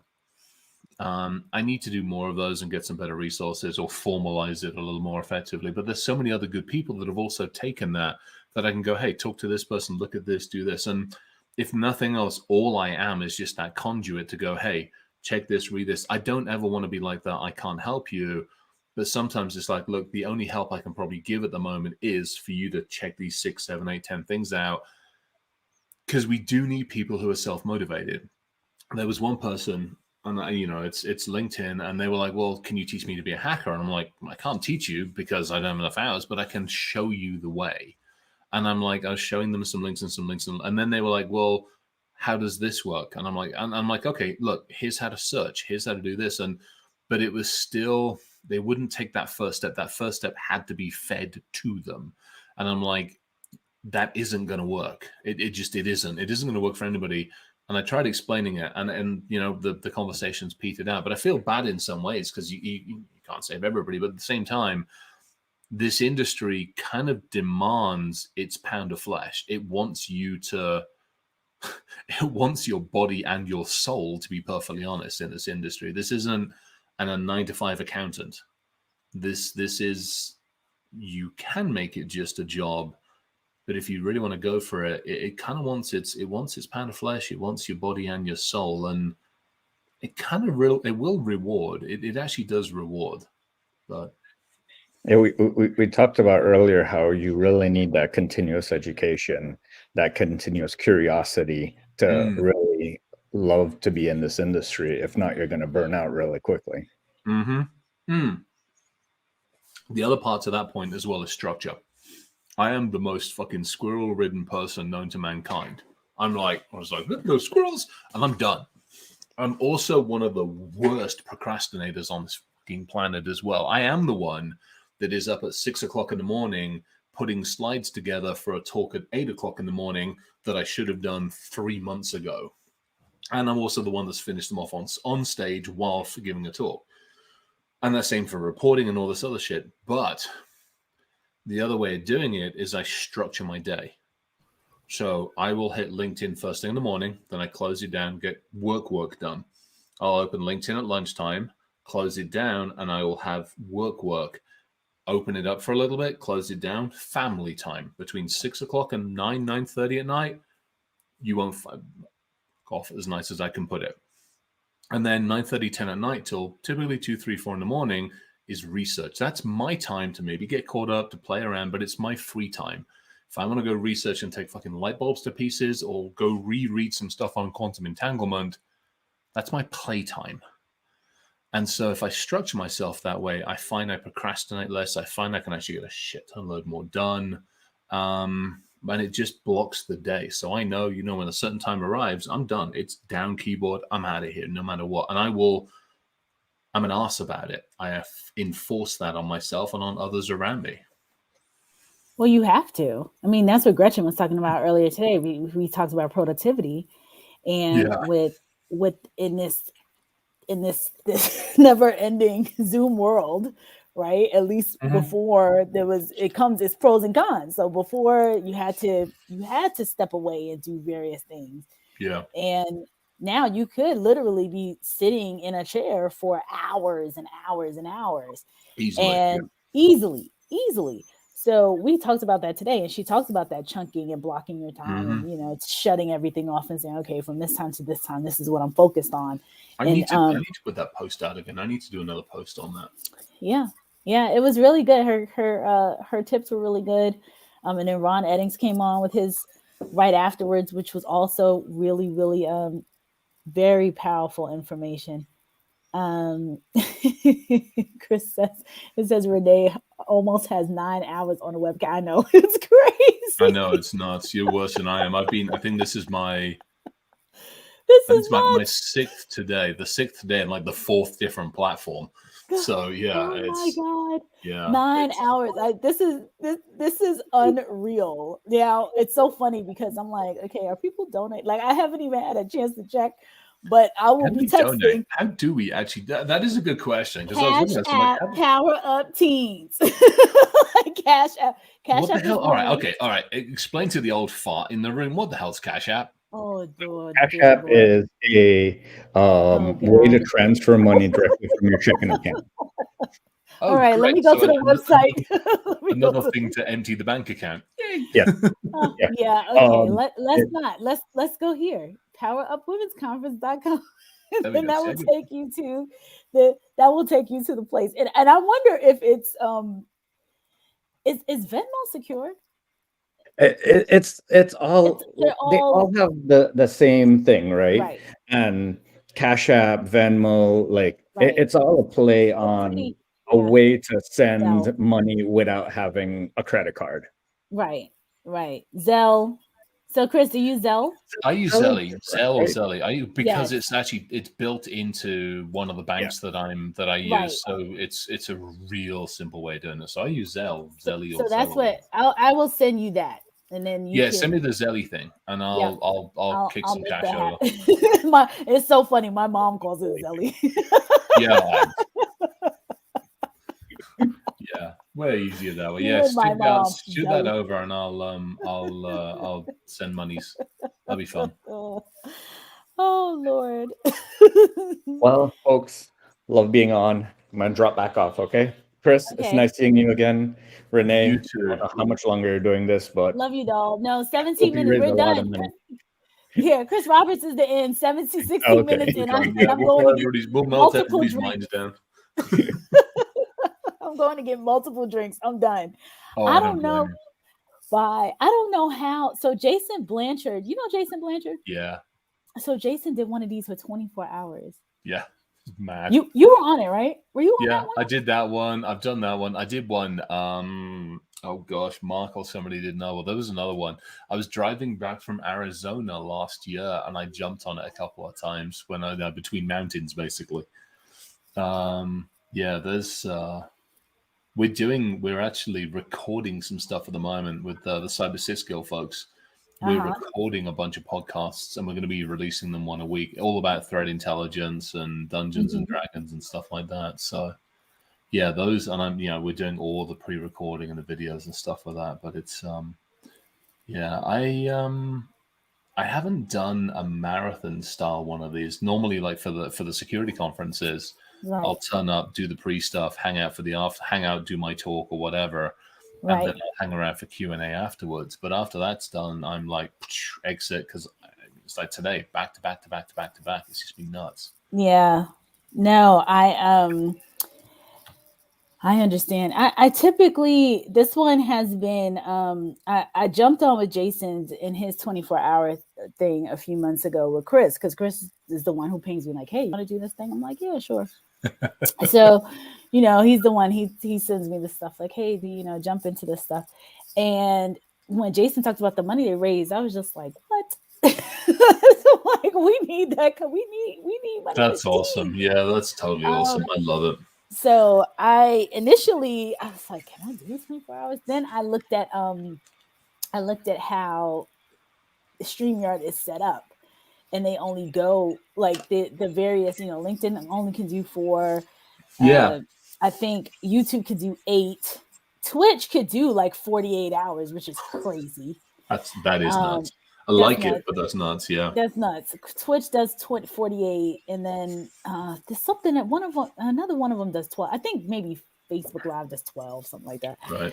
So I was just like, you know what? We're at LinkedIn and YouTube. So we did LinkedIn and YouTube today. And what's funny is Ron Eddings and Chris Cochran, like I said, we broke LinkedIn a few months, 2 years ago, and we all streamed across all of our streams, and LinkedIn shut that down. So today, Chris and I streamed to YouTube at the same time. So I was like, I think maybe we broke YouTube. Let's see if we can do that. So he was on his stream. That's I was on this. And we were both live on our same YouTube channel at the same time. So that was kind of quirky. I was like, is this going to kick us off? Like, what's going to happen? That's totally cool. I got to get better.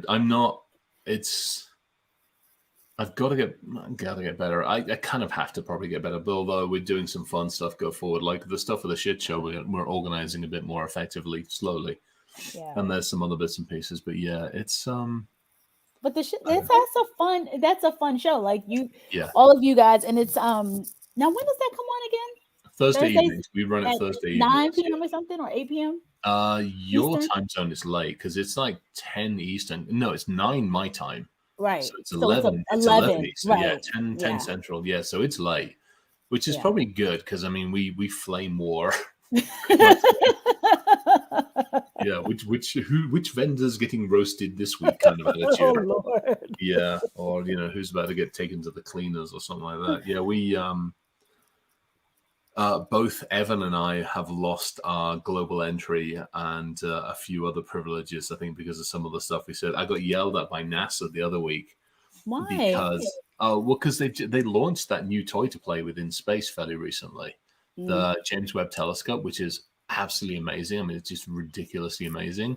Mm-hmm. And again, as a geek and as a hacker, I'm like, oh, that's so cool. I wonder how much I can find out about it. So, off I go, pull up the plans, find this, and I'm like, oh, I can get into their center.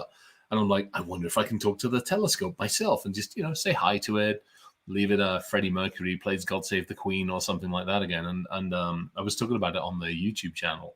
And we got an unofficial cease and desist, like, leave it the hell alone. The queen.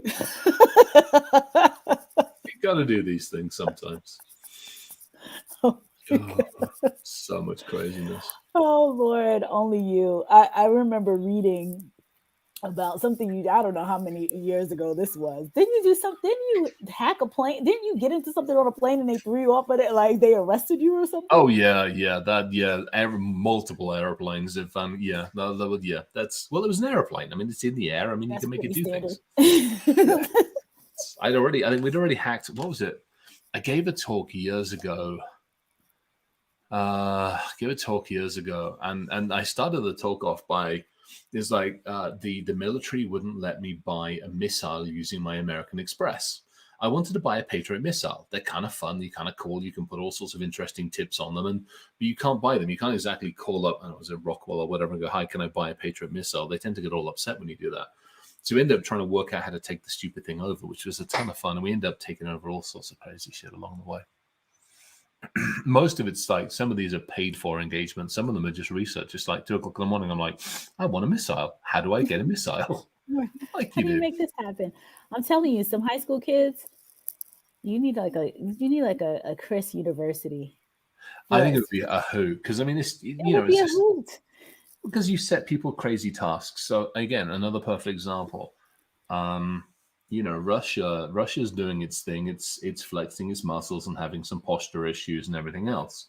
So they're moving a whole bunch of armaments and stuff to various different parts of, towards the Ukraine border and stuff like that.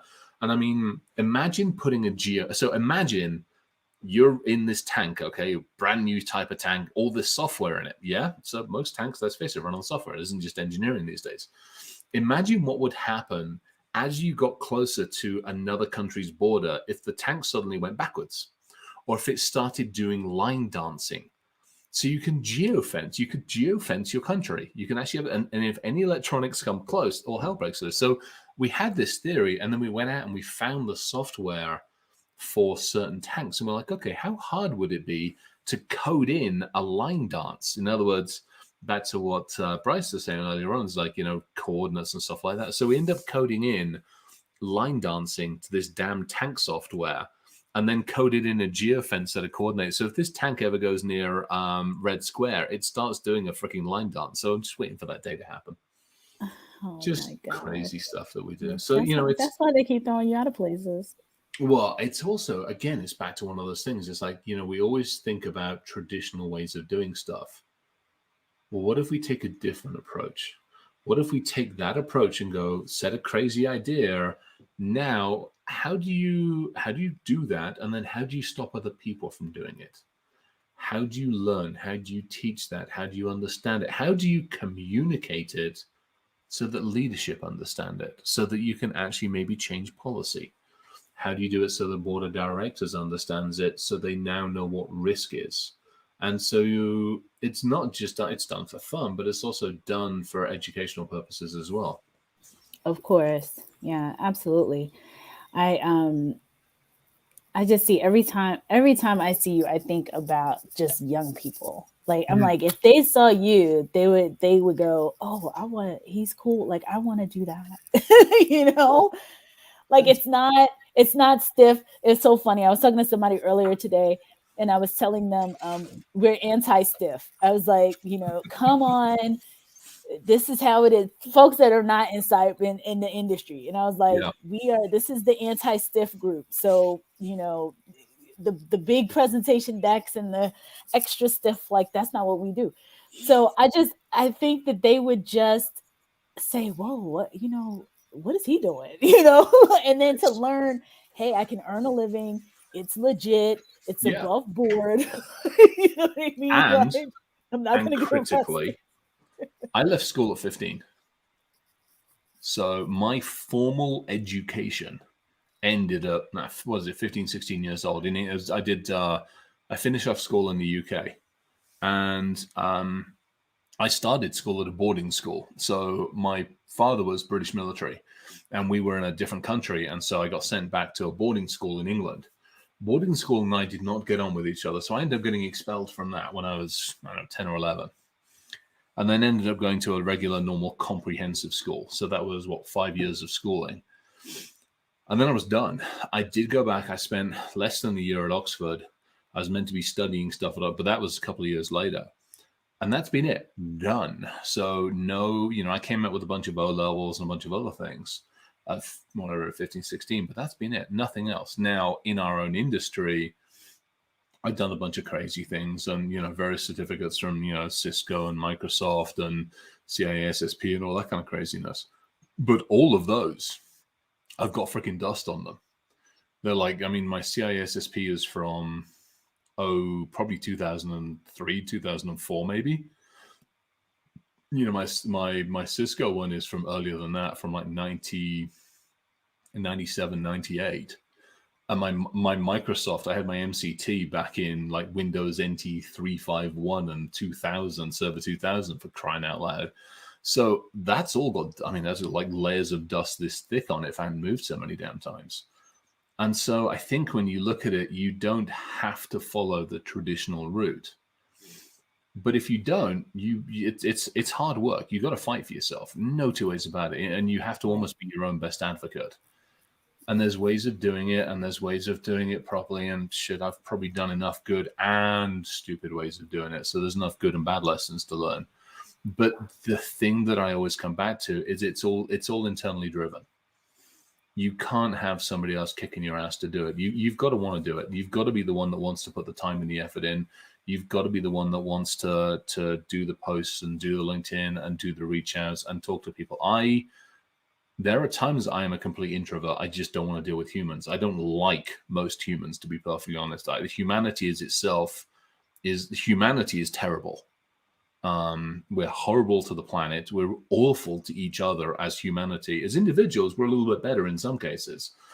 And so I tend to take that and I'll go into my own little shell and I'll hide away for a while. And it's a forced function to come back out of that shell and talk to people and do presentations and do stuff like this. Because my standard default is to literally turn all the lights off, close everything down, and just kind of hide in the room on the computer or go out in the car or honestly hang out with Milo, who's the dog. Right. And he's my buddy. I mean, he's my life. I would not be here if it wasn't for him. I wouldn't have made it through 2020. No chance. So, 2019, 2020, and shit that was going on. And so it takes a lot. So you've got to have that internal drive. Yeah. Got to have that internal structure. But I think the exposure, like, I think that if somebody, you show up and you say, and you go into standard classroom and standard urban, whatever, and standard, places that don't get anybody like you showing up. Or if somebody like you does show up, they're saying, well, this is how you stay out of prison type. Like not, you know what I mean? Like not in a totally. Yeah. But No, they get up there, and so for somebody like you to show up and say, check me, look at what I've accomplished. Like, this is my background. And this is where I am today. And this is a profession, and you all are all capable. It depends on who wants to do it, who's really interested, who's like, ooh, right.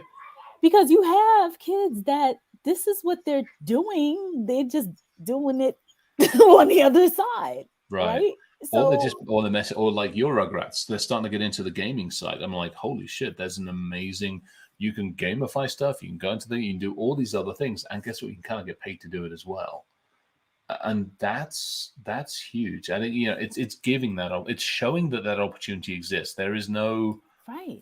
There really isn't a huge barrier to entry. It's determination. It's the exposure. I mean, I say it all the time. Like this kid, my kid,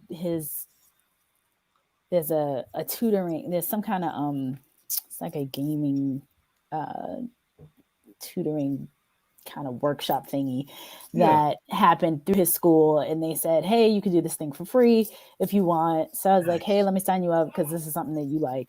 And the tutor that came on that taught the class, the first thing he did was gave an education around, how much do you think whatever game they like, how much do you think such and such was sold for? Like, how much do you think this person made off of this? Like just the exposure of, hey, Roblox, whatever it is.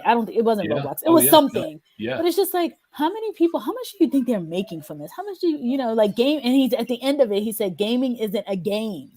Yeah, like, no, it's serious business. It's serious business. Yeah. Like, I mean, next level. So to be a gaming designer, to be on the other side, a gaming tester, whatever the case is. Oh boy. See, this is prime time. We're 1 minute, 2 minutes away, and here we go. You know what you've got to get him to do is do you know Rachel? Have you worked with or hung out with Rachel Arnold at all? A little bit, yeah. So Rachel is freaking amazing. So she just moved over to Activision Blizzard. And oh my gosh! My son's tutor is about to get an internship over there. So we both know the CISO over there and a few other people. So hit up Rachel and get him talking with her and a few of the other folks over there. Because, I mean, you want to talk about, like, one of the pinnacles of that industry. I'm like, oh, damn. And they're getting eaten by Microsoft, potentially. So there's all sorts of interesting stuff going on. So, yeah, do that because that would be fantastic.